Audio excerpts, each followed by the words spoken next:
निर्विघ्नं कुरु मे देवा सर्वकार्येषु सर्वदा।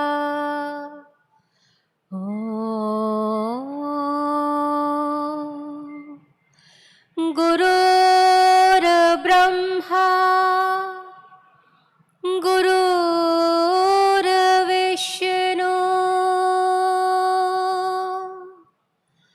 गुरुर्देवो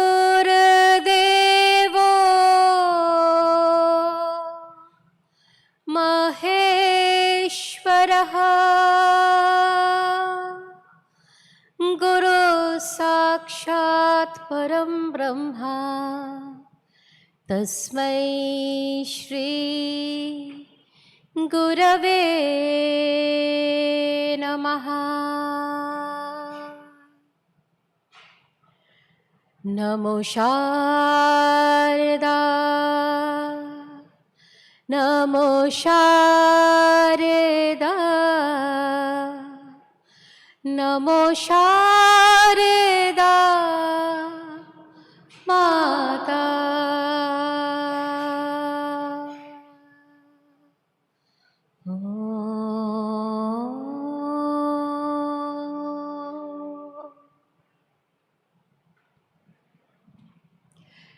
I would now like to invite Dr. C. Raghunathan, Additional Director, Zoological Survey of India, to take us through the proceedings. Mic to normal.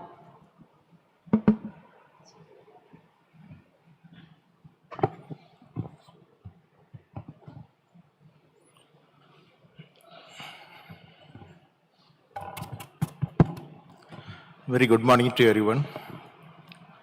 Respected Director of Zoological Survey of India, Dr. Dhriti Banerjee, distinguished speakers of Animal Taxonomy Summit who had come from different parts of our country, dear participants, faculty members from various universities in the state of West Bengal, my colleagues from Botanical Survey of India and Zoological Survey of India. At the outset, I welcome you all on the 2 days proceedings of the Animal Taxonomy Summit 2026, which is being organized by Zoological Survey of India in commemoration of 111 years of this great organization of our country. Just to have a recap of last 2 days events, this Animal Taxonomy Summit is the fourth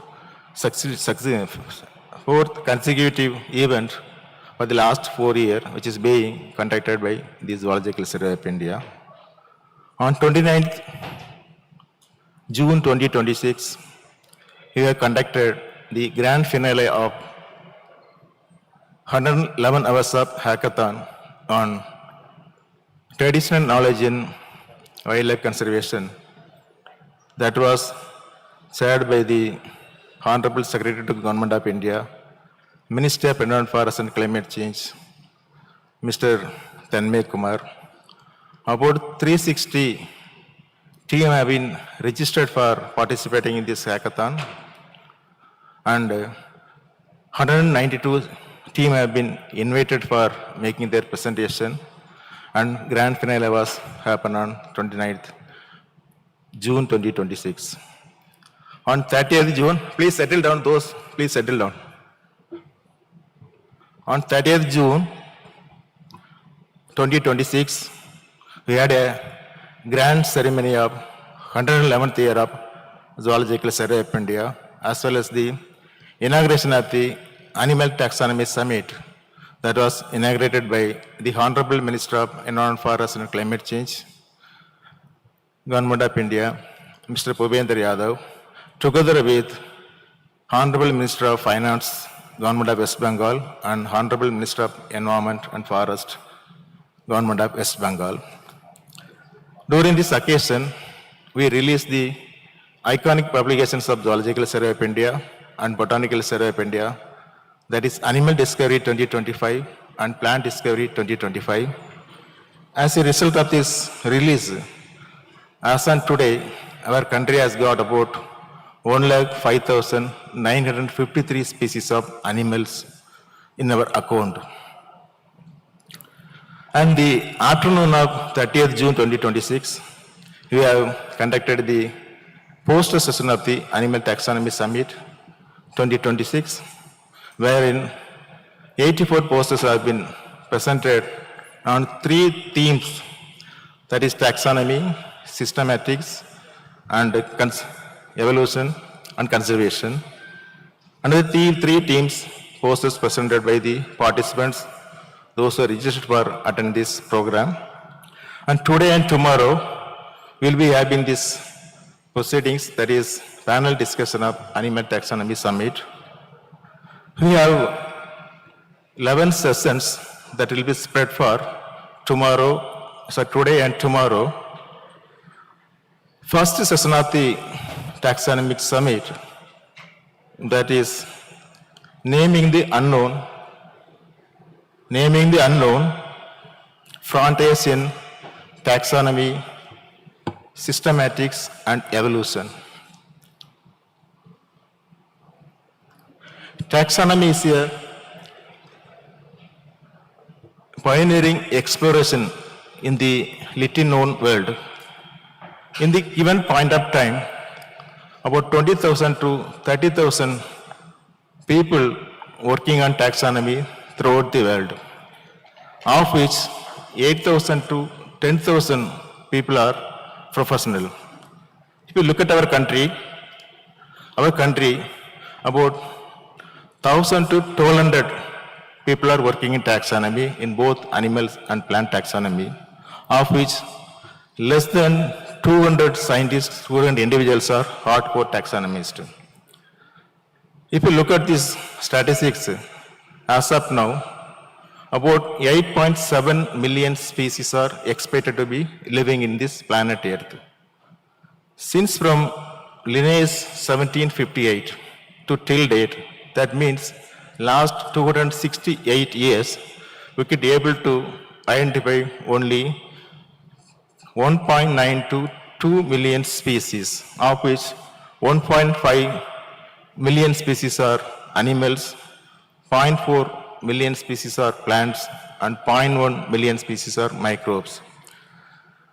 Again, another statistics says that another 91% of the marine species yet to be described, and another 85% of the terrestrial species yet to be described. If you look at the rate of discovery across the world, every year about 16,000 to 20,000 species are being described in both animals and plants, of which 16,000 species are animals and 16,000 species are from terrestrial environment and 4,000 species are from marine environment. Under this scenario, due to climate change as well as invasive species, there is a great threat to the biodiversity across the globe. Say for example, in case of invasive species, as per the Global Invasive Species Database, about 3,353 species are invasive alien species. These species are potential threat to 10% of the global biodiversity. In addition to the climate change, due to climate change, temperature, sea surface temperature is increasing at the rate of 0.1 degrees Celsius per decade. It is spread up to the surface of the water to the 700 meters deep. As a result, every 10 years, sea level also rising at the rate of 1.8 centimeter per annum, per decade. Given this scenario, the session on taxonomy, frontiers in naming the unknown, frontiers in taxonomy, systematics, and evolution that has been conceived. AV, please.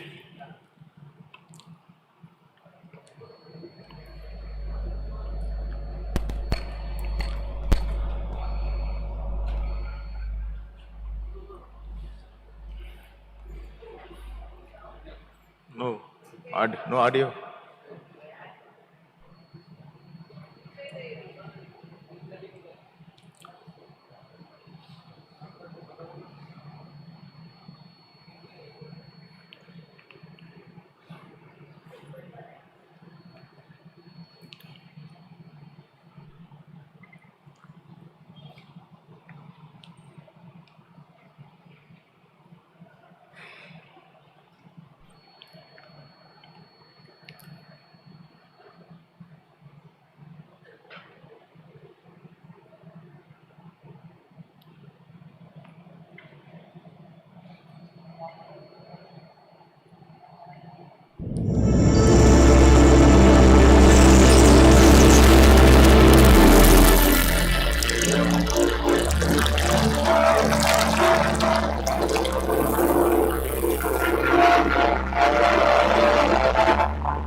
May I request Dr. Shelly Acharya to moderate this session.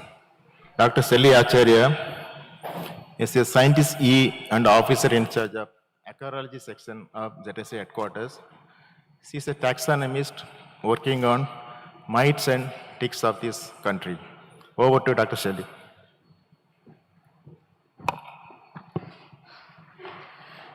Thank you, sir. Good morning, one and all. So today we have an exciting lineup featuring 5 back-to-back lectures. Each lecture presentation will exactly for 10 minutes. And following the final lecture, we will open the floor for the discussion. So it's requested, please ensure your mobile phone into the silent mode. And for audience, kindly hold your all questions until the dedicated discussion period at the end. So with permission of Director, it's my great honor to invite our session chair, Professor A. Vijayakumar, Vice Chancellor, Kerala University of Fisheries and Ocean Studies, Kochi, to take the seat on dais. So Sir ranks among the world's top 2% scientists in marine biology. He established a new family of parasitic copepods with 11 new genera and over 60 new species in his credit. Just applause for him, sir. Next, I'd like to call Dr. Himender Bharti, Professor, Department of Zoology and Environmental Sciences, Punjab University, Patiala, Punjab. Sir is widely recognized as the Ant-Man of India, is Director of the Center for Restoration of Ecosystem of Punjab, Director of Environment Cell, and Director of Entrepreneurship, Innovation and Career Hub at Punjabi University, Patiala. Next, I call Dr. Ruchira Sen, Professor, Department of Zoology, Shri Guru Gobind Singh College, Chandigarh.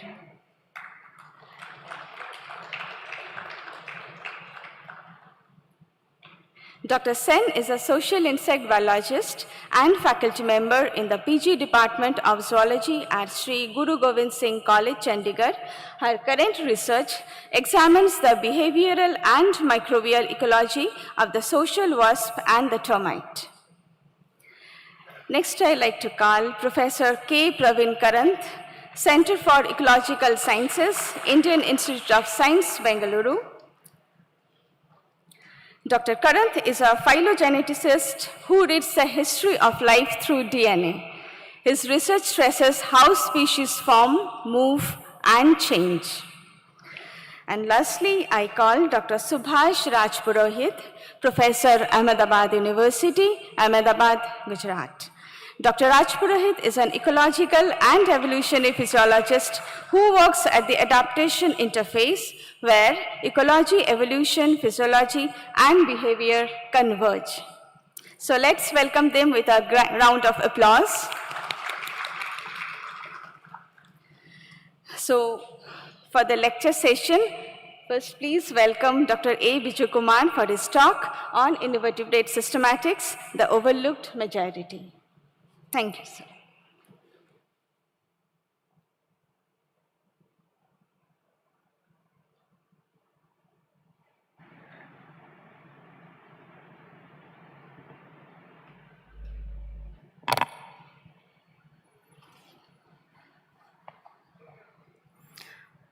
Good morning to all, Honorable Director, other scientists, dear scholars, friends.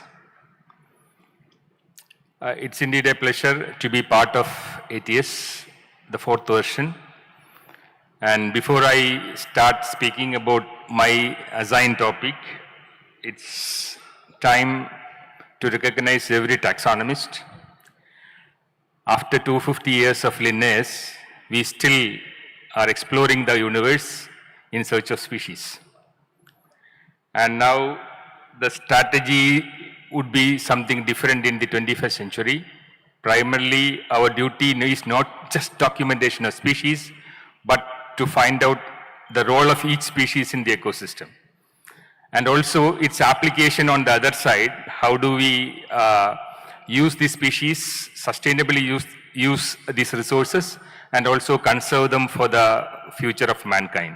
So our roles are changing as taxonomists, as biologists, and now we have a very interesting panel of resource persons in this panel discussion, who are basically, some are taxonomists, some are into systematics, some are into the third level of taxonomy, the alpha, beta, and gamma taxonomy, where they work into phylogeny, etc. So we'll hear from all of these persons about the status of the taxonomy today, and where do we stand as far as documentation of species is concerned, where do we stand as well as identifying the role of each species in the ecosystem and in the planetary scale. And with your permission, let me start my presentation. I specifically talk on invertebrate taxonomy, the outlooked majority. When I discuss that, you should understand that there historically, if you look at some of the classical publications on natural history of India, and the way in which the human species started exploring other species to document them, to use them as food material, and use them for multiple purposes. And if you look at the history and the very unique position of India as a trijunction of the species distribution, we would understand that historically, when we started documenting the species, there was always a bias towards vertebrates. And then, what is the proof? And the proof, there is no proof, but then how do we understand whether the invertebrates are documented more, or whether there is a bias in distribution or documentation of the species? And I here in the analysis use two publications of Zoological Survey of India, which primarily showcases the historical distribution of species. And one is the documentation of animal discoveries in 100 years by Zoological Survey of India. And also in the last 10 years, ISSI is bringing out a classical publication on new species discovery. And that is not only from Zoological Survey of India, but from throughout India, documenting the new species discoveries of fauna. And then I analyzed these two documents and then found out some of the very interesting scenarios, which I would like to present to you. And one of the interesting scenarios is that, you know, in these last 100 years of documentation, and 9 out of every 10 species of new species discovered by ISSI is Invertebrate. It is not Vertebrate. So that is one thing. And second, there is a larger bias in the documentation also, if you consider different taxa. And definitely, Arthropoda is the most dominant. That means almost 72% of these species documented belong to one phylum, Arthropoda. And then if you come next to that, there will be the distribution is shown in the diagram. I'm not explaining that. But some of the fauna, the documentation is very less. For example, you look at the minor minor phyla like Phoronida or Cypangulida, Echiura, etc., the documentation is very less. It is expected because this is the kind of natural distribution of species that you have in India also. So this is one kind of analysis, taxa-wise distribution. That means some of the minor taxa are less documented, and some of the most commonly distributed species are well documented. And the distribution, of course, is very interesting. And then if you look at the kind of species discoveries happening in SRSI and elsewhere in India, and we can say that 1976, 1985 can be considered as the golden decade of species discovery, and that is primarily because of the taxonomic workforce that this institution had. And primarily because all the classical taxonomies worked and during that period of time. And there is another reason, majority of the faunal explorations happened during that period or just before that period. So that is the reason why you can see larger number of publications or new species discovery during that period. And I should also say, if you look at the period after that, there is an increase in the number of species discovery from SRSI and elsewhere in India. And this again is an analysis of the last 10 years of animal discoveries in India. It includes the discoveries from other institutions as well. And here also you can see that majority of the discoveries basically are from the invertebrate group, including protozoans, I should say. And for example, then you can see that the majority of the discoveries are highly skewed towards invertebrates. And then there is also a very interesting scenario regarding the distribution of the findings from different geographical areas of India. And we should see that in majority of the discoveries are from West Bengal and Kerala. That doesn't mean that these are the two states where communists once ruled the world, and that is nothing to do with that. And these are two intellectual capitals, if you can say two states. It is not the reason. But the reason is very simple. Majority of the scientists are from this area. And the majority of the explorations happened in this area. And that is one of the reasons. And if you look at the 10 biogeographical zones of India, and majority of the species discoveries are happening from these two states primarily. And that is primarily because majority of the explorations happen here. Majority of the taxonomic workforce in India is concentrated in and around these states. That is again one other reason. And you can also see that among the discoveries, 90% of the discoveries are invertebrates and 10%, around 10% is the vertebrate phyla. So there is a regional bias. And in summary, if you look at all these kind of species discoveries in the 100 years of time in India, we would see that if you look at from the biodiversity science point of view, there are certain major biodiversity shortfalls. And we can say that these are the 7 shortfalls. I am not explaining everything. And one of the shortfall definitely is the Linnaean shortfall. Majority of the species in certain selected ecosystems remain to be discovered fully. And and also, if you look at the second shortfall, this is called the Wallacean shortfall, majority of the species distribution is not fully known from India. And how do we address these two issues, especially when you look at the future of taxonomy in India? And I should say, as I am from the public university system, and over the period of time, there is lesser funding available for taxonomic research, basic research. And there were some good amount of funding through integrated taxonomy projects, which is not happening. And every institution survey the same area again and again. That means multiple institutions surveying the same geographical area. So how do we overcome this, especially when there is a resource crunch and there is again a lesser focus on basic research or foundation research. And the only way which I would suggest is to go for or lobby for a multi-institutional mission mode project for multi-taxa inventory. And also if you look at the amount of public taxpayers' money spent on explorations, and now ZSI is celebrating 111th year of its existence, and you are going towards 124 years, 25 years, and then we are into the Amrit Kal. And why can't, as a group, we can lobby for some larger exploratory surveys so that by next 25 years' time, we can finish majority of the exploratory surveys, biodiversity documentation in India. And that is possible when you have a fund available. And that is also possible when every institution pool the amount of money, go for some mission mode project, and all the exploratory surveys are multi-taxa.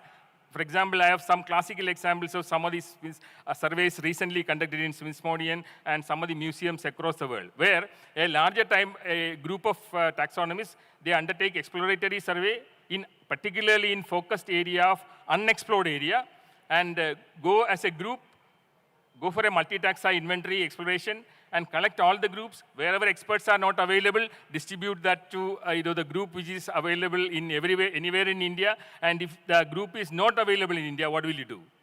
There are limitations. Mathur sir is sitting here, and National Biodiversity Authority set some guidelines for export of the material. We cannot do that. What we can do?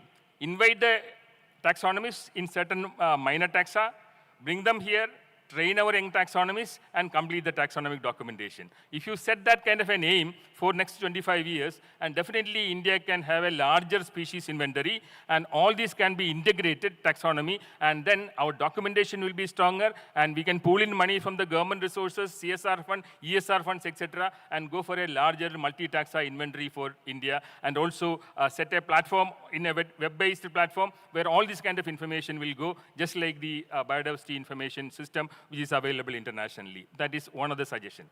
And third is actually Prestonian shortfall, where we have data on species abundance and population dynamics is not available, which is, of course, the second part of the biodiversity documentation, which we can try for some of the selected species. And fourth, of course, we are many of the panelists here who are working on the phylogeny and evolution. Many of the species which are very, very important strategically, we can go for the phylogenetics study so that our understanding about the evolution and phylogeny will become consolidated. And the fifth shortfall in India, as far as biodiversity science is concerned, this is lack of knowledge about the species, traits, and their ecological functions. Because every species has a functional role in the ecosystem, and that can be documented only through serious investigations into the beta and alpha part of taxonomy. And then sixth shortfall is called Hutchinsonian, where we have lesser knowledge about the responses of the species, especially if you think in terms of climate change. How do each species in an ecosystem or a niche respond to the changes in the ecosystem? And that is the sixth shortfall. And the seventh is Eltonian, where we have lesser information about a role of a particular species on the ecosystem in the food web, etc. So all these things are shortfalls, especially when you look at biodiversity science, not taxonomy in isolation. So these are the addresses which we need to fulfill in the years to come. And if you look at the habitat-wise distribution of Indian invertebrate fauna and the key information gaps, and one definitely is on the soil biodiversity, and second information gap is on the deep sea invertebrates, where we now started investigation, especially with the Deep Ocean Mission and their funding coming into existence. And then meofauna is the third group where lesser information is available. Freshwater invertebrates, even though there are some exploratory survey, this, the information is very less, especially on minor taxa. Another group is the parasitic diversity, especially in the marine environment. We have some information on fish parasites, but the remaining is a larger gap area as far as India is concerned. Even though our documentation on island biodiversity and also the marine biodiversity, the coral reef ecosystem is much better, but still there are larger areas to be explored. So these are the major information gap areas if you look at the ecosystem-wise data. And then the emerging challenges is to documenting the cryptic species, and I am sure that through integrative taxonomy, many of the modern day taxonomists are into that exercise, and that is one challenge. And second challenge is the molecular systematics and genomics, even though recently there are a lot of interesting works coming out from India, but for many of the other groups, one of the major challenges which I see as an integrative taxonomist is lack of an Indian reference database. We have a DNA barcode data for selected taxa, but for majority of the taxa, we don't have a standard database. We still depend upon NCBS, but there are a lot of, corrupt data available. So we need some kind of curated data for an Indian database. That is what, as taxonomists, we should actually try. We should need a platform as well as, a curated reference DNA barcode database for India. And another thing is digitization and the collections of the data and its availability in a public domain. That IZSA has started that, but for majority of the holotypes and paratypes, we need data which is freely available. And that should actually happen in the next 10 years' time. And then we have some information gap on lesser known taxa or smaller taxa, where we need trained manpower, we need capacity building, and also training in that. And there are certain geographical areas, if you look at all the 10 biogeographical zones of India, identify the priority area where no survey has taken place and focus on that and then complete the survey. So these are some of the major emerging challenges as far as India is concerned. And also we need, as taxonomists, our role is now rather manifold. We need to work on the impact of climate change and the habitat changes, invasive species, and their impact on the in the ecosystem per se. So biologists definitely have a large, taxonomists have a larger role in future, primarily to identify the risks posed by multiple stressors. And then we, as a group, need to try for a larger funding where we can do exploratory survey for future. And also, when we were there in the Kerala State Council, 10 fellowships were, PhD fellowships were introduced for taxonomic research.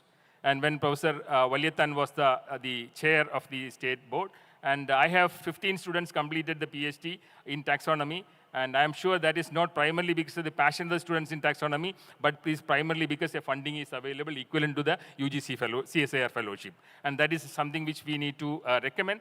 And also, working in silos in taxonomy is another crime as far as India is concerned. We need to have interinstitutional collaboration for exploratory survey, and if the common fund is available, that would solve some of the key challenging problems as far as funding is concerned. And another thing when we look forward is, one, definitely explore the unexplored area, embrace integrative taxonomy as a solution, including eDNA work, and invest in people and training. And we have some minor taxonomy training programs happening here and there, but we need quality training with international experts in every taxa, especially lesser known taxa, and digitize all the collections and inform and put all this information in conservation and policy. Why taxonomy is not getting, biodiversity science is getting popularity is primarily because taxonomy should also be storytellers. And this kind of storytelling will attract public funding as well, and funding from the other sources as well. So that is another, and another role of the taxonomist definitely is to link our research with the conservation planning and policy formulation, and that is the final role. And also, we should have an inventory of taxonomists also. We have checklists, but we should have a checklist of all the taxonomists in India so that the younger researchers, they can remain connected as well. And the remaining checklist, whether we should have a larger publications in hardbound volume, that is something which probably we need to discuss. We need a kind of curated taxonomic checklist available in the web platform where everybody in the world will have a chance to curate it and comment on that. So that, that will remain a dynamic checklist for India, and that will remain updated as well. This is another, the possibility that we have. And this is one of the classical work where the need of international collaboration in solving some of the problem in evolution and phylogeny. This is one work which we have initiated just to understand the distribution pattern and phylogeny of the freshwater slug called Dugacia. This is a larger global work where we found out that some interesting patterns of the Vicarian distribution of the species as well as the origin of the species in connection with the Gondwana and its distribution across the world. Even though the freshwater slugs, they have a slow distribution pattern, and this phylogenetic work, global work, finally tells us the stories about the distribution of the species and the time in which they evolved and then got distributed into different parts of the world. And India should also be part of some of the larger planetary missions, and which is not represented at present. This is a larger work initiated by Paul Herbert, who is considered as the father of DNA barcoding. Ultimate aim is to have a kind of planetary mission so that we will barcode every species in the planet. And ultimately, we'll get a lot of information about its distribution, phylogeny, etc. And we need to be part of this kind of databases also, international databases on biodiversity science. And taxonomists get limited funding, and for that, we need to actually expand our work, and our foundational work in taxonomy should actually be the stepping stone or springboard for multiple, the branches of science, and that means taxonomists need to collaborate with the larger cutting edge, the areas of science, so that, our presence will be felt, our requirement and need will be felt by the international community who are the so-called cutting edge, working on cutting edge science. And I'll stop with this 9 changes for biodiversity measurement, which is a very recent publication by Sutherland, etc. And he invite the attention of all the taxonomists, primarily for using the technology for making our databases stronger, our, the data transmissions, both vertical and horizontal, stronger, so that, we can use all the modern technology to make our biodiversity science stronger, and we can use this information to conservation planning and ultimately contribute to the future developmental plans as well as research fundings, so that the policymakers, we can impress the policymakers and the local communities what is the role of the biologists and taxonomists in the years to come. As a conclusion, let me say that some of the strategic requirement for the taxonomists, especially when you look at future and when you look at the Amritkal, one of course is working in silos is the old fashion, working in synergy is the rule of the hour. So we should promote multi-institutional, coordinated, integrated taxonomy projects and funding and lobbying for the funding. And second, avoiding duplication of efforts and resources, which of course is the rule of the day. Multiple institutions doing the survey in the same area, and that should actually come to a stop because our resources are limited. And promote the multi-taxa exploratory surveys and engage citizen science. And this is happening only in few taxa. For example, you look at the birds, ornithologists, butterflies, dragonflies, this is happening. Involvement of the public in biodiversity exploration and documentation. But this should happen in all the taxa. So that means parallelly, we need to develop citizen science, para-taxonomists, who will be helping the taxonomists in documenting the species in the country in the next few decades. And finally, build capacity and sustainable infrastructure, and the resources available in some of the institutions need to be shared with the taxonomists. Because I know there are a large number of young, passionate taxonomists who ultimately, after a handful of very good publications, ultimately find it very, very difficult to get a proper job. And then we need to, again, strongly work for that, especially those who are better in publication, better in quality, need to be accommodated in some of the institutions in India purposefully, so that the biodiversity science will continue and the taxonomy will flourish in the decades to come. Thank you so much.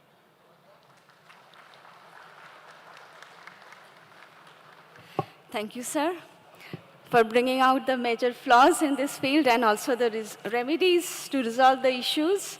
So thank you once again, sir. So now I'd like to invite Dr. Himender Bharti to speak on the topic Beyond Binomials, Rethinking Taxonomy in the Age of Integrative Systematics.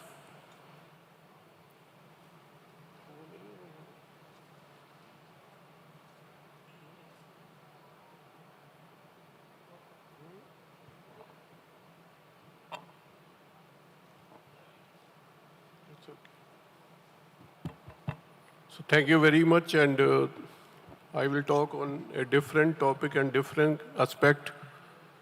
That is what I have realized, what I have thought of, and what is happening in the country right now when we think in terms of taxonomy and how we should go for it.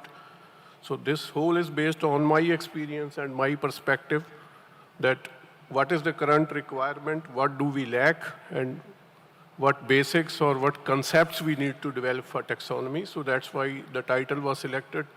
That is Beyond Binomials, Rethinking Taxonomy in the Age of Integrative Systematics.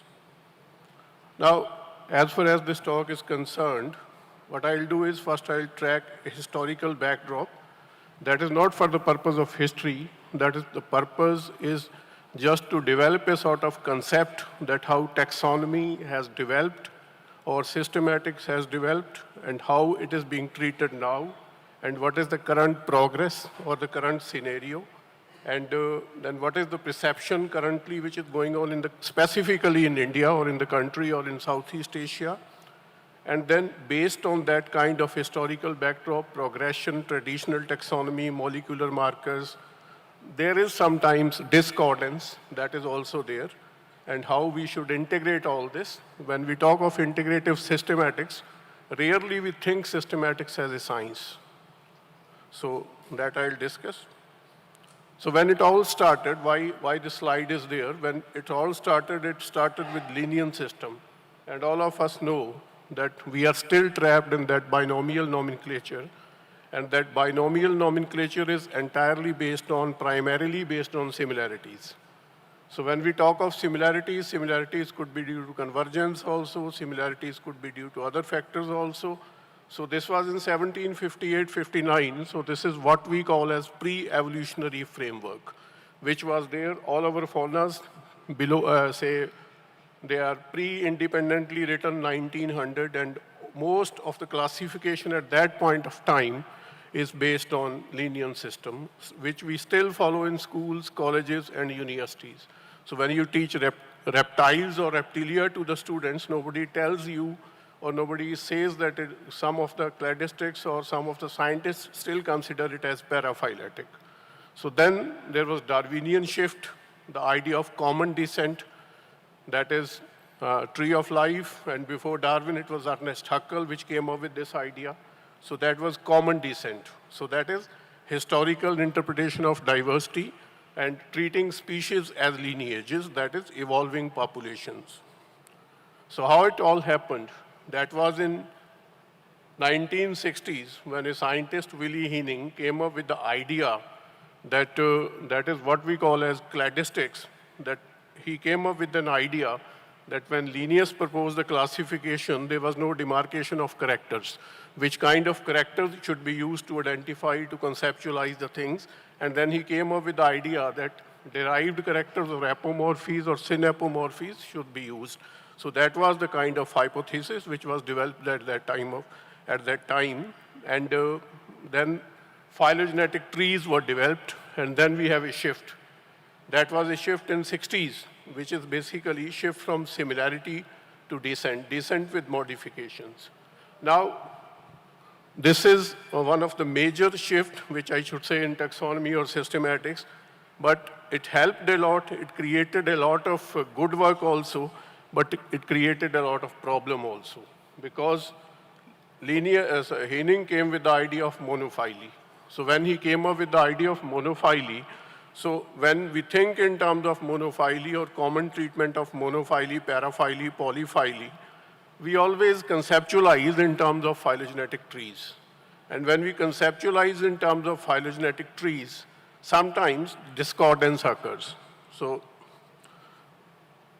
coming to the next step, when we talk of systematics, what I perceive, taxonomy is not just identification. It's not identification or discovering or describing the species, it is beyond that. When you think systematics as a science, because most of the time there have been debates also, and I have been part of that also, people came and say, and that taxonomy is a STEM collection. So how that has become a STEM collection? Because systematics has never been treated as a science.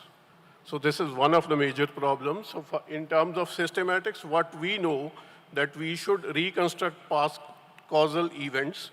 Then obviously we will have explanation from present evidence, and then the purpose is to understand those causes. So to understand those causes, we require some sort of evidence. And when I said Heening's developed those methods, that was monophyly or synapomorphies, and then not thinking in terms of plesiomorphies, lot of algorithmic methods which are currently in use, they were developed. So what was the purpose? The purpose was we were looking for total evidence, that is abduction, or actual solution, that how systematics or how hypothesis should be developed. So all these inferences all these methods were developed in 1960s and still in use. They are computer-based methods, algorithm methods. So based on these, we try to evaluate. We try to generate some kind of explanations. We try to generate some kind of hypothesis. And we felt the same heat. Because what happened actually, there was a discordance. We published a paper. Then we collaborated together that what is the problem. So what was already there, we thought that this particular taxon or this particular species is a different species, and when it was treated on the basis of nuclear genes, the type of molecular markers they used, they thought that this is some sort of paraphily, and to make it monophyletic, it was synonymized in a different way. So that kind of scenario is there. So when we said that lenient taxonomy, on one hand, we are practicing lenient taxonomy, and on other hand, we are going for phylogenetic trees, so there is a discordance. So it should not be there. The evidence should be treated in a way that everybody should collaborate, everybody should think in that way, that systematics is a science. Because there is sometimes there is semantic loss under strict monophyly. So we should have some sort of broader concepts, and we should deal with these issues.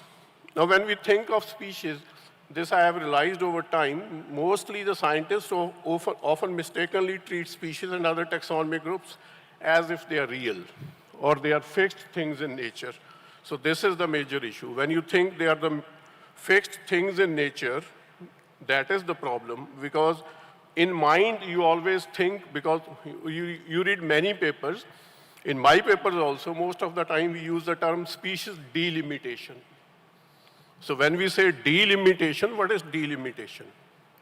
It means there is a barrier, there is a cutoff stage where we can say this is different and this is different. So that is not the scenario. They are not fixed in nature. Basically, they are scientific hypotheses, or they are exploratory hypotheses, and those exploratory hypotheses, they need evidences. And for that purpose, we need total evidence. And on other hand, when we talk of morphotaxonomy, right from, say, earlier fauna, or especially in insect taxonomy, reproductive isolation has been given the top priority. And over-reliance on characters of genitalia, that has also created a problem. So we fail to understand that reproductive isolation is a byproduct. It's a byproduct of selection or genetic drift. It is not something which is going to produce some kind of isolation, because when those 7 isolating mechanisms were proposed by Donzwensky, still we treat them as mechanisms. So that is the problem. So species are basically exploratory hypotheses. They are not ontological entities. So we need to look at causal understanding. We should develop some abducting reasoning. Then we should integrate total evidence, and there should be some sort of explanatory systematics which is needed, which is basically science. Now, talking to Praveen also, and we were sitting together, what I feel is there are silos, there are different groups. One group relying on morphotaxonomy, other group going for barcoding, other kind of approaches. So that is not organismal biology. It is a sort of reductionism. So we need to uncover this whole story, and we should not treat or describe species as DNA tags. Repositories is something different. When you have a repository, it is fine, but it reduces the semantic contact of systematics. So such reductionism should not be there, because it erases the evolutionary, ecological, and historical dimensions that make the biological world meaningful. So this kind of approach should not be there. There's a quotation from David William also. So when we go to the field biology, if in India, if you look at the whole scenario, very few taxonomists go to the field. And when you go to the field, you have natural history observations, you have a lot of data also. And if you keep sitting in the museums, and working on the specimens without going into the field, you lose a lot of information which is there in the field. So that natural history observations are also very important. So that they cannot be generated just based on these markers, although they provide us a lot of information. And integrative taxonomy isn't integrative yet. We ought to understand the meaning of total evidence, that what kind of evidence is there, and we need to correlate it with phenotypic evolution. Because when we study phenotype is under selection, or phenotypic characters are under selection as compared to individual nucleotides. So what nucleotides and what characters are associated with selection, understanding of that is very important. The causes are very important. And we need to recognize those causes, that how these changes have occurred, what selection pressures are there, and how they are related, how total evidence is related to each other, whether it is from morphology or from ecology or from molecular markers. So this all I have to say. Thank you very much, and I think I have... Thank you so much, sir. So now may I request Professor K. Praveen Karanth for his speech on DNA barcoding and molecular systematics redefining species boundaries.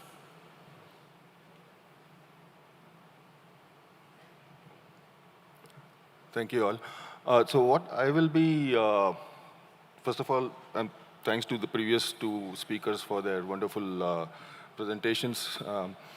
And Himender also gave some background on phylogenetics, so I guess this will be much easier to follow. What I'll basically talk about is how phylogenies are being used and misused in taxonomy and systematics, and what are the areas that we need to sort of be wary of these issues and how to tackle it. So I'll just give a bunch of examples. So first thing is mitonuclear discordance, where there's a discordance between the mitochondrial tree and nuclear tree, and this is becoming increasingly common. What you see here is the phylogeny of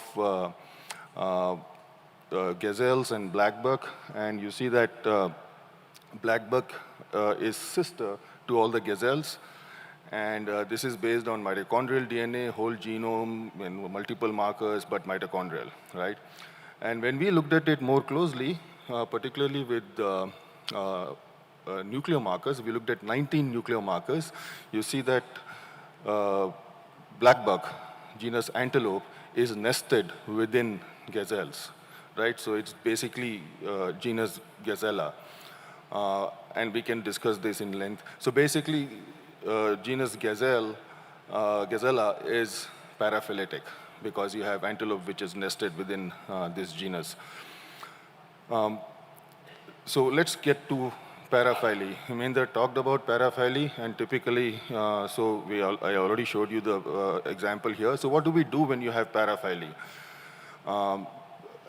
To make the whole group monophyletic, you sink the offending taxa into the larger taxa into which it's nested.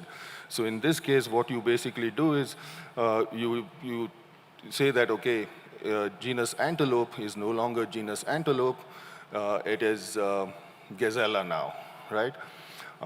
So that's one way of doing it. The other way of doing it, which is probably a compromise between taxonomy, traditional taxonomy and molecular phylogenetics, is what was done with the genus Geckoella. Okay, it's a small gecko that is found in South India. It is nested within another genus called Certodactylus. Okay, and we got to know about all of this after we generated the molecular data, both mitochondrial and nuclear. So in this particular paper, what they have done is they said, okay, it is genus Certodactylus, subgenus Geckoella. So that might be the way to sort of resolve this conflict.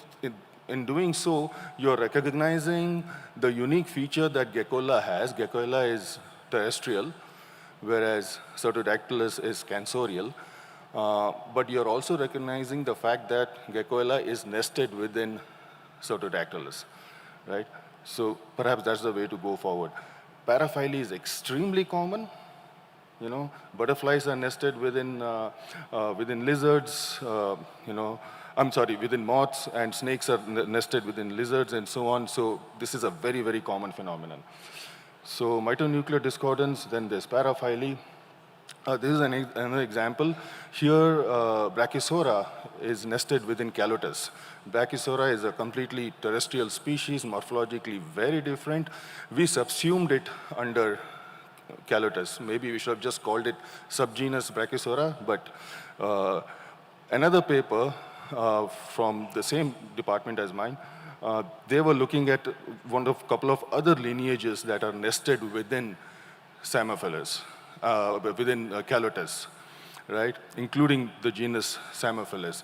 They just erected multiple new genera to resolve this issue. So there are people using different approaches to resolve this discordance between phylogeny and molecular phylogeny and traditional taxonomy, and we have to try and come up with a common sort of approach. And then when it comes to species delimitation, molecular data has been heavily abused. If you look at many new species descriptions, it's based on a phylogeny that was published, and they see 2 to 3% sequence divergence. They say, oh, these must be two different species, and they go on to describe a new species. Well, as the speakers earlier emphasized rather, integrative taxonomy is what is needed, where we use multiple lines of evidence, and monophily is an important point here, right? So when you're calling something, ascribing something to a new species, you have to make sure that many individuals sampled from this so-called new species all cluster together, right? So here's an example of the Himalayan langur, which was in the past, 20, 30 years ago, thought to be just Hanuman langur, and it clusters. It forms a different cluster. It is sister, and that cluster, that clade, is sister to populations from the plains of North India. And if you look at morphological characters, these two populations also separate out, and we have also done niche modeling, and they separate out, right? So we've used multiple lines of evidence to basically say that, this is indeed a distinct species, and we have done this for all other populations across India. So what was once thought to be a single species, Hanuman langur, we know is consists of multiple species, but this was based on multiple lines of evidence: molecular data, morphological data, and environmental data, niche modeling, basically. Okay, and then we have done the same with the common house gecko that you see inside the houses, and basically found that there are actually two different species of house geckos in India.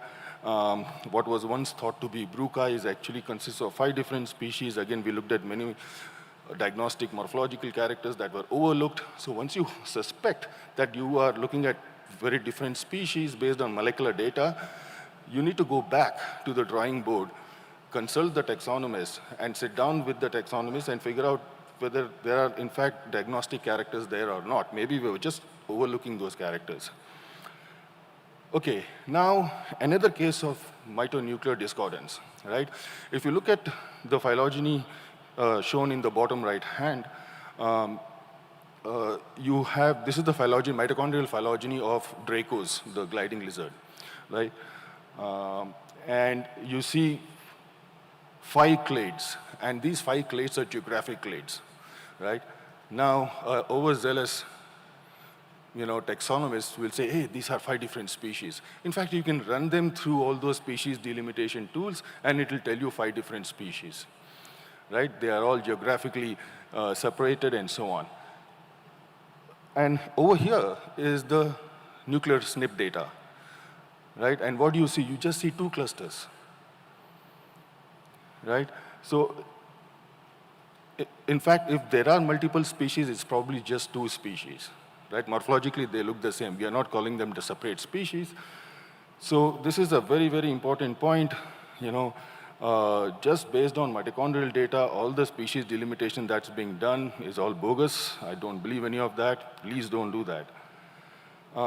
Here's another conflicting, this is my last story. This is another interesting sort of conflicting story. You have golden langur and cap langur. They are very closely related. We always knew that. Now we have looked at many genetic markers, and the 2 species are not separating out, right? More importantly, golden langur appears to be nested within cap langur, okay? So I'm going to say something very frightening here to golden langur lovers. It looks like it's just a golden form of cap langur, okay? And what we have found is there's just one gene, MC1R, that is associated in the coat color, a unique change, 2 unique changes in golden langur which shows, some episode of positive selection. Those two unique changes you don't see in any of the primates. So we looked at this gene from across some 200 primate species. It's just in golden langur that we find it. And that's what is, and we have done some structural biology to show that, in fact, this protein, these two amino acid changes actually results in change in protein folding, and that is having a cascading effect on the color coat pathway, right? So it's just an isolated population, I believe, of cap langur, wherein this mutation got fixed, right? So there are all these interesting things that are going on. Okay, to sum it up, if you're using molecular data, please be aware that there's mitonuclear discordance. If your conclusions are all based largely on mitochondrial DNA, it's going to be highly problematic. If you're going to do mitochondrial DNA, do one marker and get done with it, then go for nuclear markers. And now with whole genome sequencing becoming quite affordable, I think there's absolutely no excuse for not going in for nuclear markers. Paraphyly is quite common, and there's no other way out but to revise the taxonomy. How do we want to do that? We need to debate this. Mitochondria tends to exhibit deep structure, deep divergence. That does not mean there are multiple species. I have already mentioned that. And of course, abuse of species delimitation tools. You get your mitochondrial tree. There are all these Bayesian and likelihood methods which will tell you there are 10 species, 20 species. All that these methods are telling you there's a lot of population structure, right? And that's where we have to use nuclear markers to basically show what I showed here, that mitochondria is showing all that structure, but nuclear is saying there are only two clusters. All right, that's about it. Thank you.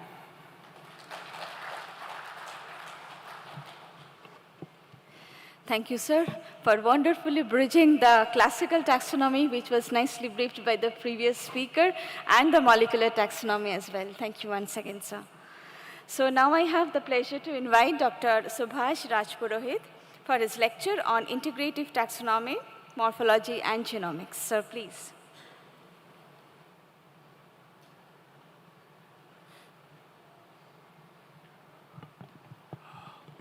Yeah, good morning, everybody. Yeah, I'm Subhash, and I'm not a hardcore taxonomist, okay? I'm a comparative physiologist, and spend most of my time working on fruit flies.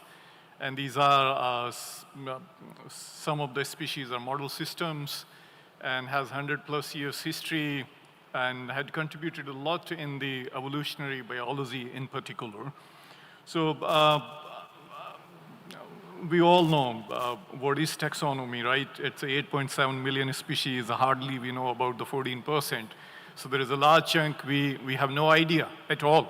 And on the right side, if you see, there are some examples right here, like these some fly genus. Okay, almost like 1383 specimens were identified, collected records, 360 somewhere around people identified.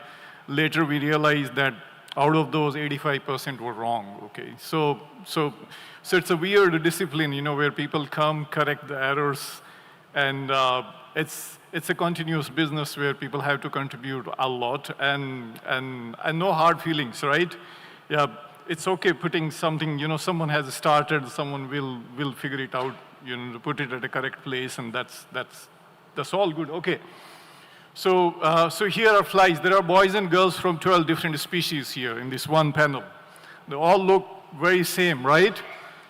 And recently, what I was trying to do, there is a morphological trait, very trivial, okay? So most of many insects have transparent wings, right? And you could see it through, right? But if these wings are positioned at a certain angle, you will see all sorts of these colors.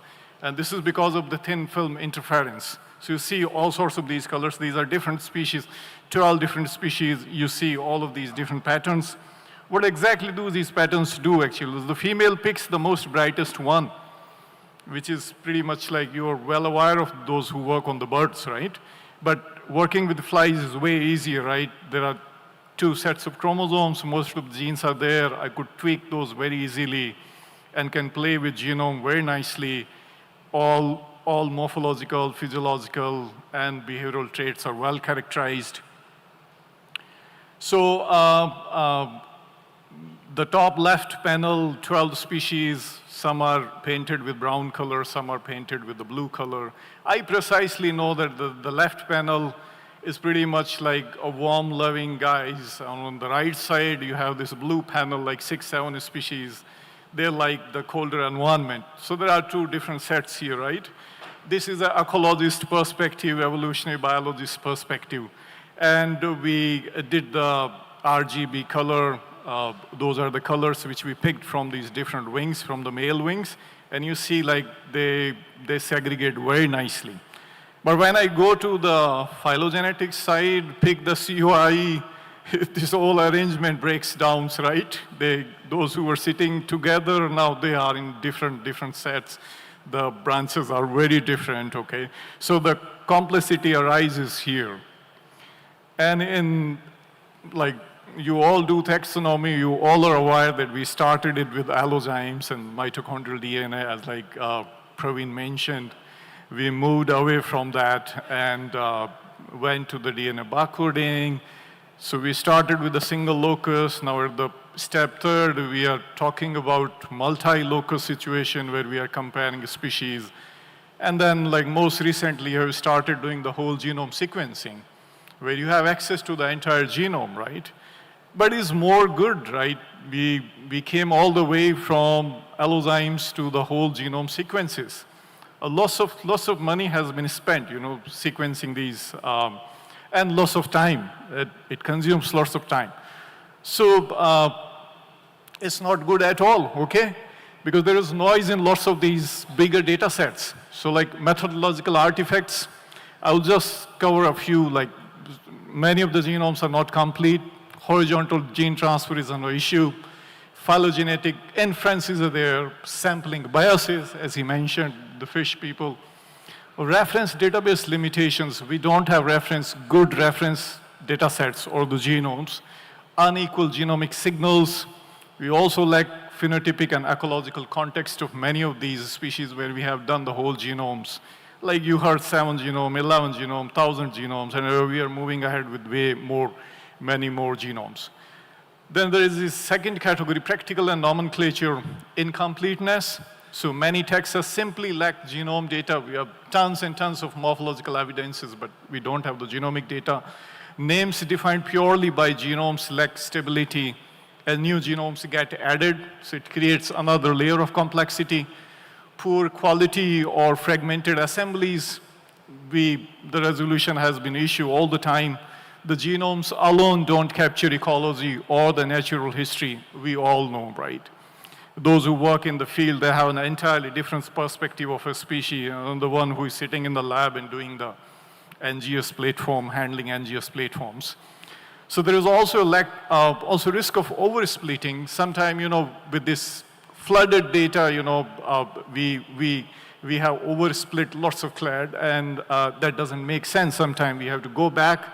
It just creates a negative food a loop. So certainly there is a big gap between the phenotypes and these long data sets or bigger data sets which are coming from the genomic side. So like biology doesn't make sense, without ecology, no matter like how good the genome has been sequenced.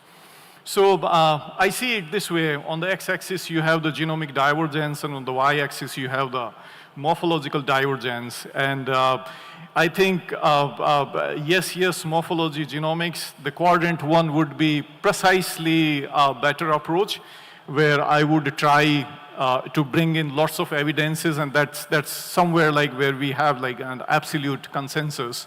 The other 3 quadrants will compromise on this side or the other side.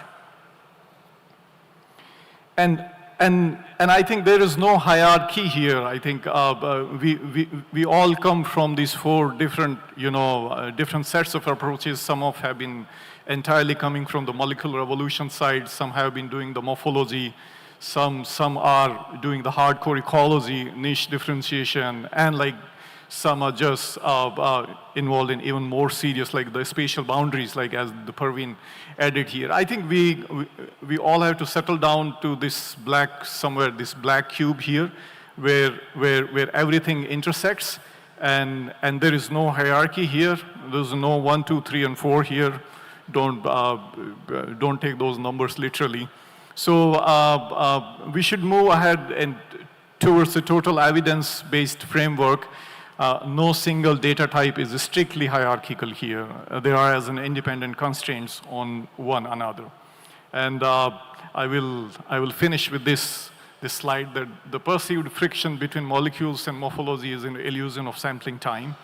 So this is general lineage concept. The species are separately evolving as metapopulation lineages, and different data types are merely secondary properties that arise at different times during the speciation continuum. So there is some point where the true evolutionary lineage split happened, and then the morphology took time to fix, and then we have like the molecular evidences. At some point, this also happened, and then the ecological shift could have happened earlier or in the later stages. So these balls could be placed anywhere, okay, left to right. There is no order here actually. So ultimate takeaway from this is small, like from my end would be like the integrative taxonomy is an iterative process. And by utilizing a total evidence approach, we constrain downstream biology with the highest possible resolution and accurately mapping biodiversity in a rapidly changing world. Thank you so much. I'm thankful to the grant agencies.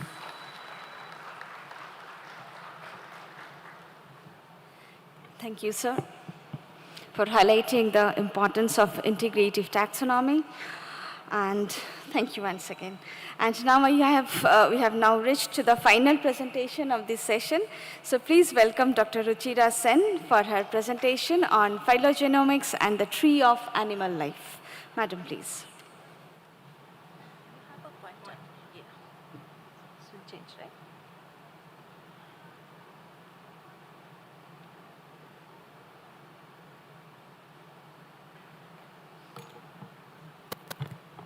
Good morning, everyone. I'm going to talk about phylogenomics and the tree of animal life. Phylogenomics is basically the study of evolutionary relationship among different organisms by integrating phylogenetics and genomics.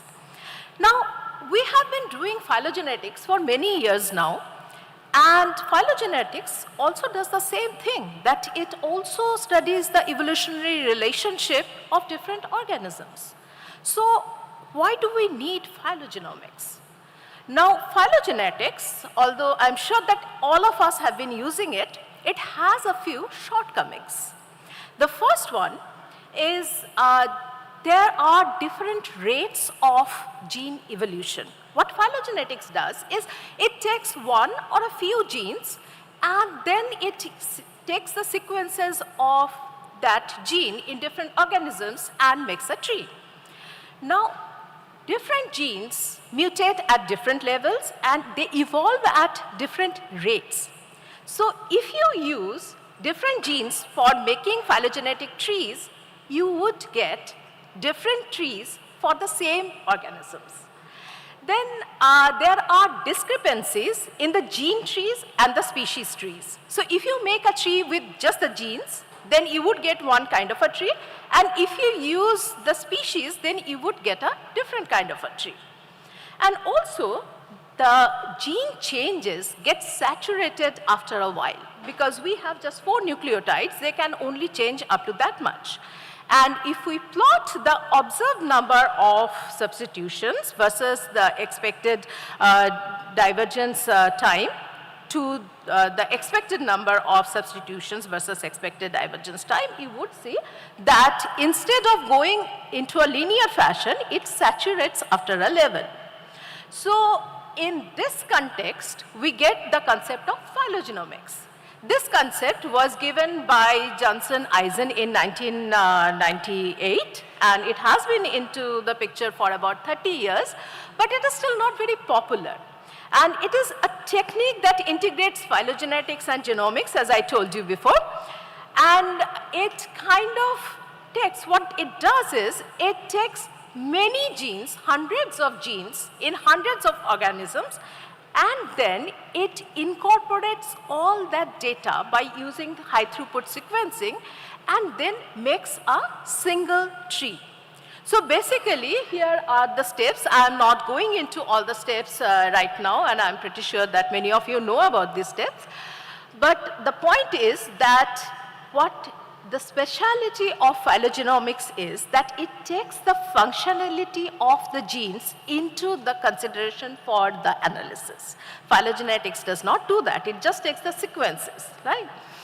Now, where does phylogenomics come very handy? Firstly, in resolving the ancient and complex evolutionary relationships.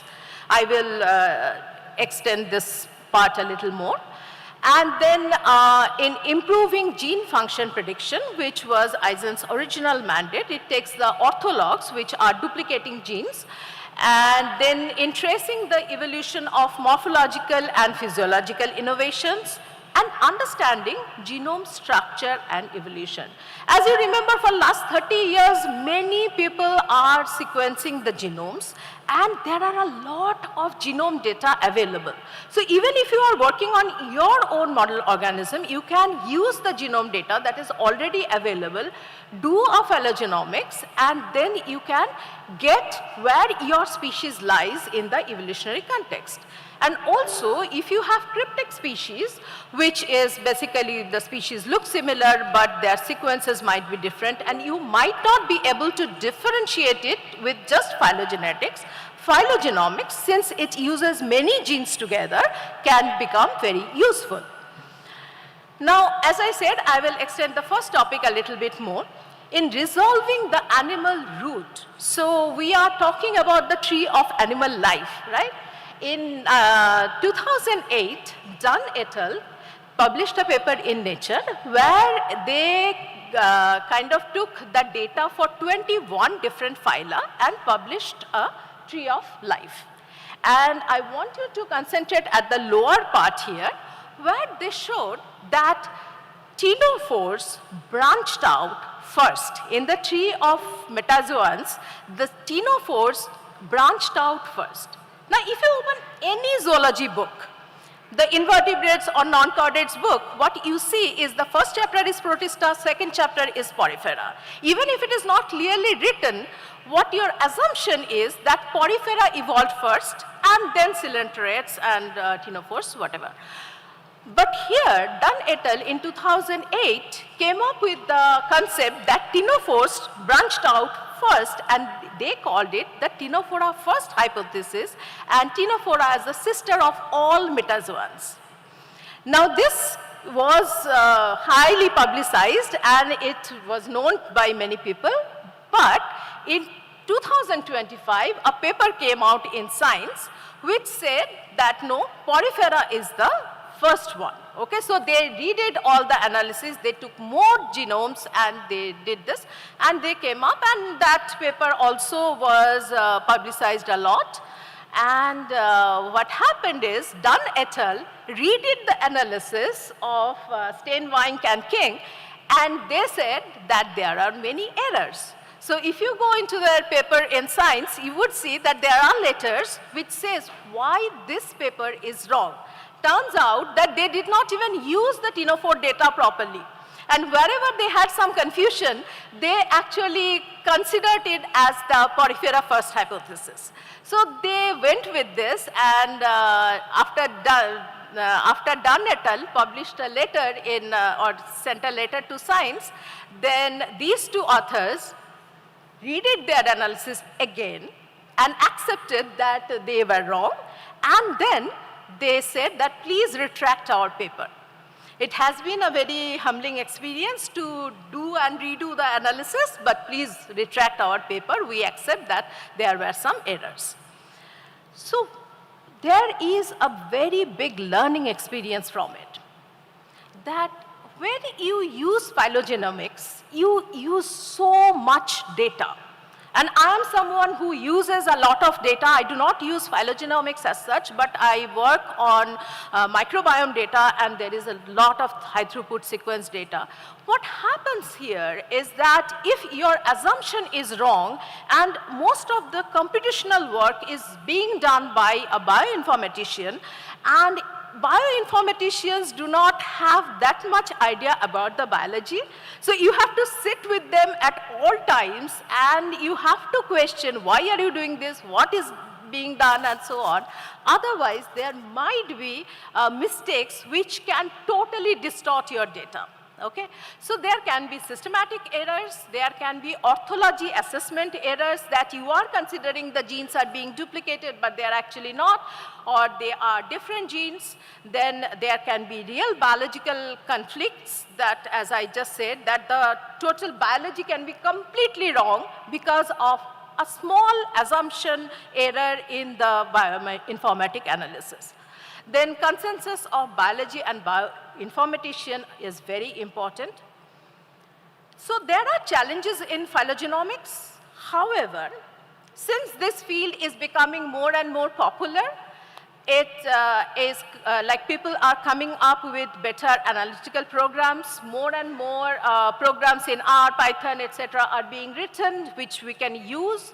And since more people are using it, there are more studies, there are more genomes, and there are better databases, very easily accessible databases. So we can use that very easily and come up to a good solution. I just want to touch upon that cryptic species once more, that when you have similar looking species, this phylogenomics can actually come up very well, and because of the availability of different genomes, you can do that easily. We always use, like right now somebody said that we have to go back to the morphology of the species, we need to record these things. Yes, definitely we need the taxonomists, but to confirm the data, to find the roots of the animal tree, to find different cryptic species, to delineate them properly, we actually need phylogenomics. So until we find some better alternative, phylogenomics is our best bet. And although it is still not very popular in India, I think we need to popularize it in India, and we need to come up with better solutions. Thank you.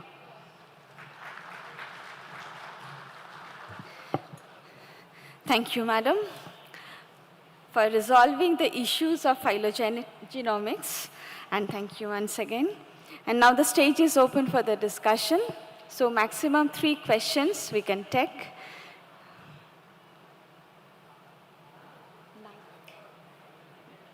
Microphone down, sir.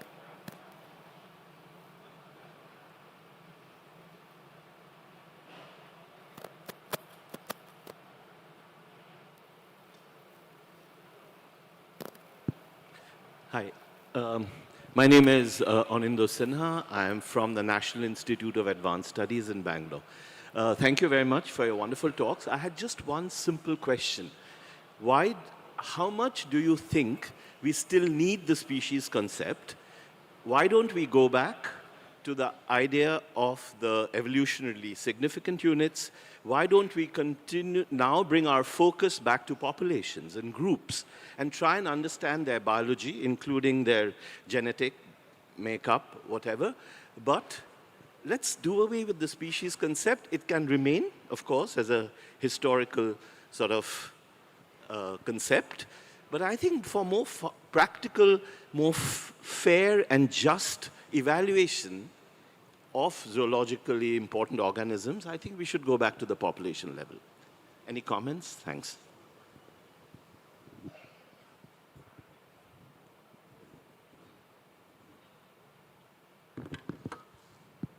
Yeah, is it working? Yeah. So I'm not sure if your idea is really practical, but I completely agree with everything else you said.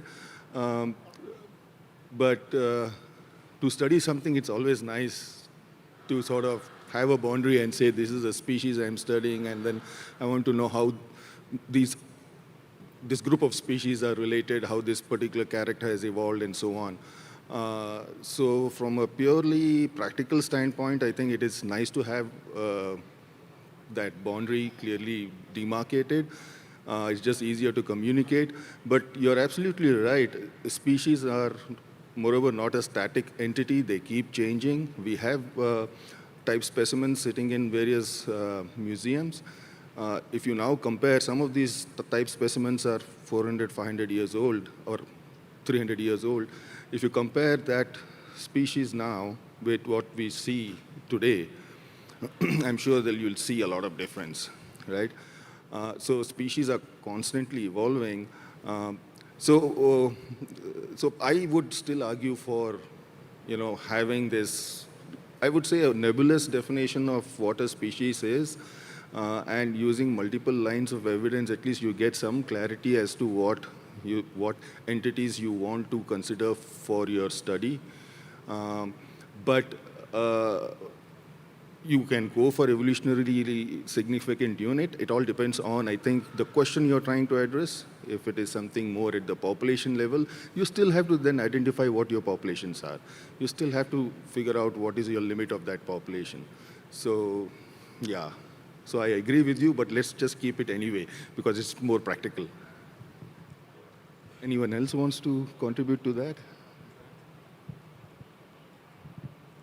So maybe when we look at populations, and populations are exposed to different selection pressures. So when they are exposed to different selection pressures, there is differentiation in the genome also, in phenotype also. But the basic concept in terms of species, when we think, it is always in terms of gene flow. So when there is a gene flow between different populations, we assume that they are still interbreeding, or there is still a gene flow between different populations. From evolutionary perspective, this could be good to look at different populations, but in terms of clustering or in terms of gene flow, the perspective is entirely different.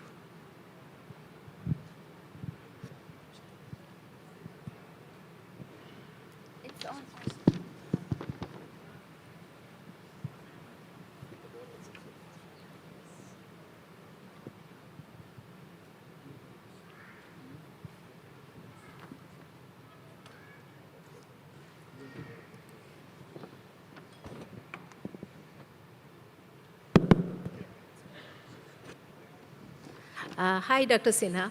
I want to add on to your species concept idea a little bit. Recently, we tried the biological species concept on our species of Nasonia. And Nasonia has 4 different species, and what we wanted to see is that whether these species are really reproductively isolated or not. So we figured out that, okay, they are reproductively isolated to some extent or whatever. When we were to publish the paper, we looked at which other genus has all the species tested for reproductive isolation in insects. And trust me, there is none, absolutely none, which has all the species, and it is one basic mandate of biological species concept, right? But there is nothing where you can see that, yes, all the species are or not reproductively isolated. So I want to add on to that. So in these cases, phylogenetics and phylogenomics is our only tool. And we know why it is not doable very easily either. Thank you. Any more question?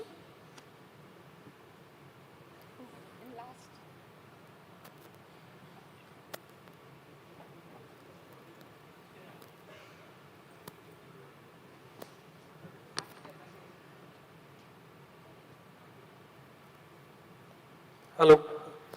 Hello, sir. My name is Avash. I work as an RE in ZSI. So I work on insects, and as you may know that I think more than 70 to 75% insect diversity is still, we do not know anything about it. So we do not know what the insects are. We haven't done the exploration yet.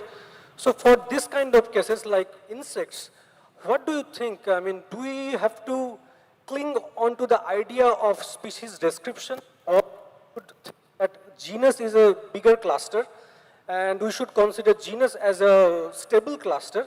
And under that, we should talk about different phylogenetic cluster method like bins or anything else.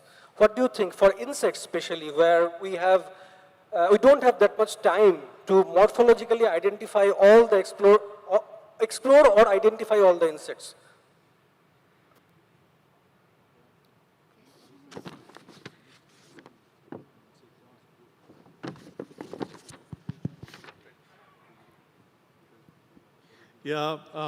Yeah, it's a lovely question and same time very difficult, okay? Like out of 8.7 million, like as you said, like most of these are insects, okay? So, yeah, I don't know how to answer your question, you know, like first we need some basic level of cataloging itself because we don't know many of these insects. So I think once that is done, then definitely we could go like, maybe like the environmental DNA would be a better approach in the first layer. As many of the colleagues at the JSI do that because many of these insects are very smaller in size. It's very hard to find them because most of the emphasis have been so far on the charismatic insects like butterflies, right? And the story ends right there because they look beautiful and the cover pictures and all that. But like there is a world, you know, beyond these charismatic insects. So yeah, it's a difficult question. I don't have an absolute answer for this question. Like Himendra, would you like to add something? Yeah, I don't see your face. Can you come please forward?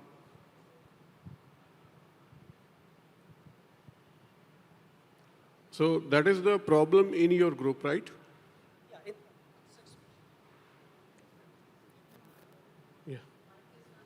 Hello, yeah. I work with insects mainly, totally insects, mostly insect genomics and phylogenomics. But problem with insects is that, I mean, you know that we do not know more than 80% of our insect diversity. And the rate of morphological identification, we know that we cannot catch up. We cannot identify all the morphological insects. So do you think genus is a bigger cluster? Can be used as a bigger cluster, and under that we should we should make a framework differently, and in that framework we should talk about only phylogenetic species concept like bins or many other clusters, because we have to explore. We need to explore and need to identify all the insects. Otherwise, based on the habitat destruction and all the pollution and everything, insects will, it will get extinct soon before you should even catch it. So when you say you have taken genus as a cluster, so it means you are still practicing that linear hierarchy, right?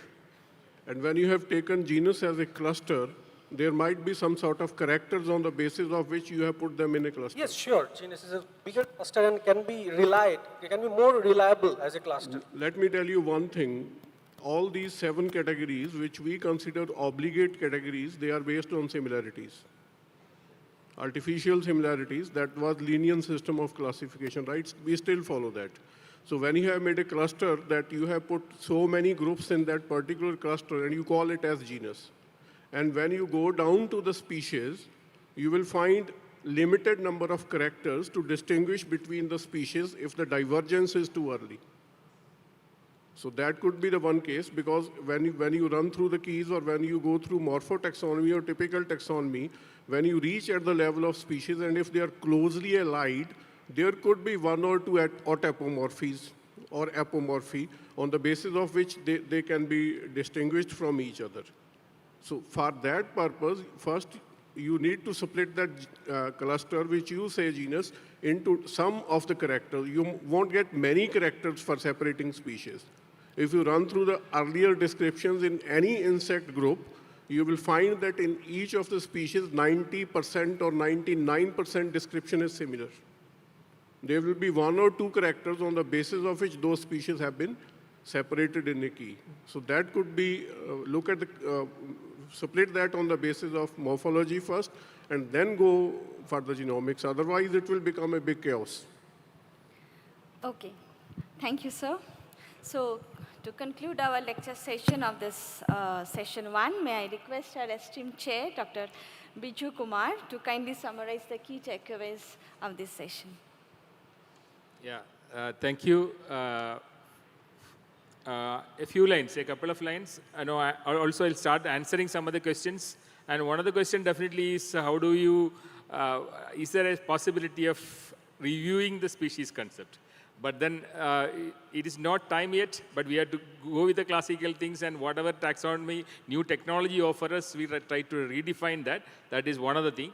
And for youngsters, many of the youngsters sitting here, and some of the recent trend, for example, in Canada, the Paul Herbert's group use DNA, eDNA, as one of the tools for biomonitoring.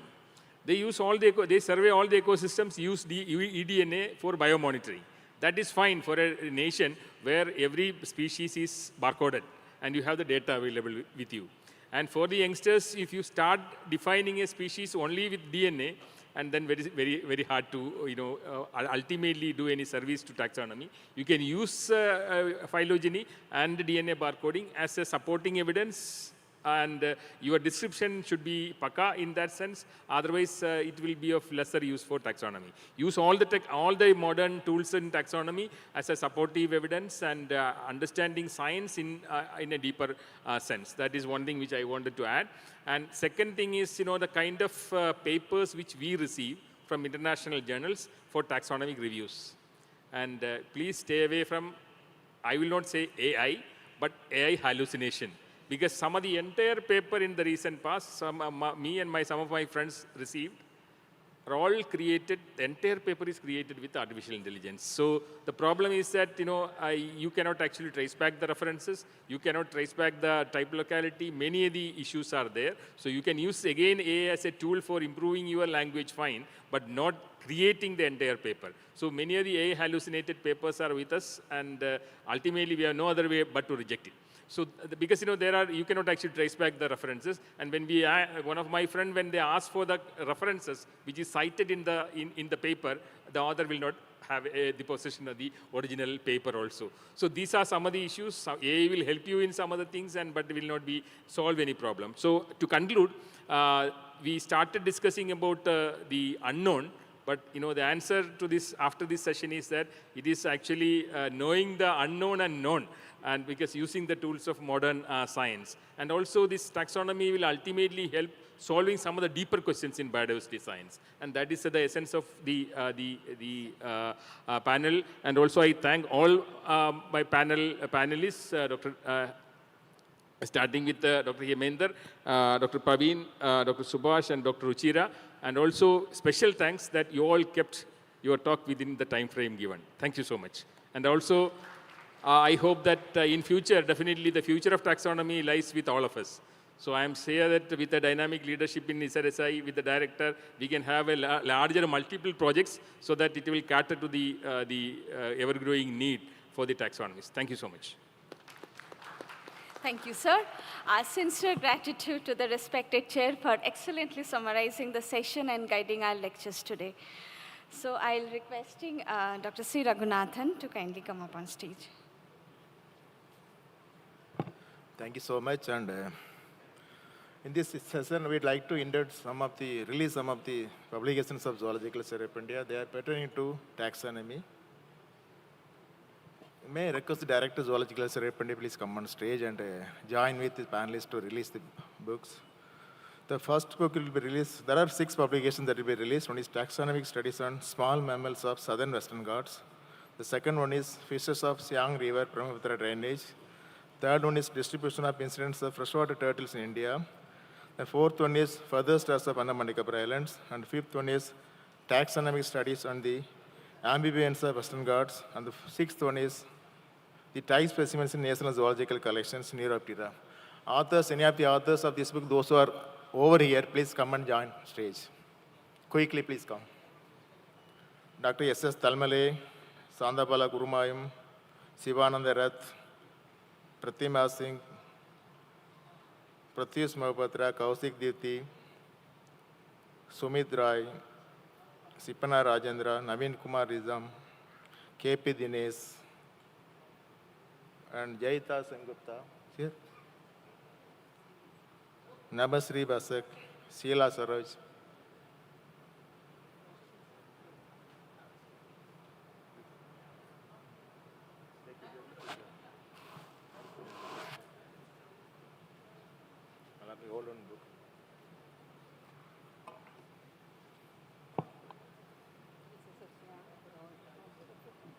Stand.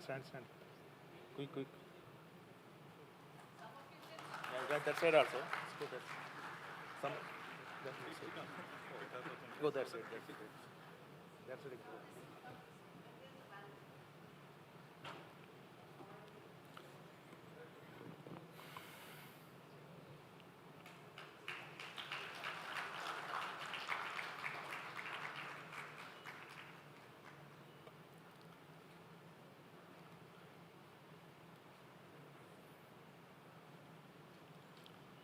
Thank you so much, the director and all the panelists. And it's time to felicitate the panelists by the director of Zoological Survey of India. May I request the director of Zoological Survey of India to felicitate all the panelists. Please stay on. First, I request the director to felicitate chairperson of today's session, Dr. Biju Kumar, Vice Chancellor, Kufos, Kochi.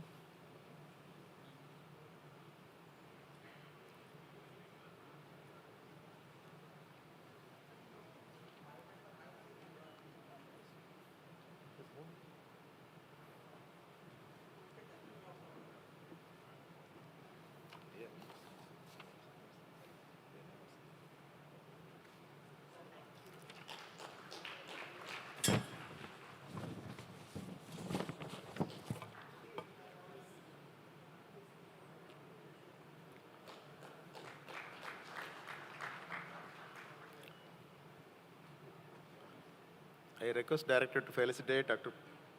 Purohit Raj.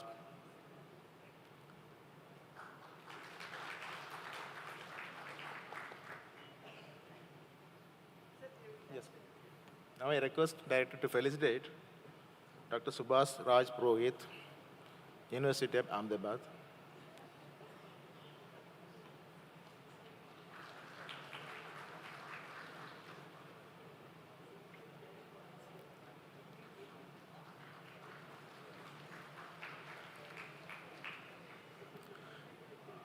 Now I request director to felicitate Dr. Ruchira Sen.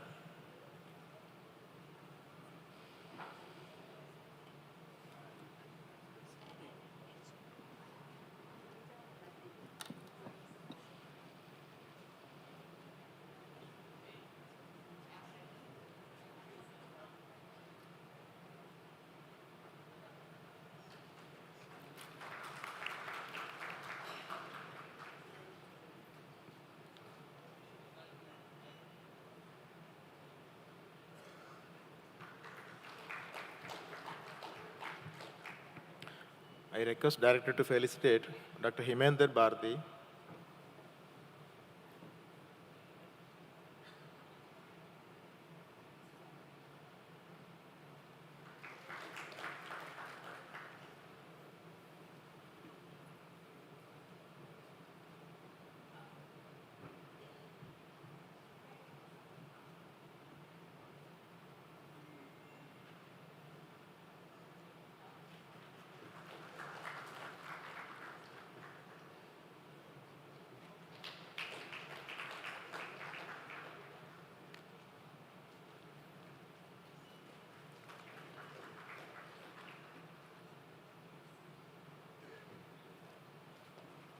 And I request director to felicitate Dr. Praveen Karanth.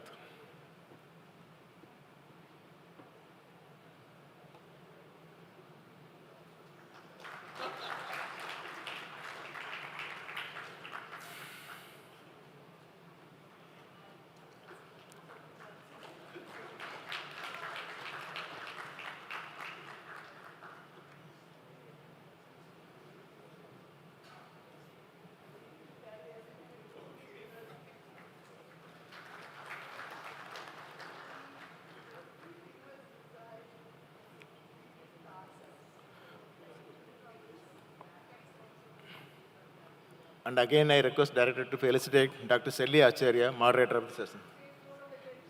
Go. Just go there. Time is not. Just go there. Just go. Dr. Selli Acharya, moderator of the session.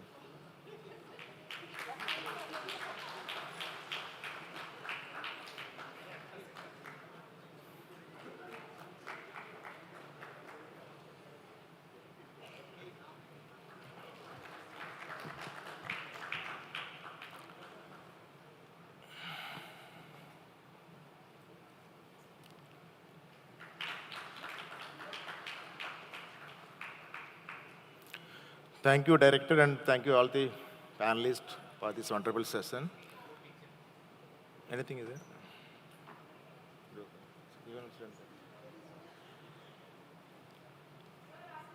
हम भी आएगा.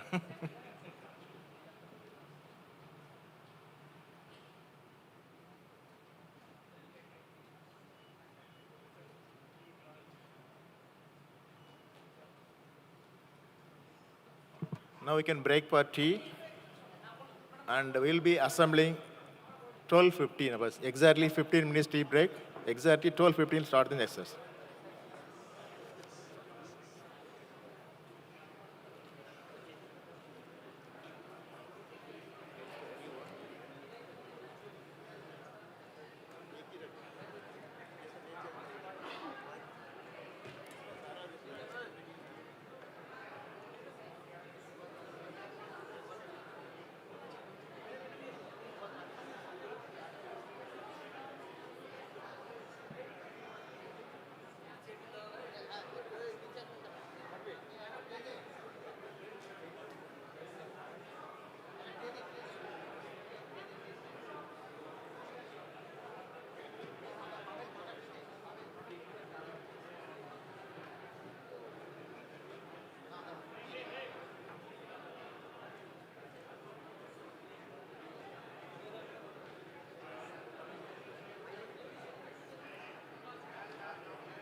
গলাটা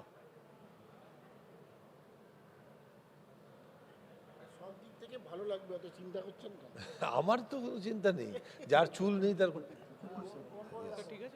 hello hello hello hello hello hello hello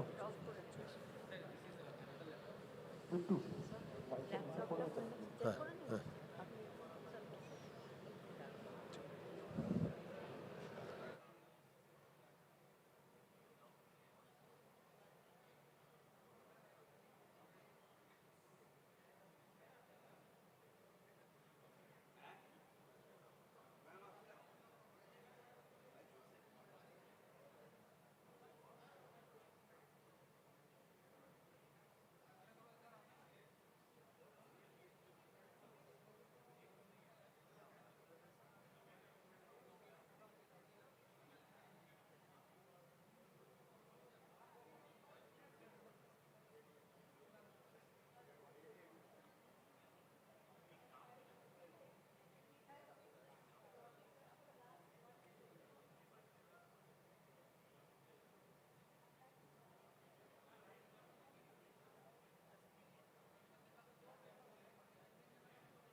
check check check check check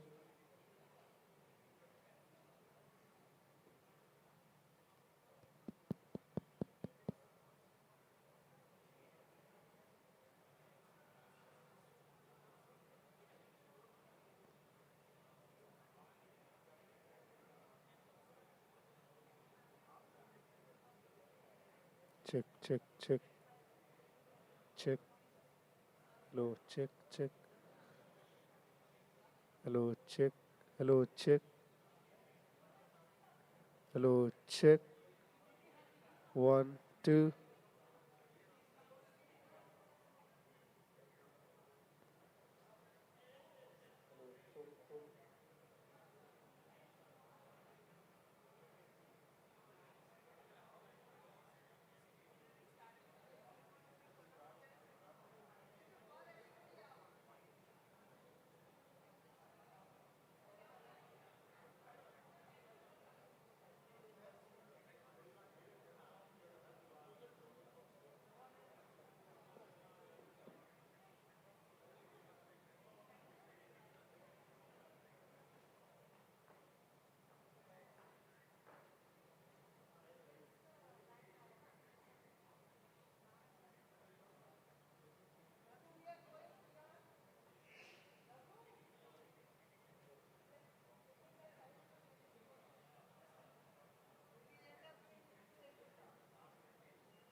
Good afternoon, everyone.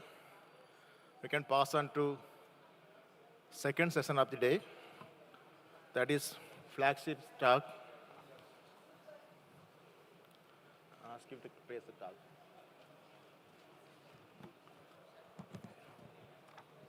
The title of the talk is that application of AI in documentation of biodiversity.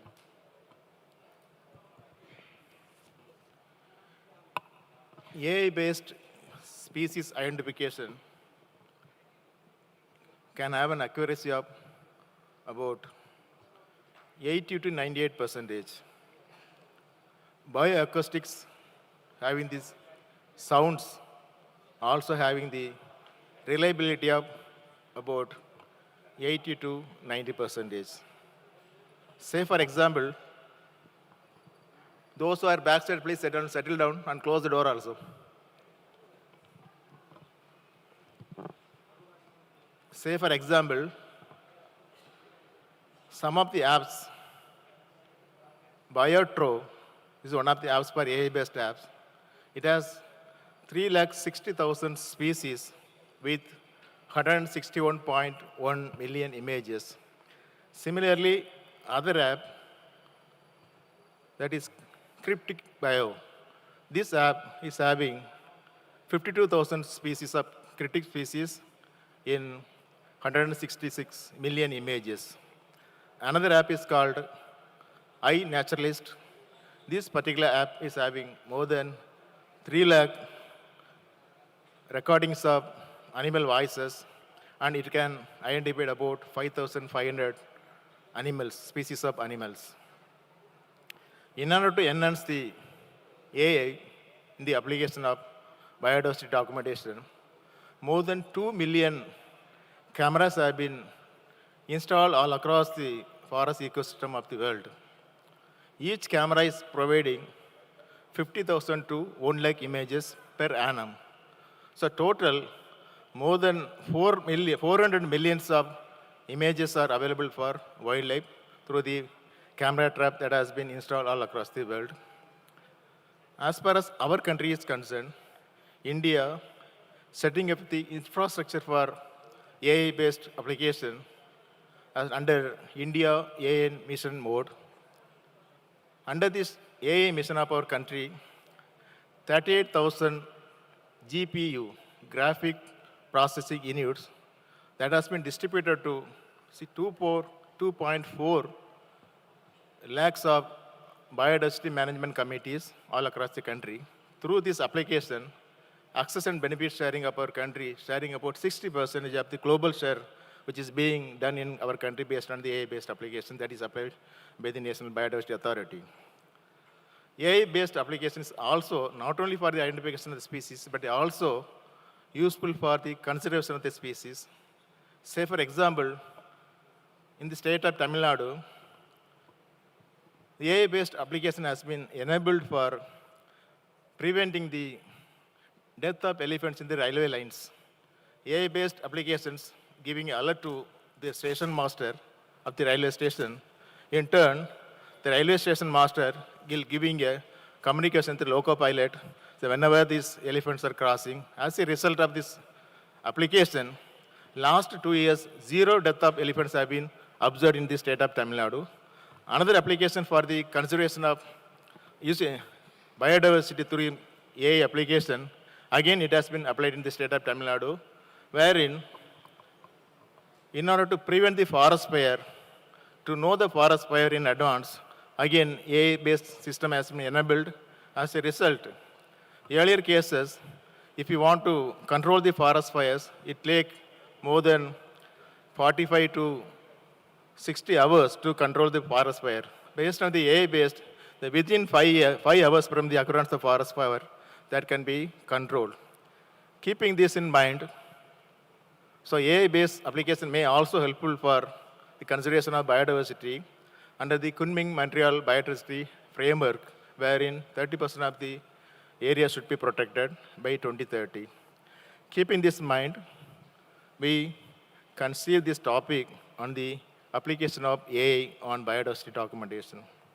AI, please.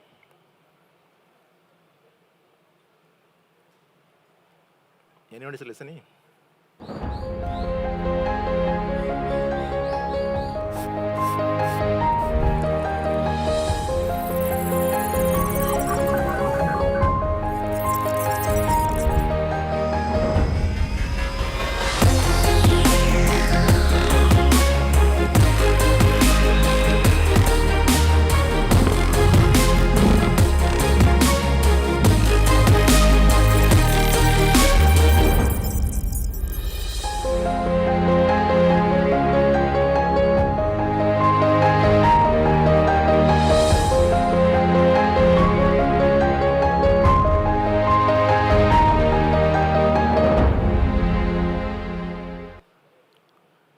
To deliver this lecture, may I request Mr. Sanjay Kumar Das, Special Secretary to Government of West Bengal, please come on stage.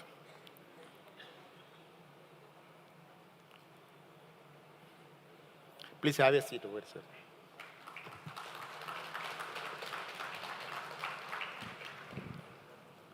Mr. Sanjay Kumar Das is a senior civil servant, institution builder, and technology leader with nearly 3 decades of experience, including in digital governance, cyber security, and emerging technologies.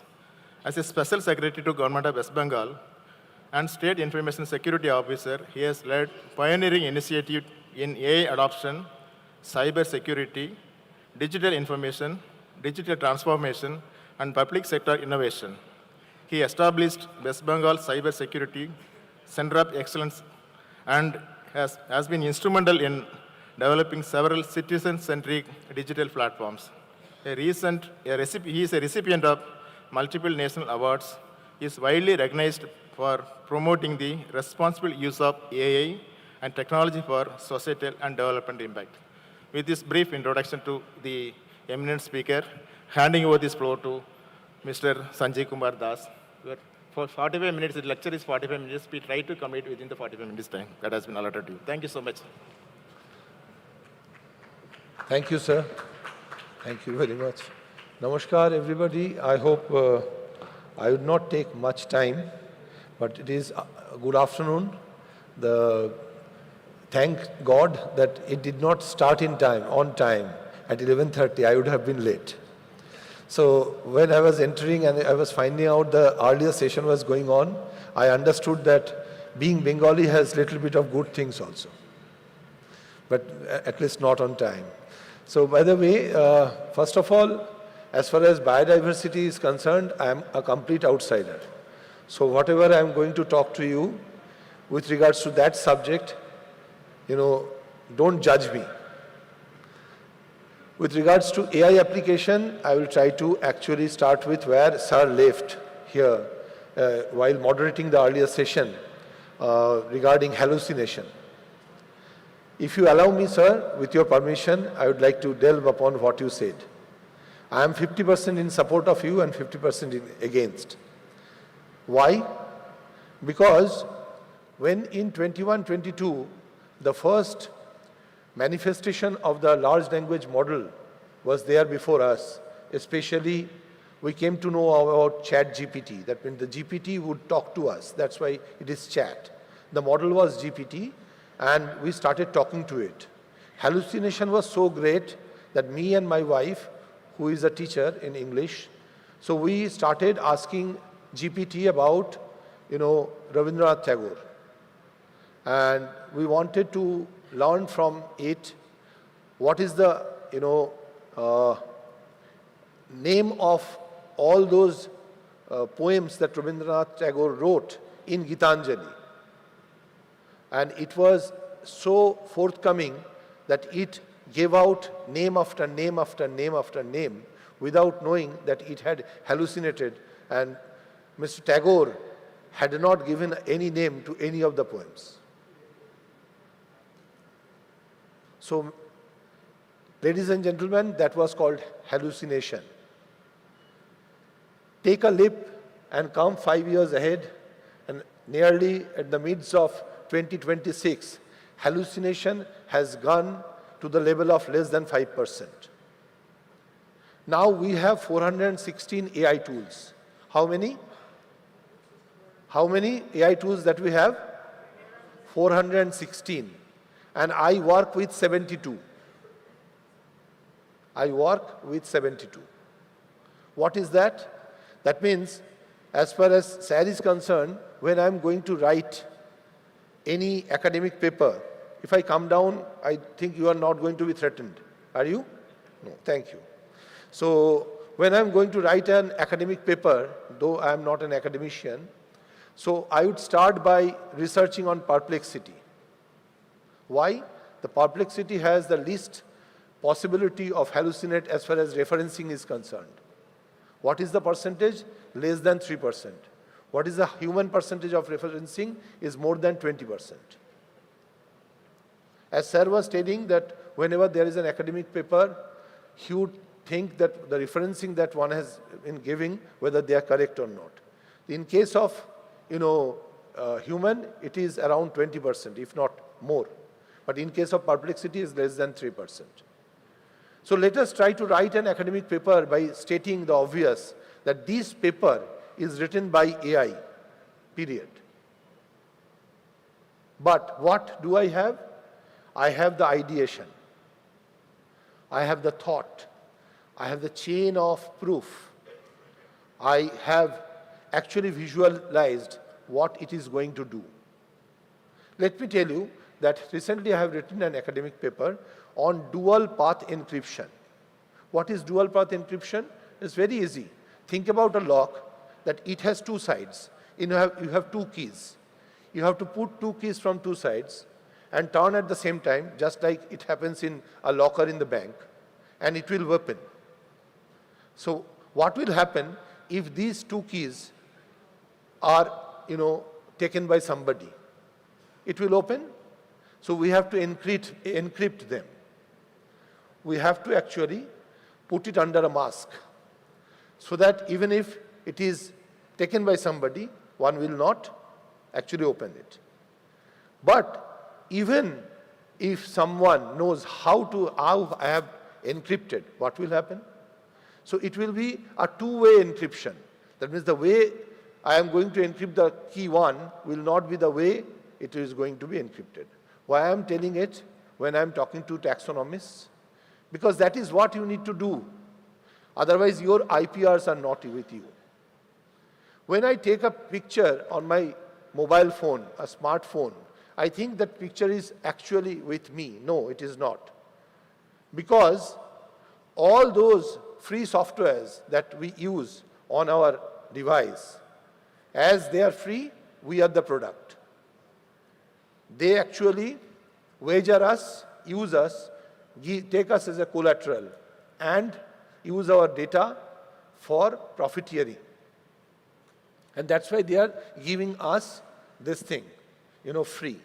So whenever I am doing some research and putting up on any open platform, I'm thinking Google is my thing, it is giving me such amount of free space. No, it is not free, because it is parsing you, it is understanding.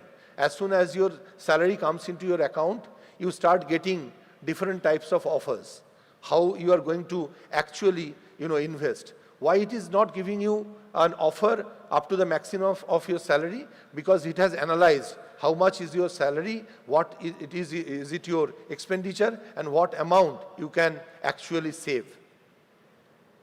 So each one of us is profiled. That day, one of my friends, who is a life coach and this mind healer, came to me and he said, Sanjay, look, I don't have enough money to promote me. We need a good infographics. Then I started talking to Nano Banana of Gemini and also GPT 5.3 and just start researching through Perplexity, got the references, put into GPT. It gave us a sketch, took the sketch, put it into Gemini Nano Banana. Boom, it gave me out the infographic of my dear friend, who is a life coach and a mind healer. And when I sent it across to him, who was sitting across me on the other side of the table, and he opened his WhatsApp, saw the infographics, and suddenly found out that there are written 3 achievements of his, which he had forgotten to include in his own CV.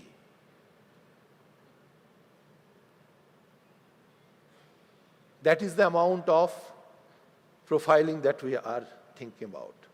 So, sir, if we really want to write, an academic paper, we should actually use AI in order to understand whether my thought is a novel one.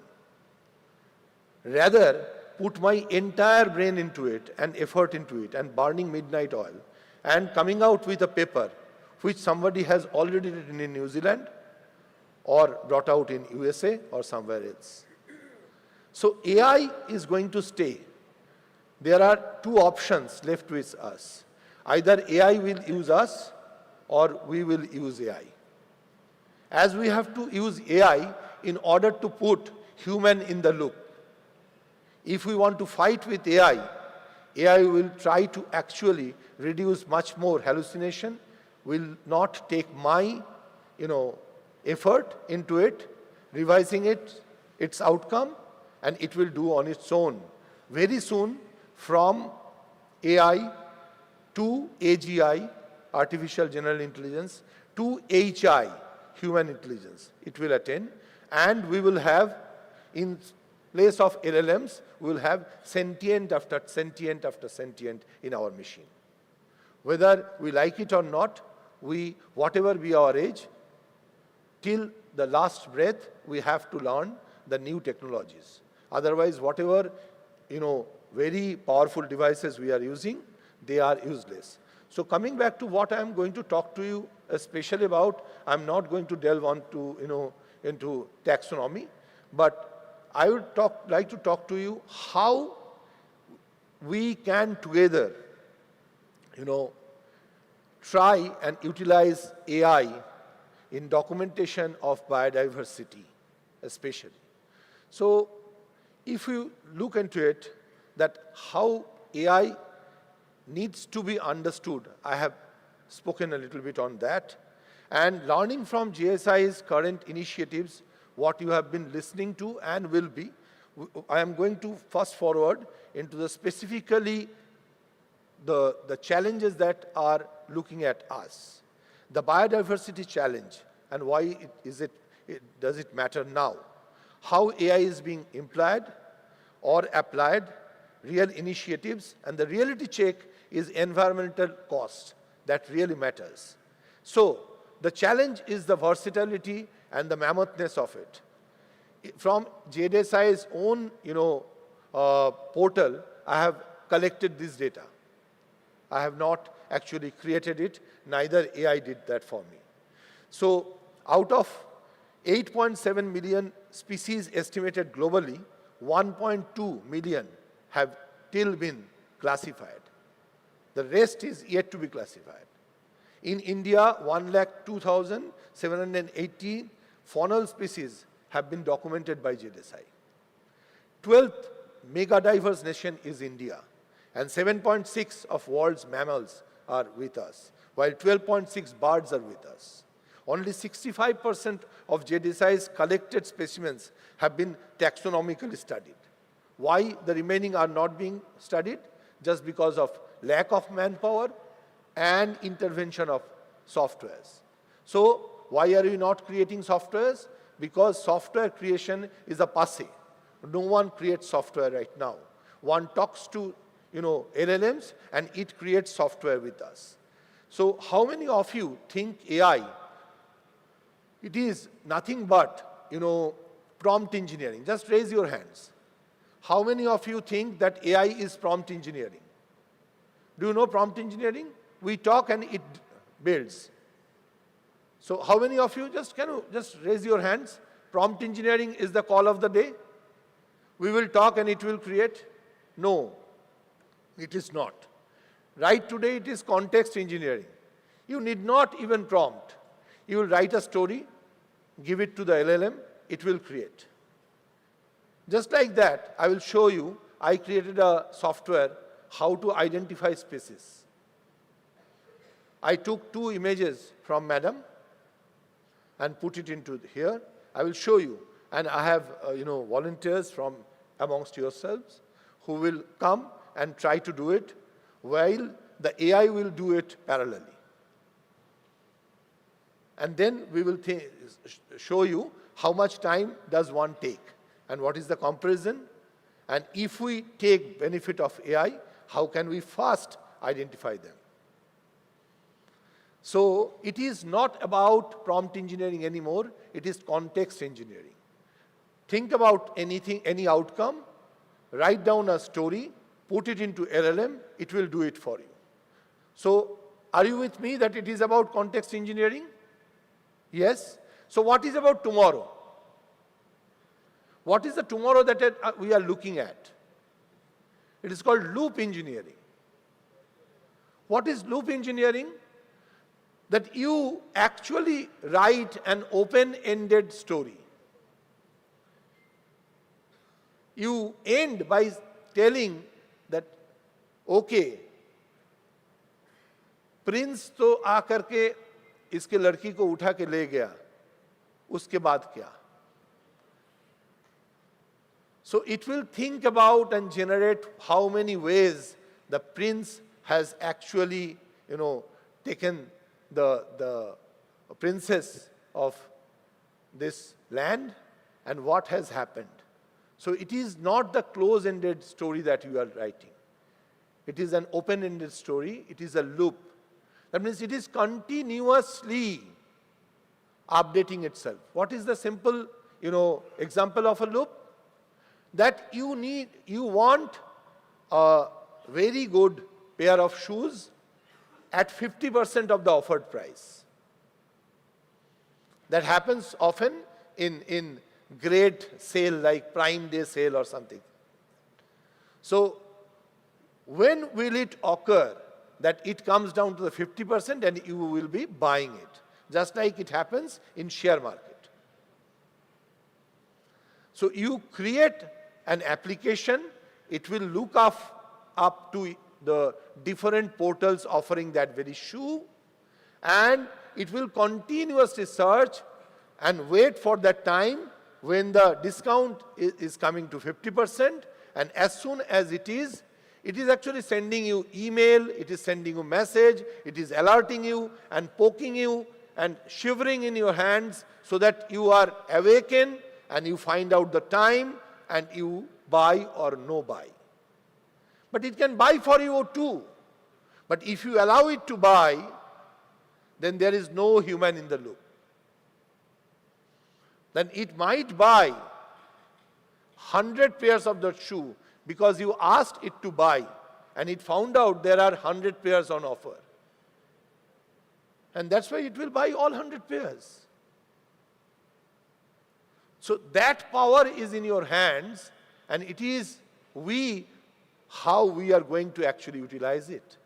So loop engineering is how we will find out the actual, identification of species. I will show. So, June 2026, all 16 genocide regional centers, actually there you have had a total hackathon very recently that I have seen, and the target is assess extension of risk of 11,000 species by 2030. The current status is 6.33 of plants and 7.2% of animals have been formally assessed. They are coming under your red list. That means they are risked to be extincted by 2030. So innovation is AI accelerates the analysis. Instead of 10 years, it can do or less than 3 years. So multiple angles. How can you use AI? Just I have thought of, deep learning accuracy is 88 to 96%.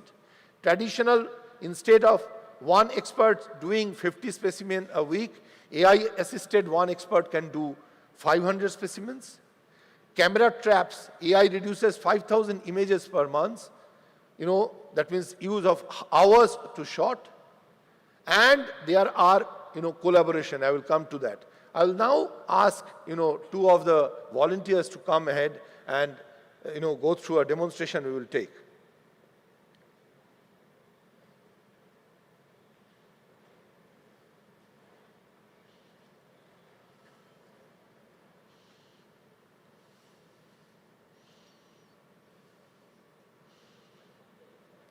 Can you show, are you able to show, see the image?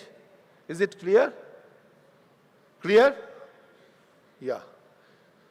So, this is a species or specimen. So, we have expert scientist on the right side here and Claude AI on the left. So, I would ask 4 questions to them. They are there. And when I would ask them to start, I will start this, click this button, and they have to answer these 4 questions, and Claude AI will start assessing. It has never used that. I will show. I have taken lots and, I hope 17 or 18 images Madam has given. So I have used only 2 here and trained it on the remaining. So it has not assessed it till now. So both of them will be assessing. Do you understand? Is it okay? So I am pressing this button, say start, and the clock will be there. So my dear friends, I am starting. Just tell me what taxonomic family does it belong to? Ranidae, Racofluoride, I'm unable to, this thing, Buffonide, or what? Nicibet, what is it? I don't know. Sir, I think it's B, Racofluoride. Fine. Good. What is the primary habitat of it? Sir, Aquatic it should be streams? arboreal trees. What? Option C, arboreal trees. Fine. AI has already done it, completed it. Sir, tadpole. What is it? Reproductive mode? Sir, B. Tadpole. Geographic distribution? Sir, southern western Ghats, option B. 54 seconds. I am proceeding. Both are correct. So Claude took 15 seconds and our scientists took 54 seconds. And the accuracy of both of them are 100%. The confidence of Claudia is 87%. Experts' confidence, it just can't, tell it right now because it is not doing it for many times. So that if they go on doing it, they will understand, it will understand their level of confidence. The speed multiplier is 3.6 times. And it will show that this way we will at least, do how we will identify much more. It is not the end of the thing. This is actually authentication. Now comes the validation. They will validate post this. They are sure, apparently, then they will go into and then they will authenticate. They have just, they have authenticated, they will validate with others. So next demo number 2. This is another image. So I will start by clicking the start. The first question, what is the taxonomic order? Sir, it is option B, Lepidoptera. Good. What is the antenna type? Sir, I'm not sure about this, but can be filiform. Good. What is the key identifying feature? Sir, wing pattern. Fine. And what is the species identity? Sir, this is very tough to tell the species from the picture, but let's get the option D, Esviridis. Basinota. Sir, D, sir, option D. Option? D, last one, sir. Okay.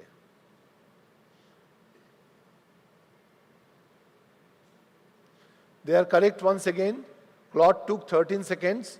They took 41 seconds. But here, I understand that their confidence is not so high. And Claude could not identify because they are not working with Claude for long. So as I worked with them, Claude is understanding that it is me, not them. So I have just thank you very much. Thank you, sir. Just give them a big round of applause.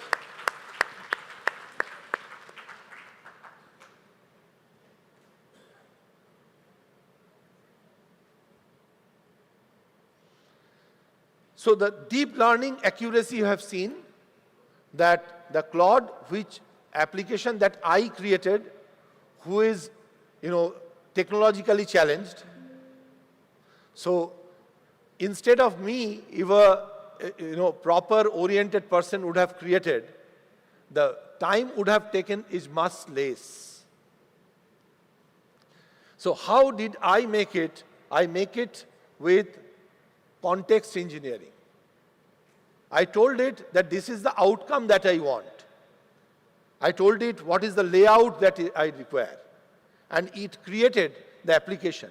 Not only that, it actually allowed me to download it for free.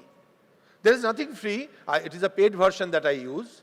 So I can download it, I can put it into my data center, and I can allow you to do it.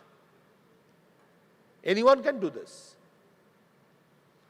So if this application is available with Madam and her team or all of you, or better than this, what is the amount of identification that you would have taken? So this is the positive of AI. Madam has explicitly asked me to talk about the negative of AI. That I will definitely talk. So right now the problem is GSI has 16 centers. The solution is centralized, and GIS integration could easily be done, and digital links can take it forward and get online validation across the globe. I, naturalist, have 500,000 citizen scientific observationists. We can collect their wisdom together and put it across. We can allow it to be identified by multiple, identifiers, and took everything together and validate. So we can bring students, researchers, academicians who not. So the specimen digitization is what we are going to unlock. And let me tell you, right now, the greatest challenge that we are facing is environmental cost. That is what Madam has explicitly asked me to talk about. What is the cost that we are actually, we are shoving out? AI water footprint is 312 to 64 billion liters globally, as 2027 projected this thing is concerned. In India, 358 billion liters is going to be used by 2030. Only in West Bengal, 18 new data centers are coming up. Only in West Bengal. And what is the number across the country and the globe? And today, we are using 150 billion liters per year, and it is going to be 358 billion. Training of GPT-3 took us 5.4 million liters of water. And the greatest problem is, in order to have reduction of temperature, we are often building data centers at biodiverse places. You have definitely heard about creation of data centers in a lot of islands. There are proper news articles this. And people like you, who are masters in biodiversity, you are up in arms against it. So how to fight with this menace? The solution comes through our collective wisdom. Microsoft has decided to go carbon negative by 2030. Anthropic, the maker of this Claude, they are talking about constitutional AI, ethical alignment, and responsible scaling. That means they are talking about using edge data centers. All of our smartphones, which are not fully utilized, can also be used as edge data centers. And if we allow our unused storage, unused memory for collective and collaborative, this computation, then a lot of this use of water and creation of this data center can be actually, done away with. So OpenAI, they are creating this species net. This is an open source solution supporting the effort that I just showed you. Google is setting up a $15 billion Visakhapatnam data hub, and it is going to be 100%, it is going to use 100%, renewable energy. And UK has shown the path by investing 12 million for AI in environmental science. So India AI mission is actually giving us 10,300 crore for this use of AI. And 200,000 plus AI startups have come up. That is more than 2 lakh, who are working with AI, and they are working also in building conservative solutions. And India AI Impact Summit has positioned India as a global AI leader, where JDSI and likes, they can be a part of that. So coming back to how we can solve this problem, rainforest connection, solar-powered AI audio detects illegal logging. We are actually faced with a huge problem. Very recently, one of the big 4 actually undertook a study and found out that 11% of us are multiple logged in. That means whosoever is actually using, we are multiple times logged in into same application. That means in my mobile phone, the email is opened. In my laptop, the email is opened. That means a person is using the same application on multiple devices. That is called multiple logging, and that is actually using a lot of energy. So that is a way how we can detect it and put you to sleep. So this laptop that I am using has actually taken up that facility. What is this? Whenever I am using the email in my mobile, it has logged me out from this email, this in my browser, email browser. So that way, I am actually, making myself carbon neutral. The footprint is coming down. So it is called illegal or multiple, logging. Dryad is a thermal imaging AI solution. It is being used for early wildfire detection. And there are many things. Open Atlas is one of the finest applications. It is actually showing us real-time deforestation. So what is the path forward? Madam asked me how JDSI and all these organizations can actually adopt AI. So I'm just I'm sharing my idea. You can think of a 3-month plan. The first month is foundation on all your employees on Python and ML basics. Don't worry, you are not going to learn Python. You are going to run Python using AI. Understanding how Python works, so that when you are going to actually use AI tools, you understand how Python is working, and you can understand what are the security threats or lot of zero-day vulnerabilities that it can imbibe into its functioning. Month 2 is, in this case, you can use Code Academy, YouTube, Coursera, and all these free tools or free platforms.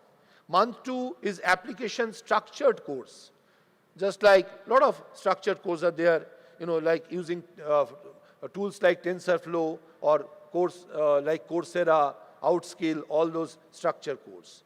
And month 3 is join a project in your own organization. And using that project as the base, go back and share with the community. Remember one thing, we are actually still today in one shape because we use lots and lots of free tools created by open source community. Mozilla is an open source community. We use Mozilla. Google per se browser is an open source browser.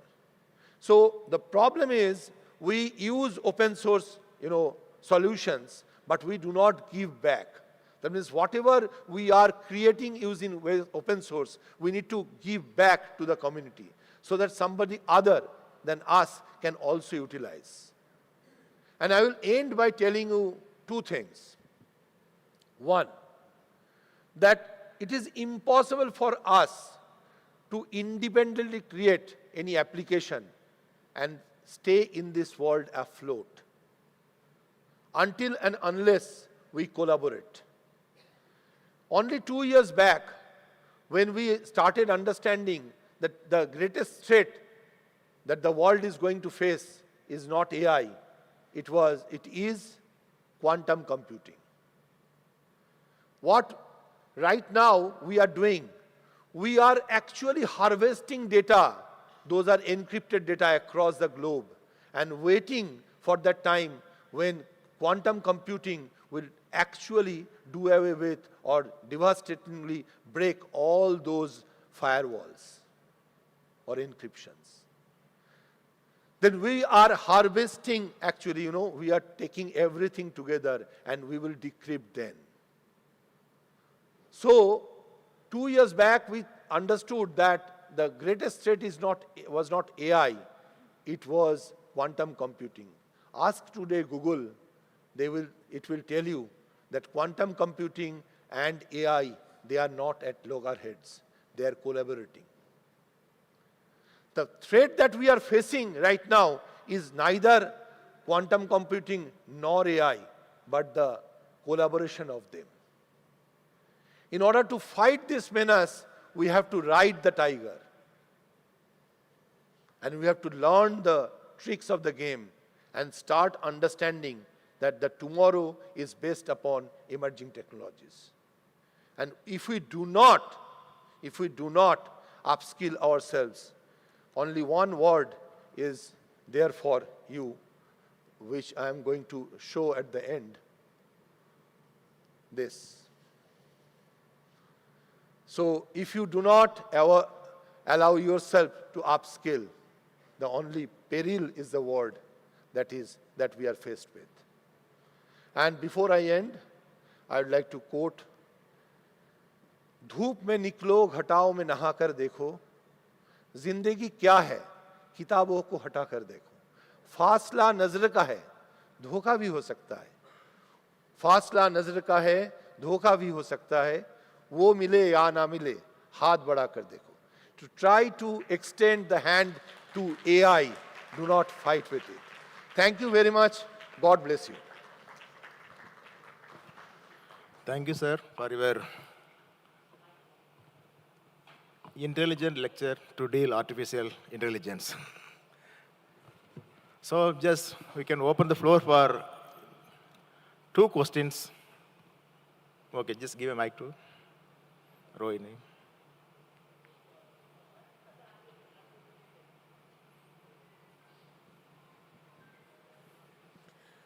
Thank you, Mr. Daswal. Lovely, lucid lecture.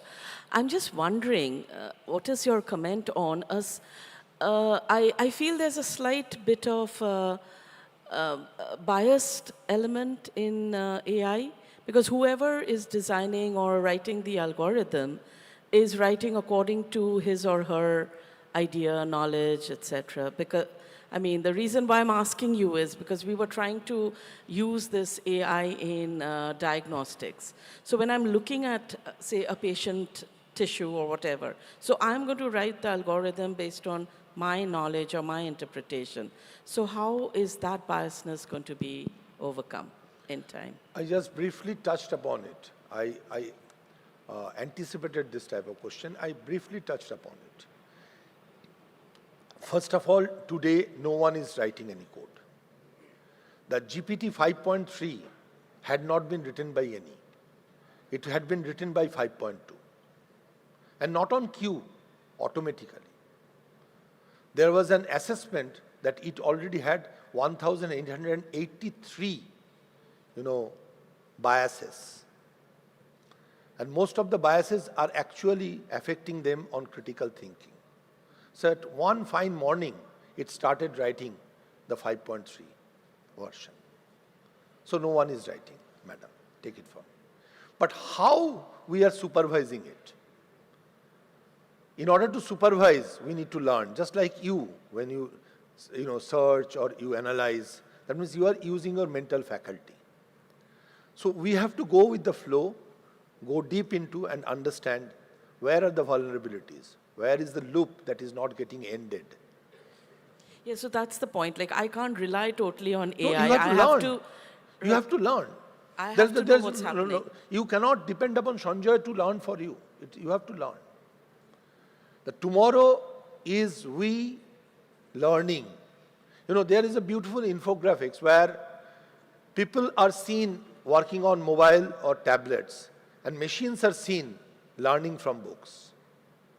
If you just imagine that there are machines and robots, they are learning from books, and people are learning from tablets or mobiles. So up till November 2021, all the models, they had learned whatever was available in internet. And right now, the basic legacy data is unique, because there is a period after that. So whenever there is an assessment, and what happens, just let me tell you how AI works.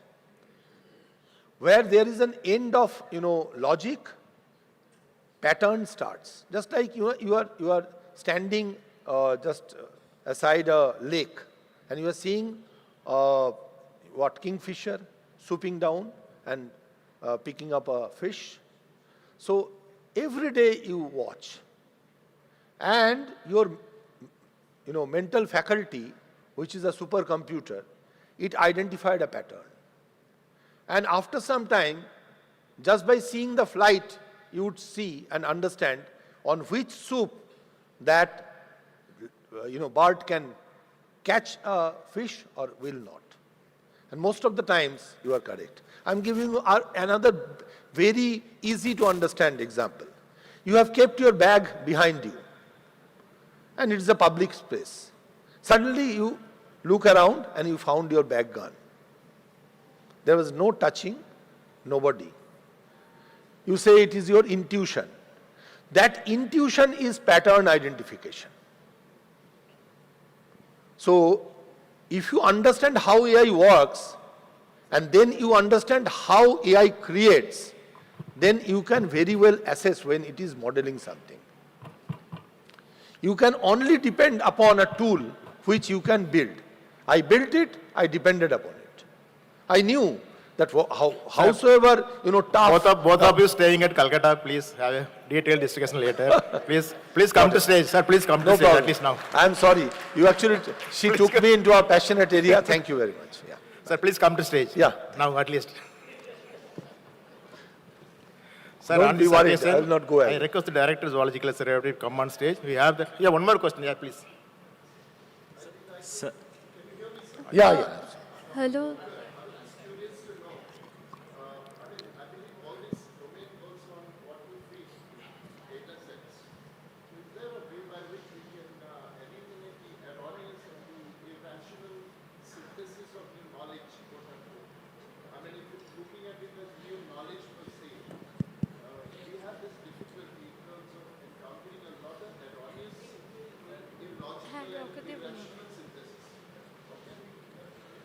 It is being done, sir. Hundreds and thousands of startups are doing this. And as we are talking, other than me, I hope hardly anybody has put one's phone on flight mode. So either Google or Siri, they are all listening. So they are learning 24/7. And that's why it is getting corrected. So just answer to your question specifically. So as soon as it comes to your mind, you can create a loop and start correcting whatever is coming up to you. And these small efforts will actually ensure a better tomorrow. So as a matter of fact, my worry is, at this point of time, it's rubbing shoulders with us. Would it probably supersede human intellect and cognition? Once again, I'm not getting. We are in a stage where it's almost attempting to rub shoulders with us, right? In the sense, synthesis or reasoning and whatever. Would there be a time when it will overtake human intellect and cognition? Yes, absolutely. 2050 as the target, I don't think even 2050. If we do not read, if we do not upskill ourselves, we have to delay it. It is inevitable. So in order to delay it, just like degenerative disease, so we have to try and delay it. Thank you. Very Sir, please stay back for lunch so that they can have a discussion during lunch session. Please stay back for lunch also. So Rohini, just one question, quick question and quick answer also. Okay, so can you hear me, sir?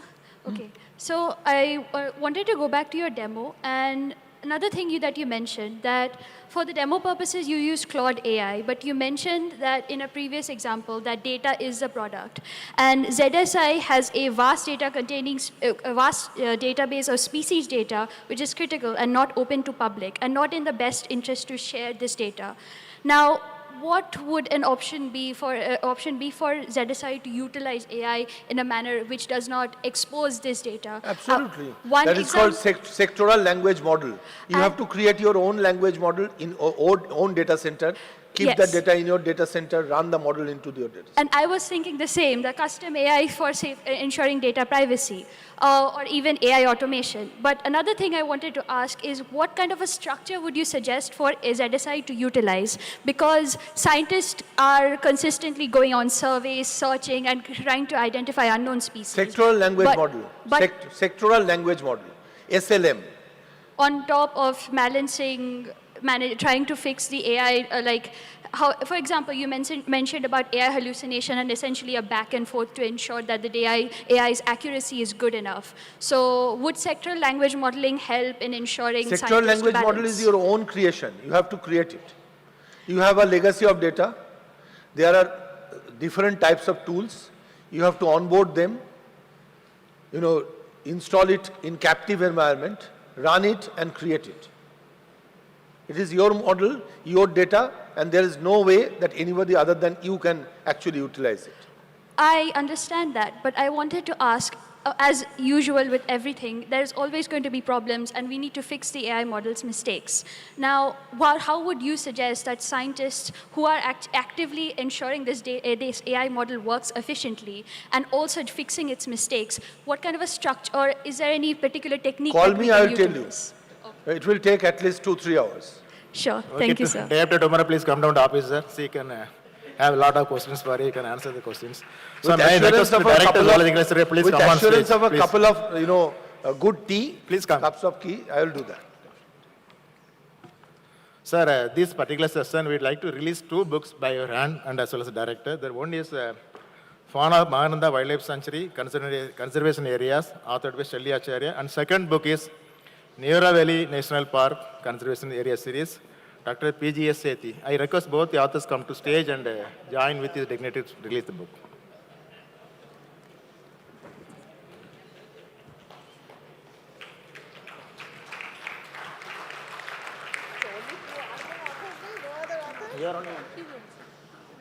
Which are these? I am not author.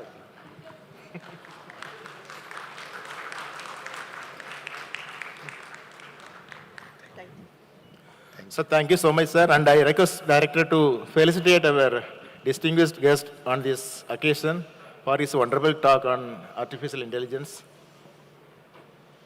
বুঝতে পেরেছি তো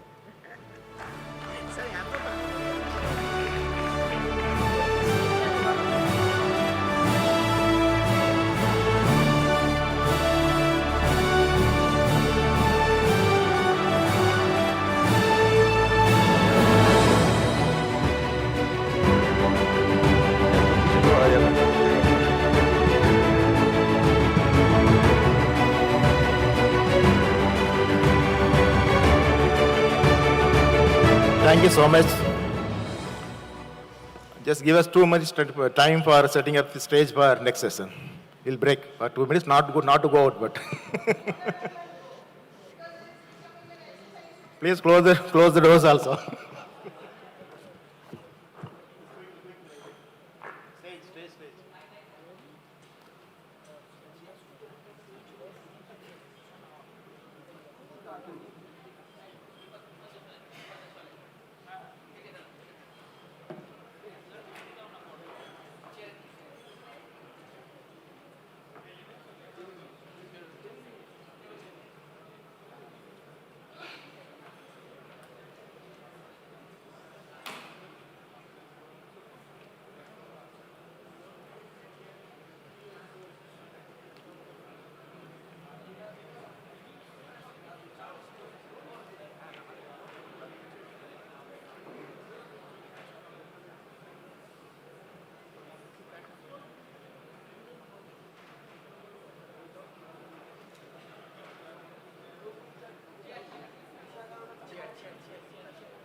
So welcome to session 3 of the day.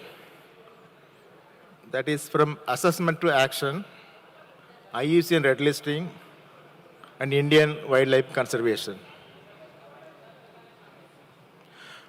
Please, all of you, please keep quiet and settle down. Don't make any noise.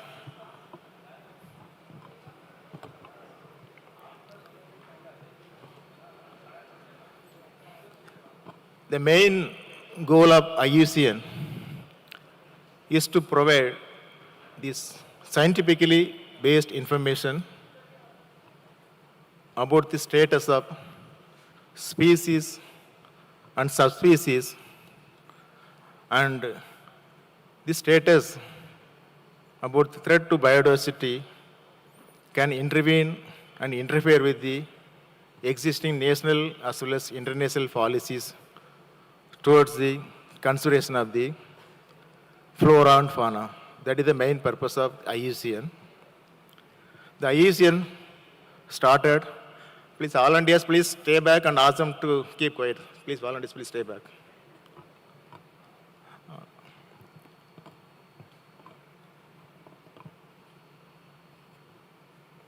IUCN was established in the year 1948. Presently, about 1,400 institutions are become the member of the IUCN. About 17,000 people are working for the IUCN assessment across the world.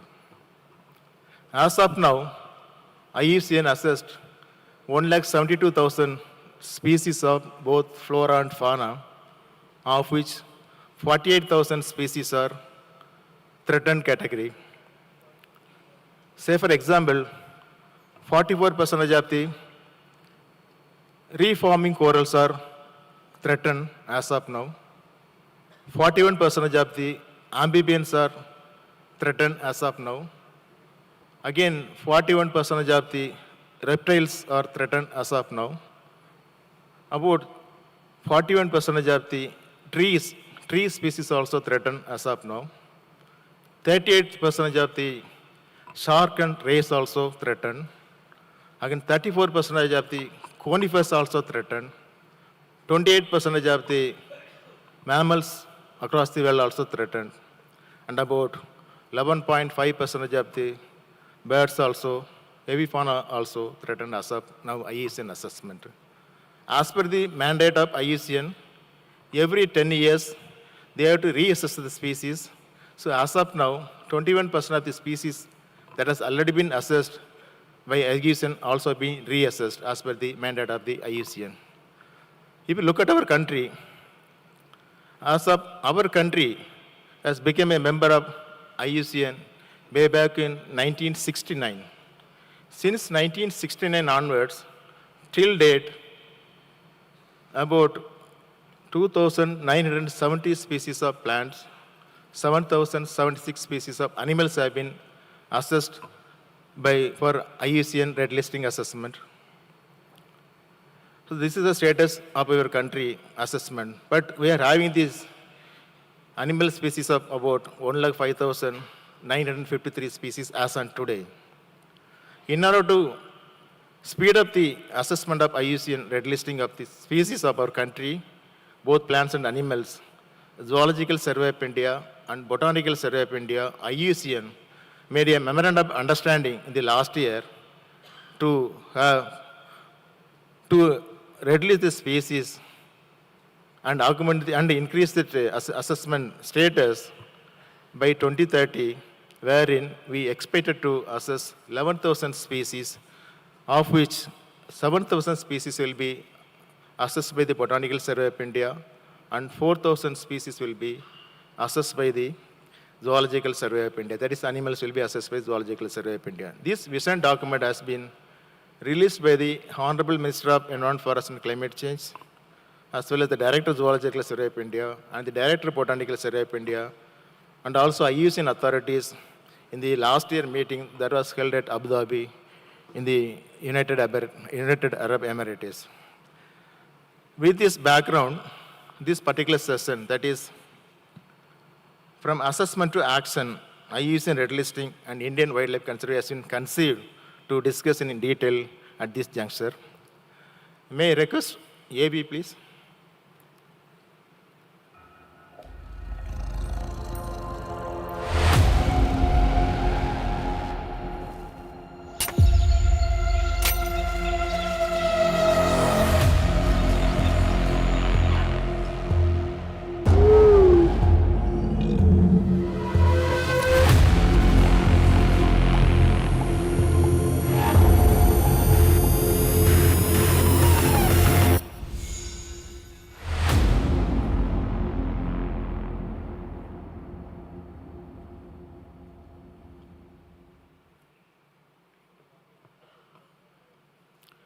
In order to moderate this session, may I request Dr. Deepa Jaiswal, Scientist E and Officer in charge of Freshwater Biology Regional Center, Hyderabad, please come on stage. Dr. Deepa Jaiswal, presently posted at Hyderabad office, she is working on the wetlands of our country, especially documenting the Ramsar sites of our country, and she is bringing out the document on this aspect. With this brief introduction to the moderator, I'm handing over this floor to moderator to proceed for this session. The duration of this session only 60 minutes. Please try to complete the session within 10 so that we can break for lunch also in time. Thank you, sir. Good afternoon, one and all. Respected Director, Madam Dr. Dhriti Banerjee, and the organizing secretary for this event, Dr. Raghunathan, sir, I'm very much thankful for giving me this opportunity to moderate this session, which is From Assessment to Action, IUCN Red Listing and Indian Wildlife Conservation. This session is for 1 hour, 15 minutes. Each speaker is given, okay, we'll restrict the time to 1 hour because of the shortage of time. So each speaker is given 10 minutes time, and we'll just sum up with 1 or 2 questions. For this session, we have a renowned chairperson, Dr. Achalendra Reddy, sir. Dr. C. Achalendra Reddy, a distinguished Indian Forest Service officer and former Principal Chief Conservator of Forest, Arunachal Pradesh.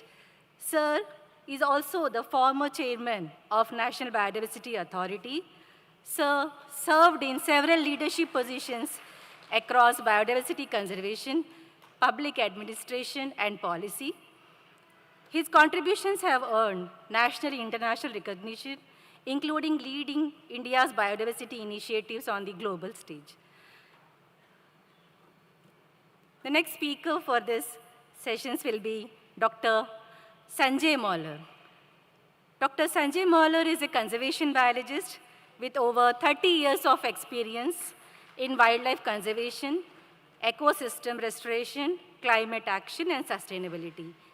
He has led numerous global and national species conservation assessments and planning initiatives, contributed to the development of IUCN red listing guidelines, and trained generations of conservation professionals across Asia and the world. His contributions have been recognized through prestigious awards, including the IUCN George Rapp Award for Conservation Innovation, IUCN Leadership Award, and the SCB Distinguished Global Service Award. We welcome you, sir, for this session. Then we have the next panelist member in this particular session is Dr. Rajiv Raghavan. I invite Dr. Rajiv Raghavan, sir. Dr. Rajiv Raghavan is a faculty at the Kerala University of Fisheries and Ocean Studies, where he leads a research group working on taxonomy, molecular ecology, and conservation of freshwater fishes.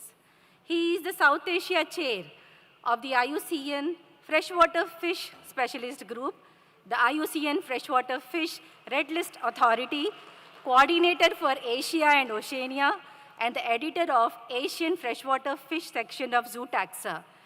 Dr. Rajiv also has published more than 200 papers in the peer-reviewed literature with more than 6,000 citations. We welcome you, sir, for this session. Then we have Dr. Rahul Kaul. Dr. Rahul Kaul obtained his doctoral degree on the ecology of Cheer pheasant in 1990 before heading the South Asia office of the World Pheasant Association.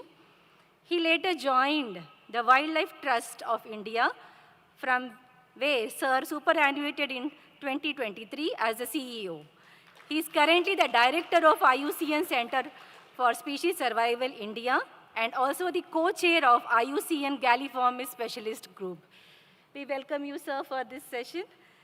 Then we have the last speaker for this will be the Dr. Yashveer Bhatnagar.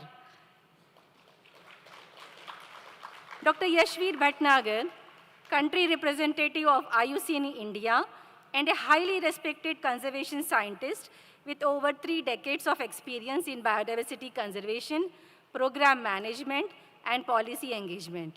He has worked extensively with government agencies, research institutions, NGOs, and international conservation initiatives, making significant contributions to wildlife and landscape conservation in India and beyond. So with this, we are going to start the address from our chairperson for this session, Dr. Achalendra Reddy, sir, IFS, former PCC of Arunachal Pradesh and former chairperson of National Biodiversity Authority. The title is IUCN, an Overview.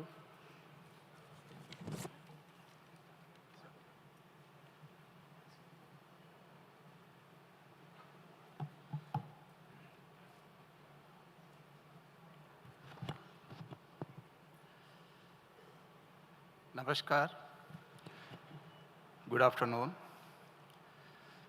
There is a saying that one should not, it's very difficult to hold a session before lunch and after lunch also.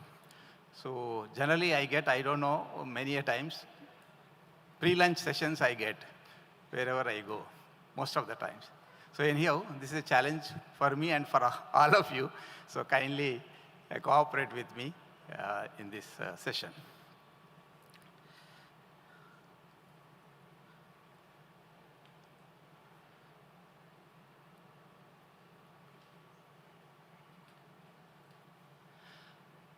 Friends, lot of data, information, risk analysis on species have been already discussed and shared with all of you.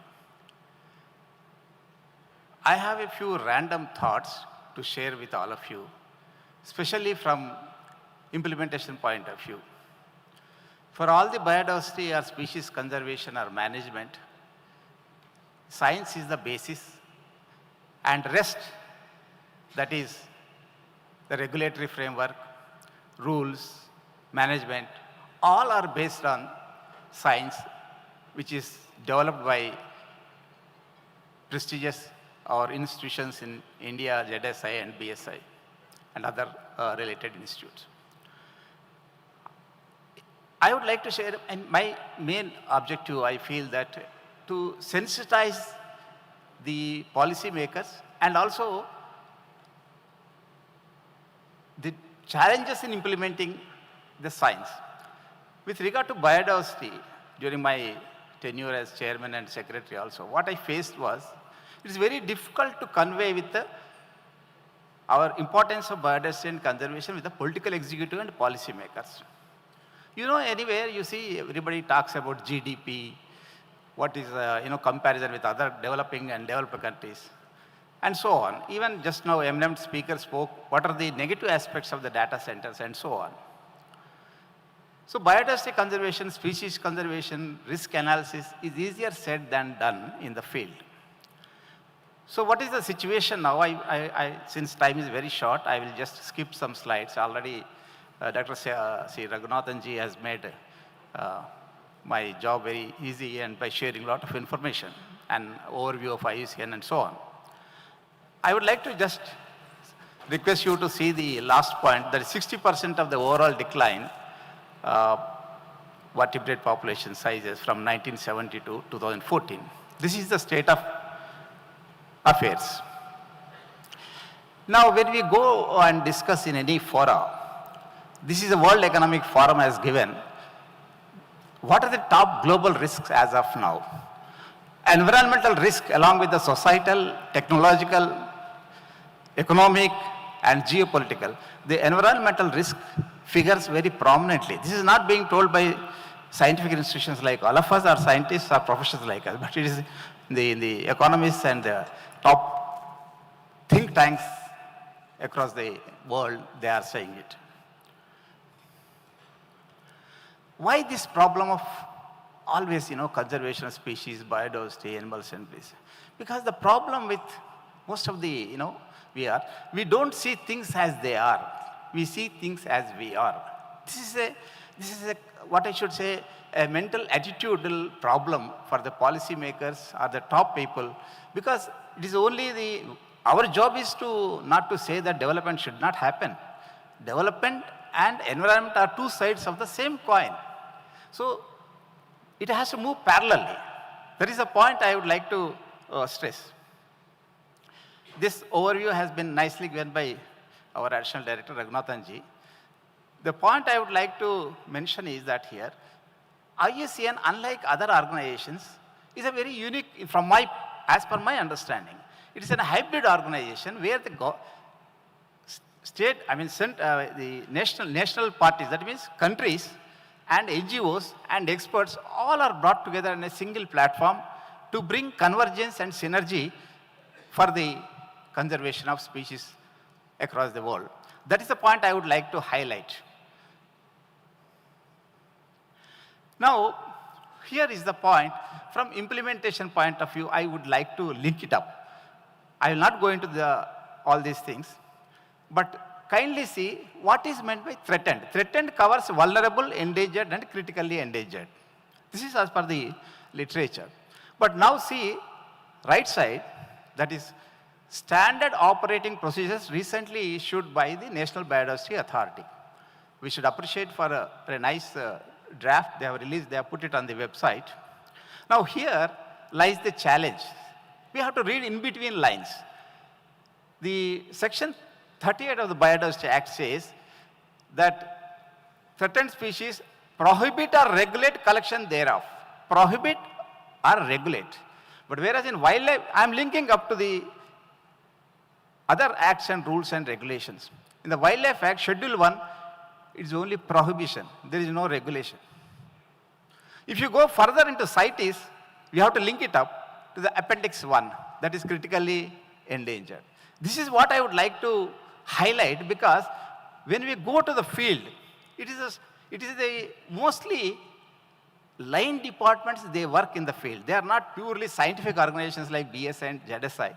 Therefore, understanding and implementing these scientific concepts into management is really a challenge. Because in the earlier threatened species notifications, kindly see in all the states which have notified, tiger was included in the section 38 notified 3 species. Because tiger is there in the schedule 1, which is prohibited species. You can't regulate its utilization. This was a mistake done because in the earlier stage of implementation of the Biodiversity Act, we didn't possess the required knowledge of transforming concepts into practice. That was a challenge. Now we learnt it. Now with this, we should not repeat the same mistakes now in the upcoming future notifications of threatened species under section 38. This is my humble submission.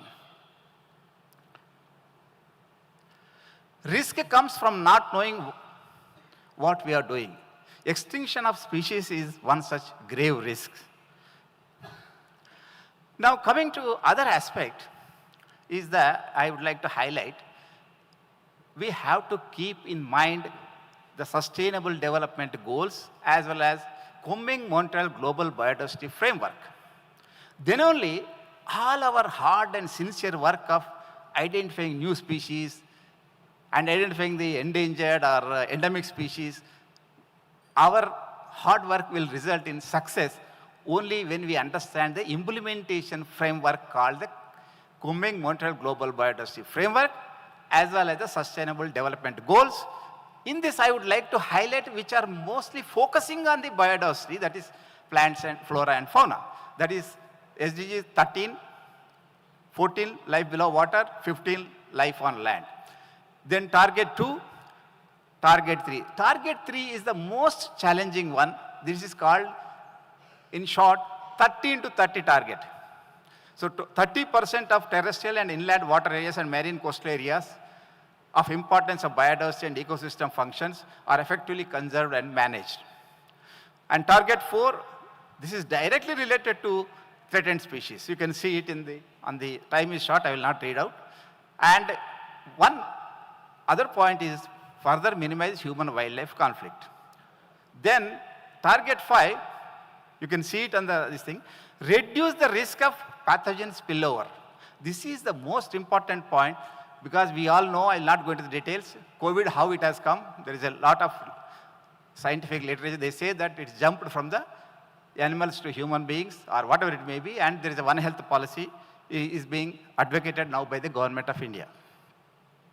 Now, one more thing I would like to highlight is the private sector is coming very forcefully into the conservation. This is a very good news for all of us. So this I attended. Dr. Padale is here somewhere, I think. He was also there. This Center for Business Leadership on Nature Restoration was inaugurated in Chennai by Industries Group. That is a very interesting thing. That is what we have to encourage in future also. Now this has been already mentioned by Dr. Raghunathanji. What I would like to mention here is that when I was heading earlier as a secretary NBA, we had a problem when we listed 2 plant species on the normally traded commodities under section 40. That means once we list there, it escapes from the implementation of the access benefit sharing mechanism. Then some NGOs went to the court that we have wrongly identified it is a very rare species. These 2 species you have listed in the normally traded commodities, therefore it has to be removed. Then we took the help of Botanical Survey of India and we placed a scientific argument. That is where science and management should come together. That is my point highlighting repeatedly. So this is how we won the case in the court based on the scientific evidence given by the Botanical Survey of India. Now we all know that wildlife conservation, what is happening in India, and many have spoken already, many videos you have seen it. But there are 4 standard things already we all know: national parks, sanctuaries, conservation reserves, community reserves, and the 2 new things, which is the biodiversity heritage sites, which is not being discussed that much as it's required to highlight it, because the regulatory mechanism in the biodiversity heritage sites is far loose, and it is people friendly, and it is not that much, like forest department and coming and policing and discouraging the wildlife the people's participation. So already 54 have been declared. So conceptually, I will not go into the details what is national park and all these things, community and this thing. Biodiversity heritage sites already declared 54. Another important thing which is going to come now, the guidelines are with the Government of India, Ministry of Environment and Forest, that is other effective area-based conservation measures. This was discussed in COP 14 in 2018, COP 15, COP 16, which we attended, and shortly in another 1 month, the guidelines are going to be released by our ministry. Now, the point I would like to highlight is that these are actual units of biodiversity governance in the field, which uses knowledge developed by the scientific institutions called ZSI.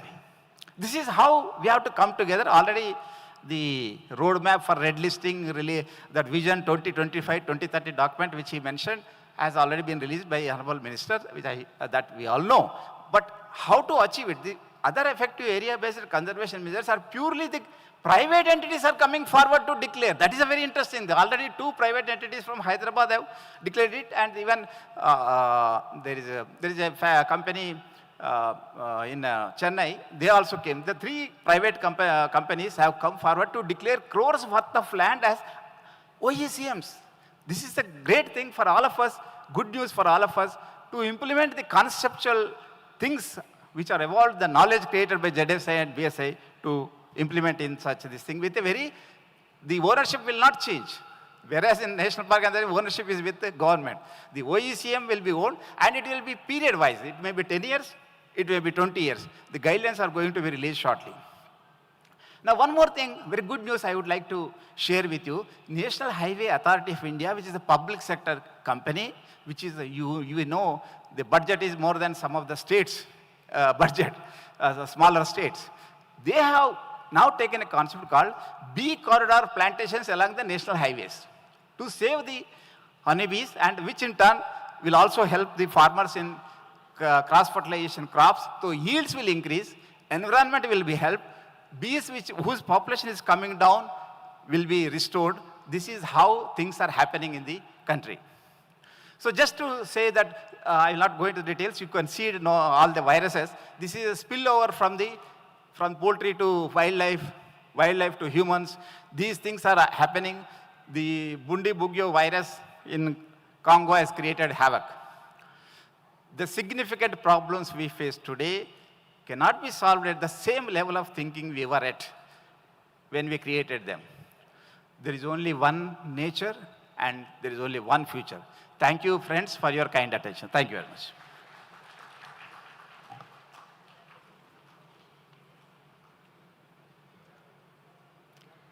Thank you. Thank you, sir, for a complete overview of the IUCN.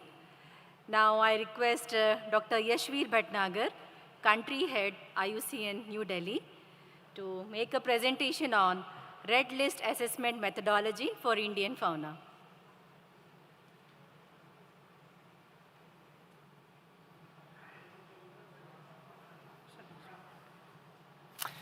Good afternoon. So I'll try to be as brief as possible because so much has been talked about the IUCN Red List before this. So I joined IUCN as the country head just about 4 years ago. And there was a very interesting, funny problem that I faced, that whether it was relatives or people who were curious about why I have moved back to Delhi, I said that I have joined IUCN, and their question was, oh, what is IUCN? And this is something which was across educated people, others. But the moment I spoke with them about the red listing, that, tiger is endangered, and this is something that IUCN does, immediately they were able to connect what IUCN was about. So I realized that IUCN's key brand value is red listing. It's among the oldest things that it did. There are several other things that IUCN does, but this still remains at the crux of what IUCN is known for. So this is something which we initiated with the ministry. It has been spoken about, the Vision 2030 that the Honorable Minister released with the, and it's a very unique program. So I'll quickly talk about some of the steps that we have taken so far and where we want to go with this program. I won't bore you about these issues because we know that there is a significant problem. And the fact that there are these global obligations. I just want to quickly also mention here that, while there are global obligations that were spoken, there are also about the SBBs, the State Biodiversity Boards that Dr. Reddy alluded to. But there are interesting things about our own schedules in the Wildlife Protection Act, where one would wonder that the level of protection has to be based on the level of risk.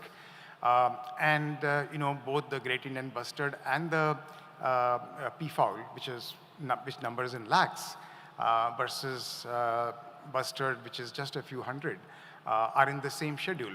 So there is this need of somehow being able to guide even the schedules in the Indian context. So the genesis of this whole idea was that for a subcontinent like India, with species that occur across the globe, and least concerned species may actually be endangered within India and vice versa. And it is important to get into this whole exercise of assessing species based on their national context. So we have also heard this earlier that India is very important for wildlife, for conservation, for biodiversity, but it's just about 7% of the flora and fauna which has been assessed so far. And that too, like I said, mostly in the global context. And something which is very often spoken about, ecosystem services. And in terms of biodiversity and ecosystem services, bees are often talked about. Bees provide us food security, through the pollination services that they do. But it's interesting that I was just checking with Dr. Raina in ZSI that none of the 50-odd bee species have been assessed so far in India. So it's really not something that has been done comprehensively. We have seen this earlier. This is the document that was released by the Honorable Minister as a part of this organization. See, this is something that I want to spend a little more time on. This is we have had efforts from either ZSI, BSI, Dr. Sanjay Molur and others across from the 90s to work on something like the national red listing, or to see how we have a red listing completed for this for our country. Every time it has progressed, but probably not progressed as desired. But this time what has been done is that we have been able to kind of forge this very unique collaboration with the ministry, which took the leadership, and with really leaders with foresight in both ZSI and BSI were there, who took up this challenge to agree that such an assessment, such an exercise was required for the country. Their IUCN entities of the India office and the CSS Center, we brought in this whole, catalyzed this process for the ministry and ZSI, BSI to facilitate this. So, we have the expert organizations, which is ZSI, BSI, and the specialist groups, and it is facilitated by the IUCN India office and the CSS Center. So it's I think, a very, very unique proposition where the ministry is actually putting in money into this whole exercise with training and assessments being done, and other partners, also bringing in resources, manpower, expertise into this process.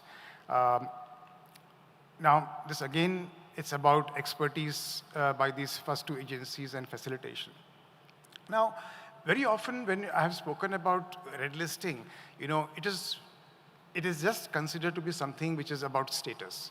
And I just want to say that red listing is also about status. It is certainly red listing the risk of extinction of species.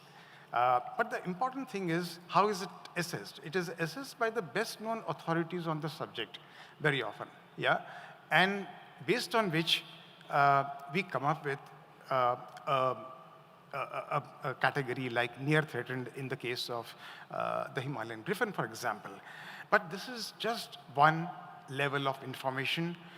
The same article talks about the whole distribution of the species. It gives a very authoritative information about this, the approximate estimated numbers, the habitats that they occur, the countries where they occur, the status, meaning which goes into whether it is decreasing, increasing, stable, and information about its habitat. But very importantly, the best minds on the species get together to talk about the threats and the conservation action which needs to be taken up. Also about the use, especially in the context of plants, this becomes very useful also for animals. And this also, for the time that it is assessed, it probably provides the best bibliography of that particular species. So it is a holistic and very authoritative, document which is there. The dashboard that I showed you on the Red List website, plus a downloadable PDF files and shape files can also be downloaded for the maps. Now here again, this is the overall process that we are following under the vision, which is that we last year brainstormed to prioritize species based on these criteria. So that was something that when you have 1.5 lakh species of plants and animals, how do you prioritize? And based on endemics, species under the Wildlife Protection Act, the traded species, we have managed to shortlist about 11,000 plants and animals for assessment.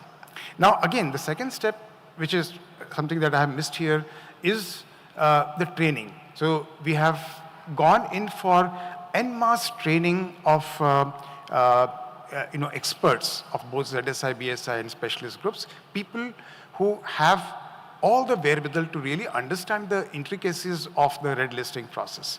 It is a very intense process, and this training is something which is a crucial part. We have already got over 100 scientists and experts trained, ZSI, BSI, and some other institutions, and we really hope to double this by the time that we go ahead.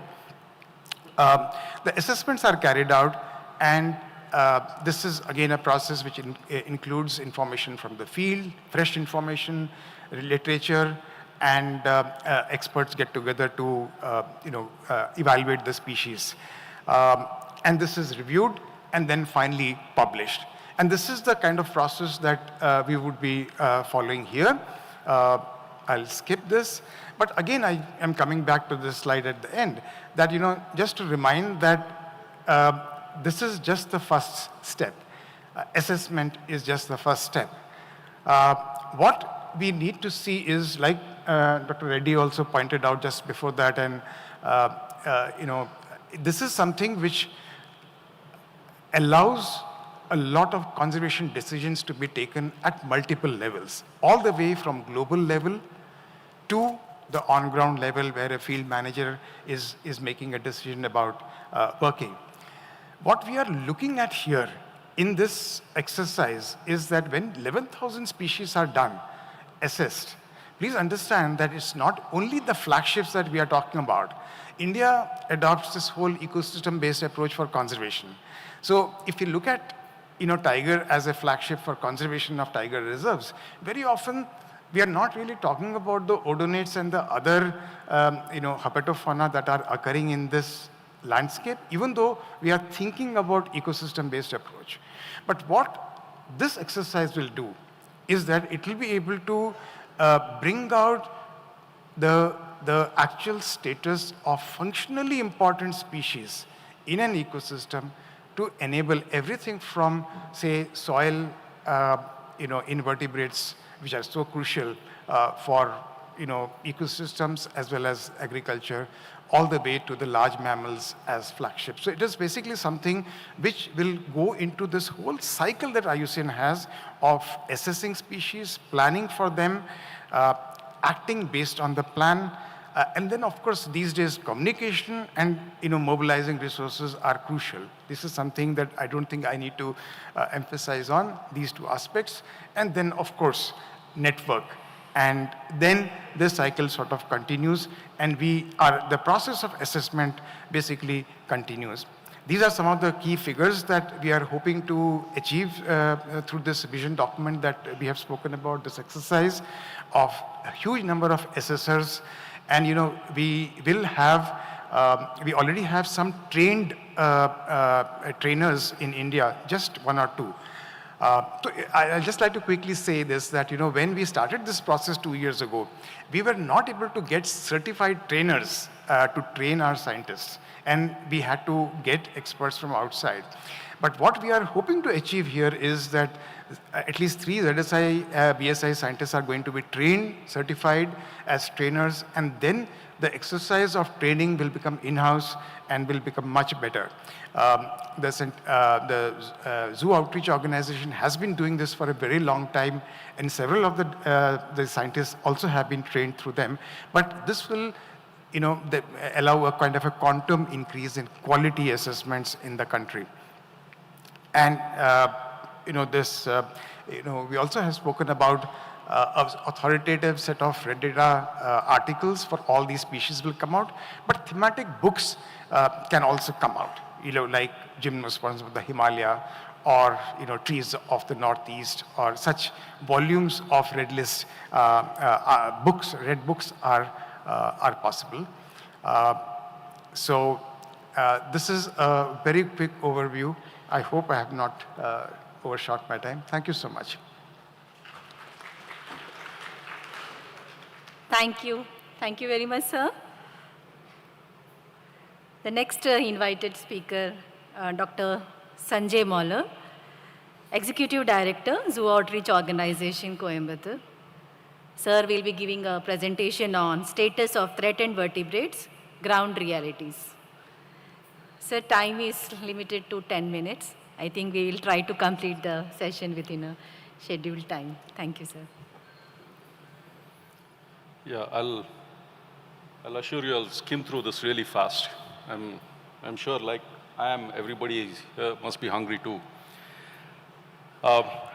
This is just a capsule of what's been going on, and especially around the world when the IUCN Red List was being propagated and done up. A lot of different groups were assessed.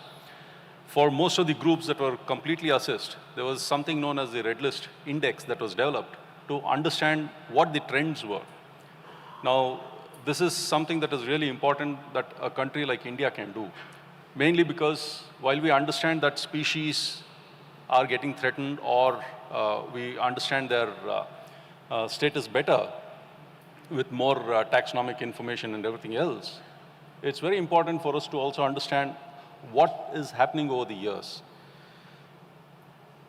Perhaps this is something that, the next 5 years can be also done as part of the national red listing. But the story doesn't begin here. It begins all the way in 1997, when under the biodiversity conservation prioritization process, India was one of the first countries in the world to assess plants and animals across several different orders. And that was considered as the first national red listing attempt anywhere in the world. And we had, just to summarize here, I've given 4 of the vertebrate groups. So since 1997, what we knew of, say, for example, amphibians, 202 species, in 2003 that led to the first global amphibian assessments. And the global amphibian assessments around the world was actually influenced by the National Assessment of Amphibians in India. And then in 2020, it was revisited, and we now have about more than 450 species of amphibians. Reptiles, in 1997, there were 450 species, and over the years, several revisits have happened, not just at the country level, but at the South Asian level. And as the species have built up, we've had their assessments over and over again. And in 2026, in fact, just June 1st to 5th, we did the Western Ghats snake assessments of assessing 152 species. Mammals, again, 450 species in 1997, 400 species in 1997. Today is roughly about 425 or so, 450 species, depending on the taxa, that are either recognized at the species or the subspecies level. We had several different things that happened since then, in the sense that because the 1997 data provided a lot of data deficiency in the mammal assessments, particular groups like small mammals and bats were taken up to study, and when their reassessments were done, the assessments got much better. So over the years, several different assessments have happened, and from 2016 onwards, most of these assessments in mammals have been done online.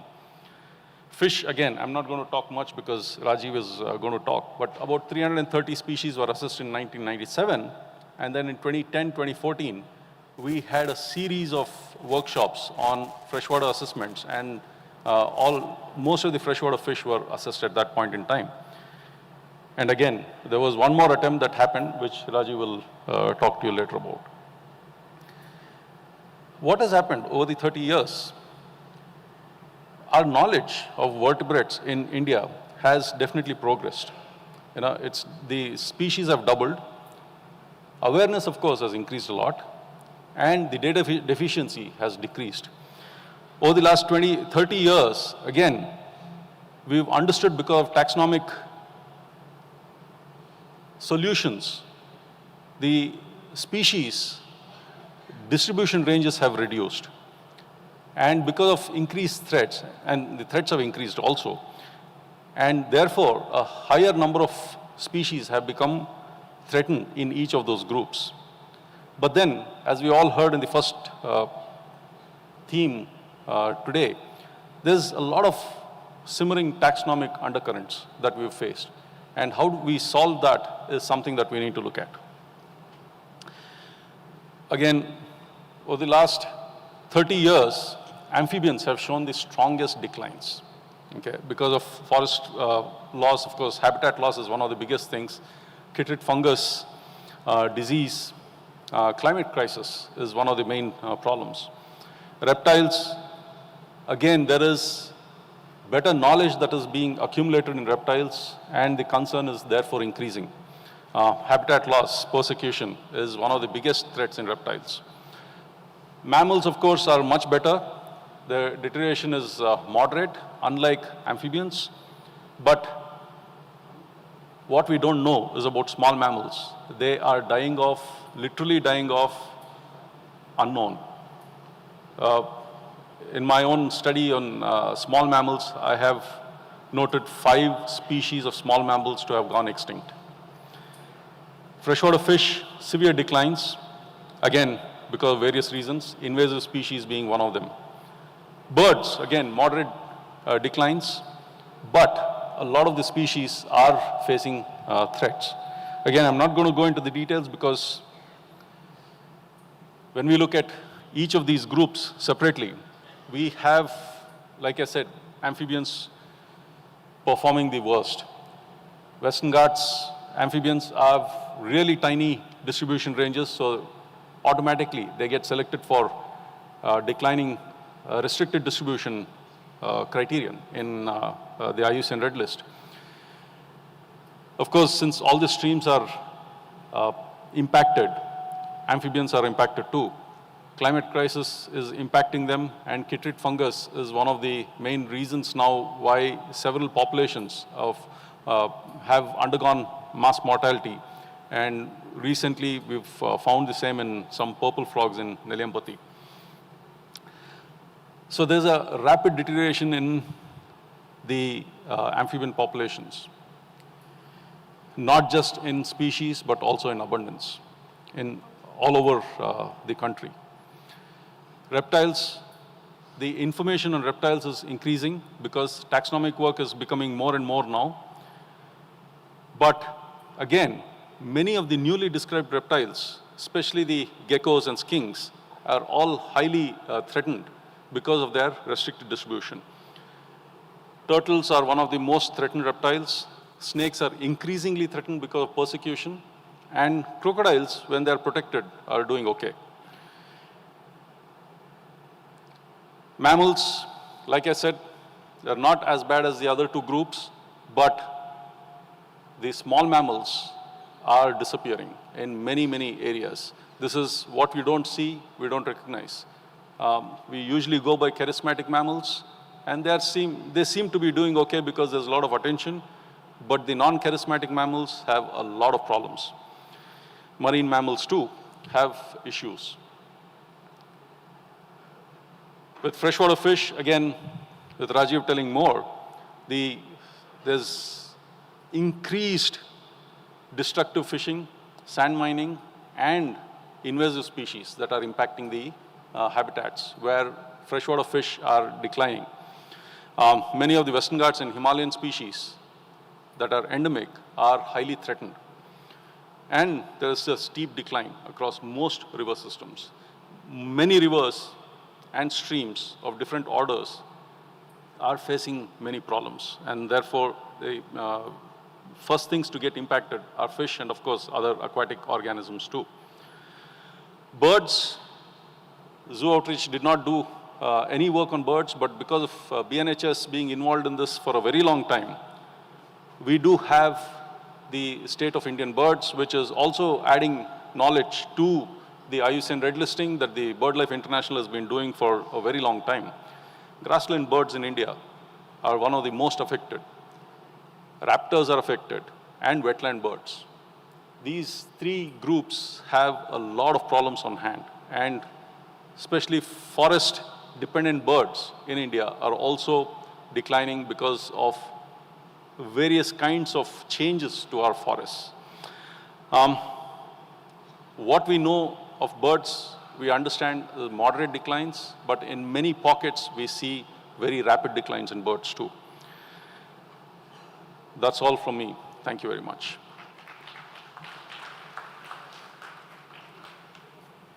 Thank you. Thank you very much, sir, for giving a brief note on the threatened vertebrates and the ground realities. Now we have the next invited speaker is Dr. Rahul Kaul, Director, Wildlife Trust of India.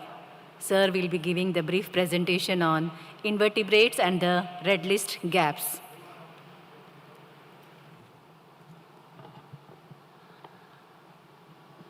Thank you, and good afternoon to you all. And I promise that you won't be kept away from your lunch for very long now. I would like to thank the organizers for having this session on red listing, because it's something that we have initiated only last year, and that it needs as much discussion and as much participation. And therefore, what a better way of projecting it than in a conference like this. I will talk about gaps in invertebrate red list assessments, and I'm not the best person in the house actually to be talking about invertebrates. But I'll view it from the prism of red list assessments. And what I present in the next few slides will give you an idea of what the gaps are and what should be done.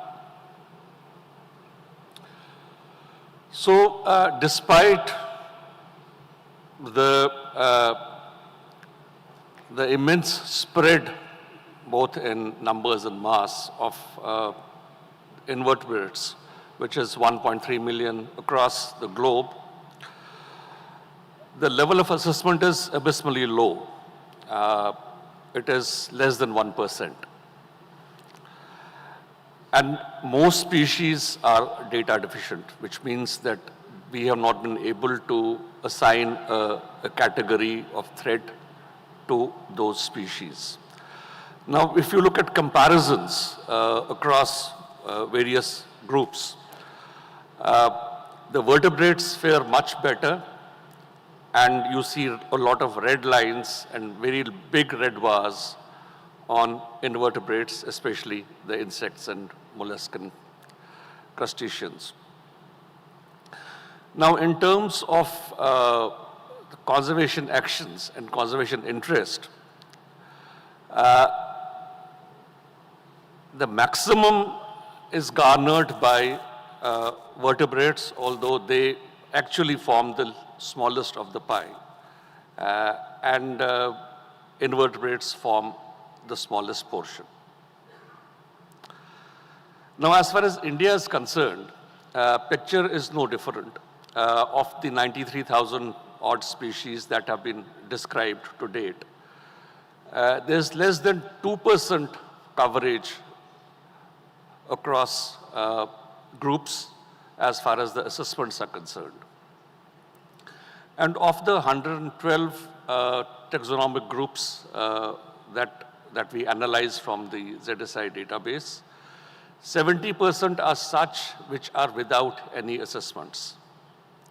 So there's a clear gap in assessments of the invertebrates. Now, what is being assessed and what is not being assessed across groups? If you leave out the top three, the odonates, the freshwater mollusks, and the anthozoa, you'll see the rest of the chart will be all red, which means that there'll be no assessment on most of these groups. So we really don't know whether these groups, whether these individuals are surviving, whether they are threatened, whether they are safe. We absolutely don't know about it. The largest gaps that exist are in coleopterans, Hymenoptera, Lepidoptera, and the Diptera.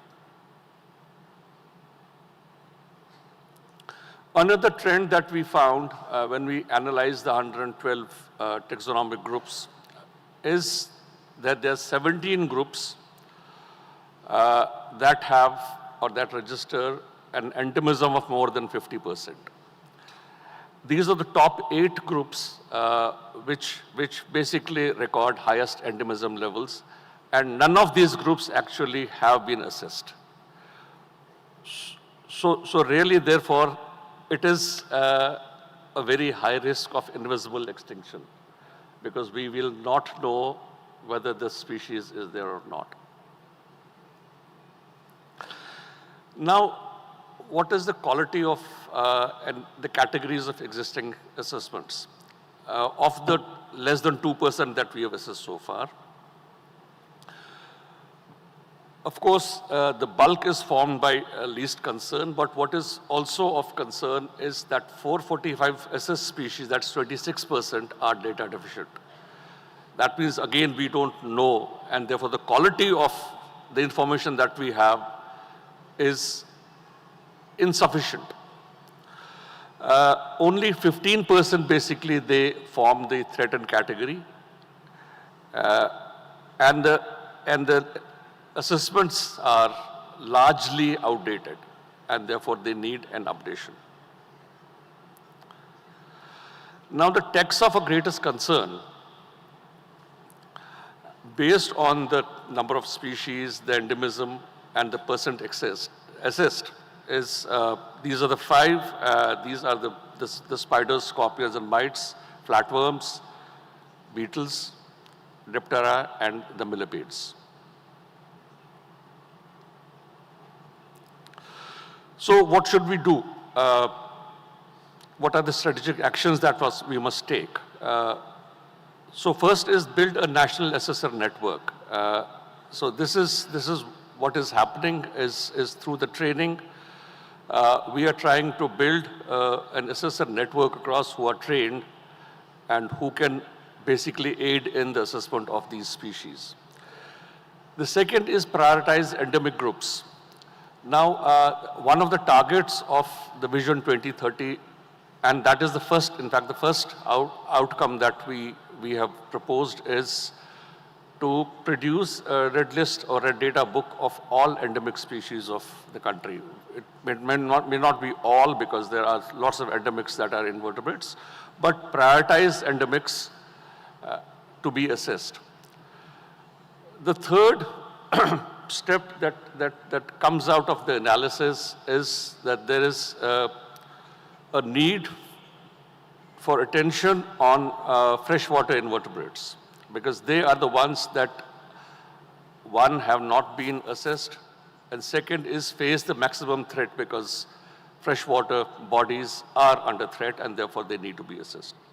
And of course, a long-term monitoring framework which goes beyond this assessment is there has to be a continuous monitoring and assessment protocol that needs to be revised and built into the system.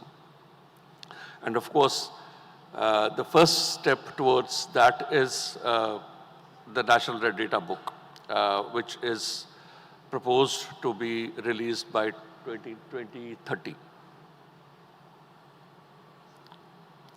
So in conclusion, there are 4 or 5 points that I would like to summarize is, of course, we are fairly biodiverse.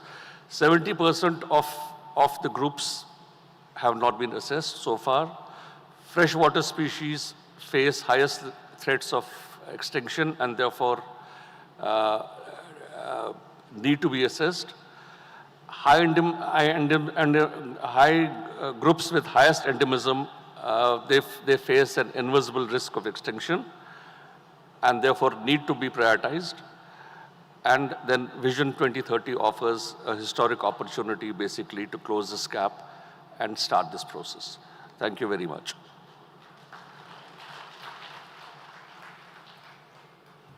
Thank you, sir. The last speaker for this session, Dr. Rajiv Raghavan, Professor from Department of Fisheries Resource Management, Kerala University. Sir will be making a presentation on IUCN red listing assessment of fishes in Indian context. Good afternoon, and thank you very much for this opportunity. So normally fish gets buried under the larger umbrella of vertebrates. So there's much attention on mammals, birds, reptiles, amphibians. So it's good that we got a chance to focus on fish. So very briefly, I'll talk about the state of India's fishes from an IUCN red list perspective.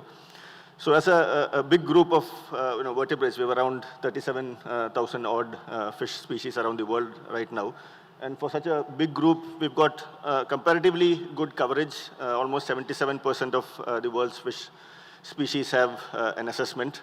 Maybe not all of them are updated, but we do have assessments for almost 77% of the fish that live on the planet. 14% of the fish are threatened. We've got almost 100 plus species that have gone extinct from different parts of the world. And if you break it down into freshwater and marine species, you can see there's a lot more of threatened species in the freshwater environment. Almost 21% of freshwater fish are threatened in comparison to almost just 5% in the marine environment. There are not much global analysis for fish when we compare the other groups like mammals, birds, reptiles, and amphibians. Sanjay spoke about lots of global amphibian assessments, global mammal, bird assessments. But it took almost 20 plus years to come up with a global assessment of freshwater taxa, which we published last year. And it showed that almost 25% of freshwater fish are threatened with extinction around the world.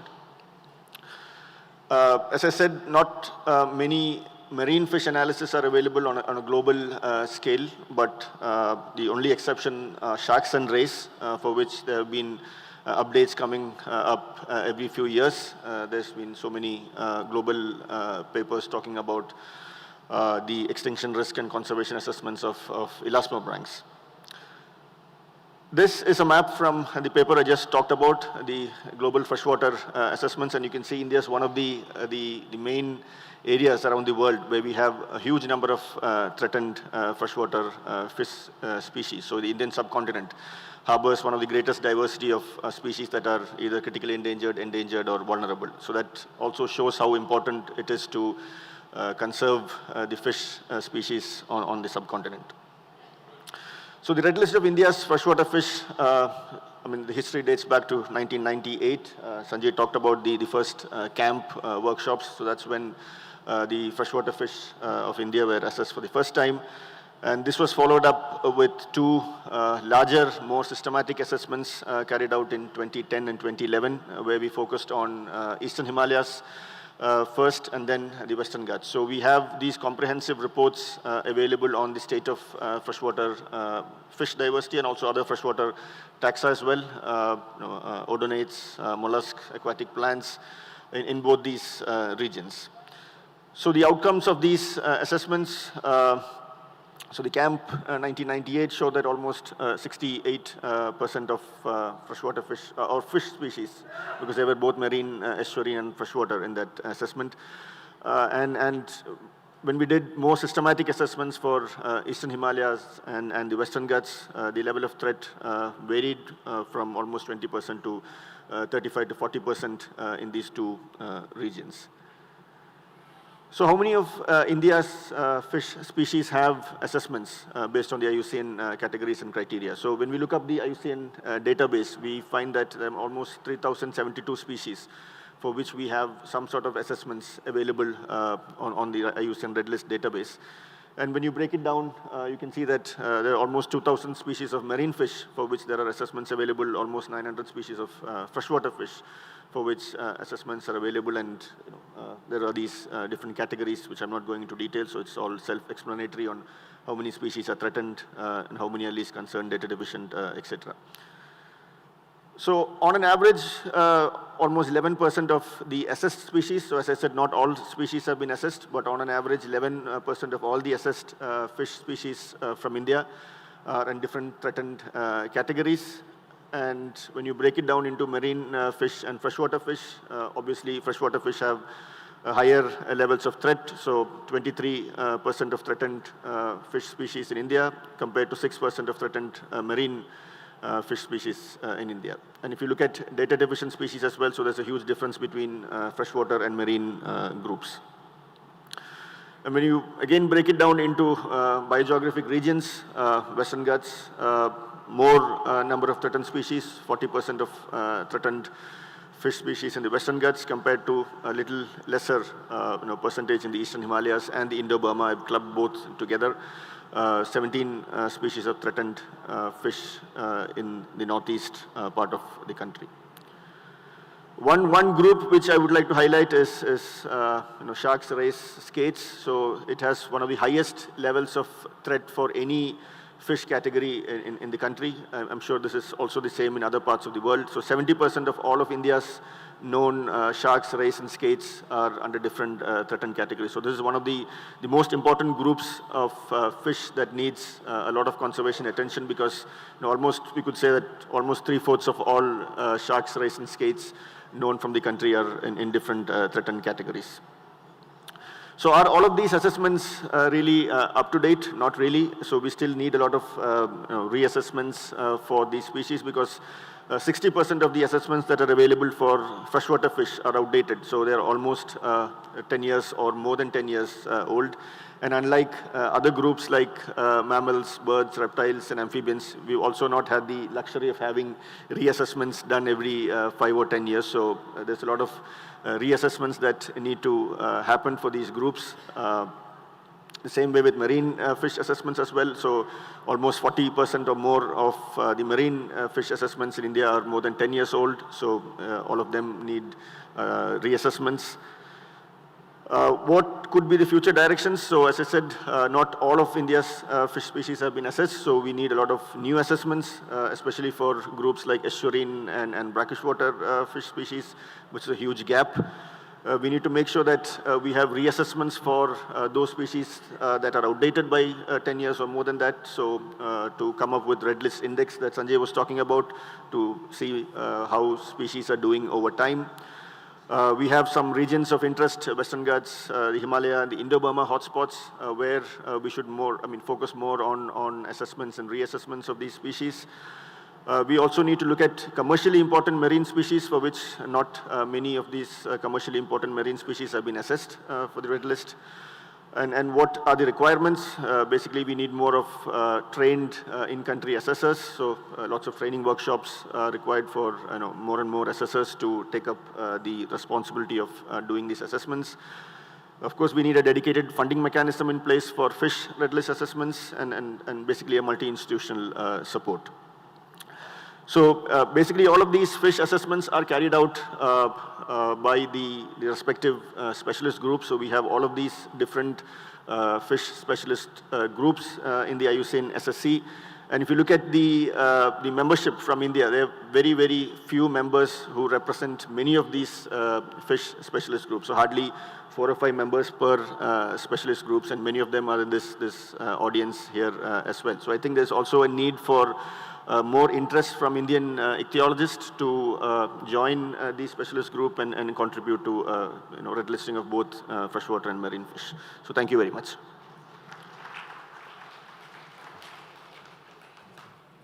Thank you. Thank you, Dr. Rajiv Raghavan, sir. Now we have come to the end of this session. This session, actually, we have completed an IUCN overview. Then we had very good speakers on IUCN of invertebrates, vertebrates, birds, fish diversity and all. We would like to hear more and more from the speakers. Because of the time constraints, we have to restrict the speakers for 10 minutes. Now, I just request Dr.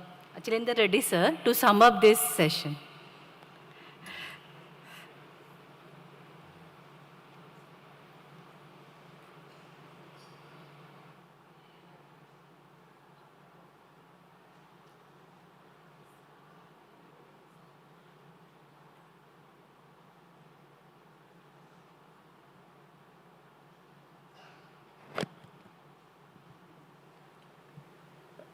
Should I ask you? No, sum up means Canada. No, what I... Questions and all. After this, we will ask questions. After this, we'll ask them questions. Does it look nice? Huh? Okay. We'll ask questions. Okay.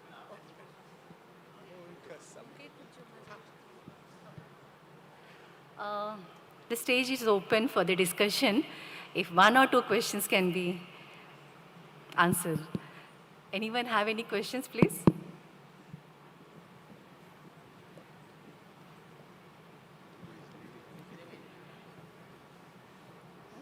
I think everyone is feeling hungry. No questions? Yes, yes. I think that. I have just one question, probably that goes to Sanjay Malur, and I'm sure everybody. So I work with arachnids. There are a few orders in this group. Let's talk about whip spiders and whip scorpions. I think the little data that has come up, calls for some kind of focused assessment of these groups. Unfortunately, these groups have not been addressed. I think even mygelomorph spiders have just been a focus of assessment in the recent past. So my passionate appeal to everybody here is we need to also look at the so-called lesser known or non-charismatic species of this country. Thank you so much.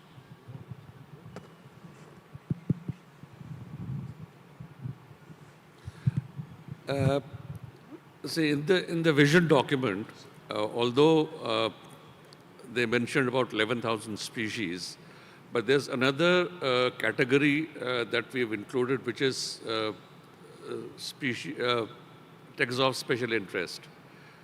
So we encourage people who don't fall in either of the 3 or 4 categories to basically do the assessments, and those will be included. So we feel that although we have committed to 11,000, I think we'll end up being about 15,000.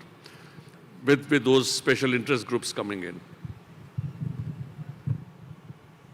Just to add to that, we've recently assessed 140 species of tiger beetles that have found their way to the IUCN Red List. And that again, not only was the first one for the world from India, but it also sort of instigated a specialist group for tiger beetles, which has been established around the world. So there are such attempts also.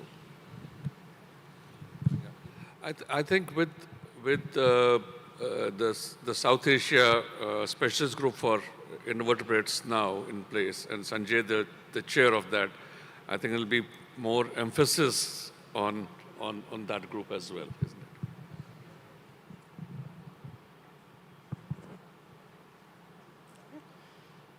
it? Friends,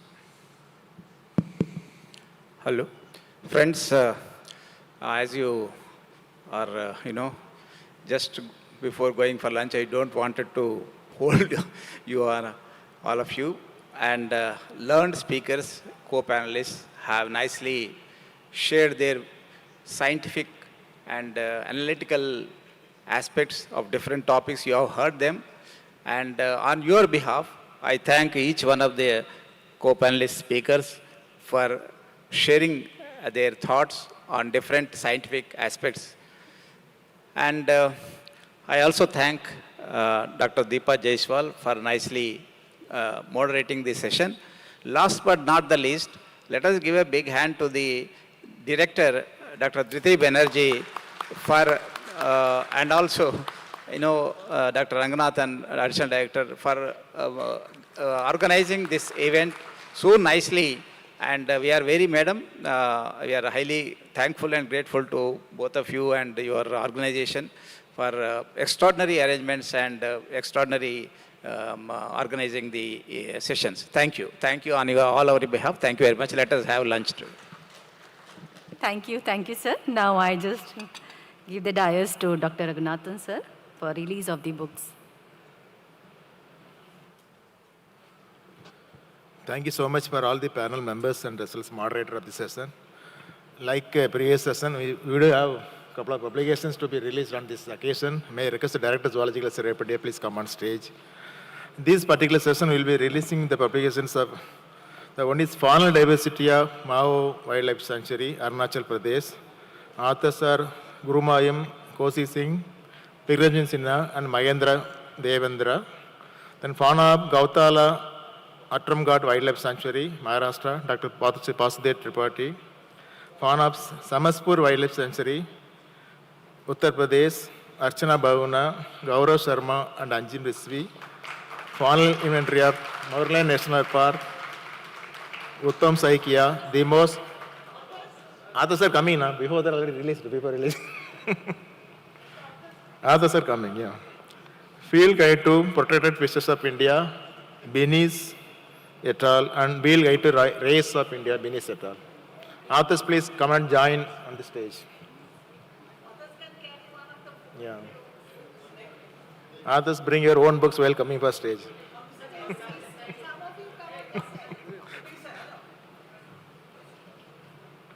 You can also stay. Stay. Moderator. Moderator.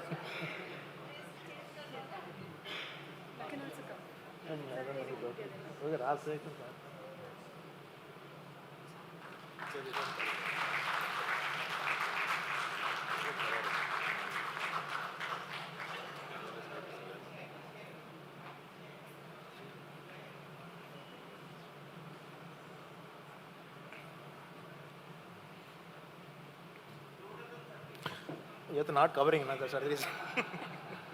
One more. Book. Take it.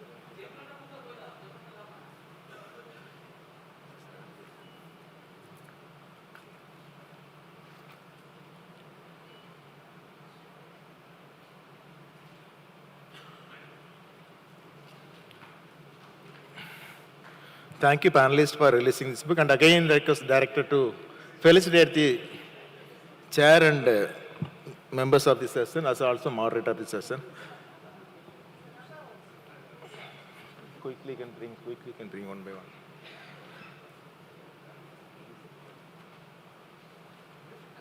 Now I request Director to felicitate Chairperson of this particular session, Dr. Achalendra Reddy, former PCC of Arunachal Pradesh and former Chairperson of National Biodiversity.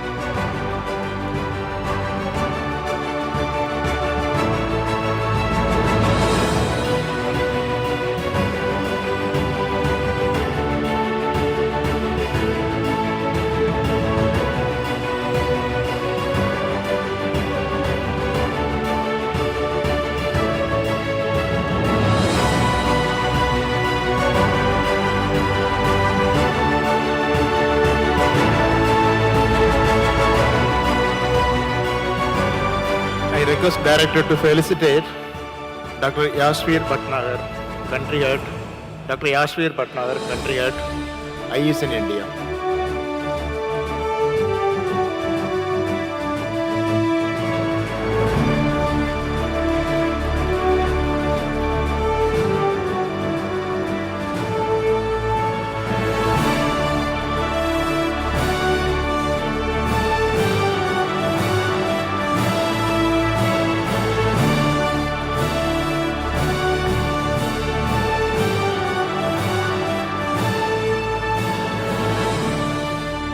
Again, I request Director to felicitate Dr. Rahul Kaul, Director, Wildlife Trust of India.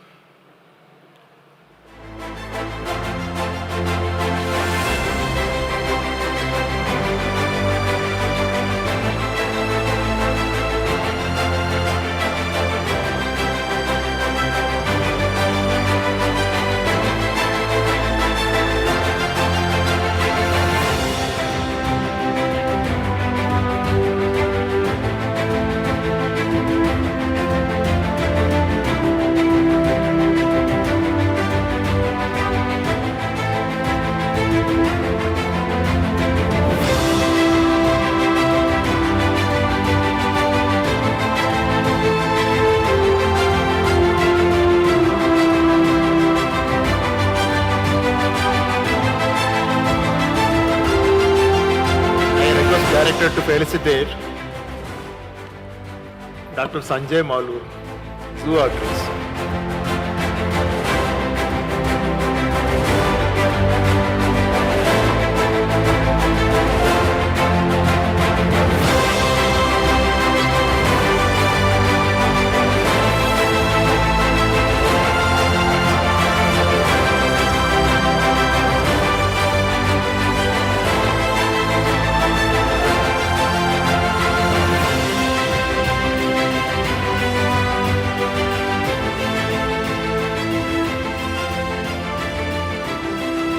Again, I request Director to felicitate Dr. Rajiv Raghavan, Professor Glucose.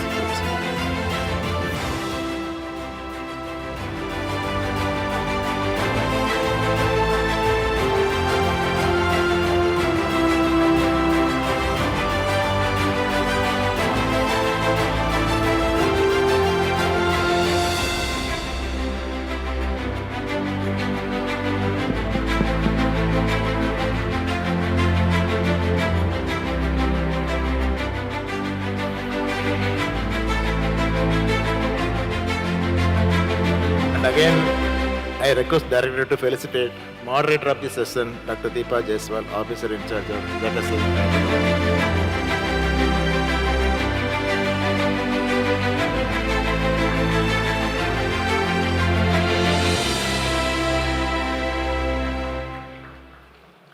Great time.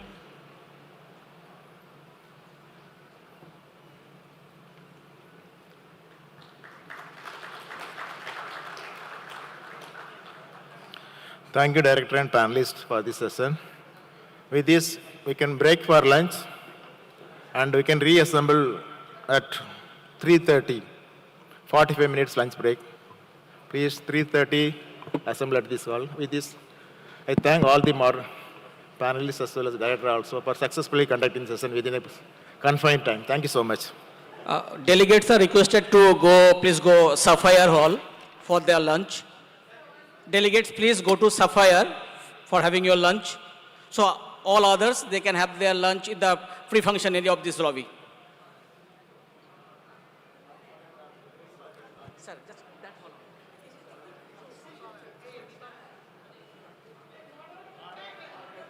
Moderator, madam.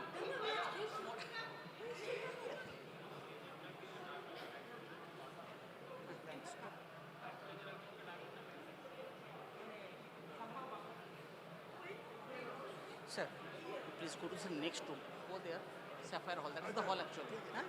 Madam, Sapphire Hall chale jao. Just pay nahi.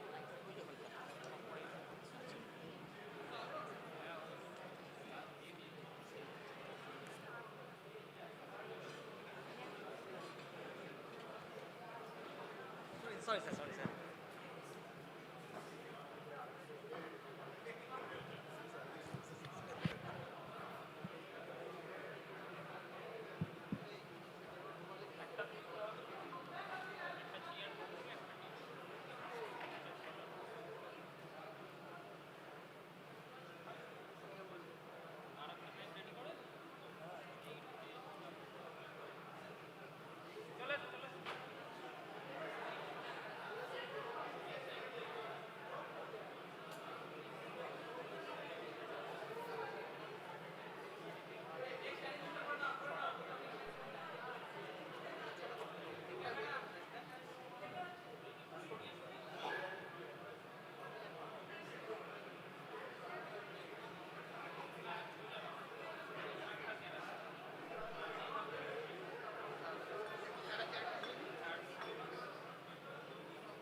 देख वो मला set करने वैसे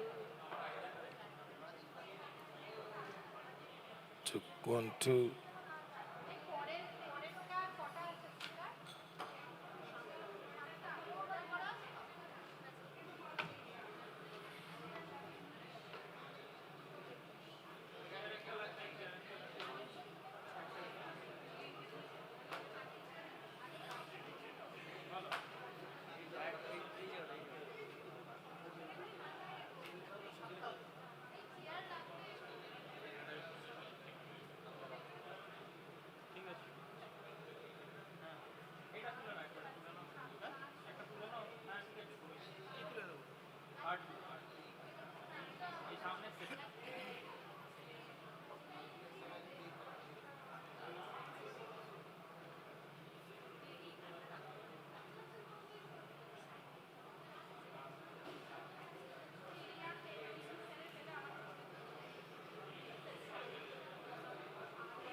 আস্তে আস্তে ভালো যান আস্তে আস্তে যান এটা বন্ধ এটা বন্ধ এটা হালকা আপনার বাস থাক ঠিক আছে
Hey, check, check, check, check, check, check, check. Hello, check, check. Hello, check, 1, 2, check. Check, check, check. Hello, check, check, 1, 2. Hello, check.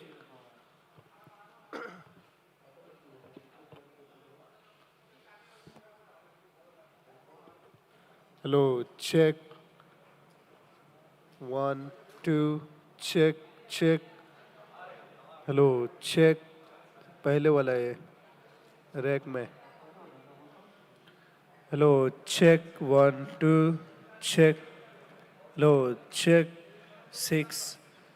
Check, 1, 2, 3, 4, 5, 6. Hello, check. Check, 1, 2, 3, 4, 5, 6. Hello, check. Check, check, check, 1, 2. Hello, check.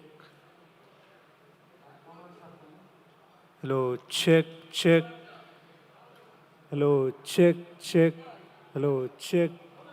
एटा इसको भी बढ़ा देना तो single में अगर इसको बोलेगा तो फिर दिक्कत हो जाएगा. Hello check 1 2 check.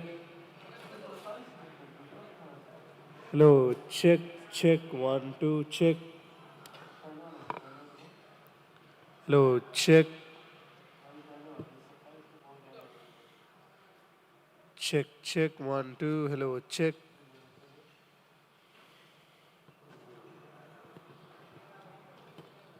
Hello check 1 2. ठीक है.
Good afternoon, everyone. We'll be passing on to session 4 of today's proceedings. Next generation ecology, behavioral insights in changing climate.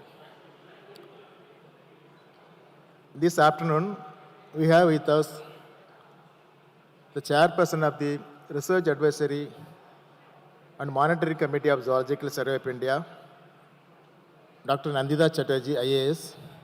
Presently, she is with us.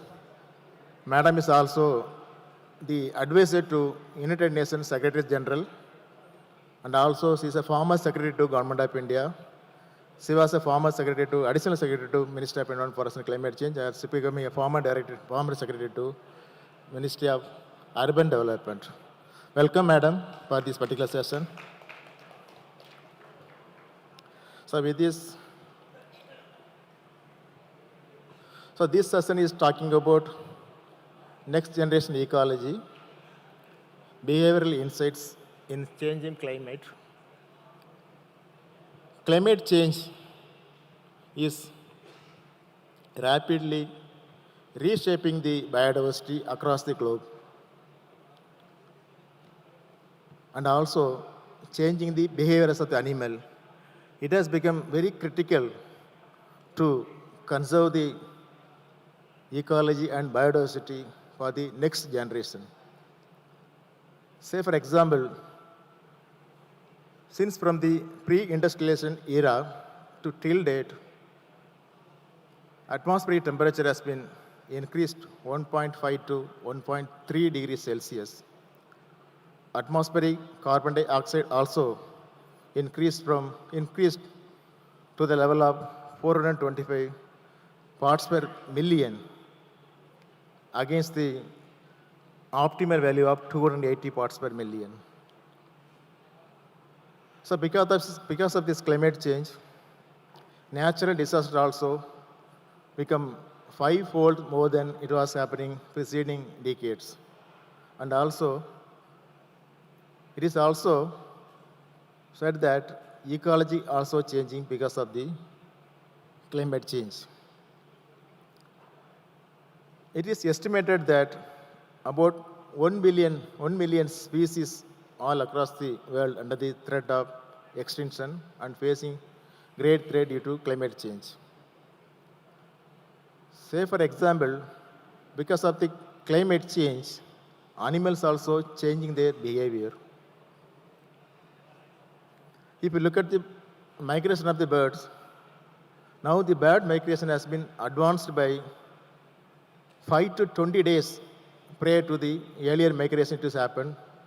Similarly, flowering plants also, the flowering season also been advanced by 2 to 8 days at the preceding years that has been happened.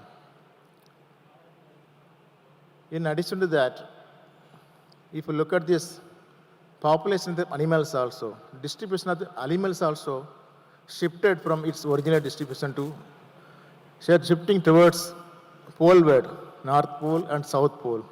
So far, animal distribution shifted to 17 kilometers from its original place of distribution because of the climate change, because animals from equatorial region moving towards either North Pole or South Pole to tolerate in order to get away from the heat that is facing in the equatorial region. This shifting is happening at the rate of 1100 meters per decade. That is the way the shifting is happening. So under these circumstances, if you look at this Himalayan ecosystem also warming up. It is every decade about 1.13 to 1.36 degrees Celsius increase in Himalayan ecosystem. If this trend is continued over the period, by 2100, about 50 to 64% of the Himalayan ice will disappear and sea level will be rising. Present rate of sea level rise in Sundarbans, every year 0.2 to 0.8 millimeter water is increasing Sundarban. If this sea level rising because of the glacial melting is continuing, by 2050, it is estimated that about 15 to 20% of the Sundarban marine mangrove forests may permanently inundated into the sea. So, climate change is no longer changing the ecology, it's changing the behavior of the animals. So, animals are trying to adapt themselves for their sustainability in the changing climate. Keeping this in mind, this particular session, that is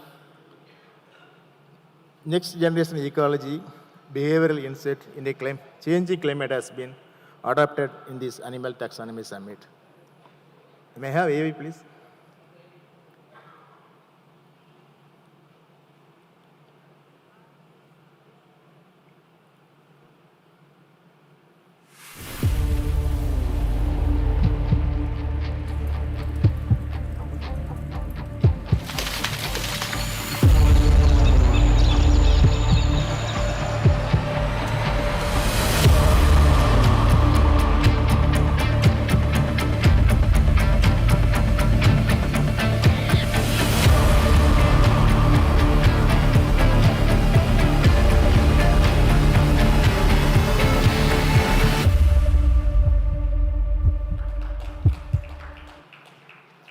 To moderate this session, may I request Dr. Jasmine Purushothaman, Scientist E and Officer in charge of Protozoology section of ZSA headquarters, please come on stage.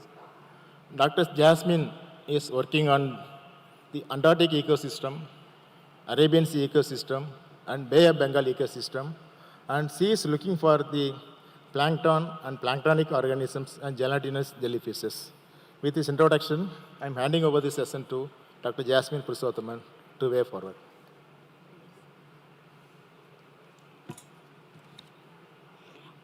Thank you, sir. Good afternoon, respected director and respected organizing secretary, Dr. C. Raghunathan, sir, and all the eminent scientists and all our dear researchers. So this session is Next Generation Ecology, Behavioral Insights in a Changing Climate. I am humbled and privileged to be part of this section because I am a turned taxonomist. Previously, I was working on the ecology. So this session includes 6 topics by eminent speakers. The chair of this section is Dr. R.S.E. Jayaraj. I am inviting, sir, for this session, Dr. R.S.E. Jayaraj. He is a former PCCF of Andaman and Nicobar Islands, at present chairman of the Environment Impact Assessment Authority, Andaman and Islands. And he is having a research experience as a silviculturist, and he has made publications, a lot of publications and books in his credit. So next, I would like to invite Dr. Manjari Jain. Madam, please. Dr. Manjari Jain, she is the associate professor at IISER Mohali, and she is an acclaimed researcher in animal behavior, bioacoustics, and evolutionary ecology. Through her innovative research on animal communication and the effects of environmental change on wildlife, she has made significant contributions to understanding the biodiversity and behavioral adaptations in natural ecosystem. Next speaker is Dr. Shyamshree Ghosh. I am inviting her to this session. Dr. Shyamshree Ghosh, she is a scientific officer at the National Institute of Science Education and Research, NISER Bhubaneswar, under the Department of Atomic Energy, Government of India. She is an accomplished scientist and educator. Her research spans from zoology to environmental toxicology and ecology. And the next speaker for this session is Dr. Anantya Sinha. Professor Anantya Sinha is a distinguished researcher whose work spans from animal behavior, cognition, and evolutionary biology and the conservation. And the next speaker is Dr. Manoj Ramakant Bokar. Sir, please. He is a professor and head of zoology at Carmel College for Women, Goa. And he's a pioneering figure in biodiversity research and conservation. With over 4 decades of academic and field experience, he has made contributions to documenting Goa's faunal biodiversity and shaping the state's biodiversity conservation policies. And now I am inviting Dr. Meva Singh, sir. He is a renowned wildlife biologist, specialized primarily in ecology, behavior, and conservation of non-human primates.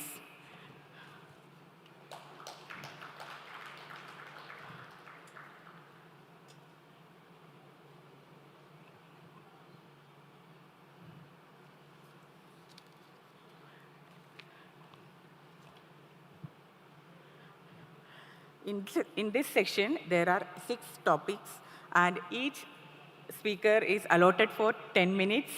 And the first opening talk is by Dr. R.S. Jayaraj.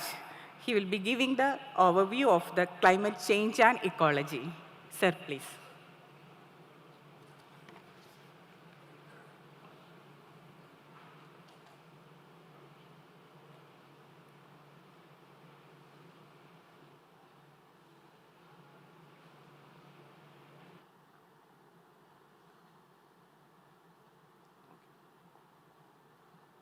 Yeah, good afternoon, everybody. I'll be just giving an overview of the topic, and then the expert speakers will be talking on various things related to the behavioral insights and related to climate change, how the animals and plants are behaving, and how that is going to affect their survival and distribution. So just to introduce the topic, though many of us are quite aware of this one, the climate change is mainly because of the greenhouse effect. The light comes in, gets converted to heat, and it's not able to get out of the atmosphere. So it gets trapped here, and that leads to continuous warming of the entire globe. It's not warming throughout the globe. It also, there's a global cooling also at certain places because of the currents of the air and water. It's not equally distributed across the globe. There's global warming as well as global cooling in different places. There's a debate whether it's natural or man-made, because some people say it can be natural because we have faced ice ages earlier. The process of cooling and warming is something which happens naturally because of the position of the Earth in relation to the Sun in the solar system and the galaxy. But what is worrying is the sudden increase in the temperature because of man-made reasons, mainly the transport sector and the power sector. This leads to what is called as climate change, which is a long-term shift in global temperature and weather patterns. Overall, there is an increase in temperature everywhere, and the weather patterns have become highly erratic. There's a heavy rainfall or severe cyclones. Number of cyclones have increased. Droughts we are facing at different places. The temperatures are rising. So this is what is alarming and has effect on animals and plants. So if you see the impact of climate change on ecology, I've just selected the 4 important aspects. There are a lot of things which have effect. One is the habitat and range shifts, as Dr. Raghunathan also elaborated. The habitat of plants and animals is changing, and then the range of the animals is shifting, both plants and animals. Animals are able to physically migrate, but plants are able to migrate because of regeneration. They regenerate in easily convenient places, and they don't regenerate in places which have become adverse to them. So that way plants also move, the animals also keep moving. And there's a mismatch because there's a lot of animal-plant interactions which are required for survival of both. So this mismatch can lead to gradual elimination of the species. And on the marine side, there's ocean acidification because the carbon dioxide dissolves in water, becomes carbonic acid, and that has an adverse effect on the marine organisms as well as the coral reefs. And extreme events have increased recently. The example is one is the elephants. The Asiatic elephants are migrating upward towards cooler places. It has been observed by some studies. And this lychee, which is quite popular in this region, the yield is decreasing because of this effect. There's a heavy fruit drop, which is leading to loss of lychee crop.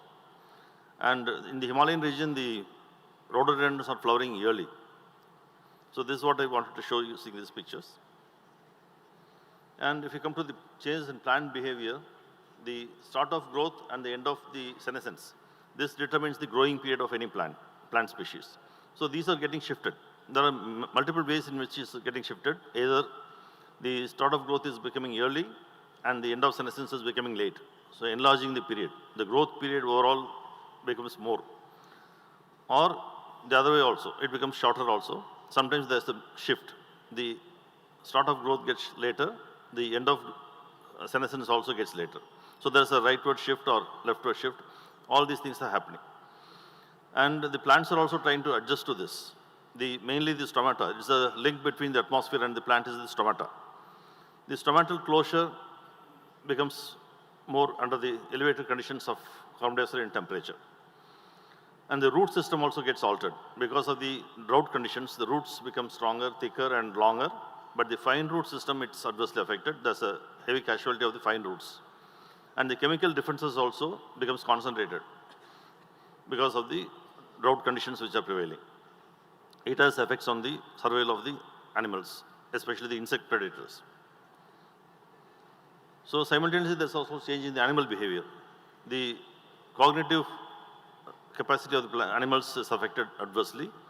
The neural network is affected.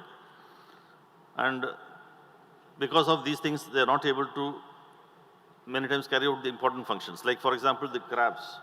Crabs actually do the mating on the surface of the soil and they remain underground.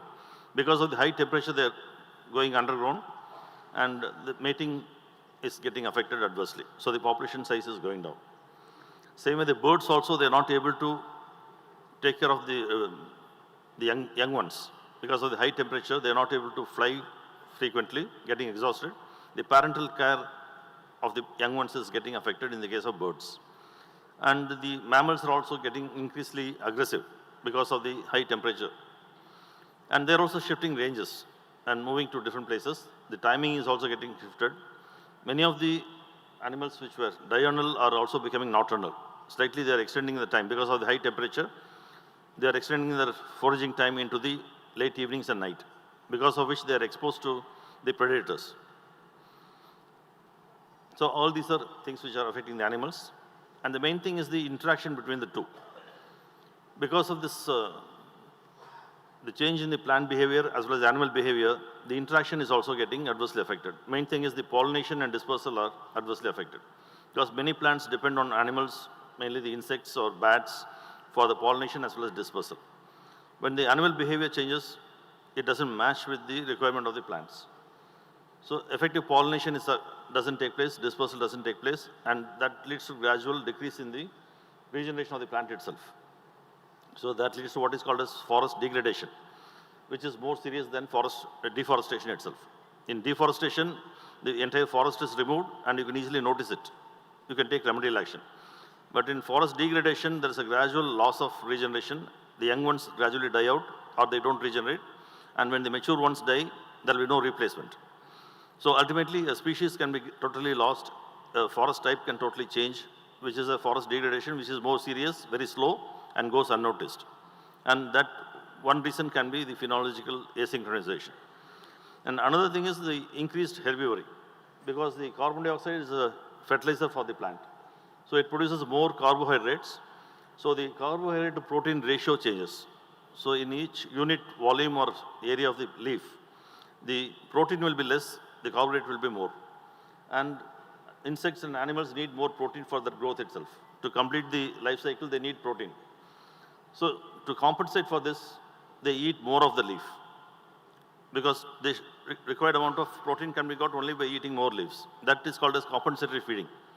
So that leads to more damage to the plants. The seed dispersal again, it breaks down as I said earlier, and this alters the habitat range also. The plants also change their habitat and then move away, and the plants and animals get dissociated. So these are essentially the three kinds of behavior which all the experts are going to discuss in detail. I'm just giving an overview. Essentially, it's plant-animal and plant-animal interactions, but we may not be discussing about plants. Since it's a program of ZSA, we may be discussing about animals and the maybe animal-plant interactions. And when you talk of next-gen ecology, it's actually use of improved tools and techniques for estimating these, whatever I suggested earlier, because all these are based on actual observations. But that physical observation may not become necessary when you start using the new tools, which have been discussed in the earlier sessions also, like eDNA. where instead of collecting the animal itself, you collect samples of the material which is shed by the animals, like skin or feathers or anything.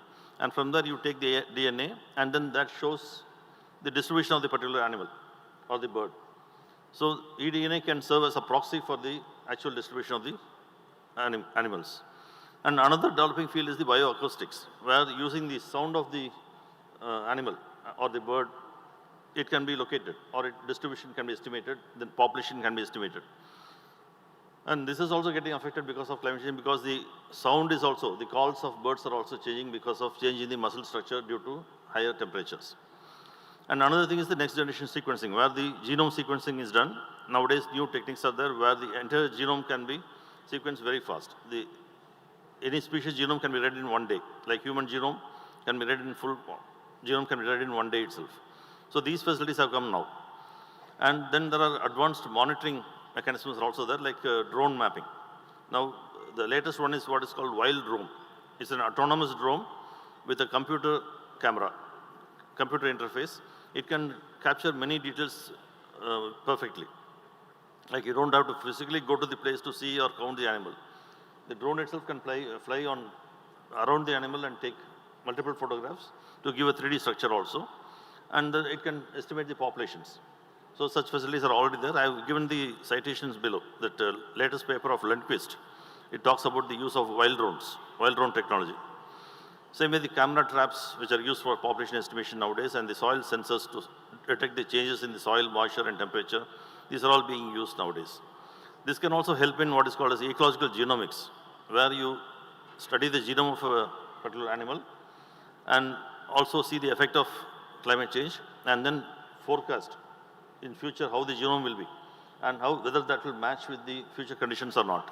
And then you can transfer the populations to the populations which are actually suffering. So all these are possible, and that is what is next gen ecology, which the experts will be discussing shortly. So thank you for the attention. So I ask the experts to take over and explain these things in detail. Thank you.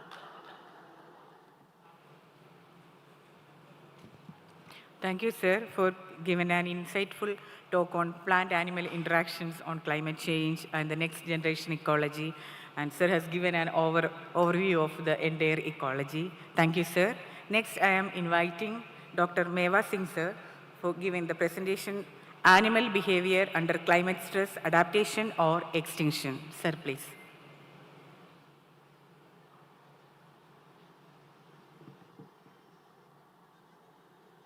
नीचे ऊपर हो जाएगा ना control दो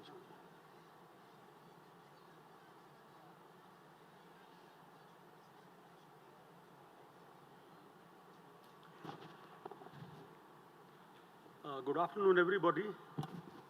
First of all, Dhriti Madam and Raghu, thank you very much for inviting me, like many times before. I would very quickly talk about, I told Manjari, you can take 15 minutes because I'll take 5 minutes.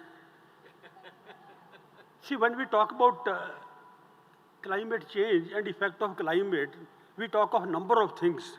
But we forget that the first thing which gets affected by climate stress is actually behavior of animals. And surprisingly, very little work is done on animal behavior as an impact of climate change or climate stress, except one thing which always, like Raghu also mentioned, we also talk all the time is bird migration. Most of the studies you see on climate change and impact is on bird migration. A lot of our research work done. Now, very quickly talking about how climate change or climate stress is affecting animal behavior is from both sides. You know what I have named as the world outside the animal. That is how climate change is affecting ecology, shifting ecologies, reduced food supply in the environment, fragmented forests, and so on.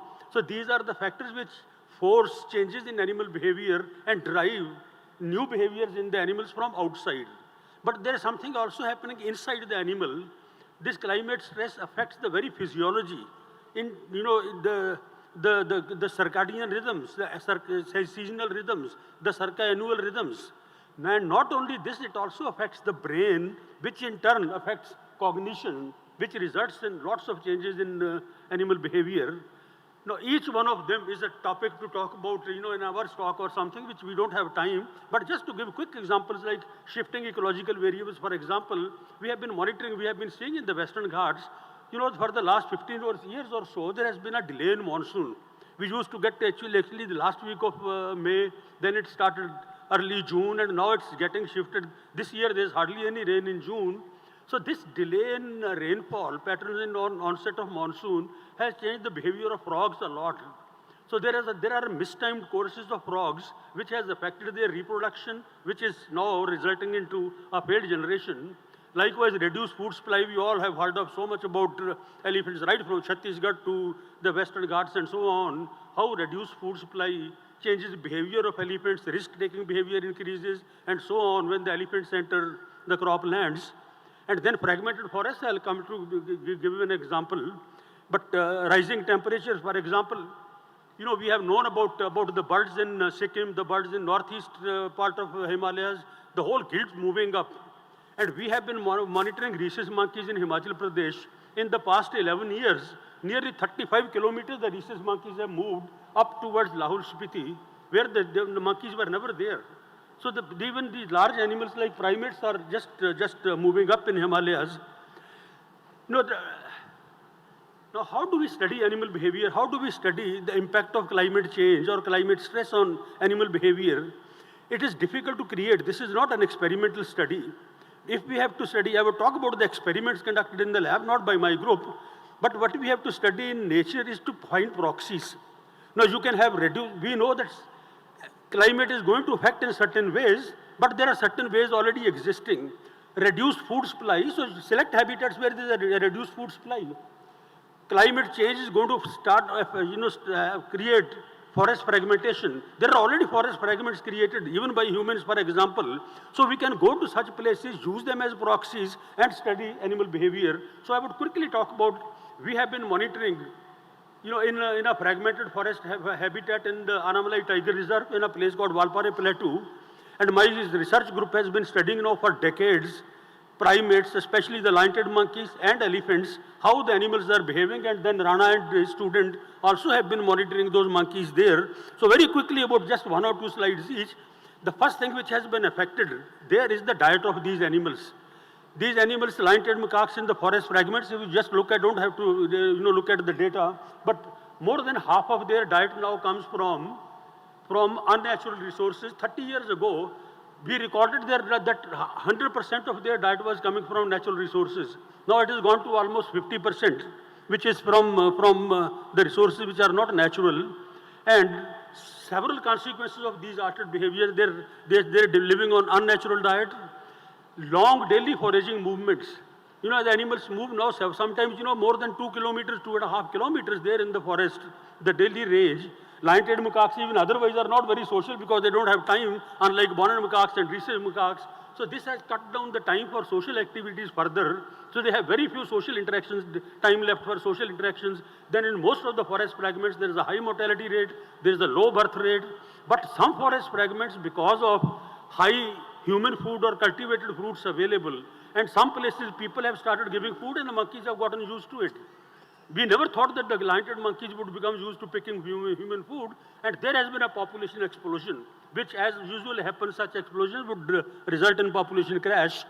And then we have also been Anand Kumar, my PhD student, a former student, now a colleague there. He has been following elephant herds. So we were, way back in '94, I started looking at those elephants' movements in fragments. He has been monitoring the behavior, now all these behaviors like feeding, resting, movement, play, social behavior, self-directed behavior, agitation, in natural vegetation, eucalyptus plantations, coffee plantations, in open areas like tea, for example. Now using this as a proxy, what would happen in the future when the forests become fragmented? These animals, elephants, for example, they show a lot of natural behavior like feeding and resting in natural forests, and high agitation in areas which are more open areas. Likewise, in relation to density of humans, they show these highly agitated behaviors in relation to distance to humans. But I'm trying to tell that Anand has recorded all these kinds of behavior patterns in these fragmented habitats. And then quickly talking about internal effects.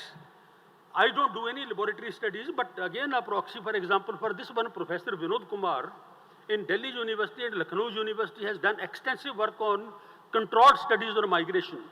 They have studied several species of migratory birds, and this is on black-headed bunting. And I have seen, and I have been a PhD examiner of some of those students, and excellent work. You know, even 1.5 degrees temperature variation during summer migration and during spring migration and autumn migration, it significantly alters the preparatory behaviors of migration in these buntings. So, for example, fat deposition, genitalia enlargement, and so on. These get significantly impacted by 1 or 1.5 degrees temperature variation, and this is how the bunting's natural migratory behavior we can predict is likely to be affected by climate change. Likewise, they have also conducted studies on cognition, on brain, for example, how the animals behave. These kinds of experimentally created conditions in crows, how they produce behaviors like depression-like behaviors, mood changes in the animals, and so on. Just to give examples that it is not only the external effects of climate, but climate is also likely to affect physiology, migration, and even states like mood. So quickly now summing up, there are 4 questions I have put there to ponder about conservation. If heat-stressed animal decides worse, what are our conservation models now? We have habitat-oriented conservation models, population-oriented conservation models, numbers, carrying capacity of environment, and so on. Will they become obsolete? Next, should cognitive welfare not become a measurable goal of Indian wildlife management, going far beyond simple numbers and habitat and population management? Now look at erratic behavior of elephants. Or female turtles in Odisha, for example, some temperature change, 1 or 2 degrees temperature, because it affects the gender determination in turtles. So many females emerging there, hardly any males. These macaques and birds moving up in Himalayas, are these adaptations or are these the first tremors of collapse? Now, if climate can change how the brain of a wild animal works, what are we then conserving? Its genes, its body, or its mind? Now, in summary, just to put, climate stress significantly alters animal behavior. Many species can adapt very quickly. We know the hierarchy of organismal responses. Very quick response would be a biochemical response, then a physiological endocrinological response, behavioral responses, then genes get replaced, then species get replaced, and so on. So animals make adaptations through behavioral and physiological changes, but to what extent? There is only a limit to which the animals can change, and climate change is too rapid. So there is a danger that these animals may already be crossing these kinds of adaptation limits. So conservation efforts are required not only for population management, not only for habitat management, also to how we should improve the species resilience. So I put there the largest question in front of us is, will animals adapt fast enough, or will climate change push many species towards extinction? This is what we have to think about. Thank you very much.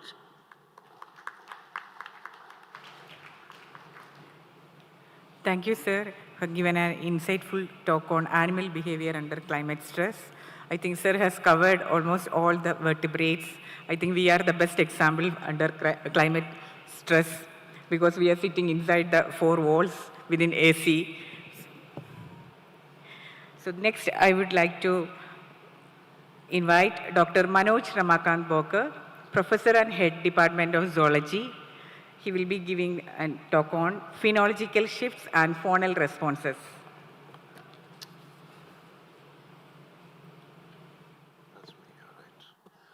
Very good afternoon.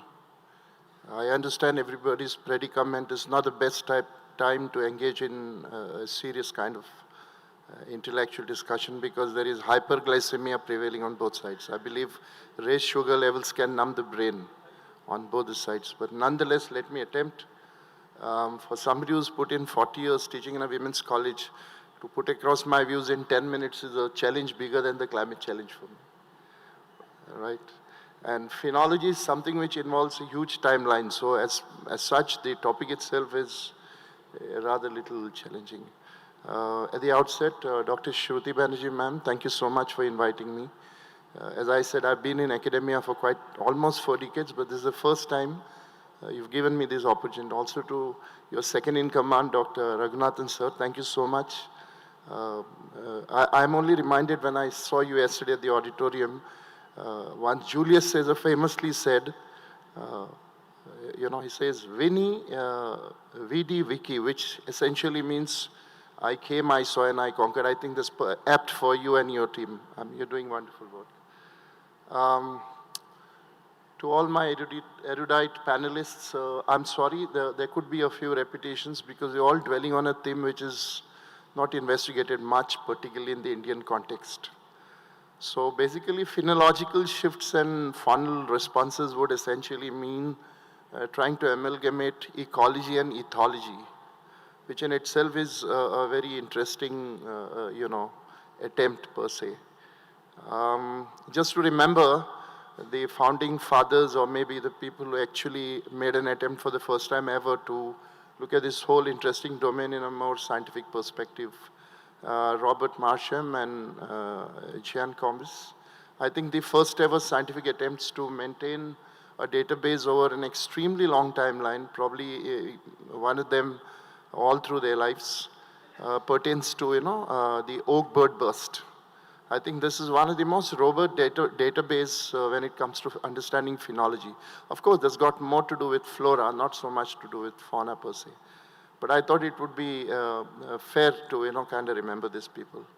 Now, this is something interesting. If you look at the geographic distribution of public articles in phenology, there's something for all of us to be a little alarmed. In a sense, it's not very strange that if you look at our country particularly, I think we are barely around 20, 30 kind of, in number of articles published in phenology, rightly so, because this is a novel approach.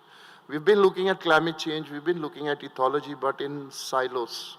It's time to kind of connect the two and make sense out of that.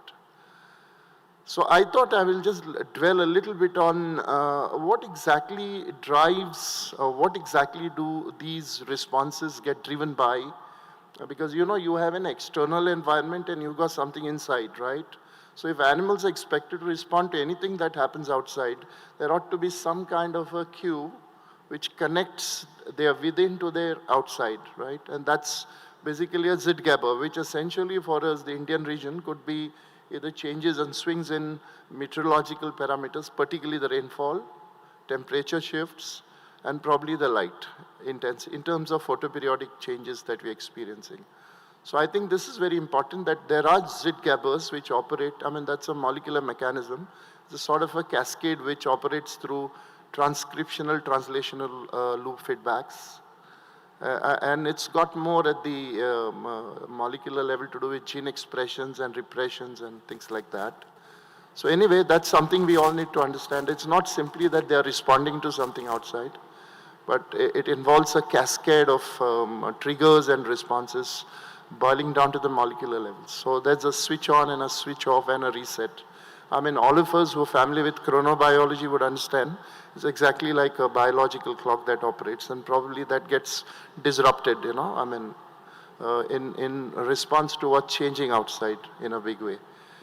So basically it's, there is a kind of evolutionary synchrony, some sort of a, synchronization between the external environment and maybe the physiology and endocrinology and all that goes on in our body to maintain our physiological status quo, or the so-called homeostasis.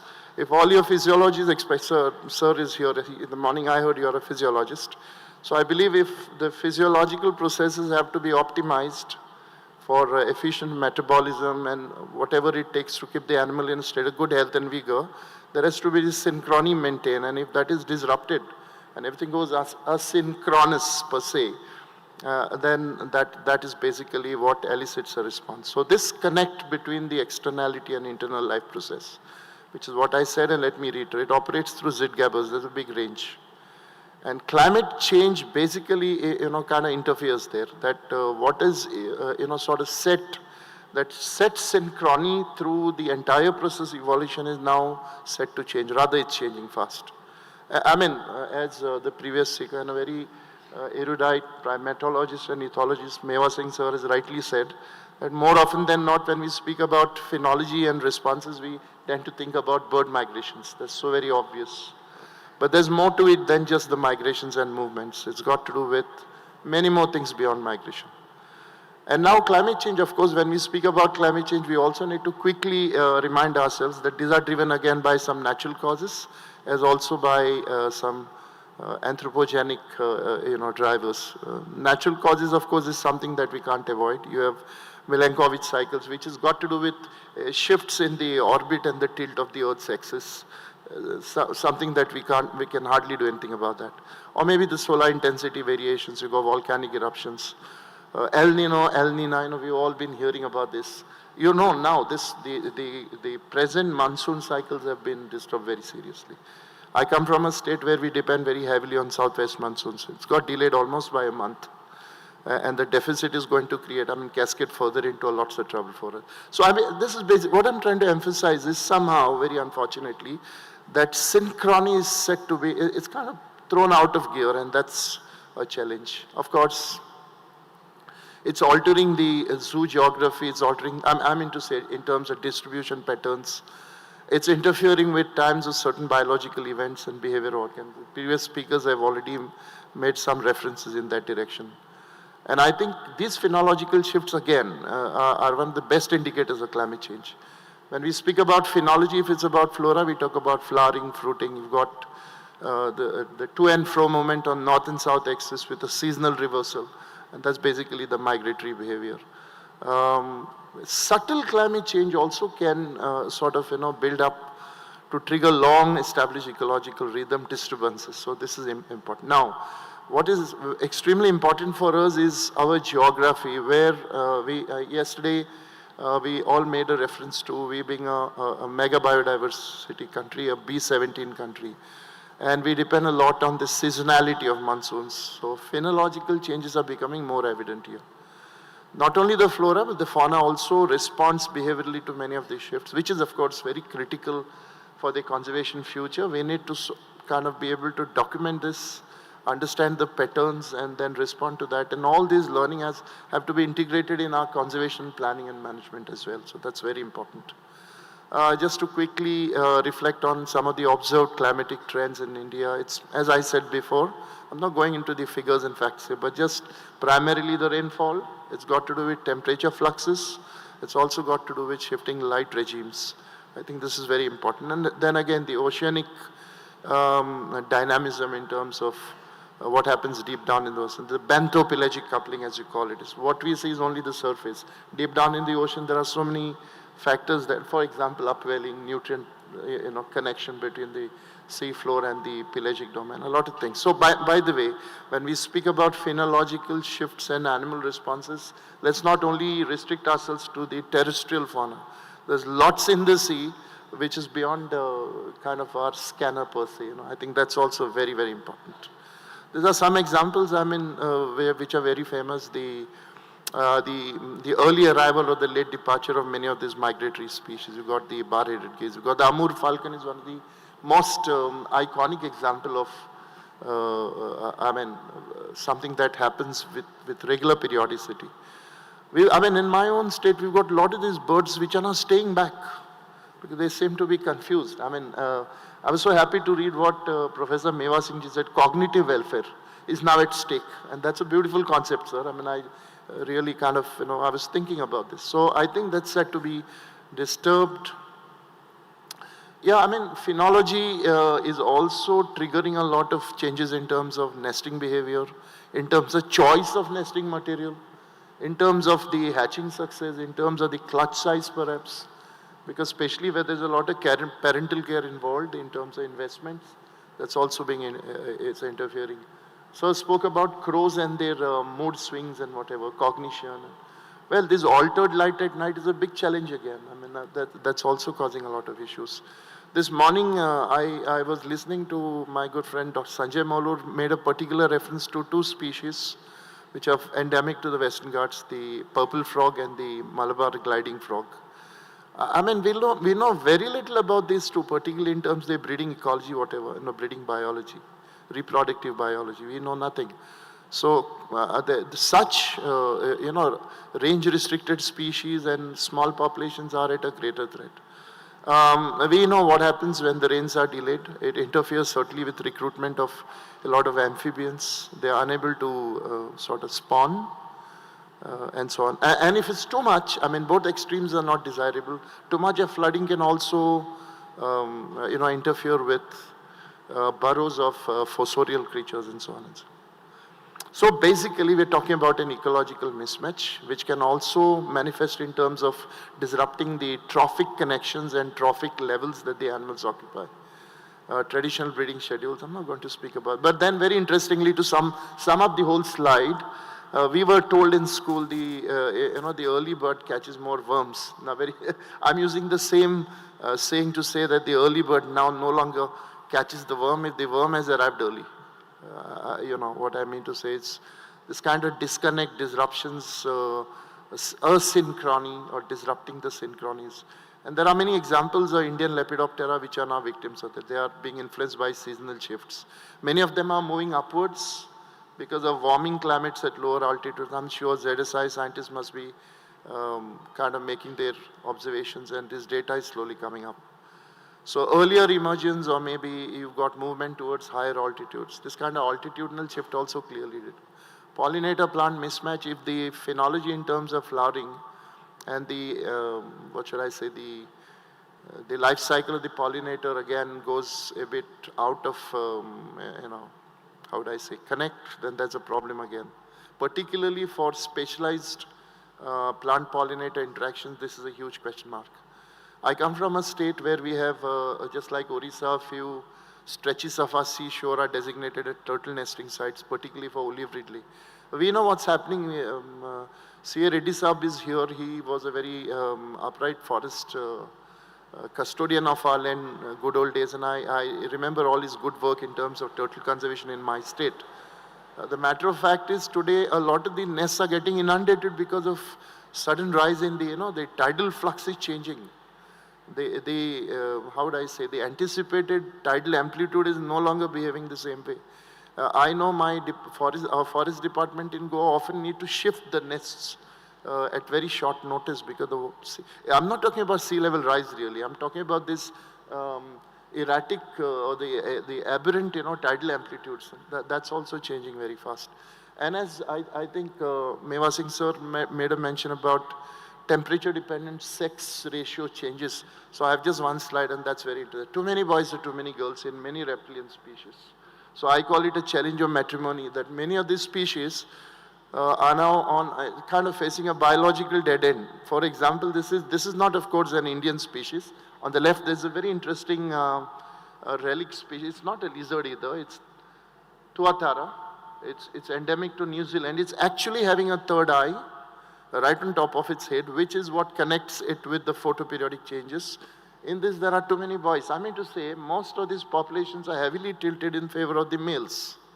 And you look at the olive ridley turtle on the right, the higher the temperature, what emerges out of the eggs are females. So these are all going to be kind of single-sex populations, which means the recruitment dynamics is going to be very badly impacted. So these are the real challenges that we face. And for mammalian behavioral adaptations, they have spoken about altered activity patterns. Many of these predators which were conventionally diurnal are now being reported to be nocturnal. In my state, of course, we've recently in 2025, we've done a small study which was presented in one of the WII conferences, I think some months ago. I've just made a reference to that. It was a study on human-leopard interactions and on one of our plateaus, Bhagwati Plateau in Kankon region. So we have some data which clearly indicates that there is a change in their behavior now, both in terms of choice of prey species as also the activity pattern. I mean, the kind of pattern of predation is definitely changing fast. Well, I'm just going to skip this because previous speakers have spoken about the interaction and the climate impact. Flowering, insect emergence, fruiting, fish spawning, and all this is going to actually lead to many of the losses of ecosystem services in terms of reduced pollination success and lower chick survival and whatnot. Well, some of this information, of course, is borrowed information. I mean, I've taken it very liberally from I just thought since all these deliberations eventually boil down to making our country a little more self-reliant and the template of Viksit Bharat 2047, immediately of course 2030 targets. So how do we integrate and factor all these concerns in that template of what we seek to achieve? So I think this is something very important, that in India there are notable examples of citizen science through some of these AI tools. This morning, Das Sab also spoke about a lot of these AI tools. You have eBird, you have India Biodiversity Portal, Season Watch. Today, it's a beautiful example and success story of how citizens and commoners can join hands and add synergy to our effort in terms of documenting India's biodiversity, and that's something exemplary.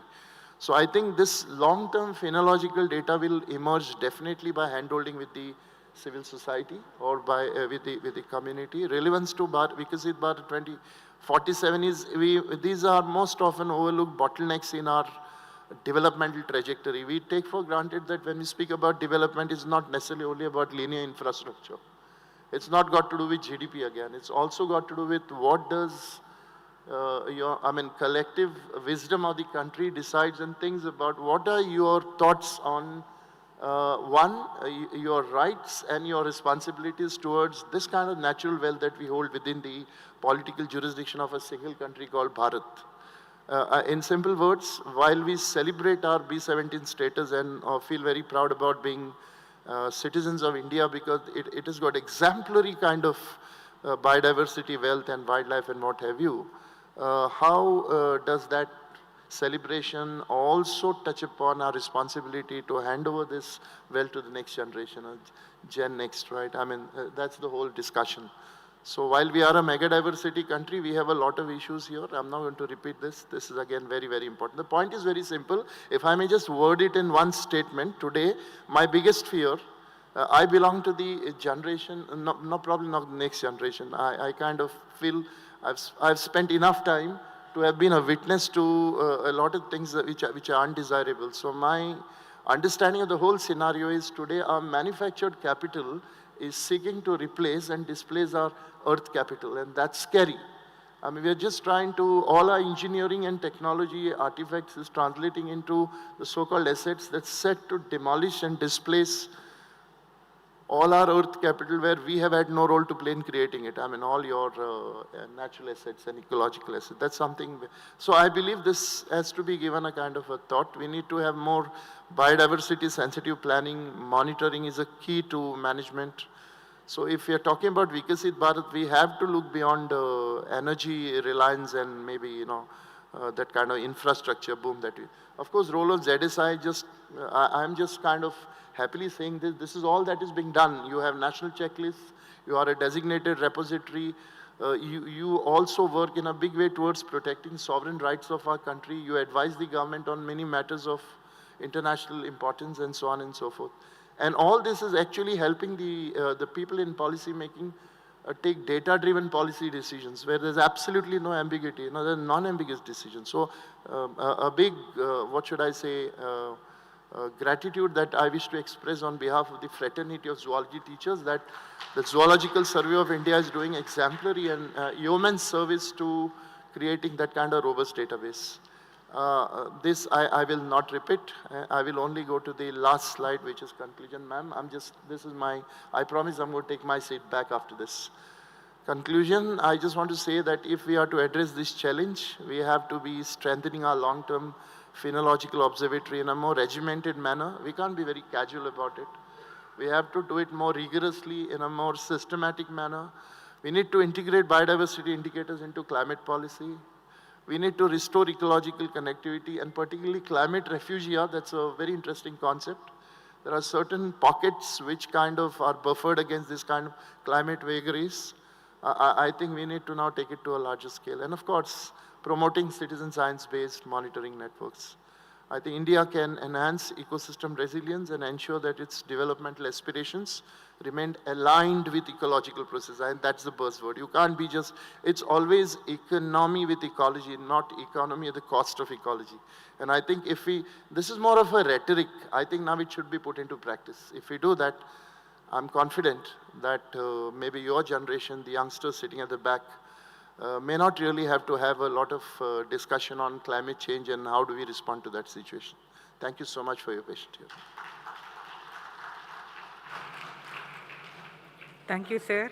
Given a wonderful talk on phenological shifts and faunal responses from birds to vertebrates. Now, I would like to request Dr. Anindya Sinha. He will be giving the speech on range shifts and adaptation of Indian vertebrates. Sir, please.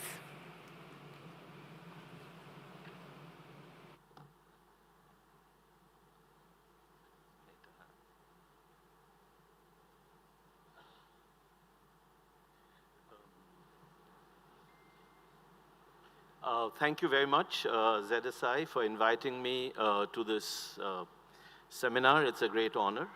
Thank you again. I will apologize because I will not speak about what was announced there, because what makes me a bit sad in meetings like this is that although we talk about all the other than human beings that we are interested in and with whom we share our planet, we rarely hear the voices of these beings. And so today I'm going to tell you a story of the bonnet macaques and how contact with humans have changed their lives forever. So, although I'm not differentiating between effects of climate change or provisioning or expansion and loss of habitat, expansion of agriculture or industry, urbanization, loss of habitat, all of these come together, I think, in influencing how most non-human beings live their lives. Now, just a quick point about how even in the urban, which is not a very natural ecosystem, if you look at the history of the planet, we find that cities provide the scope for individual non-human beings to evolve, right? And urbanization changes many of these biotic and abiotic factors, and these create selective pressures, which then allows for genetic evolution, which is not, as we always think, slow. Urban environments can drive very rapid changes, sometimes even between 2 or 3 generations. And what remains relatively unexplored is the phenotypic plasticity that most species have and which can lead to adaptations even within one's lifetimes. And therefore, many species and individuals, bedbugs, cockroaches, pigeons, rats, monkeys, have all evolved either phylogenetically or ontogenetically to thrive alongside humans. But this has not always been a happy story. While, as my previous speakers pointed out, some of them have been lucky to adapt and survive, others have died out. And today we are faced with a huge problem of how do we manage and handle the urban biodiversity. This is just a sort of a graphic which shows you the number of species, their points of origin, and how they live alongside us in cities. But today I will talk about very quickly about what I call the anthropophilic macaques. This is a term that our research group has given what were earlier called the weed macaques, which we think is a very unjust term. They are living, they are surviving, they are reproducing, which is what all of us are doing as well. Why are they weeds and why are we not weeds? The term anthropophilic macaques, however, refers to 3 species, and I want to briefly talk about them. That's the rhesus macaque on top, the bonnet macaque, and the long-tailed macaque. And these 3 species have some remarkable abilities. I have used the word weed here again, but the reason why I've used it is because they are what was previously thought to be like weeds, because they can adapt successfully to any kind of environment. But what is interesting about these 3 species is they have an inherent tendency to gravitate towards human communities, human habitations, and they therefore change their habits and habitats because of these adaptations, and also their life history strategies change. And this Typically, and this is work that Mewaji and I had done together, we showed how species life histories can change under anthropogenic influences where they have extremely they have greater investment in reproduction, but much lower investment in individual development. But that's another story. Now, coming to the bonnet macaques, they are really right now the road monkeys. You almost don't see wild bonnet macaque groups inside their deciduous forests of southern India, and most of them you see are along the highways and roads. And let's not forget, we are responsible for this, right? Now, the question I want to ask at the end of my talk is, are bonnet macaques in peril? And the reason is, although we tend to see an apparently successful coexistence between bonnet macaques and the local people in a variety of anthropogenic habitats, what you also realize is that the intensification of agriculture in the rural areas and the increasing intolerance for the species in urban localities is possibly leading to a quiet but steady decline in many of these species. And again, I must thank Mewaji, whose work with his colleagues and students actually set the stage for our understanding of how even these so-called common macaques may not remain common for very long. Now, this is a part of a very long-term project over 25 years that we've been doing, and we asked two questions in this particular aspect of the study. What are the changes in bonnet macaque society and behavior which is brought about by interactions with humans in the long term? And secondly, are human macaque interactions affecting their populations even in our forests, which are protected for their wildlife, right? Now, this work was set in Bandipur National Park, but I'm not going into the details of this. One of the interesting observations that we thought were quite remarkable is that when we first began our work, we found a number of what we found were uni-male groups, which were basically a single adult male with several adult females, and these seem to be there in fairly high numbers as opposed to the traditional multi-male, multi-female groups. Now, these groups had typically one adult male to 3 or 4 adult females. Their total size was smaller than that of multi-male groups, and these were mainly found in the forested tracts, whereas the multi-male groups were found in both forests and around habitations. And so the question we asked is, why was there such a strong preponderance of uni-male groups in this population? And so we came up with a model, and in which the most important point that I want to point out is on the top right, where we argued that it's possibly the provisioned food that these macaques were receiving from tourists, and many of you who have been from Mysore to Ooty would have gone along these highways where people continuously throw out food to these macaques. And this was the model we suggested, where we asked whether provisioned food from tourists, which is rich and clumped, was it increasing feeding competition and leading to intense competition between females? Why do we look at females? Because the bonnet macaques, like most primate societies, are female bonded.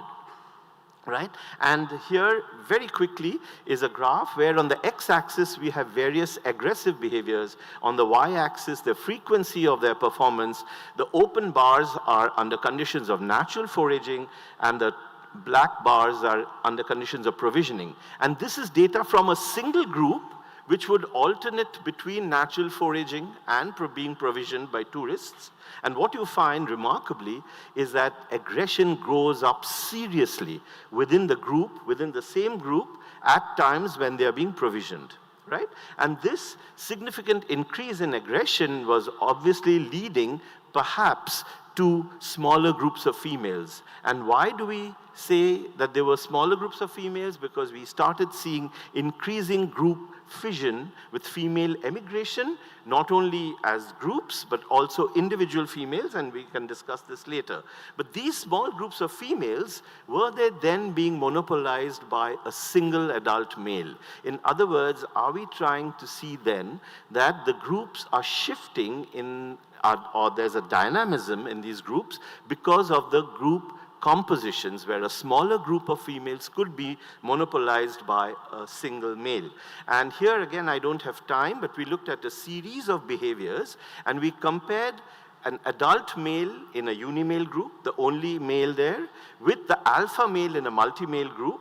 And what we found is that there was a complete switch of behavioral profiles between these two comparable individuals in the two forms of social organization, and this was within their lifetimes. We are not talking necessarily here about a genetic change.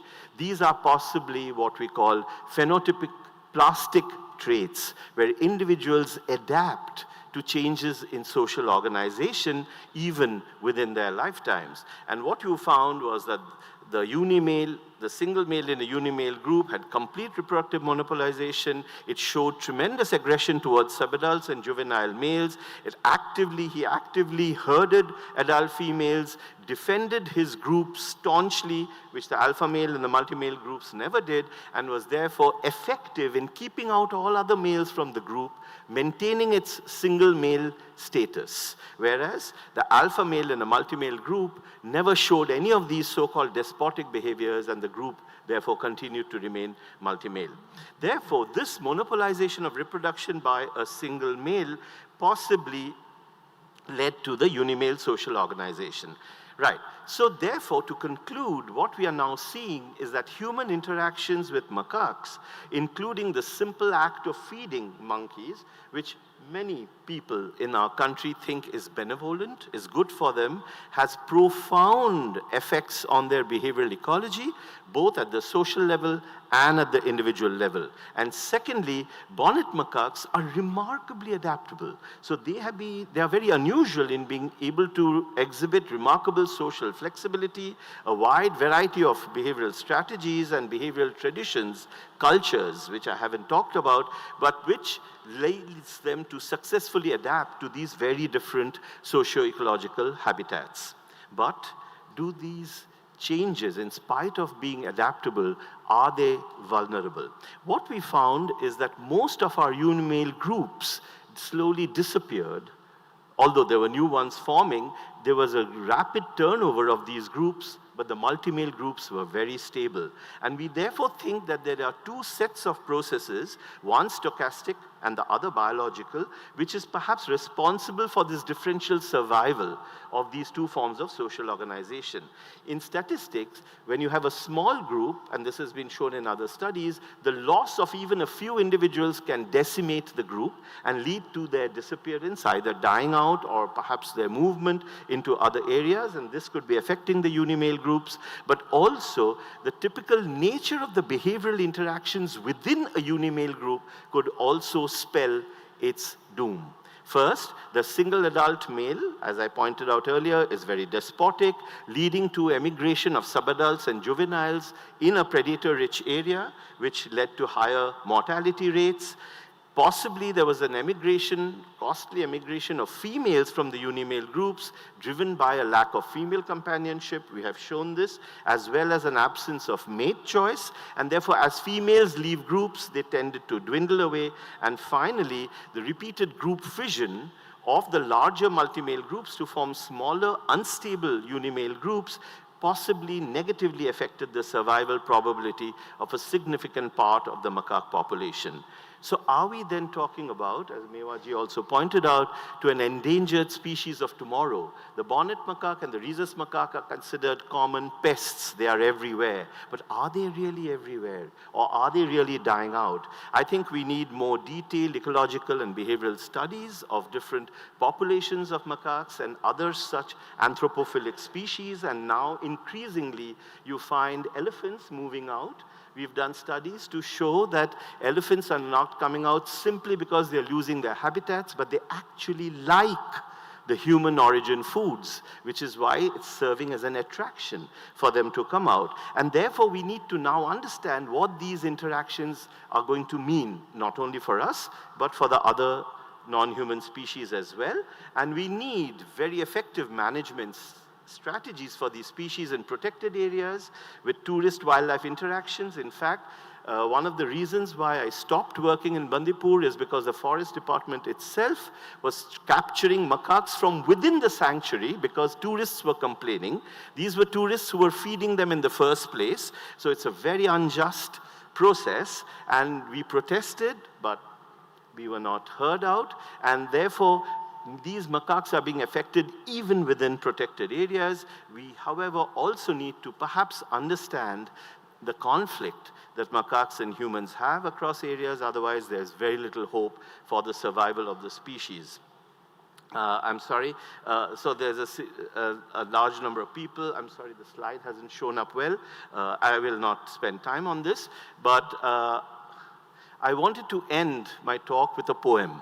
And I've always realized that poets, philosophers, artists often can express what I've been trying to say for a long time much better. So here is the poem, and I'll read it out for those who might not be able to read it.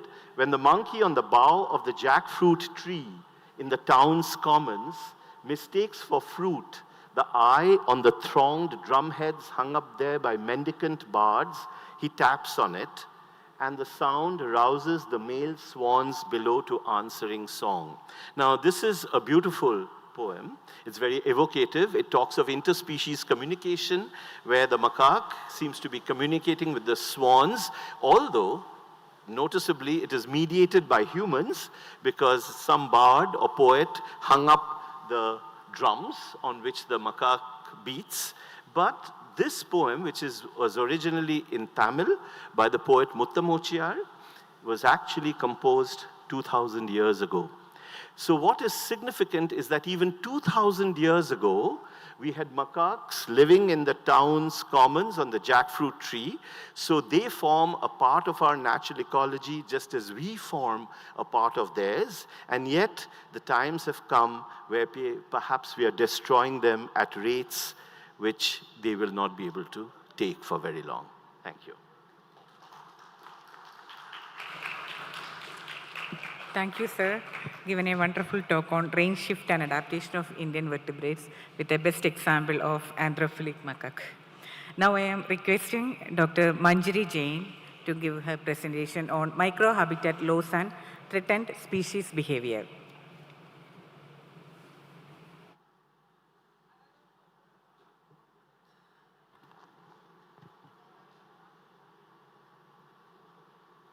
Thank you.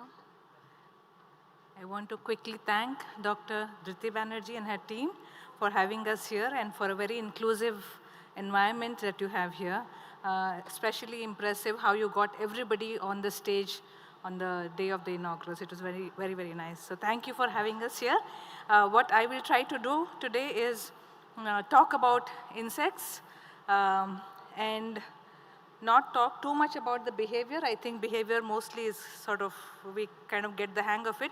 But talk about what we can do as researchers, academicians, what is the way forward as opposed to the bleak scenario that faces us. So I want to talk about microhabitat loss and a little bit about behavior of species in the context of climate change, yes. But something first, I want all of you to remember that it is not just the tiger, the leopard, the sloth bear. We have conservation action plans for all of these things. We have no conservation action plans for insects, and there's a global insect apocalypse. Insects are disappearing from ecosystems so rapidly, and we are not talking enough about it. I think this is something we need to really worry about. ZSI has the database, which now you can mine to look at what has been the trajectory of various taxa of invertebrate, especially insects, what is really going on in our Indian ecosystems. That is something you might consider taking it up. And then to ask, what can we do as a mitigation measure? So this is something I really hope some of you, the younger people here, will take this up.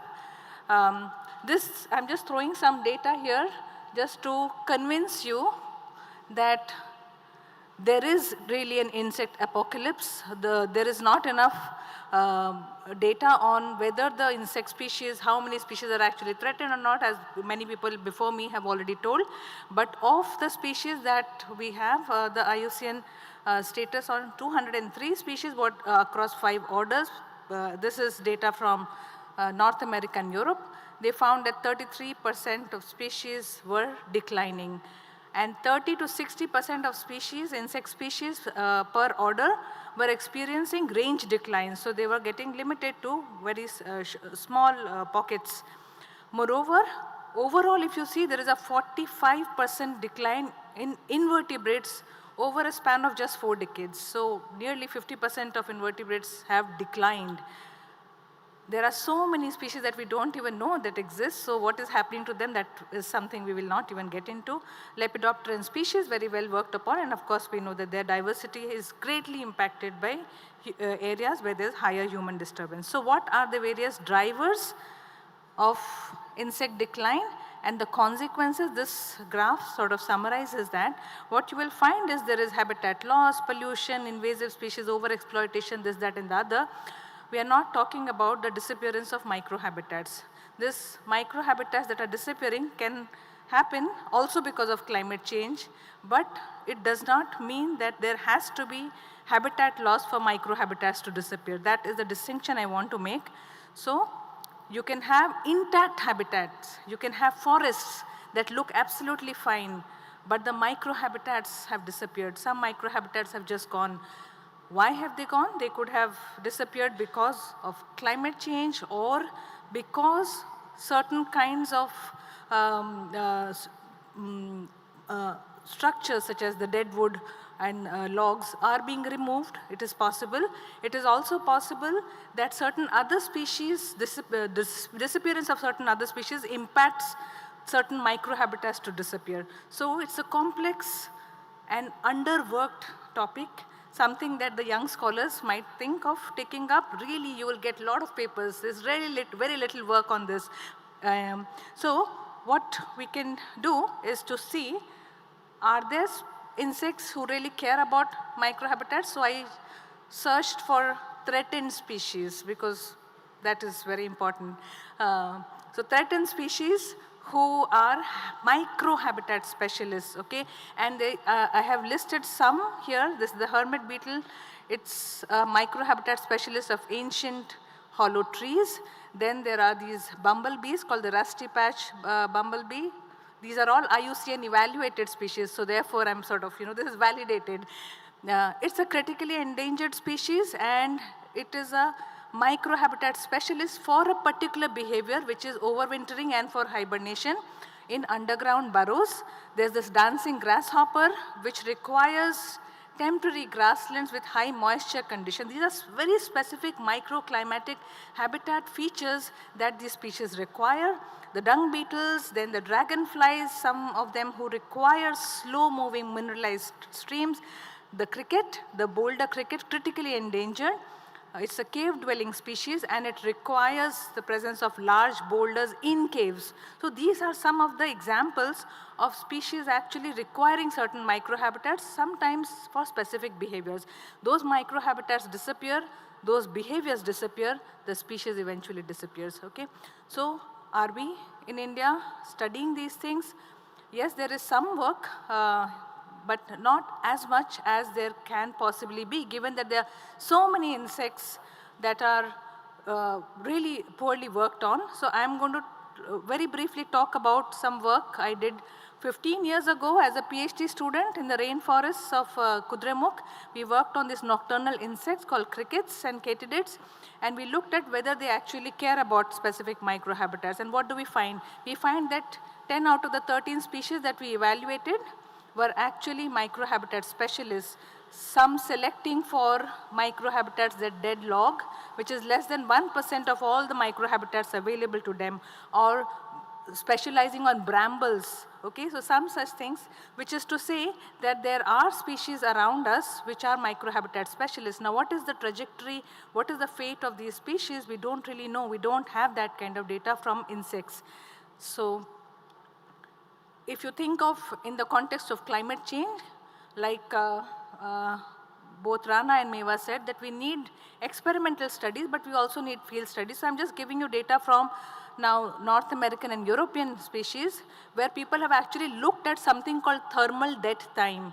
So with increased temperature, how quickly will these species at their different life cycle will actually die off, okay? And what the take-home message, you don't have to interpret the graph, this is just to convince you that there is data.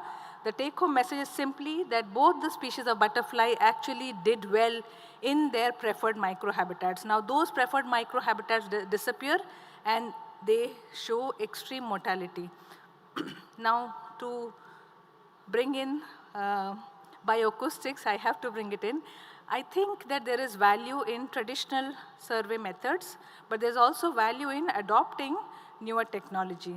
So bioacoustics is a relatively young field, and it can be used for assessing the presence, absence at least, and sometimes even abundance of acoustically active animals. So in a recent paper, what we did was for different categories of animals, including mammals and birds and insects, we assessed that what kind of data has been generated in India using bioacoustics, whether it is behavioral data, survey data, so on and so forth. And look what we find.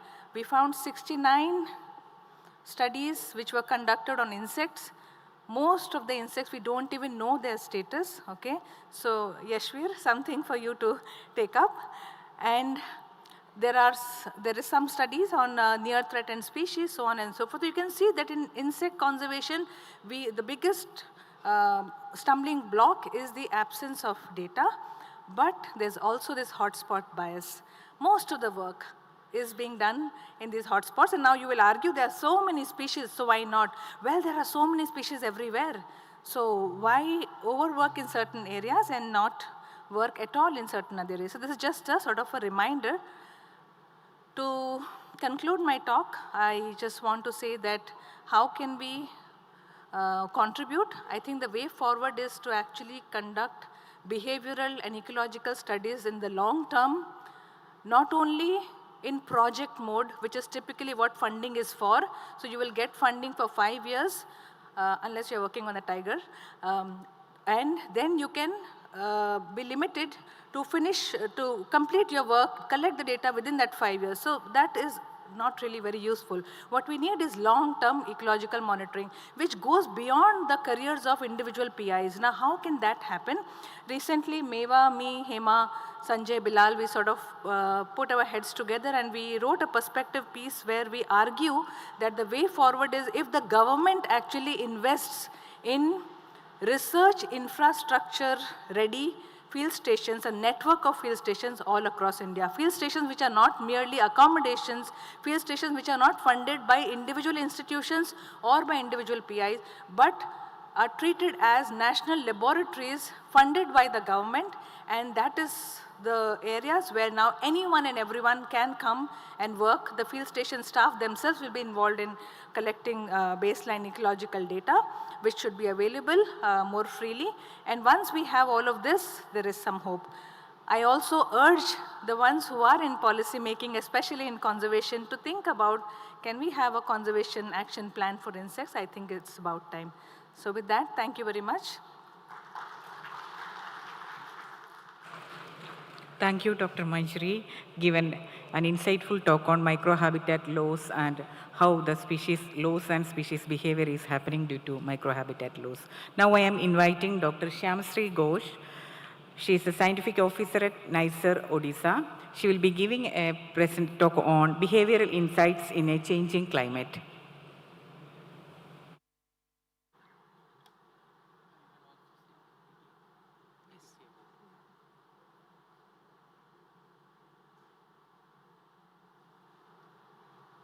Good afternoon, everybody. It is extremely nice and to be here to present a talk, and I'm thankful to Director ZSI, Dr. Dhriti Banerjee, and Raghunathan sir, who has, and the organizers who have invited me for the talk and arranged such a splendid summit. Now, my topic of discussion is behavioral insights in a changing climate. And what we want to know is why behavior is a taxonomic game changer, the global climate change drivers and how they impact the animal responses, understanding from the point of soil diversity and biodiversity and earthworms as model organisms, behavioral traits, integrative taxonomy, conservation, knowledge gaps, and what could be a possible road ahead. Now, why behavior matters in taxonomy? From the functional ecology point of view, behavior defines an organism's role in the ecosystem. For example, when we think about the earthworms, they are known to be the soil engineers, which is very crucial for conservation prioritization. Also, behavioral shifts like, for example, migration timing, foraging hours, etc., occur years before the population actually moves towards decline or morphological changes becomes visible. Climate-driven behavioral changes alter mating signals and habitat use, potentially driving reproductive isolation. Now, why do I focus on the soil? That is because soil harbors more than 50% of the global biodiversity, but remain critically understudied in understanding the impact of climate change on the species behavior. Soil organisms drive ecosystem services like, for example, nutrients recycling, carbon sequestration, food production, and climate change acts like a slow poison or a slow disturbance in the soil, making behavioral bioindicators essential. I present my case study in the case of the earthworms. We know about 23 families, more than 700 genera, more than 7,000 species globally, of which about 494 species are reported from India itself. And the biomass in the temperate and the boreal forests, they constitute about 40 to 90% of the soil macrofaunal biomasses. And they are absolutely, and we know that there are several ecotypes of the earthworms. When we look into the climate drivers, like for example, the rising temperature, altered precipitation, extreme events of drought, flood, etc., habitat fragmentation, they have a direct impact on the behavioral domains, like their activity gets affected, the nocturnal diurnal shifts happen, migrations and the dispersal routes, the feeding and foraging activities, also habitat selection and burrowing, and they could also have an impact on the earthworm immunity and health.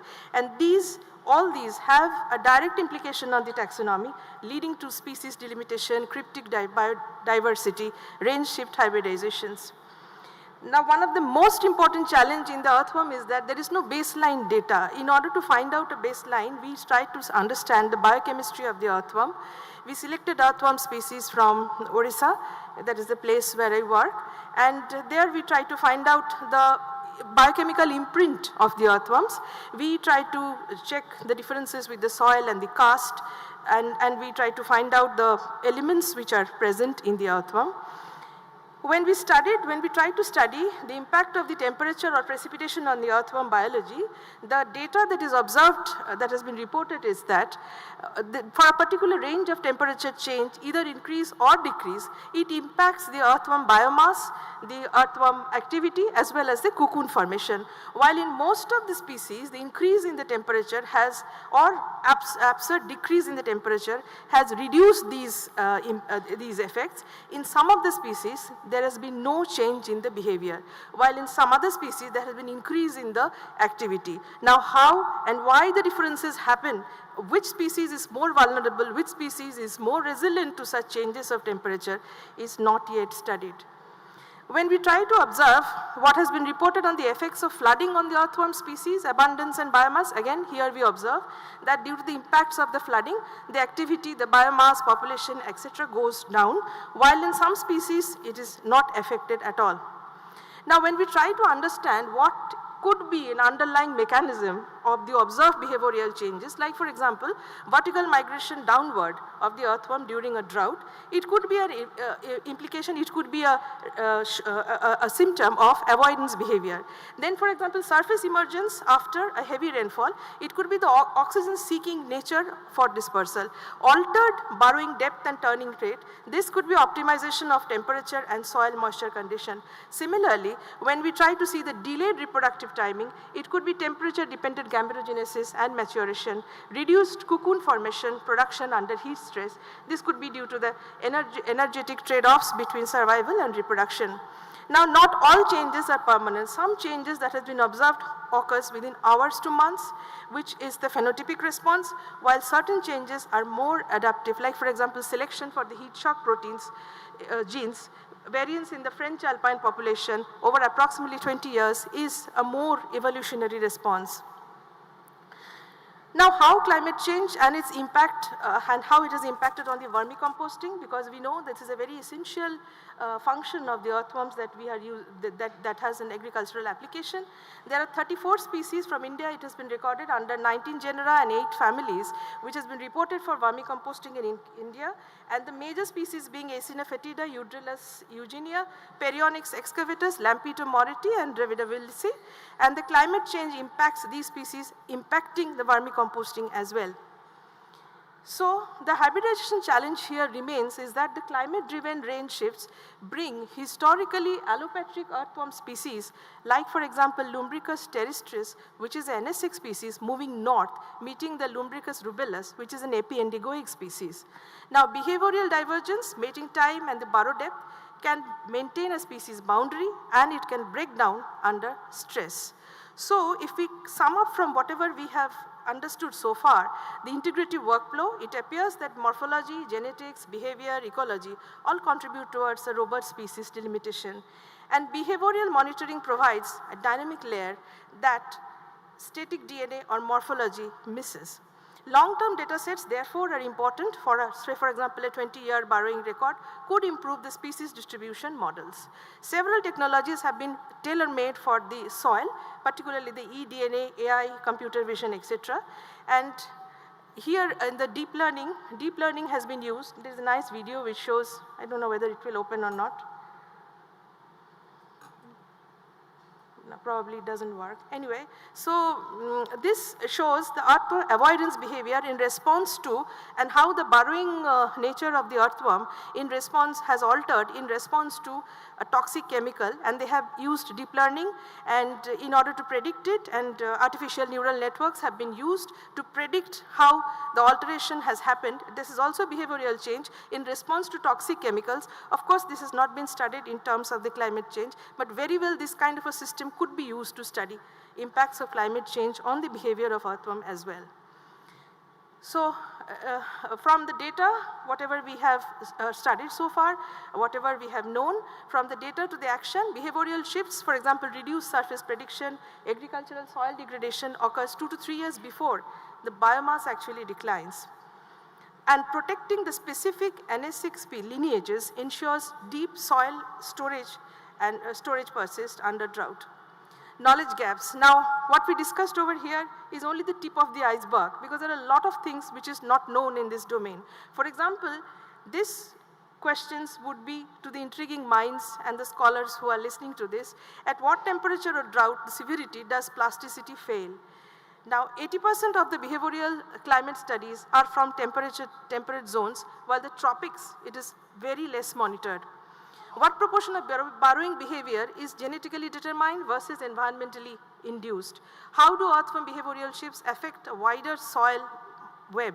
For example, the other species interacting with it. How climate change impacts the gut microbiota of earthworms? How climate change impacts the immunity and health of earthworms? There are a large number of questions in this field which has not been studied yet. A probable road ahead could be standardized time-lapse monitoring across biomes, leveraging farmers or volunteers for surface casting counts, genome-wide association studies on burrowing traits to identify, which is a polygenic trait, to identify adaptive genes, update the IUCN criteria to include behavioral trend data as well. So the key messages would be that behavior is a sensitive early warning system. Integrative taxonomy includes morphology, evidences from morphology, genetics, biochemistry, behavior, and it's non-negotiable for accurate biodiversity assessment in a changing climate. Long-term standardized behavioral monitoring is the critical missing pillar for evidence-based conservation. And cross-disciplinary collaborations, taxonomists, ecologists, climatologists, and modelers is the engine for the future resilience. I express my acknowledgement and gratitude to my collaborators, Dr. Dhriti Banerjee, Dr. Joyita Sengupta, Dr. Chandrakanta Mondal, Dr. Rashmi Bhattacharya, Dr. Nurul Hassan, Dr. Atanu Nashkar from ZSI. And thank you once again for your patient hearing.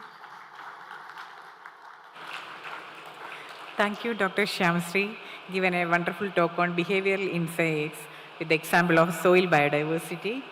Now I request our respected chair to give a concluding remark on this section. Yes.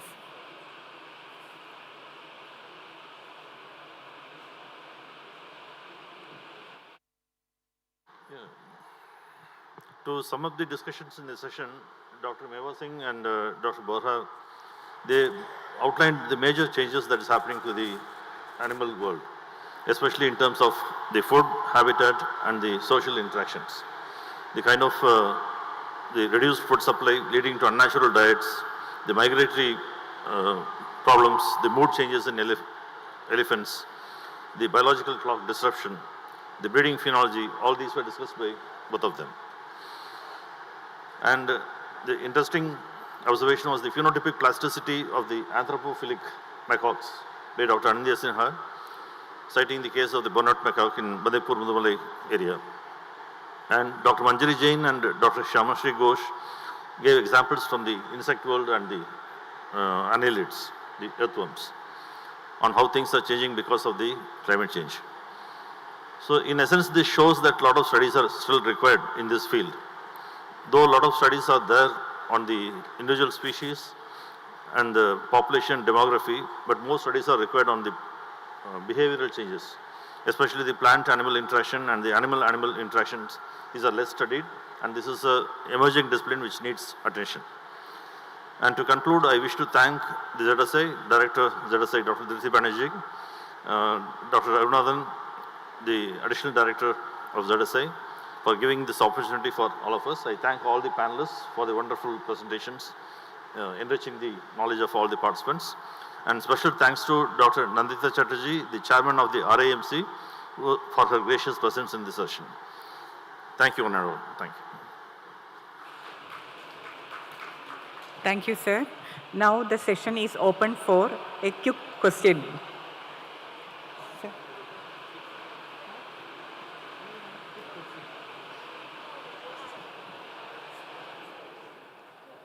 Any questions? Yes. So the question is for Dr. Jain. And you mentioned at the end of your presentation about an action plan for preventing microhabitat loss. And as everybody currently in the hall understands the severity of the issue, as Dr. Manoj had said, the cascade effect of species population degradation. And then it made me think of how quite a lot of speakers brought up about local awareness for including in conservation action plan, and brought up the one of the examples as Save the Bees, which was, albeit with its issues, a quite popular mission to protect local species population in America. And for that, I wanted to ask you, ma'am, from the species that you showed in the example slides, such as grasshoppers and Lepidoptera, how would you personally like to spread awareness for these particular species to alert the mass, to showcase the importance of these species which are experiencing these microhabitat loss, and how critical it is for us to not only just scientists to take action, but also as locals who are laymen who are not unaware of their ecological importance to take action to conserve them. Thanks. Can you hear me? Yeah. I think, first of all, we, at least as researchers, policymakers, we have to come out of the mold of conserving charismatic, pretty-looking species. So the dung beetle should also be saved. The dancing grasshopper does not matter, it's not pretty to look at. So that appeal is a different thing, which is for public. And I think we should not underestimate the intelligence of our people who have not done science in our tradition, in the manner that we study science.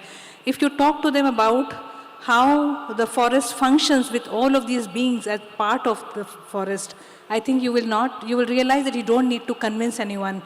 The people who need to be convinced are the policymakers, the ones who are giving the money and the ones who are empowering research and things like that. How should we convince them? Actually, I don't know. I think the only way to convince them is to show that conservation is not about saving what you think needs to be saved. I think that is something we have to convey. How do you convey that, Rana?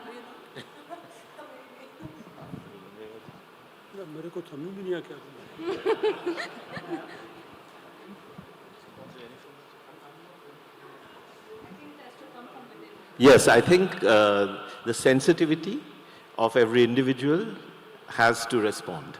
I think it's very difficult to prescribe because, people have different interests. But at the end of it, I think empathy and love is what is truly needed. And I think we need to spread that word as well. It's not just about data, figures, and statistics. It's also about how we share our lives with these beings and how important their lives are also. I think so that we live in very difficult times, and I think this is a major task, but I think with the passion that is there in this room, I think we should be able to slowly change the mindset of people. Thank you. Thank you, respected chair and all the panelists. Thank you very much for a wonderful session of next generation ecology and behavioral insights. Thank you, sir.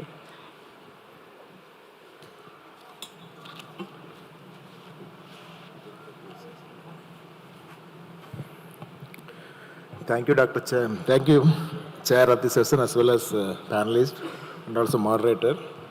Like preceding session, this session also we have book release. 3 books will be released in this session. May I request the Director, Zoological Survey Pandit, to join with the panelists. And also, I request the Chairperson of RAMC, Madam Nandita Chatterjee, please come and join. We will be releasing 3 books. One is Status of Corals and Coral Associated Macrofauna of South Reef Interview Entrance Island in Middle Andaman. Tamal Mandal, the author of the book is Tamal Mandal. And Marine and Terrestrial Fauna Pager Group of Island, Dr. C. Sevaperuman. And 2 books of Andaman Nicobar Islands, Sandeep Kusavaga. And the Terrestrial Faunal Diversity of Little Andaman Island, Anil Kumar Dubey. I request all the authors to come on stage and have a photograph. Books are there? Not there. Sufficient books are not there. All books together.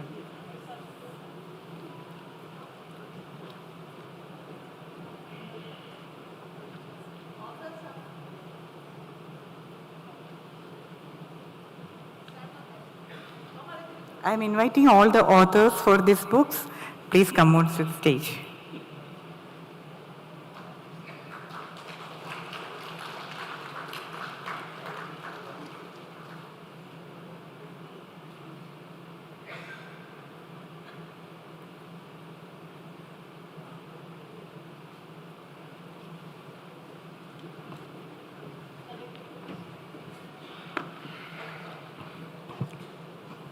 Now I request the Director to felicitate the Chairperson of RAMC, Madam Nandita Chatterjee.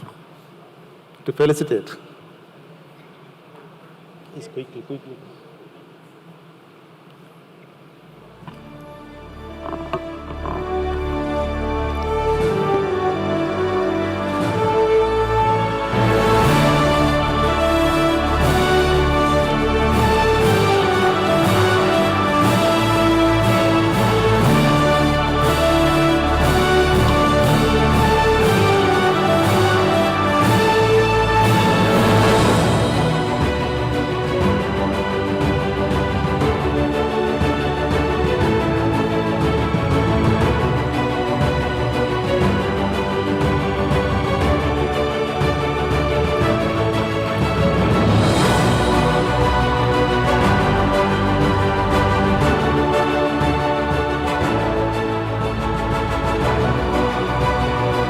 Request Director to felicitate Dr. R.S.C. Jayaraj, former PCC of Andaman Nicobar Islands.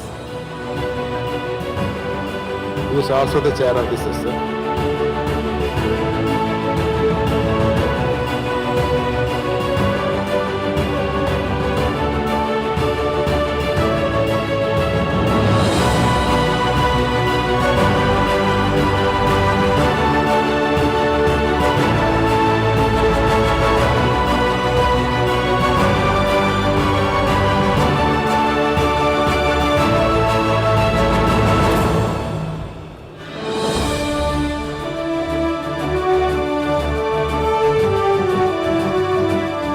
Request Director to felicitate Dr. Meva Singh, Professor, University of Mysore.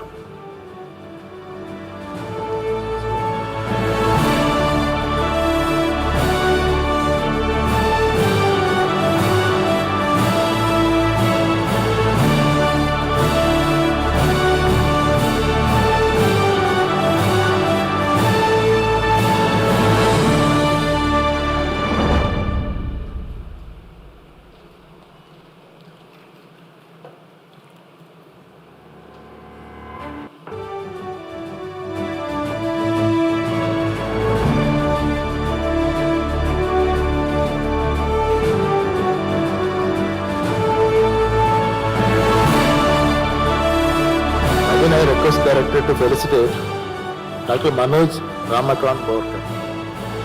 Dr. Manoj Ramakant Borkar.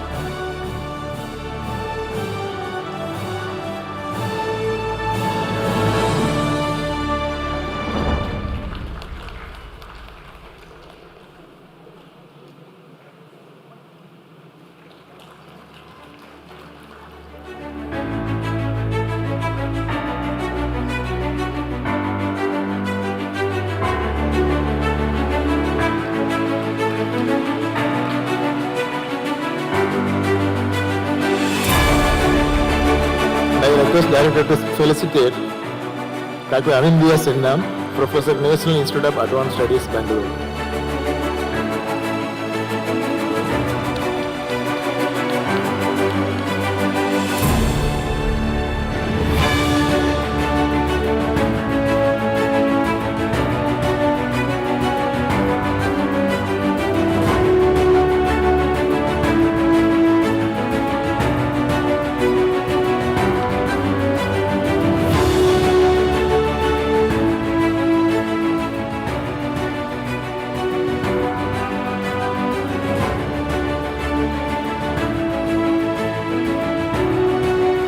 Request Director to felicitate Dr. Manjari Jain, Associate Professor, Indian Institute of Science Education and Research, Mohali, Mansa.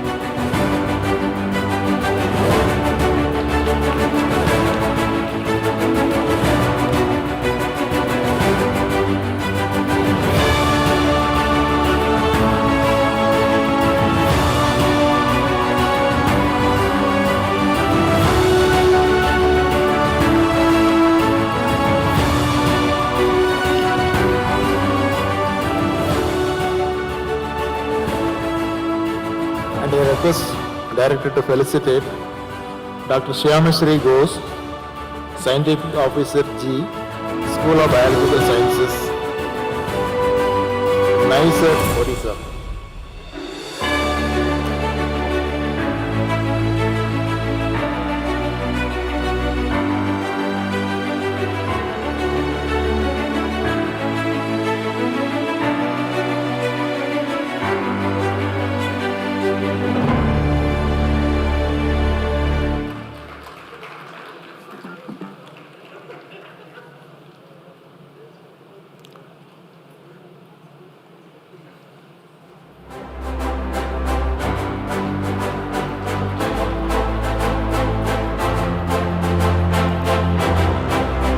Again, I request the Director to felicitate Dr. Jasmine Purushothaman, Moderator of this session.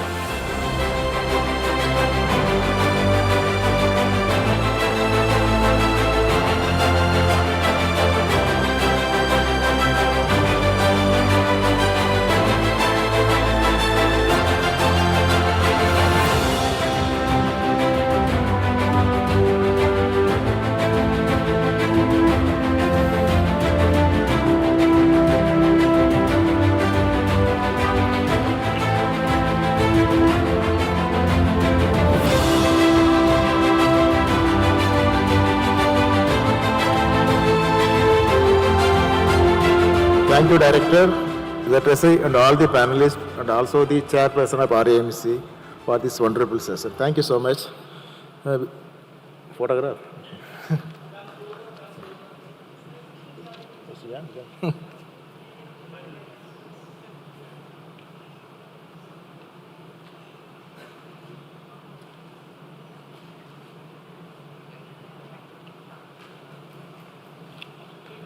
Now we can break for tea, 15 minutes, so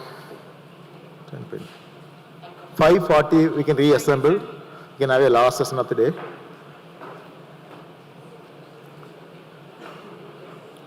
By the time we can change this, no? This session and all.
light.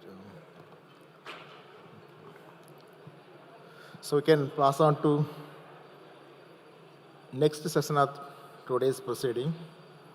That is deep time archives, paleozoology, and prehistoric life systems. All of you please be silent.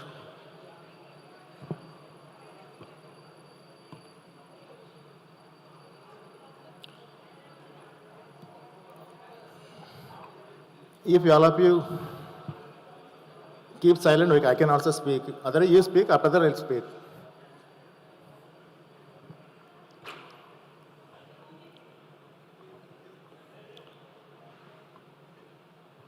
This session is dealing with deep time archives.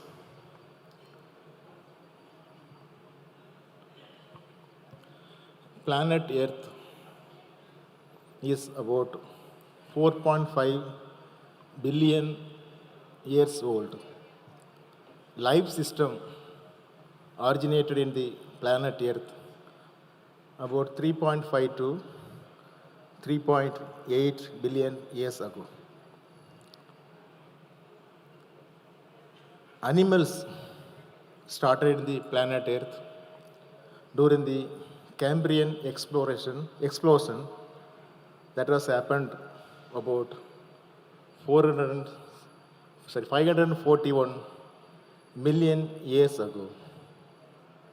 Within the period of Cambrian, within the period after the Cambrian, 25 to 30 million years ago, most of the animal phyla appeared. About 95% of the animal phyla appeared after the Cambrian period, we can say that. So whatever species appeared millions of years ago, all are extinct. As of now, 99% of the species of flora and fauna that have appeared millions of years ago that have been disappeared now, and only 1% of the species that is present in the globe, that is making the biodiversity across the globe, that is equivalent to 8.7 million species, expected species.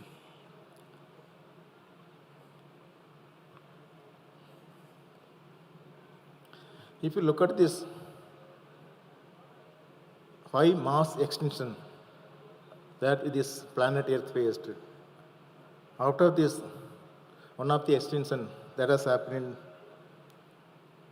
Triassic period, Permian and Triassic period, that extinction, about 95% of the all marine species have been eliminated. About 75% of the all terrestrial species have been eliminated from the planet Earth. All across the world, as of now, about 6 lakhs species of fossils have been reported from the different countries. Out of that 6 lakh species of fossils, about 35,000 species are belonging to trilobite, about 10,000 species are belonging to ammonite. About 2 billion specimens of fossils have been displayed all across the different museums in the world. If you look at the digitization of the specimens, only 10 to 15% of these specimens have been digitized so far all across the world. Our country also having a rich fossil resources. India having the history of about 3.5 billion years old geological history. Our fossil beds, especially in the Jurassic period fossil bed that is found in Gulf of Kutch district, we observed about 600 species of ammonites from Kutch fossil beds that was appeared in Jurassic period. Further, the Shivali Hills fossil beds in our country is about 230 to 250 million years ago. Apart from that, our country, we discovered about 35 species of dinosaurs, fossil dinosaurs, from the Deccan region of our country. Again, if you look at Narmada beds, we also found the fossils of human that is reported to be 250,000 years to 350,000 years. So most of the megafauna in our country that has been eliminated due to climate change about 11,000 years to 2 lakh years. So most of the megafauna our country already eliminated because of the climate change. So this deep time archives not only show the fossil resources of our country, but also impact of the climate change that devastated the entire animal and plant that was living in the planet Earth. With this background, this particular session has been conceived, that is Deep Time Archives, Paleozoology, and Prehistoric Life System. Vote, AV, please.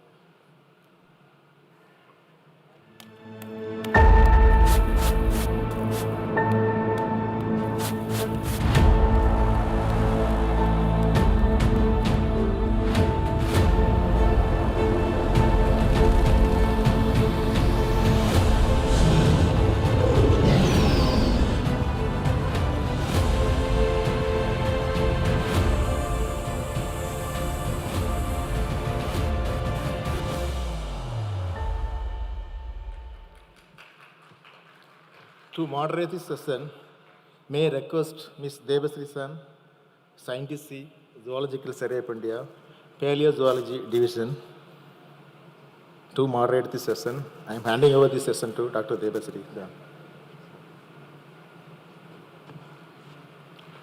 Thank you so much, sir, for giving me this opportunity.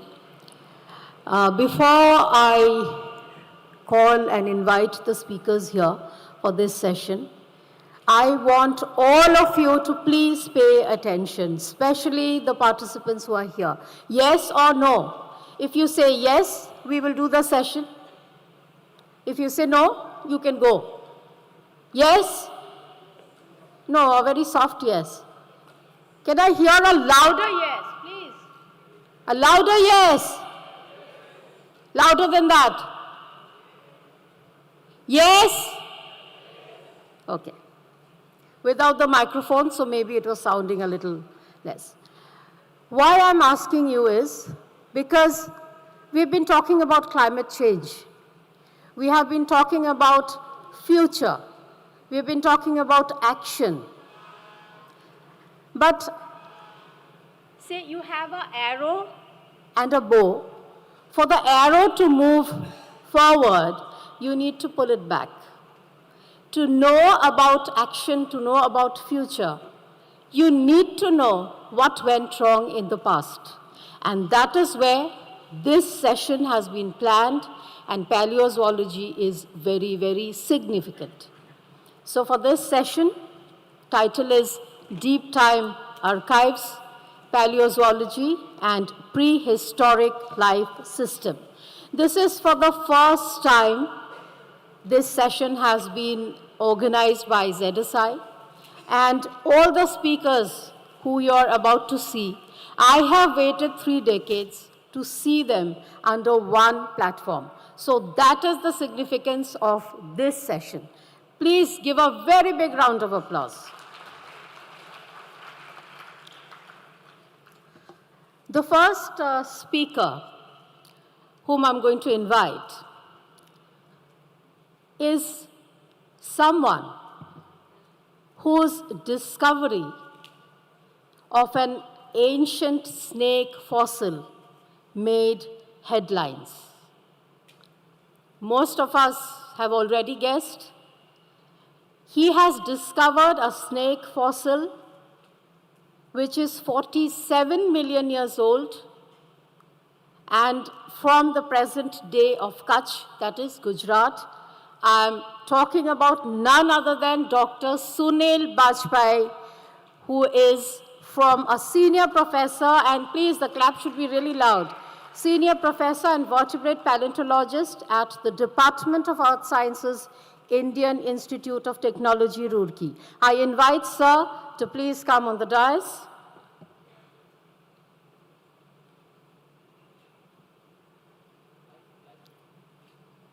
It's not easy to actually listen to them. So please, sir, welcome. He is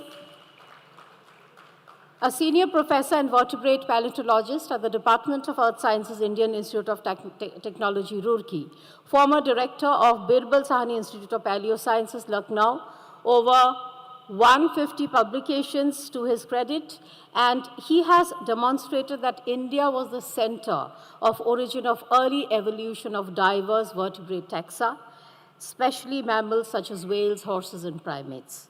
Professor Vajpayee is also an elected fellow of the Indian Academy of Sciences and National Academy of Sciences. So, sir will be chairing this special session. The next speaker is also a very eminent scientist who has done pioneering work on ancient DNA researches. I'm talking of Dr. Neeraj Rai, scientist from Birbal Sahni Institute of Paleosciences, Lucknow. I invite you on stage. Presently, he is a scientist at Birbal Sahni Institute, head of the Ancient DNA Lab. He combines cutting-edge genomics with archaeology to unravel the rich population history of the Indian subcontinent. His work has transformed our understanding of human origins, migrations, and settlements in South Asia. Thank you so much, sir, for coming here for this session. I would now like to invite a scientist for 2 decades of research, who has more than 2 decades of research experience across some of India's most important fossil-bearing regions. I would like to invite Dr. Debahuti Mukherjee, scientist and director of the Paleontology Division at the Geological Survey of India, Kolkata. Welcome, ma'am. Her work on brachiopod evolution has contributed significantly to our understanding of ancient climates, biogeography, and Earth's geological history.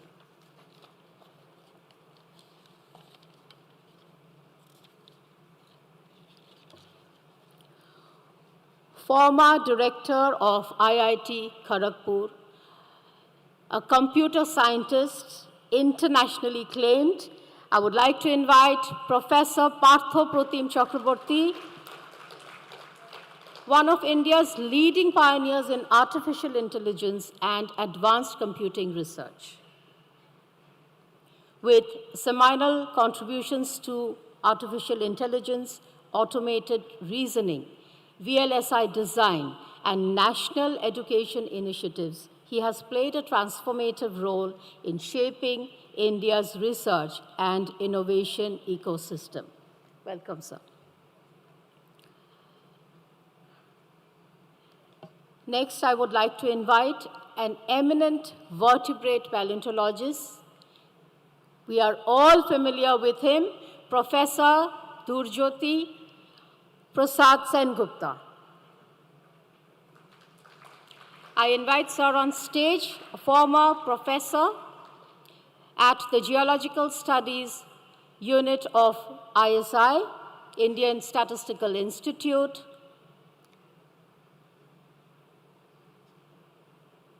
Sir, I invite you to please come on the dais. Big round of applause.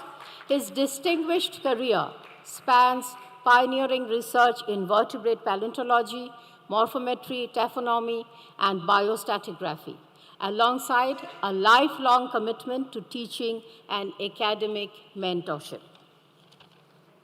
Can we have another round of applause, sir? It's a dream come true, seeing all the dignitaries here. We have been hearing about you, we have been consulting, we have been considering your publications for all our research work, and today it's really a dream come true.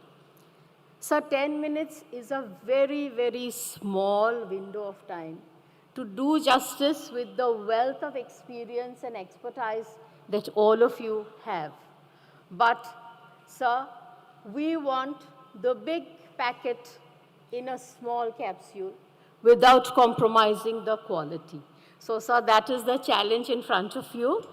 So now, for the talk, I would, to chair the session, I would like to invite Dr. Sunil Bajpai, Professor, Department of Earth Sciences, IIT Roorkee, to open the session and deliver his talk on Paleontological Heritage of India.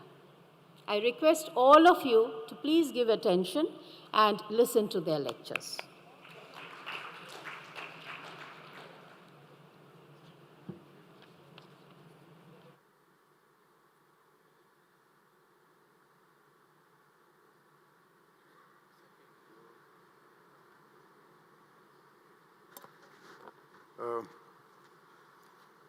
Very good afternoon to everybody. So, first of all, I would like to express my sincere thanks to the director of ZSI, Dr. Banerjee, and additional director, Dr. Raghunathan, and their team for having me here and for the wonderful hospitality here that I see here. Okay, so it's a big challenge, as Dr. Dam has pointed out. I'm supposed to speak on a topic, paleontological heritage of India, which means looking at the history of the past 3,500 million years of evolution. This is such a daunting task, but what I thought I'll do is I will provide a fleeting glimpse of some of the examples of paleontological work that I have done along with my students and co-workers at Roorkee. So the idea is to actually to let you know that doing paleontology is very, very exciting because there is an element of discovery in this particular field. Of course, all of you are making some discovery in some way, but discovering a fossil in the field is a totally different kind of joy, as you will see from the examples that I'm going to discuss from my own work. As Dr. Dam pointed out, paleontology may appear to be somewhat out of place in a meeting like this, but if you look at the present day biodiversity in the framework of evolution and biogeography and vicariance and dispersal and endemism, it will be far more interesting than otherwise. So, when you think of fossils, only one thing comes to mind, and that is dinosaurs. But I wonder how many of you or how many people in general know that there were dinosaurs even in India, and some of them are spectacular, and some of them are actually located in the city of Kolkata. And many people ask me, sir, do you find dinosaurs in India? So it pains me, but the fact is that it's only recently that fossils have got into the popular imagination, which is very, very encouraging. And it does well for the cause of paleontology. I personally feel that organizations like ZSI should actually have a dedicated section on paleontology. Of course, they have one. I suppose that they are soon going to have a paleo portal also.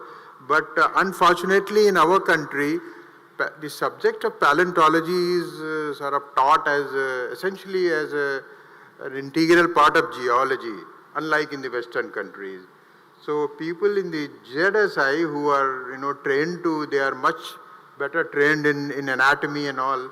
They are well placed to do paleontology. So at least maybe one section in ZSI should be encouraged to do the study of fossils. That I think it's very important. It goes a long way in promoting this subject. Otherwise, because I am a vertebrate paleontologist by training, but you will be shocked to know that in a country of 1.5 billion people, there are not even 10 vertebrate paleontologists in this country. So, who are in regular position. So, anyway, as I said, I am going to present examples from my own work, which I hope that you will find interesting. Okay, so India has a unique fossil record because it has a unique geological history. As some of you might know, India was once a part of the southern supercontinent called Gondwana land, which is in deep latitudinal position, and then about 150 million years ago, it broke off from Gondwana land and started its, it's probably not working, the animation. Anyway, it was somewhere here, and then it started moving northwards. It traveled for thousands of kilometers, crossed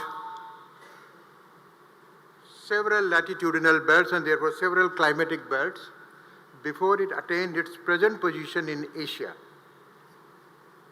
So this is an animation from Christopher Scottis. You can see how India is moving northward as an island continent, a large island continent, and finally it rammed into Asia to give rise to the Himalayan mountain chain. A wonderful example. This is a classic example of how a large land mass moves thousands of kilometers. So you can imagine the number of climate belts it must have crossed. So many different kinds of animals evolved, became extinct, or they adapted to change in climate. So during this interval, many endemic lineages evolved. There was dispersal from surrounding continents. There was inward movement, outward movement. So this is a classic example of biotic evolution in conjunction with tectonic evolution. Fossils tell you a lot of things: evolutionary biology, macroevolution, community structure, paleobiogeography, environmental, paleoenvironment, paleoecology, long-term context for current extinctions. As Dr. Raghunathan pointed out, we have 5 well-defined extinction episodes. In fact, we are currently going through the 6th mass extinction. So fossil data obviously gives you a sense of the baseline of biodiversity. Then there are implications for conservation strategies also.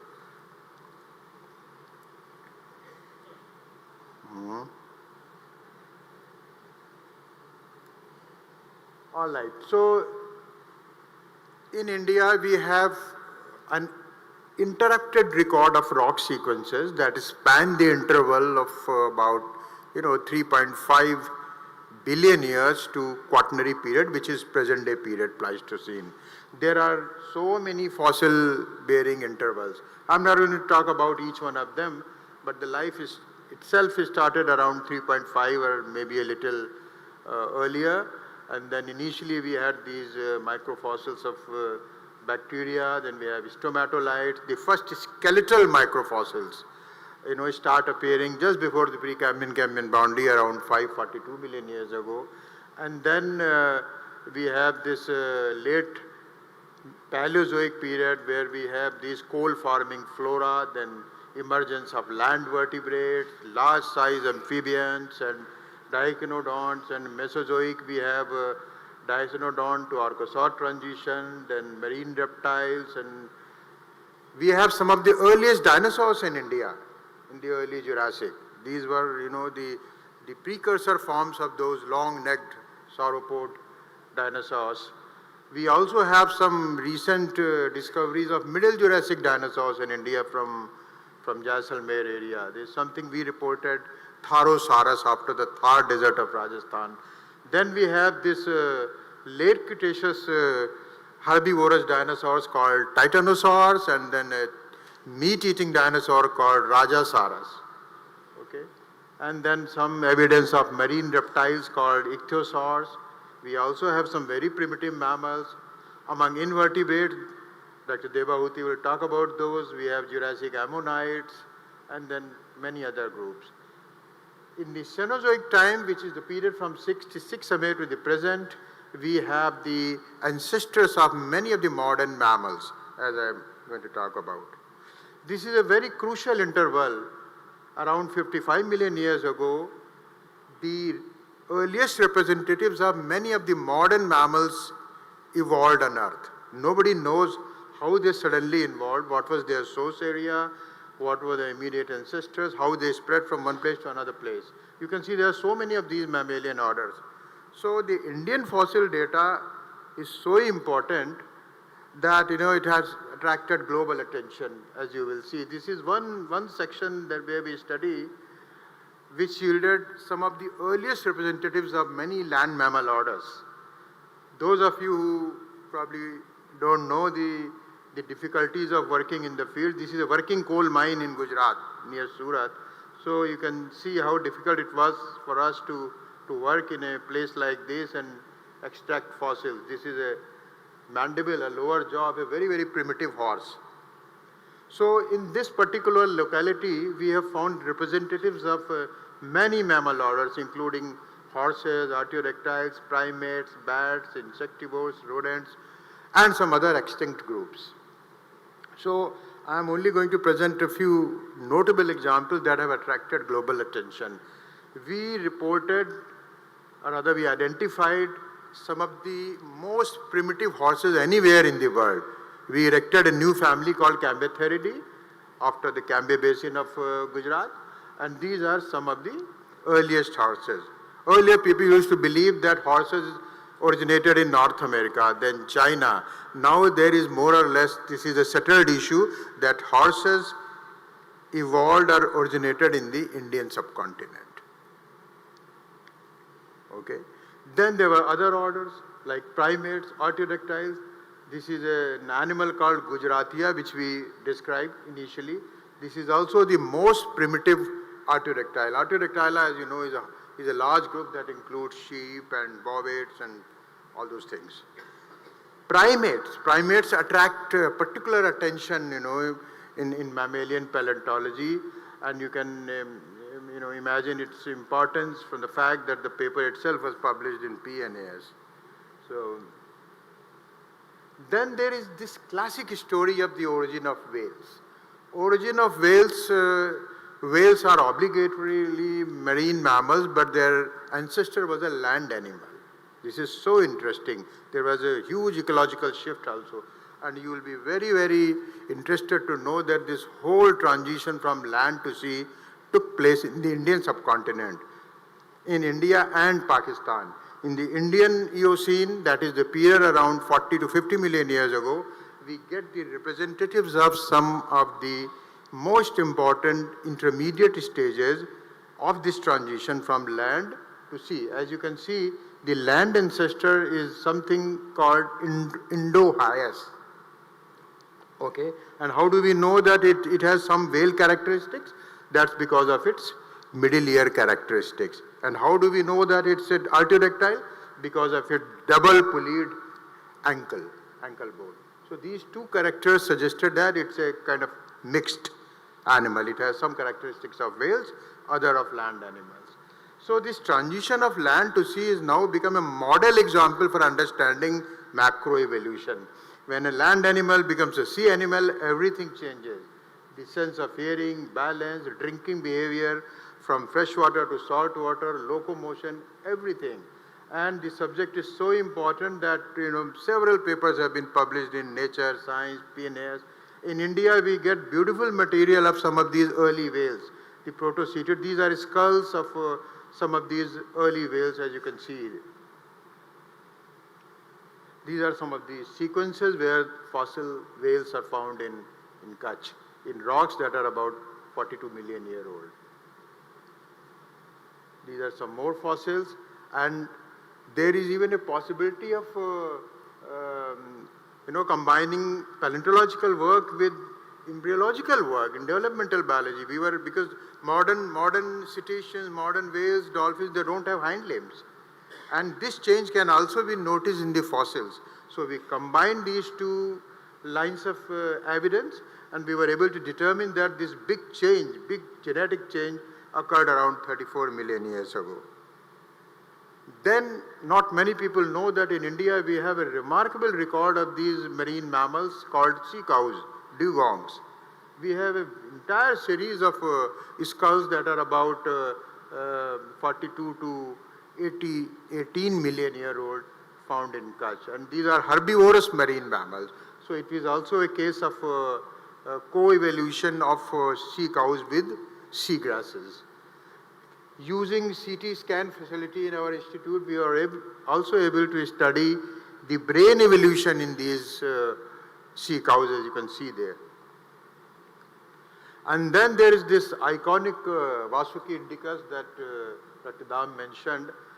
It is so interesting, and I was so pleased to see the amount of publicity that this discovery, we could never imagine that this would, find its place in New York Times and CNN and BBC everywhere, just because its size is so large. I mean, it is perhaps one of the largest snakes that ever lived in history. So we found some 30-35 backbones, vertebrae in Kutch. And, using the size of the vertebrae, we were able to determine the size of the snake also, and also got some idea about the paleo temperature at which it lived. So using phylogeny, very rigorous phylogenetic analysis, we were able to determine that its closest relative is in North Africa. Then although my main interest is in mammalian paleontology, I also study other groups like lizards. Some very interesting evidence that some of the fossil groups in India also have affinity with those in Africa. So for those of you who may be interested in modern lizards, it's a very important piece of evidence for them to explore. Finally, Neeraj is sitting here. I would like to tell you that it is even possible to extract fossilized DNA in certain cases, provided the fossil is not too old, maybe around 30 to 50,000 years old. But in exceptional conditions, even a million-year-old fossil can yield identifiable DNA. So this particular work showed that there were ostriches in India, until as recently as about 25,000 years ago. So in paleontology, these 5 things are very, very important. The potential is huge, but the number of vertebrate paleontologists in this country is very small.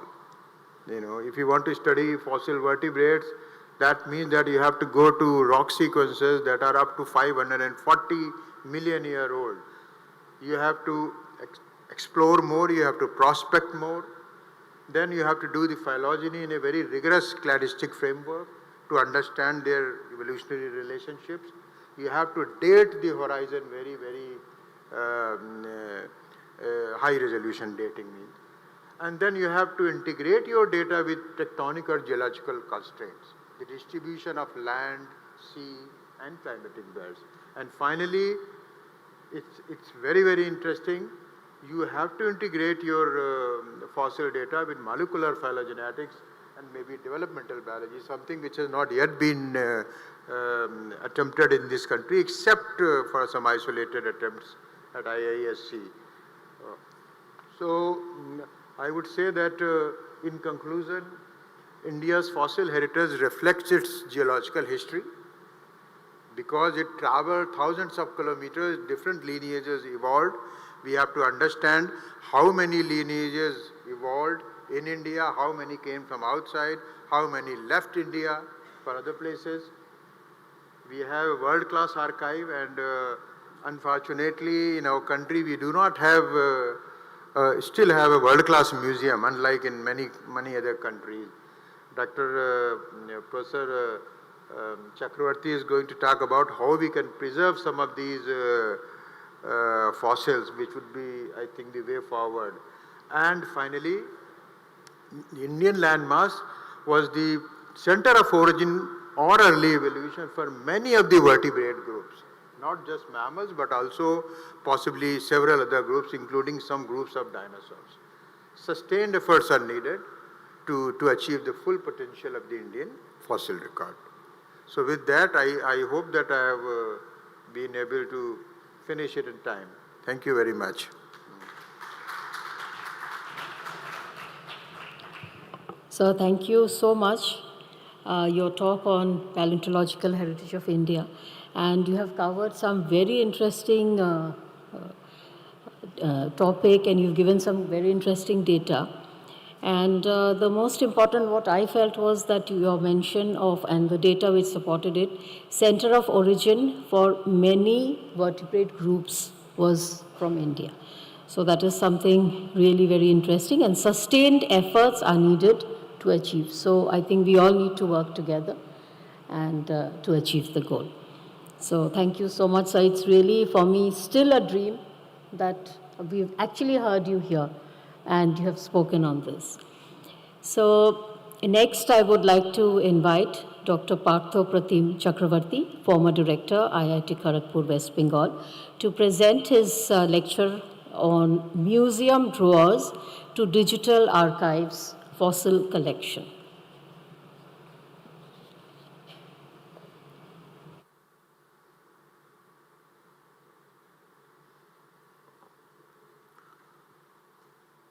Good evening, everybody. First of all, I would like to thank Dr. Dhriti Banerjee, Dr. Raghunathan, and the full team for inviting me here.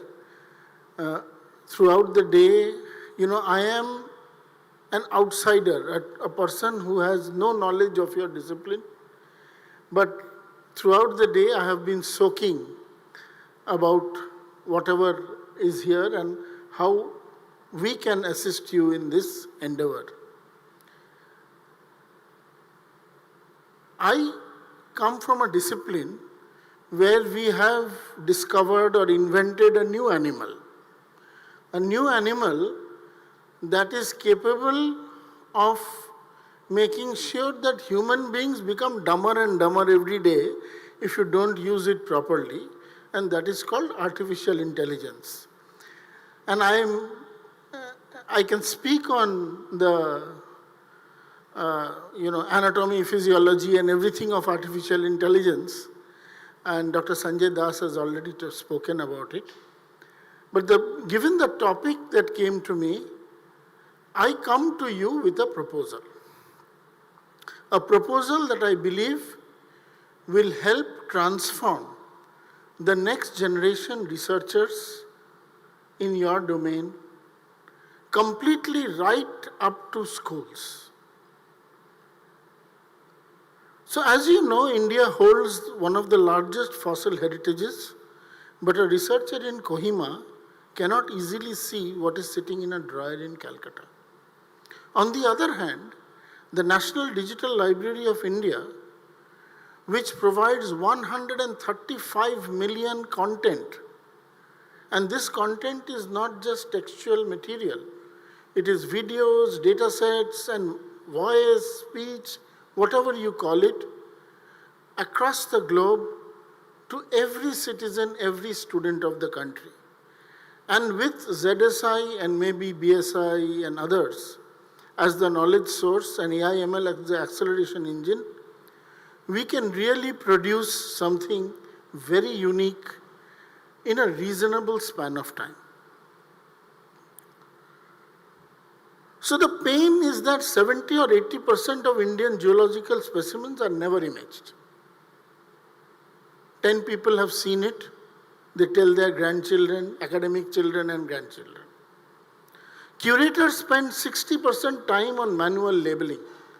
When we did the National Digital Library of India, setting the metadata was taking about 5 pieces of metadata by an expert per day. When we accelerated using our technologies with AI, without AI, now we are able to do, one person can do 2,000 per day. And research access is limited. Especially a student in a school or college does not get access to all these very, very interesting things unless they see it on some BBC or National Geographic or something like that. And imagine the risk. The flood, pests, specimens not renewable. Most of your taxonomic expertise is all above 55 years of old. And India is unrepresented in GBIF. The opportunity is, the time is now. ZSI aligned open data push, India AI mission, which you are already part of. NDLI is federated, which means that we do not want to own anybody's data. We want to integrate data, collate it, take pieces from everybody and give you an integrated view. We are not fighting with anybody's turf. We only want to integrate that data and provide open access. So why we can build on what already exists? And researchers, students, citizens, people talked about citizen science. So we are a federated search engine. We have persistent IDs like you need for all of your. We have multilingual interfaces. India needs multilingual interfaces. We have images in formats that can be ported to any other place. We have analytics. We are now working with Sarvam to build the India AI, sovereign AI around it. And we go through all the standards that are maintained. So today, even during COVID, we were able to provide all textbooks, all question papers. We have enabled the reduction of students accessing anything else, traveling wherever you want to go. So once we analyzed what's happening what's working in India, as I said, NDLI has we have partners all over the world. We are among the top 10 integrated academic libraries in the world, digital libraries. And everybody collaborates with us, from UNESCO to everybody else.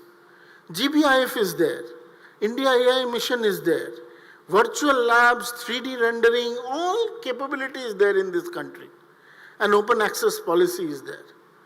We just heard that ZSI, so what is in progress? ZSI is digitizing your specimen imaging. Bhashini is going on. Aizer, Pune, Kolkata Paleontology, all these, Ishod, Sindhu, university museums, but stuck in the museum itself. What is missing? And that is the proposal. A national zoological digital library for India. Specimen level persistent identifiers, federated geological repositories. There is no Darwin code exposure, 3D specimen models, no Indian equivalent to Smithsonian. It's not that the capability is not there. It's just that we haven't done it. There are no institutional OCR pipelines. And the knowledge graph linkage, which is the base of any foundation model, is missing. And you know that there are foundation models from OpenAI and everybody else in paleontology, in zoology itself already. Look at the world. Smithsonian has open access. They have CCO license for 4.5 million digital objects. They have 3D specimen, whole institution. So top-down open access policy removes per object legal debate that kills digitization. Second is the Natural History Museum of London, which has got the 4.6 million online, robotics-assisted imaging, and so many other things. So industrial scale workflows on how to do it at scale. And in India, we can reduce all the costs that they have using our methodologies. Then all of you know about the iDigiBio in the US. You know about DISCO in Europe. People already talked about iNaturalists from Australia. And the BHL and the Plazi. All of them are technologies that are available. And there is a lot of lesson to be learned instead of doing it from all over again. And with the amount of content that we have in India, we really need to accelerate this whole process. Now coming to AI/ML. There are now new AI/ML techniques like NERF, which can take 2D images taken in a random manner and stitch them to make 3D images. So the 3D specimen model from phone cameras can be done. Smithsonian Open Access does just that. Then there is the document AI technology, which is used in NHM London. There is the vision models, all the vision models, given a picture, how to describe all these details. So we have huge expertise in this country, in our institutions, on many of these vision models. So whatever iNaturalist does and other things that they do, we can replicate at our end. Multilingual LLMs is something that we need.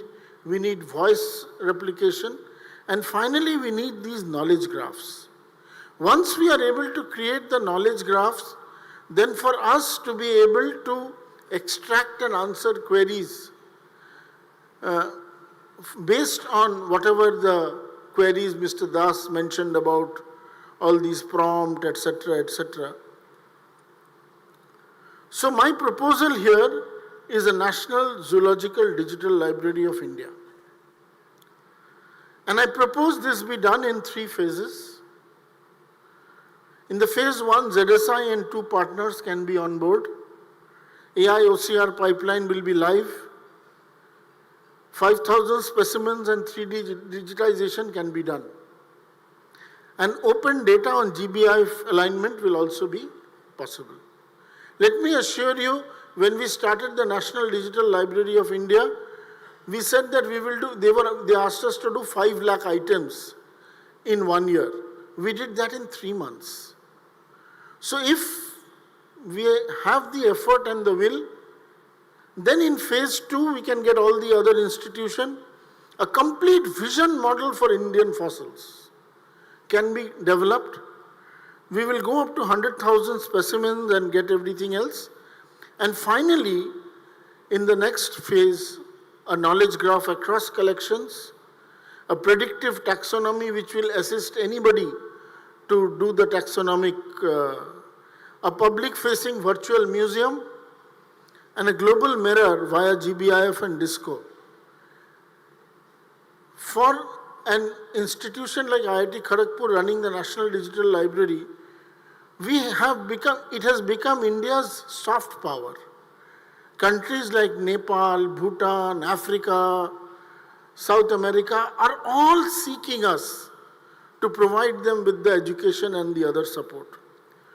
So if we want to bring a topic as interesting as this to students who will, modern students don't even touch the ground. They don't even know how the mud feels like. They don't even know how a tree grows. Forget about seeing animals except cats and dogs which are pets in their homes. So research, conservation, education and diplomacy, all of them will be done, and we only need to do one thing. We only need to decide that we will do it. Most of the time, we end up saying it is not possible in India. And I request that if we are all willing, from IIT Kharagpur and the National Digital Library of India, we will put 2 steps forward for every 1 step forward you put. Thank you very much.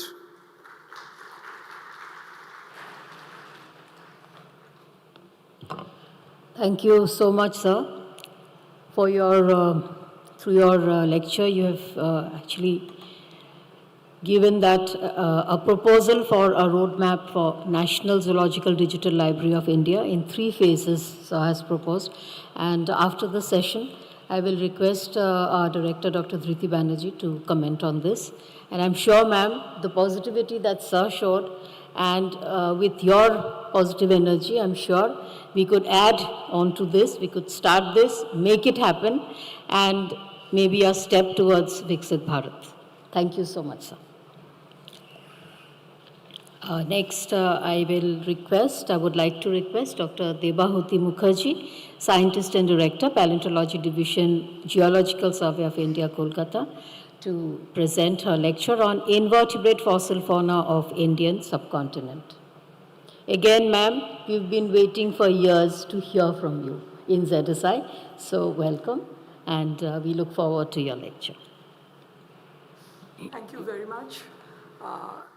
In the beginning, I want to wish everybody of Zoological Survey of India my best wishes for their Foundation Day.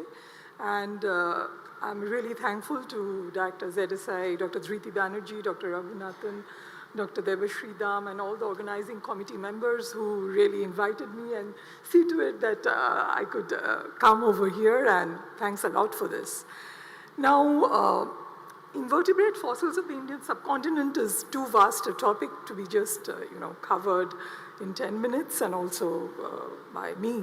So what I thought, I'd be just, focusing on a few points which, could be, taken forward.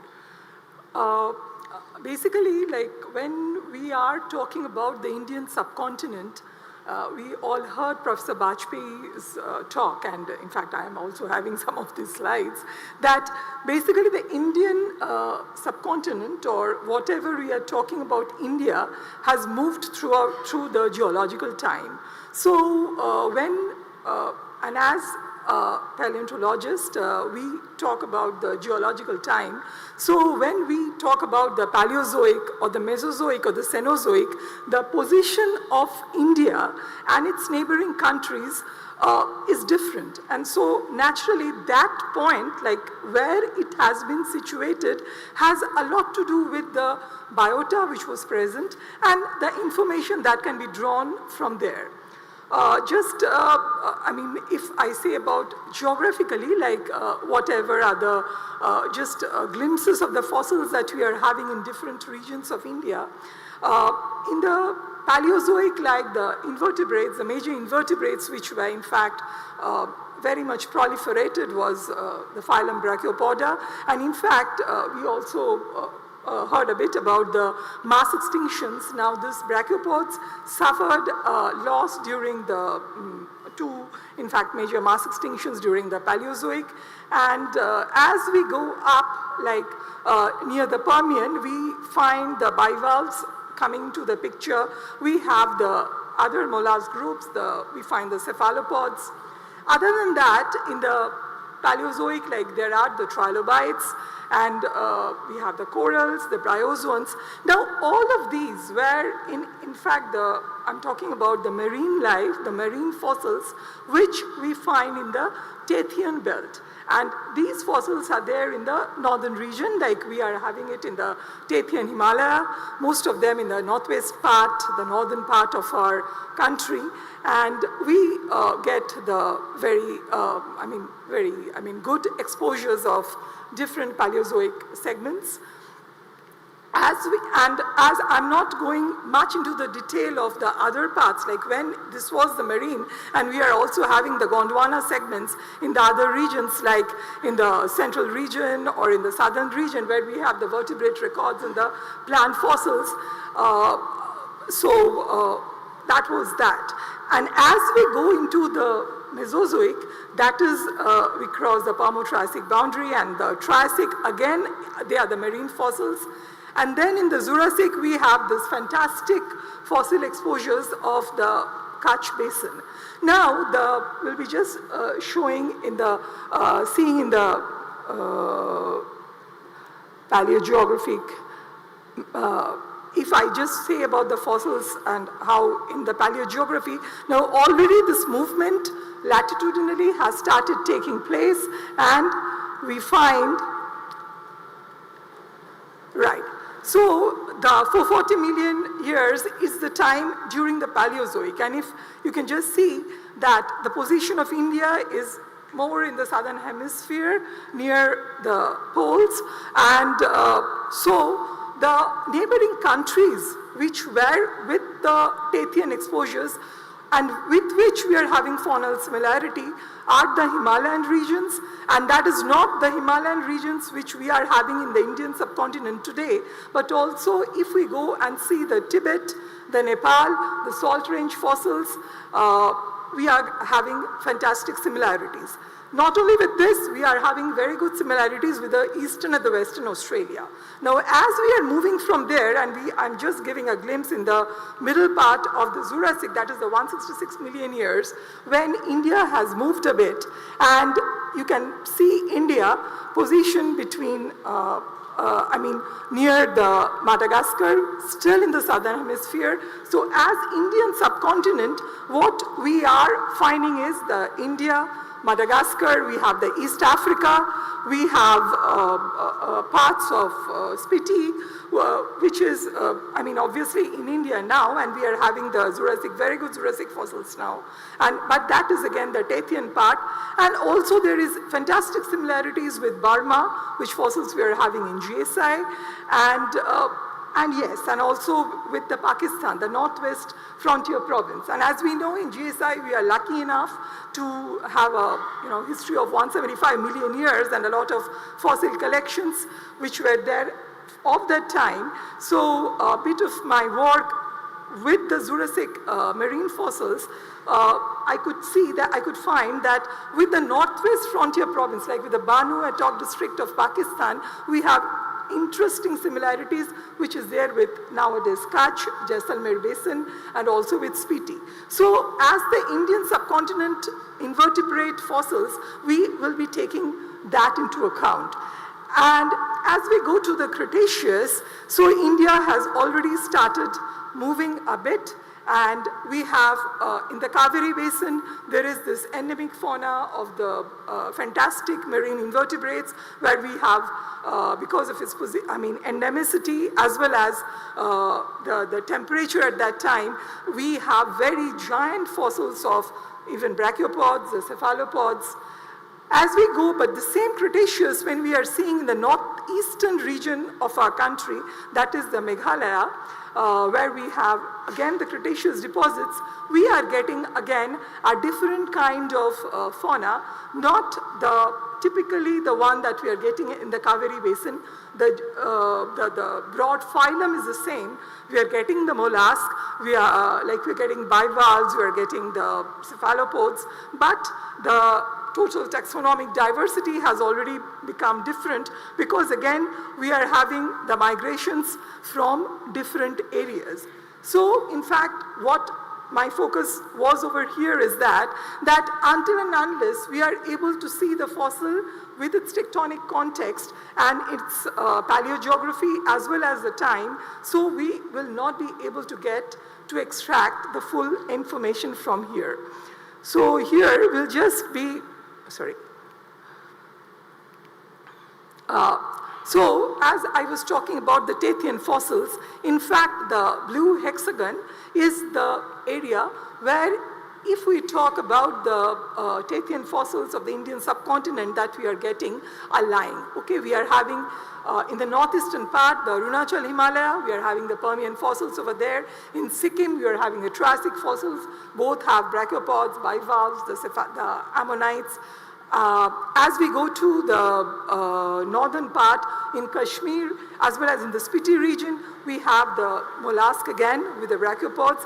And as from the Permian to the Triassic, we are crossing a major mass extinction boundary. That is the Permo-Triassic boundary, which has a very important impact on the faunal, the biotic content of the area. So, because we are the major brachiopod groups which were very much dominant during the Permian, during the Paleozoic, they start getting diminished, and we get completely a new kind of clades which are coming. In the Triassic, we have the spiriferates, and as we go to the Jurassic, that is the Kutch and the Jaisalmer Basin, we have the terebratulids and the rhynchonelids and the brachiopods, which proliferates, and that continues till the Cenozoic. So, in fact, in the Indian subcontinent itself, if we see from the Paleozoic to Mesozoic to Cenozoic, in the brachiopods, in the bivalves, we will find different clades which are in play, and naturally, their faunal content would be very much dependent on many, there are many drivers for that, apart from the climatic change, the paleogeographic position of India at that time, the different migration routes which could have happened. So all this came into play while we are seeing this. Next. So, in fact, if we are, I'm just not going into the detail of it, if we have to see the fossils in that way, so naturally we need to have a kind of database about which Sir has been talking just prior to me, that how we can develop that. This is in fact a very, a raw database which we can get from the literature and the reports. But which are in fact the ones by which we are, we are working now to understand the faunal affinity, the biogeographic relationships. So these are some of the photographs that we have of the brachiopods, bivalves, the marine invertebrates from the northeast and part of India, that is Arunachal Pradesh. And again, if you go to the Spiti area, so we are having, in fact, some of the generic similarity, but in the species wise, it is different. And we, like, for example, we have more of the ammonites in the northern part of India. We do not have that much of it in the northeastern part. Coming to the Jurassic, like, again, just one example, like, for example, we have one species, one genus of rinconellid brachiopod, that is Daganirhynchia, and we could find, like, the collections which is there in India as well as in some of the museums which is abroad, there are interesting similarities between Madagascar, Iran, and then Kutch, which is very normal, as we were seeing in the paleogeographic map, that basically we are having the nearing of the Indo-Madagascar biogeographic province with the Somaliland, as well as some parts of, in fact, Egypt, which also had migration routes. So the genus could migrate very fast, and in fact, there are, in fact, 1 or 2 species which are also common. So these are, in fact, the fossils of this Kachithyrus, which is there in Kutch, which is there also in the Spiti. We got this also in Madagascar, in Somalia, also some of it in Tibet, as well as Burma. So when we talk about the Indian subcontinent, context of this in the Jurassic becomes with this. This is again one of the genus where we are having it in Pakistan, again in Kutch, and in Iran. So this Iran is now in a very far off position, but obviously we had the migration routes at that time. And again here we have the role of climate. We have the warm temperatures and also the warm water current. So there have been some isotopic work done by us, by which we could also find some reasons why this faunal affinity is there, but I mean, I'm not coming into this now. So with this, like, how would we like to see then the fossils? So naturally, we are having a lot of fossil records. Like, apart from the field data, we need to have data which are there in the legacy collections. We have the literature, we have the reports, and with this, we need to have a database. And so there will be the historical data from reports as well as the database that what we are trying to make now is in a very preliminary stage where we are trying to develop a digitized repository with the type fossils that GSI is having. And we are first starting with the metadata, which is already there. With this, we are trying to put them, the fossil locations, into geo-referenced points, and which will be fossil locations in the map. And it would be something like this that we would be coming out. So we are already doing this. So maybe within a year, we'll be able to at least bring a major amount of our type fossils that GSI is having from our collections to this database, and which will be there in our portal. So that's it. Thank you. Ma'am, thank you. And we are so sorry that we are restricting the time. Thank you so much, ma'am. You have explained so well about the similarity of fauna. Ma'am, you can take your seat. Which is so similar in Madagascar and Kutch. And then you talked about a species of brachiopod which has been found from Kutch, Pakistan, and Iran. So it's very amazing, like being part of the paleozoology team. When I went for the survey, we were amazed. We were standing in Madhya Pradesh, and then in our hands we had the marine specimens. And being a zoologist, ma'am, it's very difficult for us to understand geology. So it's a big challenge for all of us in ZSI. And I'm sure, ma'am, you're there to guide us. Thank you so much. So without wasting much time, all of you, thank you so much for your patience. Just a little bit more time, because think of all the experts that have come from all the way, leaving all the hard work that they do just for you and me.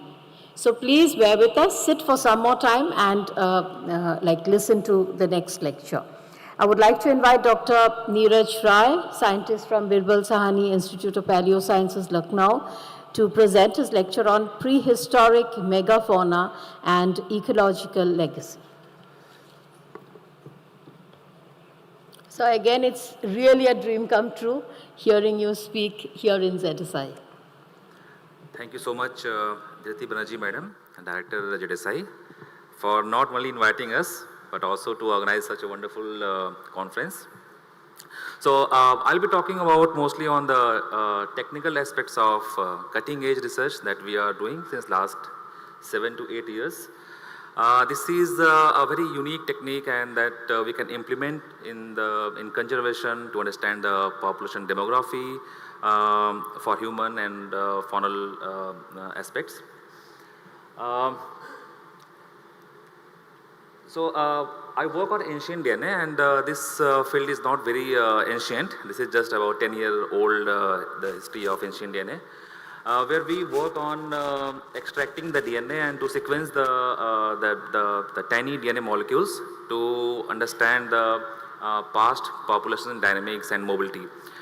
And ancient DNA is like a time machine. You can travel into past and you can see the genetic history of a species in a very real time manner. So in my lab, I mostly work with archaeologists where we participate with the excavation, and we have made a very big consortium of South Asian archaeologists where we have trained them, and most of the time we visit the site and we participate with the excavation, and we try to extract the DNA in a very holistic manner, so the chances of DNA contamination can be marginal. And this is my lab where we work in a very clean environment to avoid any chance of potential contamination from the exogenous DNAs. So this is my the first study that has gained a lot of attention throughout the world. In 2017, I started working on a site that is called Indus Valley site, and this site is in Haryana state. And we have been successful with extracting the good amount of DNA from skeletal remains that is going back to 4,500 years before present. And from this skeleton, we have got a lot of information, and that has ultimately changed the entire narrative of the Aryan migration theory or the Aryan invasion theory. From this marginal genomic data, we have got information about the genetic history of Indus Valley civilization. And what we have found that all the modern day humans of Indian subcontinent, they carry somehow in some amount the Indus Valley ancestry. We have also concluded from this marginal data that the agriculture practices what was endogenic to the Indian subcontinent. So this is a technique that we use. This is when we get the samples from Archaeological Survey of India or from the Geological Survey of India or from any sources, we try to extract DNA in a very clean environment, and then we prepare the library, and then we go for the sequencing. So the sequencing round can be of several rounds. For the Rakhi skeletal remains, we have extracted DNA from the 10 different parts of the individual, and then we have prepared about 120 libraries, and then we pull the data to increase the genomic coverage of that individuals. And we have also developed in-solution capture methods to enrich the endogenous percentage of our DNA molecules. So you can see in the upper panel, this is the data of a library, and in the down panel you can see the data enhancement with the in-capture methods of the libraries. And we are also working on, I recently started working on the animal aspects, the domestication aspects of the South Asia, and we have been successfully extracted the DNA from about 10,000-year-old samples from Ladakh, and we have sequenced the whole genome of yak, like 10 specimens of yak from the Ladakh region. You can see this is the data, and from this data we have concluded that yak were domesticated about 10,000 years ago in the Ladakh. and this is like going to be the oldest domestication signature or signals in the world. So far, the proposed hypothesis say that the domestication was started in Anatolia about 8,000 years ago, but in Ladakh, in that cold, arid environment, domestication goes back as early as 10,000 years ago. So this is like going to be one of the breakthrough discovery. This we are still working on the data. Here I would like to emphasize the use of ancient DNA not only to understand the domestication, but we also to understand the co-evolution of human and animal. So there is an archaeological site in Kashmir Valley. The site name is Burjahom. And from this site, you can see a lot of the rock painting or the graffiti was found depicting the earliest evidence of dog domestication in this region. Still, we don't have any data, not only from, not in the ancient DNA aspect, but from the modern DNA aspects also, we don't have any genomic data from the Indian subcontinent. For the first time, we have sequenced about 6 dog samples dating back to 6,000 years ago to the 4,000 to 3,000 years ago. And with this, and here you can see the data quality. Still, this work is going on in collaboration with JDSI. And I'm thankful to one of your scientists, Dr. Supriya Nandi. She is working with me, and then we are discussing about the archaeological context and the domestication context of the individuals. So we have now the data of one of the oldest dog in the South Asia. So far, there were no information about any dog domestication, despite the fact that everywhere you will see the dog, the hunting scene in the cave sites with the human habitation record. This is the first genomic data from the domesticated dog. Because how we can say domesticated? Because they were found with the human burial, with the grave good. So it shows that they were domesticated because they were buried with the human. So that's why I'm saying that they are the domesticated dog. And you can see they are clustering together and showing that the domestication pattern is not as early as 6,000 years ago, but they are the descendant to each other. So that they are the same pack who were there for at least 3,000 to 4,000 years of time interval. Here you can see we can also see the 4 were male and 2 were female. And you can see they are clustering to the domesticated dog of other part of Eurasia. Surprisingly, one sample is showing a signature, a close match with a dog domesticated from China or Japan. It doesn't mean that they are the descendant of Chinese or Japanese dog. It can also give a hypothesis that domestication of dog could have been in the Himalayan region. And still we are doing the very rigorous analysis to understand the center of dog domestication. So this is the power of ancient DNA to understand the domestication pattern, to understand the demography of a species. And I have got interest in the faunal genomic research because of this work that I have done during my PhD. And we had data in CCMB. We have 2 cheetah skin samples, and out of curiosity, I started this work, and then I have sequenced the mitogenome, and then I got to know about Mukesh Thakur. He's sitting here, and he is a very passionate researcher, and I took help of him to understand the history of and the museum information of those samples, and we have published the first genomic data of extinct cheetah in India. And then following this work, I got a lot of curiosity to work on more samples of cheetah, and then now we are collaborating with JDSI. Recently, we have sequenced about 7 to 8 cheetah samples, and I was shocked to know that Mukesh Thakur has already analyzed the data, and he has almost prepared the first draft of paper. So that's a big relief. And this is a wonderful example of a fruitful collaboration. Thank you so much.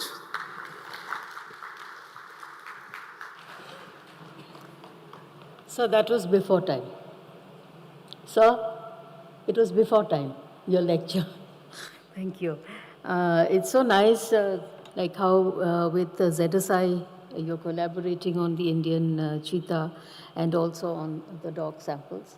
with Dr. Supriya Nandi and Dr. Mukesh Thakur. So it was really, really very informative, and we do hope, sir, this continues. And we see you more often in ZSI. So now for the final lecture, I would like to invite Dr. Dhurjyoti Prasad Sengupta, Professor from Geological Studies Unit, Indian Statistical Institute, Calcutta, to present his lecture on vertebrate fossil fauna of the Indian subcontinent. Sir, again, we've been waiting to hear from you. You have visited our sections. I have interacted with sir personally, but I think it's the first time that I've got an opportunity to listen to sir. Okay, thank you very much. JDSI, the authorities, Dr. Banerjee, Dr. Padmanathan, everybody, Dr. Dola, who invited me, and the distinguished panel here, the moderator, everybody. Now, my today's talk, as you can see from the slides, is vertebrate fossil fauna of the Indian subcontinent. Just think about the topic and just think about the time and pray for me. But I shall try to give a glimpse of that. But my work has become easier because Professor Bajpayee very nicely depicted a large part of the vertebrate history in his own talk. So I think I can concentrate mostly on what happened before and maybe slightly what happened after that period of Eocene, Pliocene and those times. Again, it's very difficult to talk about the vertebrates before the zoologists and about the vertebrate fossils before Professor Bajpayee. So, well, let me try. Okay, so this is the map of India where you can see the main vertebrate bearing localities. It's not all of them, it's not exhaustive. It's just only few areas which are important. From the north you can see the Shivaliks, and in the eastern region new records, new reports from Assam and Meghalaya. You have the Rajasthan, the Jaisalmer and Barmer areas. You have Kutch and Cambridge, always mentioned by all the previous paleontologists who gave their talk here, and some other areas of Gujarat as well, and the bark beds, as well as the Gondwanas. There's a huge part of Gondwanas in the central part of India and also in the eastern part as well. We have the Gondwana outcrops very near to Kolkata in Asansol and all those areas. We also have vertebrate localities in the southern part, the Tiruchirappalli area, the Uttatur, and the Kalamedu formation, and there are various other places. There are various other places in between which I cannot mention within this short time, but these are the major things. Now, there are rather three major pulses of vertebrate evolution in India. The one major part is in the Mesozoic, that is in the part of the Permian, the Triassic, Jurassic and partly the Cretaceous, and that is mostly in the Gondwanas. And there is a third major episode of, and this fauna, the Gondwana fauna, is dominated by the so-called reptiles or the reptilian group or the amniotic groups. And the third part, that is the Shivalik part, that is dominated by the mammals. That is also a major pulse. And after one, I say three. The second part is the Kutch area, the Eocene and other places, the Vastan coal mines, Tarkesar coal mines, lignite mines, and all those areas which Professor Bajpayee was talking about. So that is another major important part of Indian vertebrate evolution. Since that part has already been covered in some detail, so I shall try to concentrate on the Gondwanas and maybe if time permits, parts of the Shivalik. Okay, since I am a geologist, so these are the Gondwana red beds which are famous for its vertebrate fossil contents, and these are actually interchannel deposits. So we have sandstones and clays there, channel, interchannel, and flat plain deposits, most likely to get vertebrate fossils. So here we are, the famous Gondwana red beds. This is a picture of Kutch, a very typical landscape of Kutch, the Eocene part. You can see the formation with names like Nadedi, Harudi, and Fulra. Fulra is of course not that vertebrate bearing, but Harudi we have plenty of fossils, as Professor Bajpayee said, and also in Nadedi.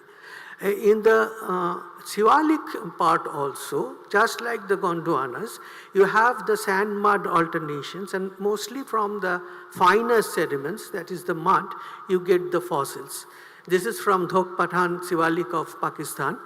Now, why Gondwana and Siwalik patterns are somewhat similar? Because these two are terrestrial deposits, that is kind of fluvial non-marine deposits mostly. But in the middle part, the Kutch area is mostly the marine deposits. So there is a difference. And you possibly know that in the Triassic time, it was the time of huge regression of the sea. So you have more land parts. But in the Jurassic time, you have the transgression of sea. So you have very less land parts globally. In India, in the Triassic part, in the Gondwanas, we have a plethora of vertebrate fossils present in the Gondwana deposits, but they are all continental, that is non-marine fauna. But gradually, within the Gondwanas, when we move towards Jurassic, we step into the area of transgression of the sea. And that is the reason there are very few continental outcrops in India where we can get non-marine fossils, and mostly the dinosaurs. The Kota Formation in Pranita Godavari Valley is one of them. And also, as Professor Bajpayee said, that the Jaisalmer and the Therusukas, that area, Rajasthan area, that is another area where we have continental Jurassic deposits. So these are exceptions. Rest are mostly marine. And we have marine sequences in Kutch, in Meghalaya, in various other places. So that's the total history. I have taken long time. These pictures were shown by everybody, but Scootis's map, the animated map, if you take a jerk pictures like still life photographies, so this late Permian part, that is mostly important from where the vertebrate fauna of India, we have records. And then you have the early Triassic part, our very own Panchet Formation, we have vertebrate fossils of early Triassic. The Pangean situation where you can see, can you see the cursor? Yes. Where you can see the entire continents were together to form a supercontinent. This is also very important. And also in the late Cretaceous part, when the continents started breaking up, Madagascar is still there with India. And then after the KT boundary, India started moving northwards as a raft, and Madagascar separated from that. So that is the reason why we have both vertebrate and invertebrate faunas very similar to Madagascar. So these are the pulses of plate tectonic which are really connected with the pulses of vertebrate evolution that we envisage in India. So the biotic part and the abiotic part are always amalgamated. We cannot take away one from the other. So the middle Miocene part, the Siwalik region, gradually the present situation of the continents, they started appearing. I'm sorry, I don't know why these white things appearing within the slides. Anyway, I'm sorry for that. Now in the early Triassic part, in the Panchet Formation, you have this splendid animal recently published in the Royal Society Open Access publication. This is called Samsara Sukas. Martin Escuda, the first author, he was insisting that we should give a Sanskrit name, and he said since these colossal animals, they survived in different forms, in different times, and particularly in the early Triassic. So this should be named as Samsara, Sangsar. But anyway, this is Samsara sucus Pameli for Pamela Robinson.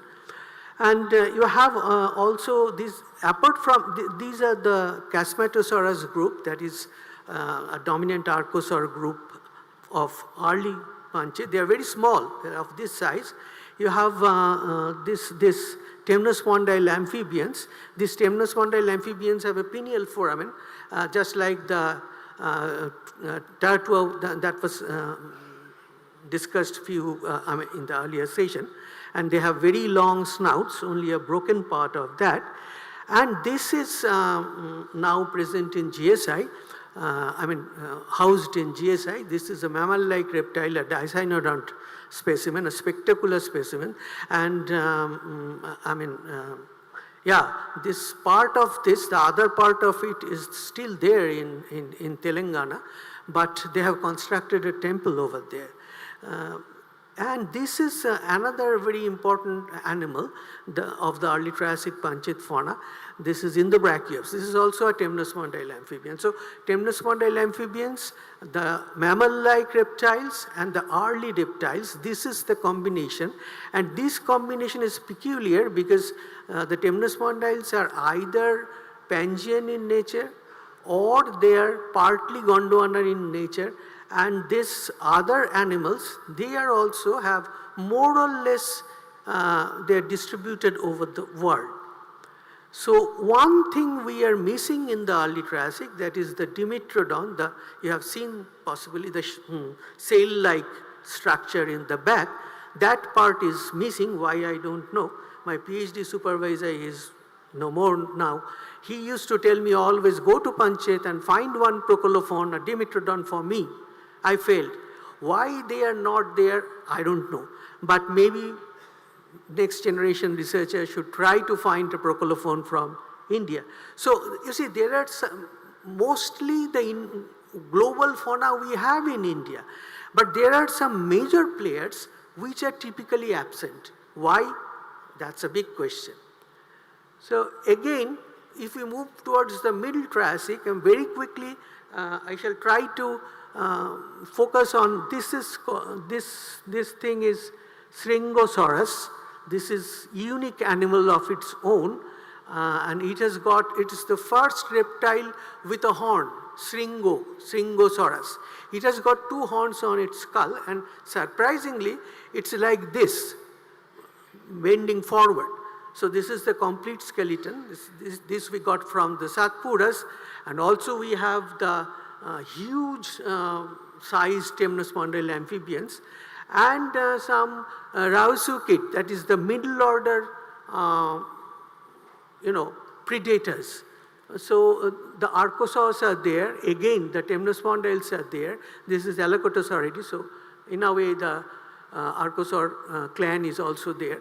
So one temnospondyle is known globally, one temnospondyle, the Sharinia, the huge one, this is known from Africa, and Pamelaria is known from also Africa, Manda Formation. So you see, I have mentioning the names because they are present almost everywhere. So they are, though India was part of Gondwana, the fauna is Pangean, that is both Laurentian and Gondwanan nature, and that will be very, very distinct. Well, this is the excavation site of Shringosaurus. That will be very, very distinct in Maliri late Triassic fauna in Pranita Godavari Valley. You see in black the temnospondyle amphibian metaposaur. You see the phytosaur, the croc-like animal, but they are not crocs, they are certain sort of archosauromorph.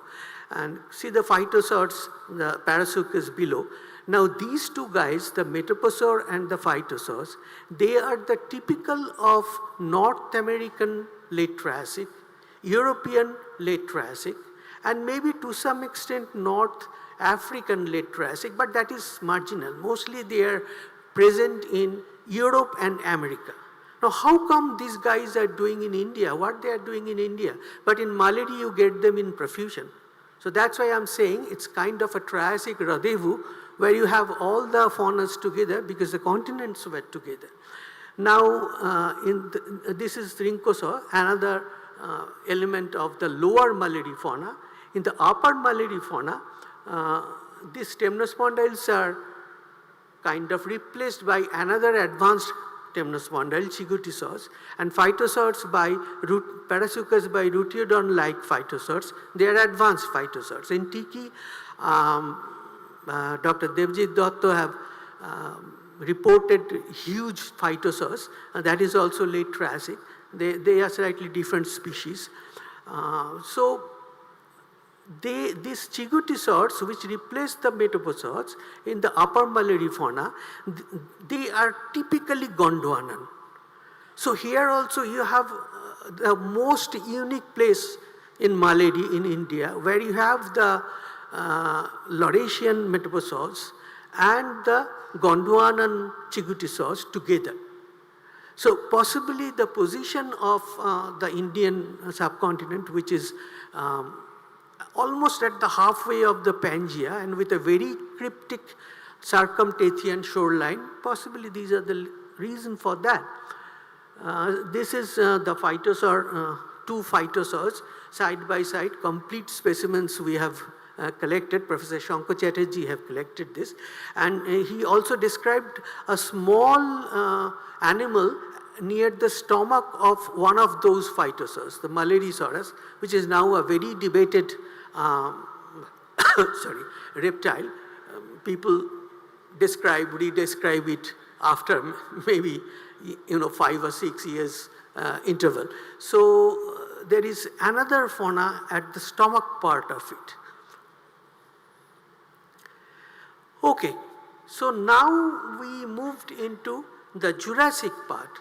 The Jurassic part, we have the sauropod dinosaurs, as everybody was saying, and we have the Barapasaurus in Kolkata. So we have a dinosaur named after Rabindranath Tagore right here in Kolkata. If you want to see, you can go any day.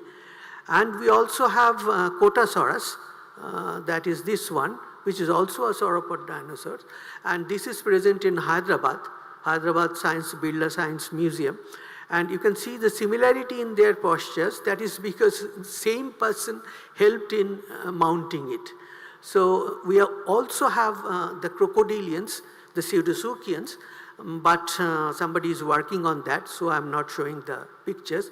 And we also have the lepidotes and other kind of fossil fishes, and here is a picture of the fishes. So this is the combination that we have in Jurassic, but that is early part of the Jurassic.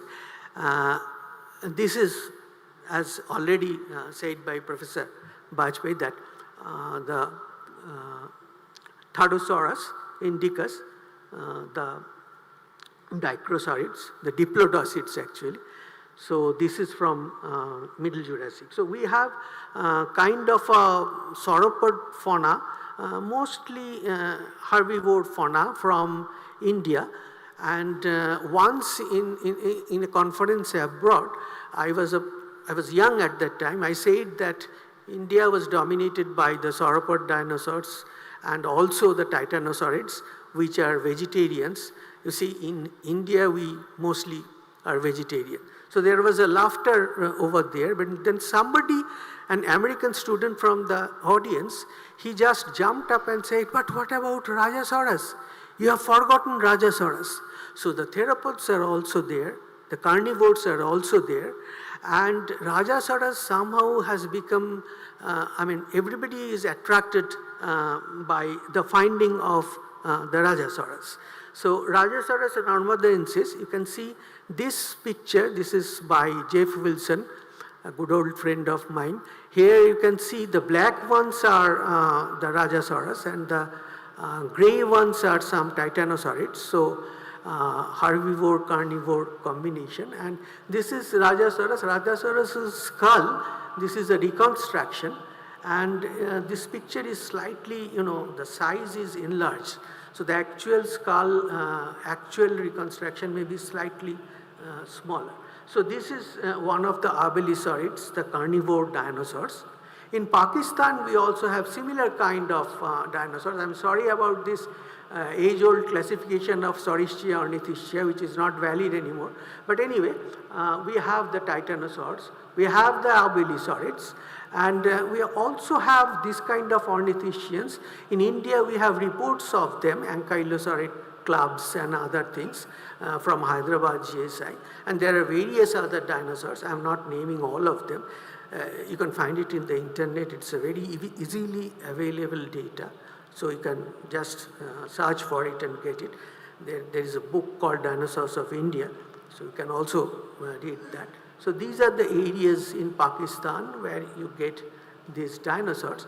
Now there is another abelisaurid that Shankar Chatterjee has described.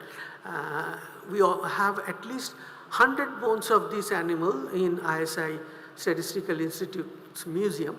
This is of course an AI generated picture. It's not as big as it was shown. This is Rahaulisaurus gujaratensis. So we have some theropods in India, and well, yes, that is more or less, and also the titanosaurs, which I haven't mentioned. Now again, these are the larger... sorry to interrupt. Okay, I'm sorry. These are the larger theropods that you have. The T-Rex kind of thing. We do not have this apex predator here in India. So, as I said, there are certain issues which are very, very interesting. And since I do not have time, I particularly emphasize on that part because the rest part that was already taken up by Professor Bajpayee.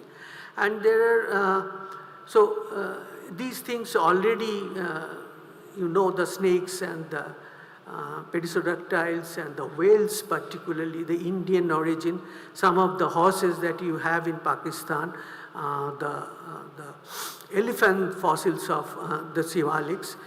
And then in the Sivaliks you have the large vertebrates. This is actually your domain, but I'm just showing you the pictures. The red is the historic distribution and the blue is the current distribution. So you can see it was there, particularly all over India. So now it is only concentrated in the Gir part. So in the leopard scenario, you have the same scenario. The modern range is very low. The ancient reports were higher in geographic ranges. That is also true for tiger. So there is a need of conservation, and JDSI is doing that. These faunas, the Pleistocene, Holocene faunas, we also have in Shushunia area. And as mentioned by somebody before me, Shupriya Nundi has published a very nice and concise book on the Shushunia vertebrates of Bengal. So that is, with the advent of time, now we are in the present day, and I, as a paleontologist, like to pass the baton to the neontologist, the Zoological Survey of India, and to avoid human biota conflict and to carry on the conservation work. And that is what I want to say. So thank you. So this situation may not arise. We have to be very careful about that. Thank you very much. And I'm sorry for the time. Thank you, sir. Thank you so much. We should be sorry. Thank you, sir. So you mentioned many things, but what was very interesting was that the world distribution which you showed about lions, tigers and higher vertebrates, it's very alarming actually to see that the whole population is gone and it is like restricted only to few areas. So big round of applause, sir. Thank you so much. So now very quickly, if there is any question, and after that I'll request Director ZSI to comment on any question. I know it's late, but if you have any question, you can just... Okay. Can we have the mic for Madam, please? Madam.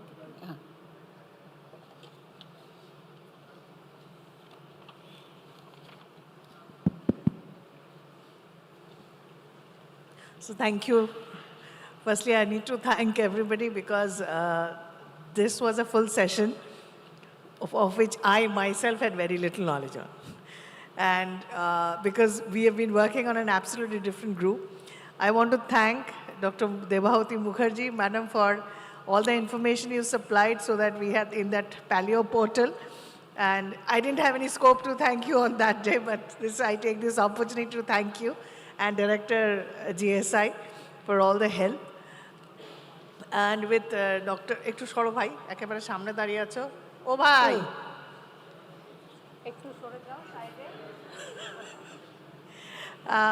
To Dr. Bajpai, sir, it was an amazing experience listening to Dr. Bajpai, Dr. Neeraj Rai, Dr. Dhurjyoti Prasad, sir. Barapaso rasta আমরা দেখে এসেছিলাম। Even আগে যখন আমাদের প্যালিওজুওলজি মিউজিয়ামটা যখন open হলো তখন জানলাম যে না মানে এত বড় একটা ফসিল আমাদের সিটির মধ্যে আছে, we did not know. So that was something very interesting and it was an eye opener for us also. R Dr. PPC কে বলবো, sir, we have already contributed a huge database for your NDLI. Our ZSI Fauna of India database. Sir, issue যেটা হচ্ছে যে ওই ডেটাবেসটা যে তৈরি করেছিল সে এখন হাওয়া হয়ে গেছে। এবার ডেটাবেসটা কদিন অন্তর অন্তরই ওটাকে কিছু নয় আপডেট করতে হয় বা কিছুটা গন্ডগোলে পরে দিয়ে সেটা বন্ধ হয়ে যায়। The main issue with that is that we are not, neither are we techies, nor are we AI savvy, nor are we basic computer savvy. So if this is a place where we are getting the hiccups for any digital transformation. So for this, but I'm very interested in this National Zoological Digital Library. You said about 2 onboarding partners. So one, I guess, is IIT. Acha, I'll choose 2 more. So ESI. GSI and और किसको चुनेंगे sir? IFM. Okay.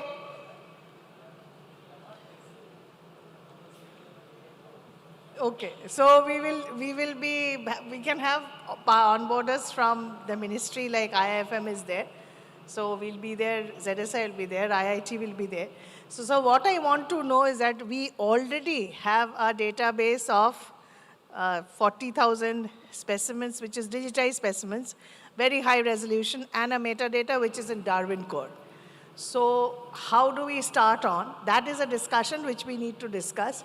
And maybe we can schedule a meeting and we can start working on it. At least that, I think, will be taking off. But sir, because I am Director ZSI, so the question I definitely have to ask, sir, paisa ta ke debe?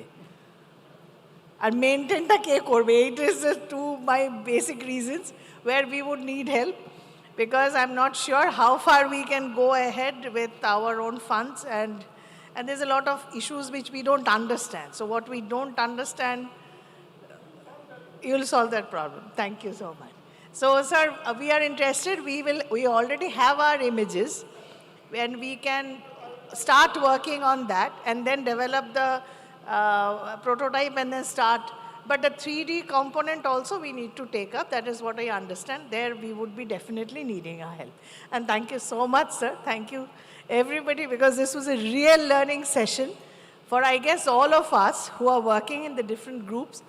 And I have to say that paleozoology and prehistoric zoology, we have a prehistoric zoology division and a paleozoology division, but usually the star was always the mammal and the wildlife and the birds, and on other cases in ZSI we have the other stars are the mollusks and the butterflies.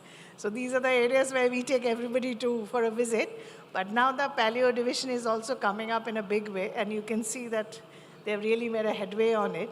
And I think it will be an interesting experience for all of the juniors who are working in ZSI, that they'll also get to learn a lot more. And like, we have a lot of entomologists here, so maybe tomorrow we can also work on insect fossils and then insects in amber, which I guess we can start working on them also, and have a very, I would say, some kind of a collaboration with all the units together, along with my regional centers and your centers together. We can always work together in future. Thank you so much once again. Thank you. Thank you, madam. And now I request the chair to sum up the session in brief. Sir, आप hand mic.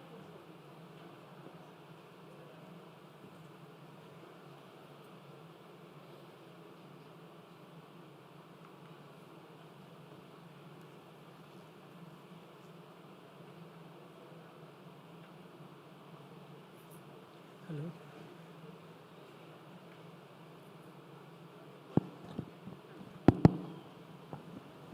Yeah, thank you. I think this was a very, very informative section and session, and I'm particularly pleased with the fact that Professor Chakravarti has a plan to for a digital archive of these zoological specimens as well as fossils.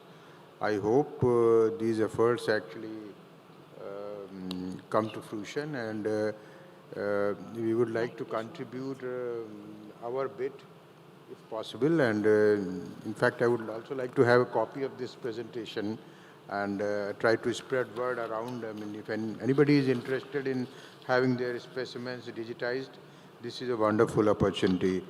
And we also got a glimpse of India's invertebrate fauna from Dr. Debahuti. It was very, very informative. And then a very authoritative account of India's dinosaur fauna in particular, the Permian and the Triassic and the Jurassic, which was given by Professor Durjati. And of course, the ancient DNA work by Dr. Neeraj Rai, which is, this is something for the future. I mean, his lab at BSIP, which I had the good fortune of actually establishing with his help. This is the only lab, perhaps not only in this country, but in the whole of South Asia. So, and the kind of problems that he is dealing with are really, really very interesting. And if any one of you has got, archaeological materials, and you can conceive a problem, a scientific problem around those specimens, then he is the best person to be in touch with. So thank you, Neeraj. So finally, I would again like to thank Dr. Banerjee for her encouraging comments regarding this digital archiving of his specimens, and also, developing a section on paleozoology, maybe in the coming years or so. So thank you all for very patient hearing once again. Thank you, sir. I now request Dr. C. Raghunathan to take over.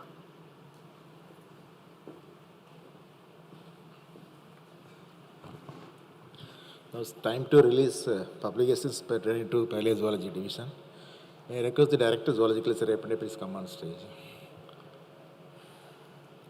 We have two publications exclusively pertaining to Paleozoology Division and Zoo Archaeology of Faunal Remains of Kalibangan, Rajasthan, and Indus Valley Site, authored by Supriya Nandi.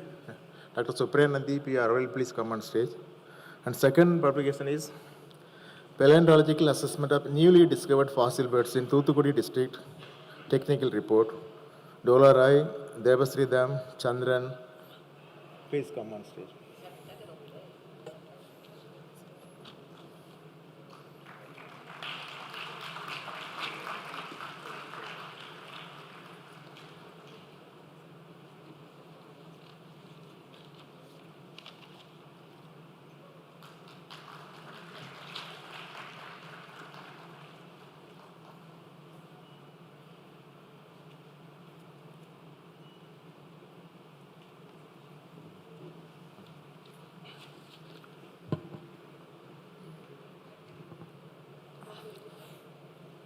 And also I request all the paleozoology section also to please join this. One more picture, please. Two more girls. They are not joined. Please come. Please come, please come. They are the pillars of the section. They are supposed to be in. Please come.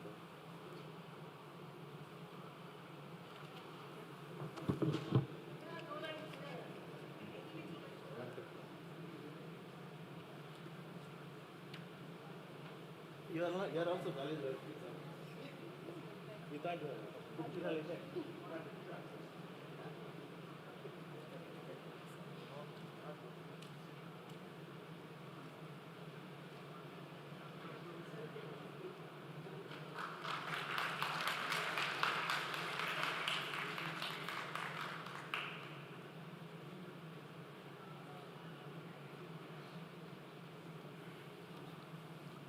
Thank you so much for releasing paleozoology publications on this occasion. Now I request the Director of Zoological Survey of India to felicitate the chair and panelists of this session. First, I request Director to felicitate Dr. Sunil Bajpai, Professor, Department of Air Sciences, IIT Roorkee.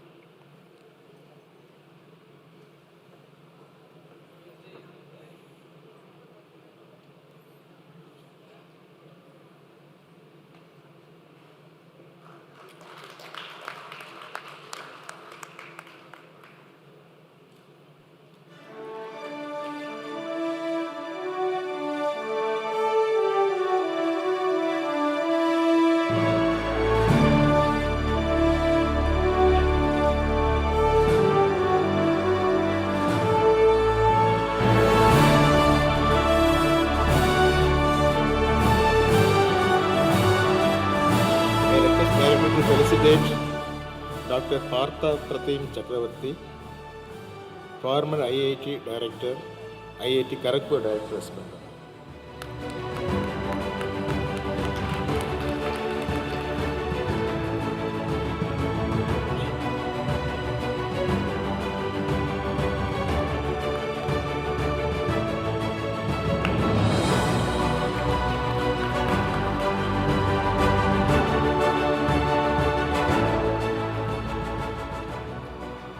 I request the Director to felicitate Dr. Devhuti Mukherjee, Director, Paleontology Division, Geological Survey of India.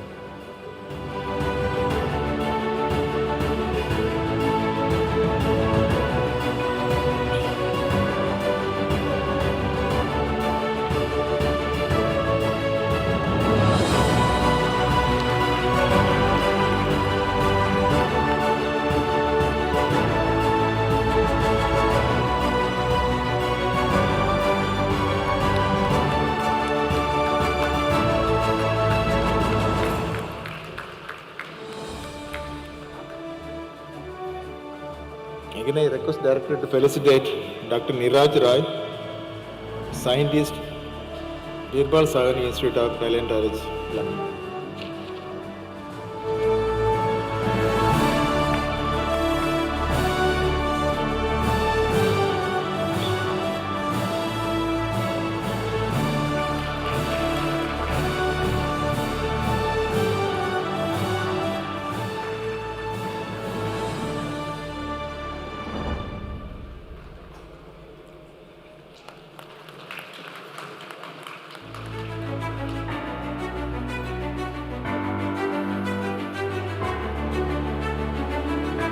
Again, request Director to felicitate Dr.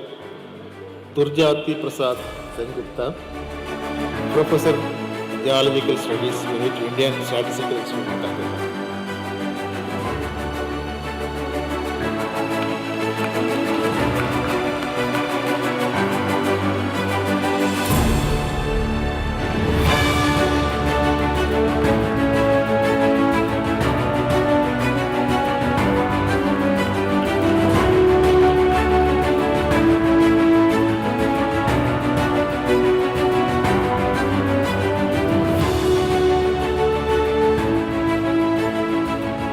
Again, I request Director to felicitate moderator of the session, Ms. Devasrita, Scientist, Zoological Survey.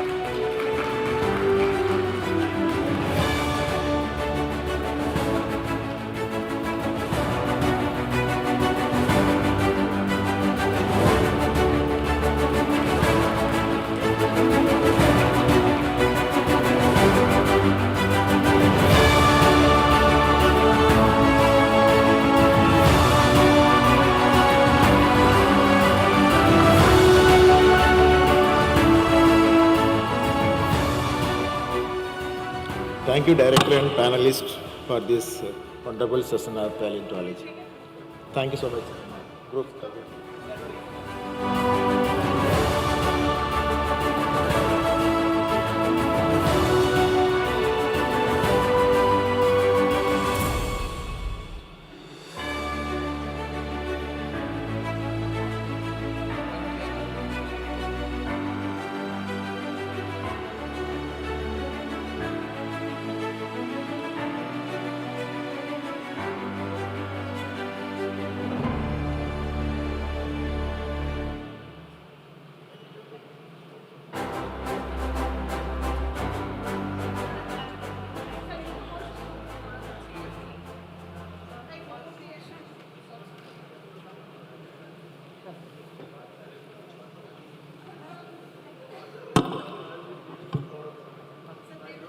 Okay, one more.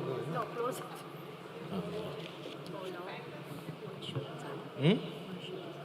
Just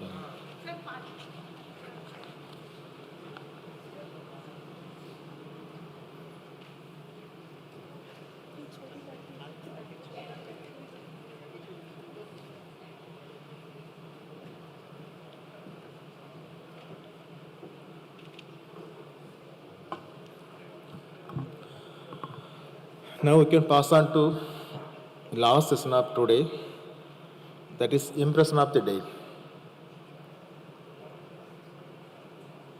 Reflection of the day that will be delivered by Dr. Maheshwaran, Scientist F of Zoological Survey of India. Dr. Maheshwaran.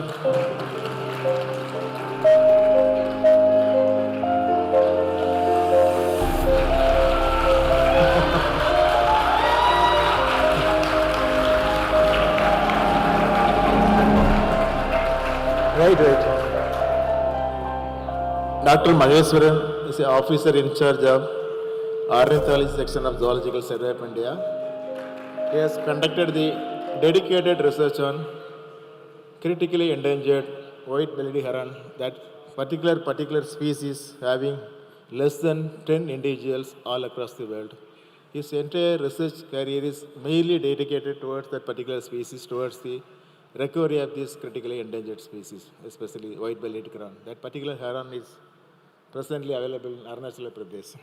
With this brief introduction to this today's last session, may I request Dr. G. Maheshwaran to tell about within 5 minutes, 15 minutes given, but within 5 minutes you can finish it up. You have given a huge task to me. Okay. Thank you, Dr. Raghunathan, for giving me this chance. Very good evening to all of you. So, as a matter of sum up, the Zoological Survey of India has had its 111th Foundation Day. And as usual, in the last 3 to 4 Foundation Day celebrations, we normally used to have 4 to 5 sessions. Of course, ZSA being a taxonomy institution, we always have a session dedicated for taxonomic research. And by inviting the experts from within ZSA and from outside ZSA to deliberate upon what they have done in their entire research career. So the first session was naming the unknown, the frontiers in taxonomy, systematics and evolution. Before that, I just would like to give a brief summary saying that in total we have had 22 lectures this entire day, starting from morning till the last presentation given by Dr. Sengupta on paleozoology. So out of the 22 sessions, 5 were dedicated to taxonomy. That is the core subject of ZSA. Of course, we also have some other sessions that deals with IUCN red listing and Indian wildlife conservation. So the last Foundation Day, that is 24-25, we have had a biodiversity conservation. This year, since we are started up the task of red listing the Indian species for IUCN, we have added that component into the Indian wildlife conservation issue. That being the third session. Of course, the second being that given by Sanjay Kumar Das on application of AI and documentation of biodiversity. That has also been included new. Of course, apart from Mr. Sanjay Kumar Das, there was no one else in that session. And the fourth session was on next gen ecology, the behavioral insights in a changing climate change. This also we have slightly tweaked to include the behavioral ecology studies in the present day context of next gen ecology. And the last session that we have seen just before is deep time archives, paleozoology in prehistoric life systems. So first let me begin by getting into the details of who said what. So Dr. Raghunathan has given me a toughest task. So he made me to sit from morning till evening and listen to me, listen to each and every expert who said what and give that feedback to me. That is one of the toughest. He has punished me indirectly, I agree that. The first lecture was given by Dr. Biju Kumar, the Vice Chancellor of Kerala Agriculture University. He explicitly talked about how taxonomy, animal taxonomy has evolved in India over the years. So he said that historically taxonomists focused on only vertebrates. That was true because that was the megafauna, easy to document. So that's how most of the invertebrate specimens were left out in the initial stages of taxonomic evolution in the country. So there comes the ZSI who stepped into focus more on the invertebrate taxonomy, and that we are still continuing. And Professor Biju Kumar emphasized about what we should deal with the present day scenario. So he advocated for multi-taxa inventory. That is one of the recommendations that he have given. So instead of concentrating on a group of, or a one or two group of taxa, he said multi-species inventory is the need of the hour. That saves the fundings, that saves the time, and for that we need to have a collaboration with multi-institutions also, within India and outside India. And he also talked about what are all the 7 shortfalls in biodiversity conservation that India is facing right now. And he also emphasized about gap areas in invertebrate taxonomy. So since he has said that India has historically concentrated only on vertebrate taxonomy, thereby leaving some major gaps in the area of invertebrate taxonomy and how to bridge those gaps. So I think the youngsters, those who have listened to Professor Biju Kumar's lecture, would take up those gap areas in the field of invertebrate taxonomy. And he also talked about the key emerging challenges with regard to cryptic species complex. So few of the scientists in ZSI also involved in that aspect by taking up that molecular systematics to unravel the cryptic species complex. And he also talked about the habitat loss, climate change with regard to invasive species and all those effects. And the one interesting thing what he said was that red list of Indian taxonomists. He said we have to list out the red list of Indian taxonomists per se, not the animals, but Indian taxonomists. Because there are not many taxonomists in India, and it's a neglected field. Over the last 2-3 years in Animal Taxonomy Summit, many hardcore taxonomists have often said that India requires a dedicated faunal taxonomist. And of course, funding is also an issue. He emphasized upon that. The next speaker was Hemendra Bharati. He is a dedicated taxonomist dealing with ants in India. is a well-known taxonomist. Of course, we also have a scientist, Dr. Sheila, who is dealing with ants in ZSI. We have a dedicated section also. So, Dr. Himendra Bharati considered systematics as a, he advocated that we should consider systematics as a science. He said previously people used to, or related that systematics to stamp collection. Is one of the interesting analogy he made, because that's how people looked into that systematics, animal systematics. But he said that it should evolve into a science, full-fledged science.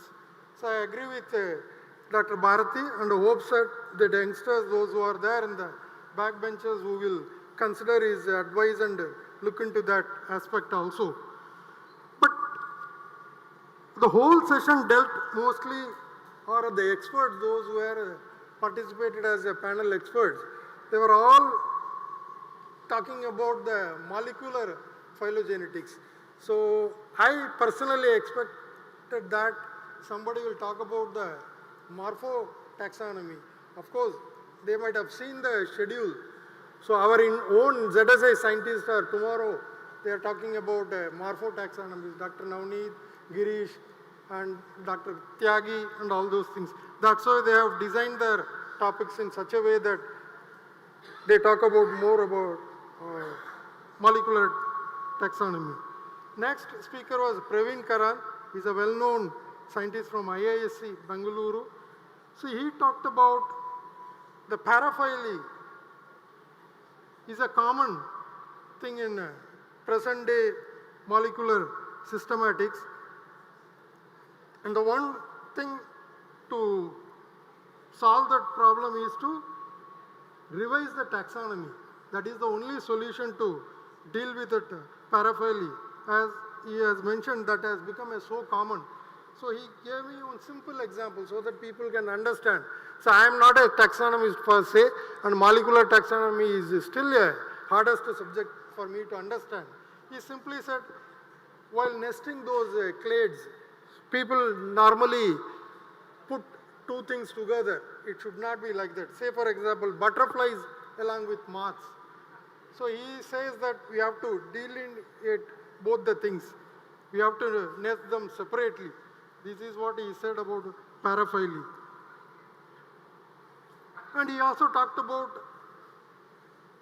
integrative taxonomy. So molecular taxonomy should also advocate for integrative taxonomy nowadays. And he emphasized about one important point. So nowadays people, especially the young taxonomists, with one or two specimens, they jump into that molecular studies instead of looking into that morphotaxonomy first. So he still advocates the young researchers to go for morphotaxonomy, because by jumping into that molecular taxonomy without understanding the morphotaxonomy, chances of describing species as new become invalid. So we have to be little careful before jumping into that molecular taxonomy. And one interesting thing is he and his team has undertaken in IASC is the golden langur thing. I also got surprised. The science is always a surprise scientist. So he is telling that golden langur may not be a golden langur per se. It's a coat color variation with capped langurs. That could be possible, but others might disagree with that.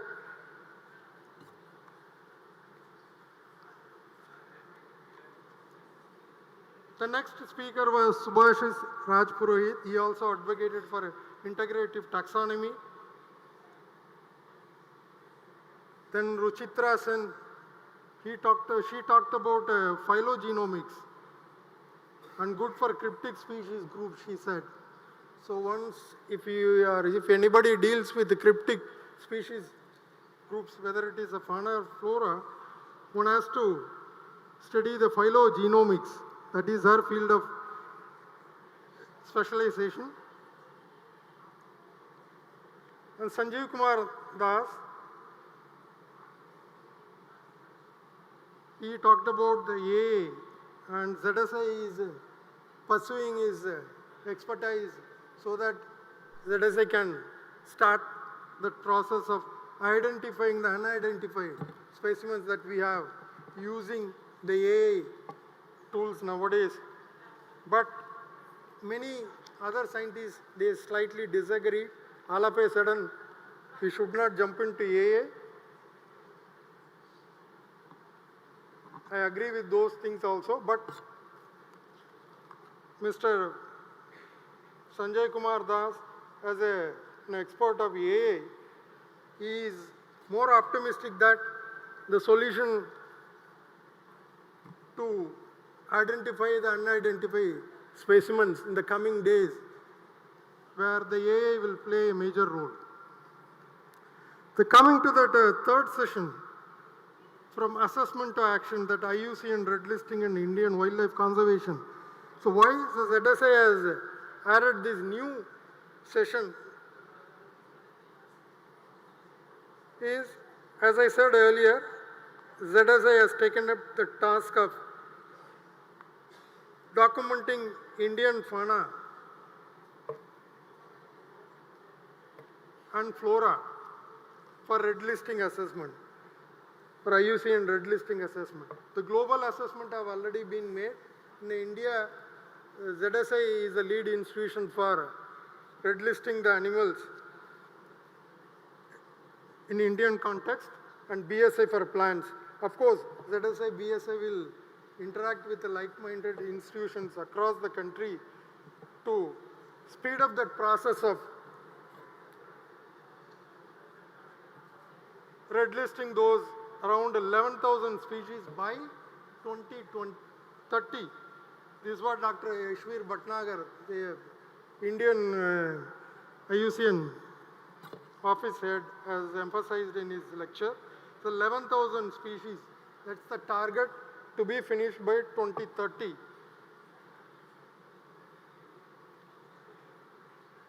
Because India is committed to global and national endeavors in finishing that task.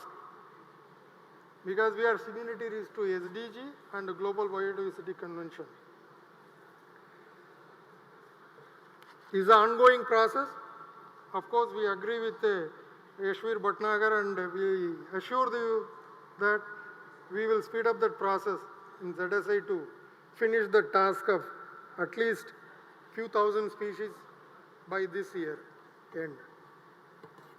And Sanjay Malur, the head of the Zoo Outreach Organization, he is a well-known figure in IUCN Red List assessment in India. So as he said, in 1997, they started with a National Red List Camp Workshop. So at that time, I was in BNHS, I was one of the participants in 1997. I still remember Sally Walker was leading that seminar, where young participants from across the country participated. That was a launch pad for the red listing assessment in India. So how that assessment evolved over the years, the last 30 years, that's how Sanjay Mulur has explicitly mentioned in his lecture, how assessments have evolved in 30 years with regard to vertebrates. So he also emphasized that, so with the invertebrate assessments, we are still lagging. So he just gave one very good table showing how the trend have changed over the years. Say, for example, the last 30 years. And what are all those main drivers of change? So since my field is the birds, so he said that agriculture intensification, wetland loss, pesticides and power lines are the drivers of species loss over the years. So while assessing the groups, I'm just talking about one group, even though he had listed many other vertebrate groups, amphibians, reptiles, mammals, and things like that, fishes. So there are many drivers that really pushes the species to the critically endangered or vulnerable category. So while assessing, we have to look into all these drivers. So the best example he gave is the Indian griffon. So the few days back, we got a news that the captive bred Indian griffon got electrocuted in Tamil Nadu and died. So the problem is still there. So these are all some of the drivers he mentioned about. And Dr. Rahul Kal is a well-known conservation biologist in India, especially dealing with birds. Now he has shifted his focus to red listing assessment. So we have invited Rahul Kal to ZSI in the previous 2 years also to give the scientist of ZSI his expert opinion in while dealing with red list assessment. He talked about the gap areas in invertebrate listing assessment. So as I said earlier, and Rahul and Sanjay Mulu said, vertebrates have been given more emphasis. So we have to speed up and to bridge the gap of filling those invertebrate species deficiency. So he said only 2% of invertebrates have been covered in India. Less than 2% he said. So we have a huge task with regard to invertebrate red list assessment. About 70% with zero assessment he said. There are 70% of the taxonomy groups with zero assessment. So he has come up with a very good homework to frame his lecture. That gives us a whole scenario of who to do what in the coming years, at least within ZSA with regard to animal taxonomy. Yeah.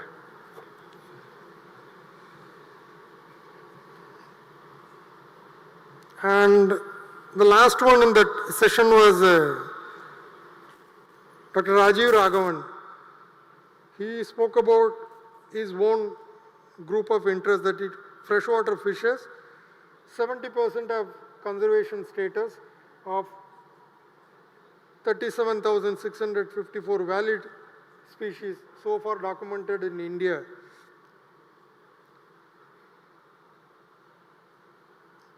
And he also highlighted that 1/4 of freshwater fauna threatened with extinction. So we all know that the freshwater ecosystem across the country and outside country is also depleting very fast. And the reason being that the human interventions and habitat alterations and things like that. Because of that, freshwater fauna, be it fishes or other associated groups like birds, got affected.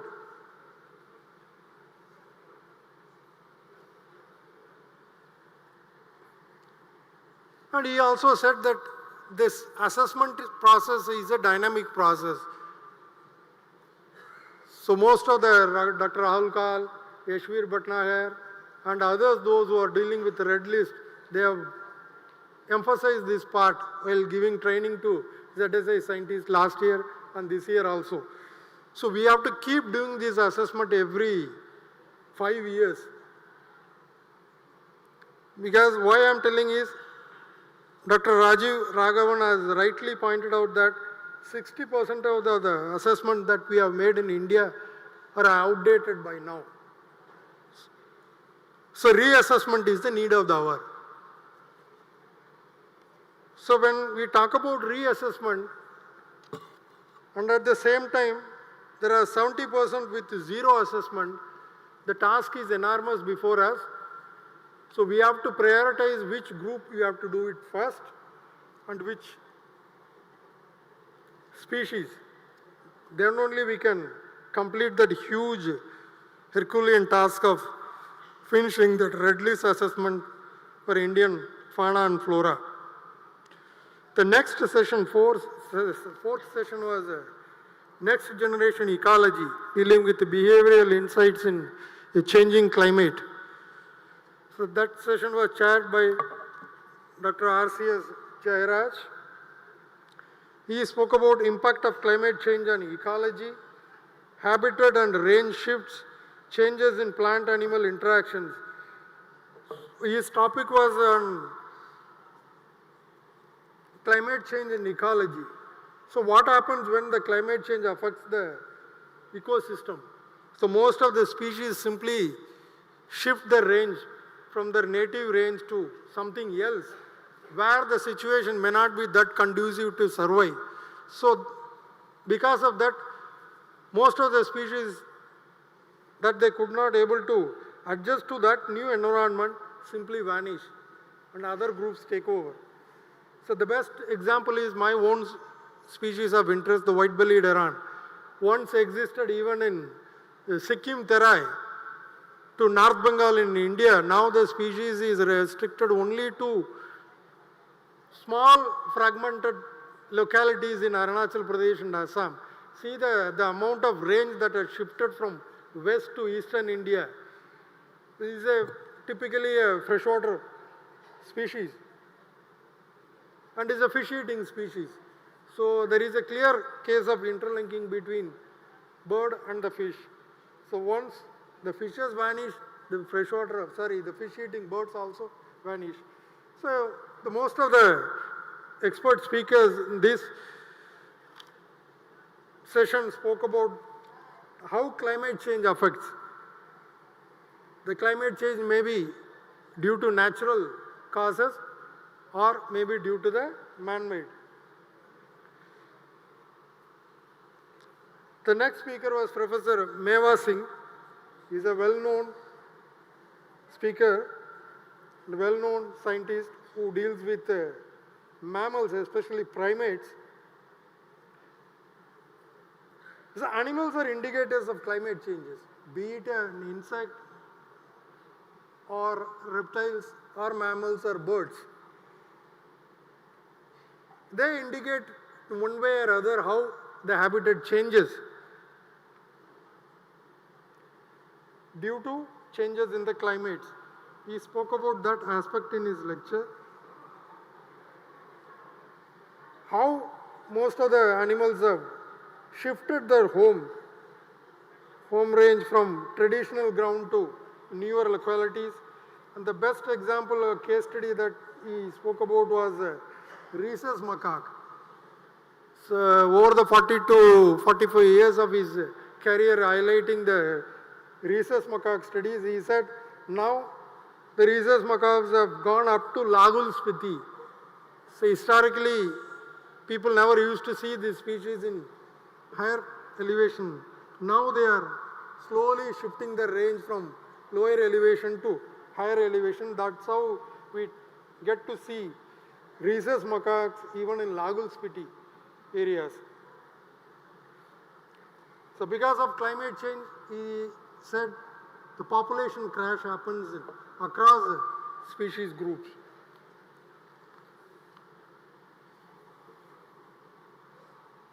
So the next speaker, Dr. Anindya Sinha, spoke about how urban biodiversity has become a topic of interest now, because more and more species are now acclimatizing themselves with human habitations, with humans. And how that he just talked about that anthropophilic, the new term to me, I don't know.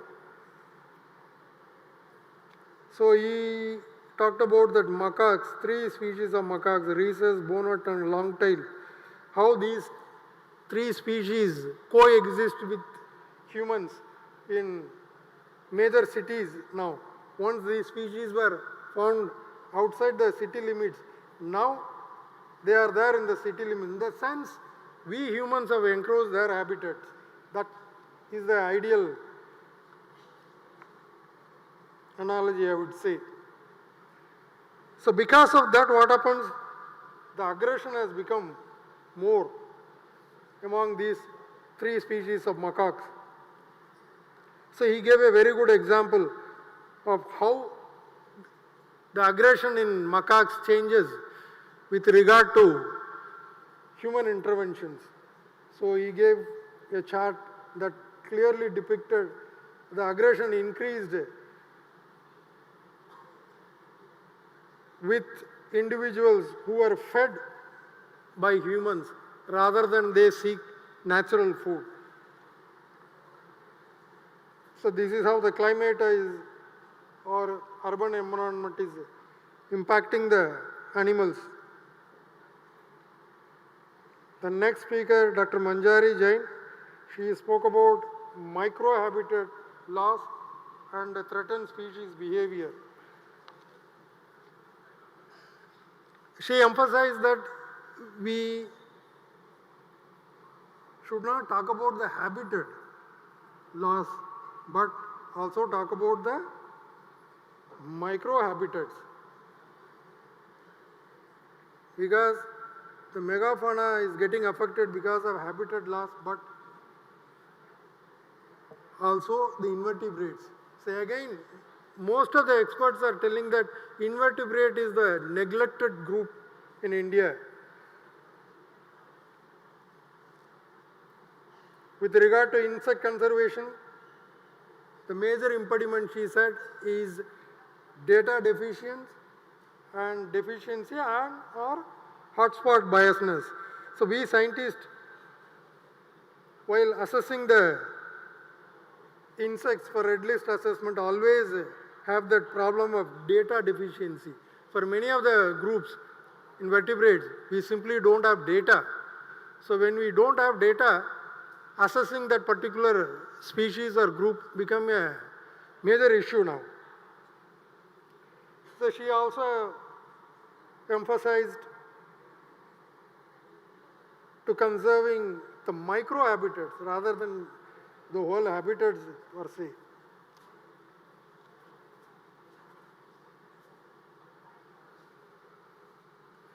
Then the last session, the current one, was the paleozoology in prehistoric life systems. As our director said, since this whole section, the paleozoology division, was fossilized in ZSI. We have got more than 25 to 30 sections. This one section remained as a fossilized section. Nobody was there to take care of. Now, the renewed interest has happened among scientists and director. So, the whole section has been renovated now with new people coming into the section to revive that section. And this is how the ZSI is planning to, take up or venture into this once neglected field. But having listened to some of the experts, those who have given their expert talk now, it seems that India is not far behind than some of the advanced countries in terms of paleozoology research.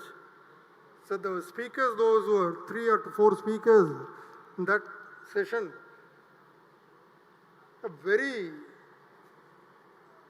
clearly emphasized what India has achieved in terms of paleozoology research in India. And I agree that ZSA has to buckle up or speed up to reach that level. At the many institutions, Birbal Saini Institute of Paleo Sciences, even Indian Statistical Institute here in Calcutta, then IITs, both Kharagpur and Roorkee, they have done some excellent work in paleozoology research.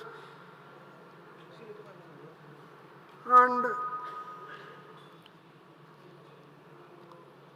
through their lecture, I could able to understand the dinosaurs have ruled the country, be it western part of the India or eastern part. They were there all over.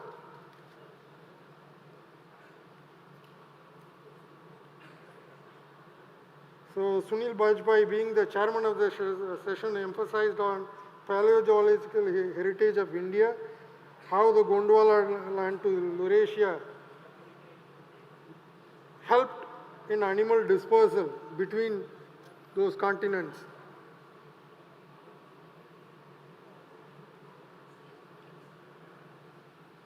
And he also clearly spoke about India being the major area for origin of horses in India. It was interesting to know that because previously most of us thought that the horses have evolved in other parts of the world, but he has emphasized that horses have evolved in India, and that even the primates, Artiodactyla, whales, sea cows, all have their origin from India. And his case study that Vasuki indicates close relation to modern pythons and boas. These are all some of the very interesting lectures, at least I got to see these presentations.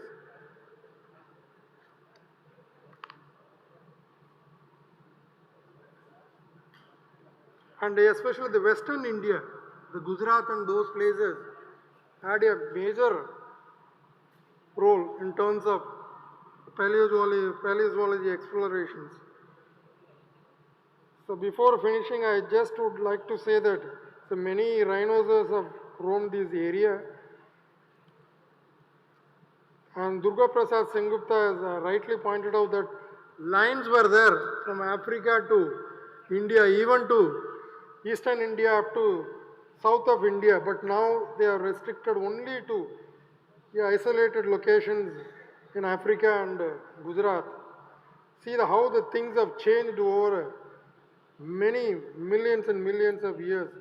So what would happen the coming years and the coming millennia? Only time will tell.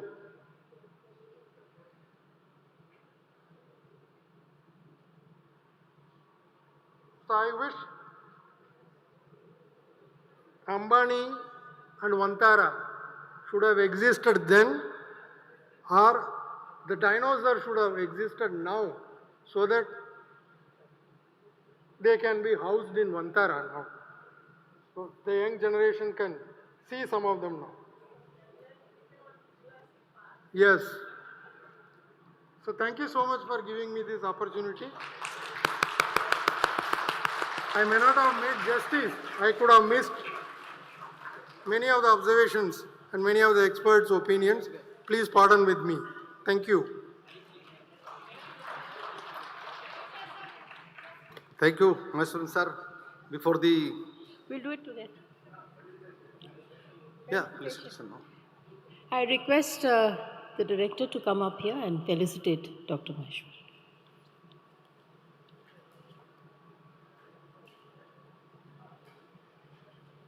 You are here with us from the morning. I promise you 5 more minutes, and this is the spectacular thing that you will witness. 5 more minutes.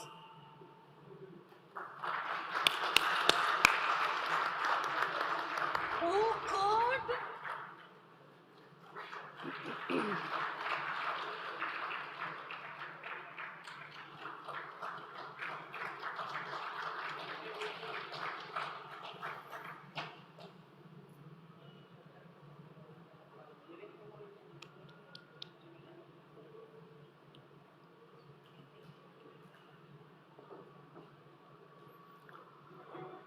Thank you, Director Ma'am.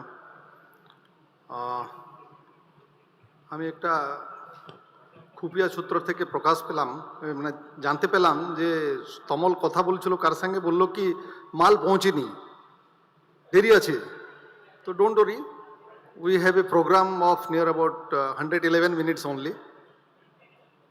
No, sorry, 11 minutes only. So भूख लग रहा है ना, इसीलिए ठीक से नहीं आ रहा है। चलो, शुभ संध्या, সবাইকে নমস্কার। আজকের এই অনুষ্ঠানে I can only speak up to this only Bengali, not more than that. So don't worry, I'm not going to speak Bengali. Rather Hindi में थोड़ा थोड़ा मेरा कुछ अनुभव है. हालांकि मैं ख क्षेत्र से हूँ, इसीलिए थोड़ा छूट है फटाफटी हिंदी बोलने का, मतलब ऐसे टूटा फूटा हिंदी बोलने का, तो कोशिश करता हूँ. ये कार्यक्रम जो है उनके लिए है. शब्द अवसर कम पड़ जाते हैं जब हम अपनी कृतज्ञता व्यक्त करना चाहते हैं उस व्यक्तित्व के प्रति जो हम सबके लिए अत्यंत विशेष हैं. प्रत्येक एटीएस में हमारी परंपरा रही है कि हम इस महान व्यक्तित्वों को सम्मान और धन्यवाद अर्पित करते हैं जिनके संपूर्ण मार्गदर्शन से सिर्फ एटीएस ही नहीं बल्कि 111 साल का ये ऐतिहासिक संस्थान उत्कृष्टता की ओर अग्रसर हो रहा है. Words fall short when we try to express our gratitude to a person who's truly special to all of us.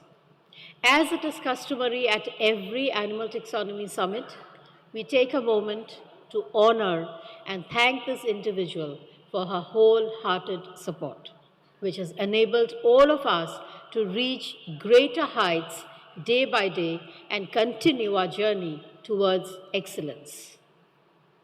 आज हम सभी को ये सौभाग्य प्राप्त हुआ है कि हम सब हमारे प्रिय निदेशक को एक स्मृति चिन्ह भेंट देने जा रहे हैं. यह केवल एक स्मृति चिन्ह ही नहीं बल्कि परंपरा और शाश्वत ज्ञान के मिश्रण को दर्शाता है.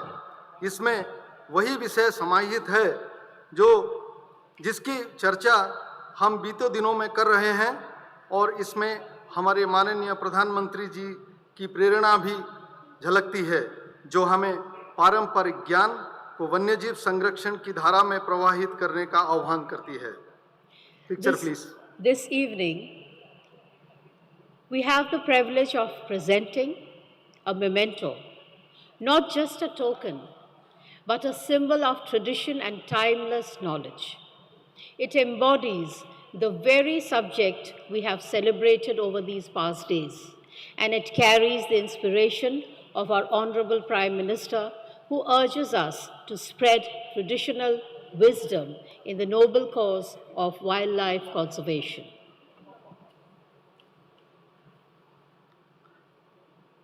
इस चित्रकला एक अनुपम कृति है जिसमें 3 शाश्वत भारतीय लोक कला परंपराओं का संगम है. उड़ीसा के पट्टचित्र, मध्य प्रदेश की गोंद कला और बिहार की मधुबनी कला. We want the picture on the screen. Can we have the picture? This memento depicting 3 different paintings of horseshoe crabs in one frame is our heartfelt tribute, a dramatic reminder of how tradition and vision together light the path to a brighter future. Behold this unique conservation painting, a masterpiece that blends timeless Indian folk art traditions, the graceful Pattachitra of Orissa, the soulful Gond art of Madhya Pradesh, and the vibrant Madhubani art of Bihar. सूक्ष्म आकृतियों और जीवंत कथाओं के माध्यम से यह चित्रकला प्राचीन घोड़ा नाल केकड़ा या हॉर्सू क्रैब के जीवन चक्र और पारिस्थितिक महत्व को दर्शाती है. यह जीवाश्म जो डायनासोर युग से आज तक हमारे साथ है, इसमें एक पिता और अपने बेटे को हॉर्सू क्रैब सौंपना अगली पीढ़ी को जीवित रखने और संरक्षण की विरासत सौंपने जैसा है जो हमें सुरक्षा के अपने कर्तव्यों की याद दिलाता है. The top painting portrays a father passing a horseshoe crab to his son, symbolically passing the legacy of survival and conservation to the next generation, reminding us of our duty of protection.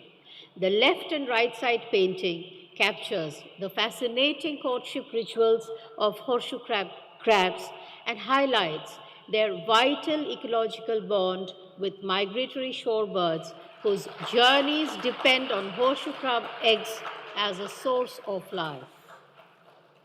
यह सृजन केवल कला ही नहीं है, यह जैव विविधता, पारंपरिक ज्ञान और पर्यावरणीय संरक्षण का सम्मिश्रण है।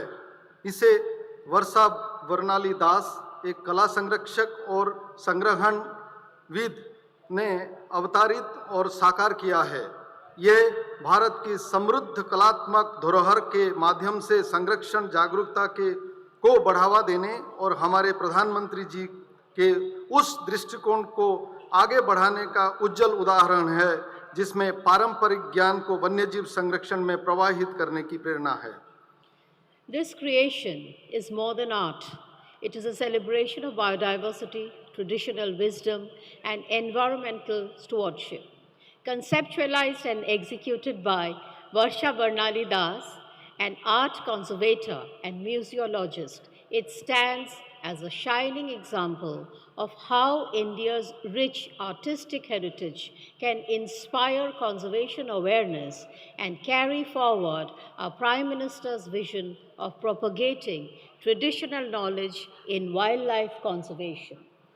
इस विशेष अवसर पर संपूर्ण जेडेसई परिवार की ओर से और इस सभागार में उपस्थित एटीएस की सभी प्रतिनिधियों की ओर से, प्रतिभागियों की ओर से मैं हमारे प्रिय निदेशक से अनुरोध करता हूं कि वो हम सबकी ओर से ये छोटा सा भेंट प्रतीक के रूप में स्वीकार करें। Madam please come. On this special day, on behalf of the entire ZSI fraternity, on behalf of the delegates and participants of ATS present in this hall, may I request our beloved director to accept this small token of love and affection from all of us, and to do the honor, I would request मैं doctor Raghunathan को अनुरोध करता हूं कि मंच पर आए और हमारे प्रिय निदेशक को ये भेंट प्रस्तुत करें। memento to our dear madam. मैं रोहिणी को भी अनुरोध करता हूं कि कोई कुछ टिश्यू पेपर लेके आए स्टेज में।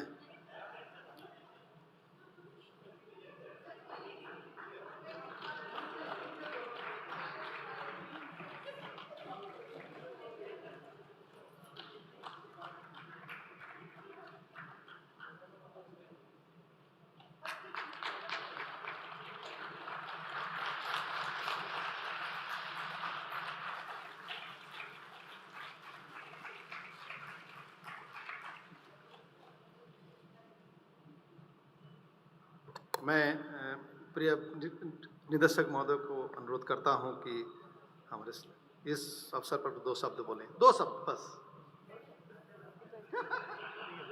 Wait, sir. Just 1 minute. Very good evening to all of you who are still here. And normally, इसके बाद I start crying. इसलिए बासु said टिश्यू पेपर लेके आने के लिए. But 30th after secretary's speech, I cried on stage, so I'm not crying now. So thank you so much. It's always it is a heart-touching moment for me.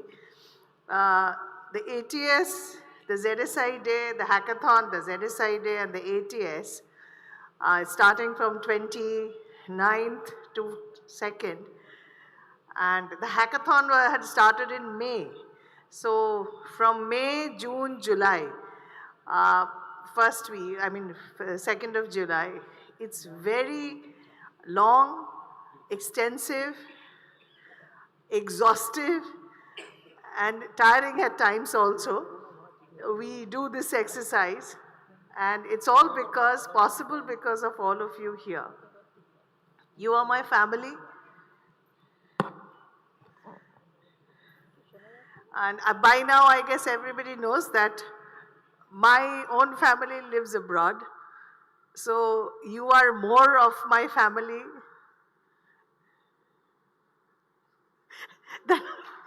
Okay, you are as big as my own family actually. So I can't say more because she's sitting here. So the thing is that I spend most of my time along with you people. I mean, I don't have anybody else to spend. I usually spend time with my family over phone. All the physical space I share, it's with you, ZSI, all my scientists, all my colleagues, all my fellow staff members, all of each and every one of you who are here in my office, sitting here today and in my office, the research scholars, the PDFs, the project fellows, the staff, the officers, administration, each and every one of you. There was a time when I knew each and everyone's name, but when I started off in 2021, we had only 353 people, staff in ZSI. Now we have over 750, and if I include the research scholars and the project fellows, it's almost over 1,000, because that is what, whatever we bought, the jackets were actually over 1,000. So because it's grown big, so now I am sorry, I don't remember all your names, because all of you are so new. But as I say again, this is a very emotional moment for me, because when we had first started ATS, I was in full doubt how far we'll be able to take it forward. And with every year it has grown in strength, it has grown in its importance. And this year, crowning it all, I have to thank each and every one of you, because this year we had the whole of the ministry coming down to Kolkata to be a part of our hackathon finale as well as our ZSI Day. This is something to all of you here. Basu's painting may be a summary of or a summation of all your love and your respect for the organization, and definitely it's a summation of your love for me. Every year, Basu will be doing this and then I start crying. But this year I thought, I'm not going to cry, but still I'm in tears. I have to say once again that this is something which is it was something when we started, just a thought, but now the thought has got a form, and the form is gradually taking strength, shape and gaining in strength every day. So there will be a time when I won't be there. ZSI, all of you who are here today, you have to make sure that you're going to celebrate ZSI Day and keep this international seminar going, because this is an effort of love. Each and every one of you sitting here today, the last 4 days and the last 2 months, each and every regional center has contributed to it. Each and every scientist in ZSI, the staff, the members, each and every one of you have contributed to it. So this is a labor of love, and we have seen that the labor of love has borne fruit. It has highly been appreciated by the ministry, and you have to keep it going. This is not possible, even if, Basu, you are making it as if like it's my thing. It's not my thing, ZSI, as I tell you again. You are my family. This is my 26th year in this office. You are my family, you are my everything which is there. And as I say that, this is a moment which I definitely cherish. And all I can say is thank you, because I don't think there is I think I can say anything more than that, because it is with you whom I share my success, my joys, my sorrows, my frustrations, and I guess that would be something which I will be carrying or I'll be leaving behind even when I'm not there, and you will be carrying forward when I'm not there. Thank you so much. Thank you so much. God bless all of you, and long live ZSI. Thank you so much. Thank you so much, ma'am. And on behalf of all of us, a very big round of applause for Dr. Tripathi for beautifully because for creating this, every year he comes up with a surprise element which is so apt. So, sir, thank you so much. And have a good dinner, go and sleep, and tomorrow we are ready for the next day. Thank you.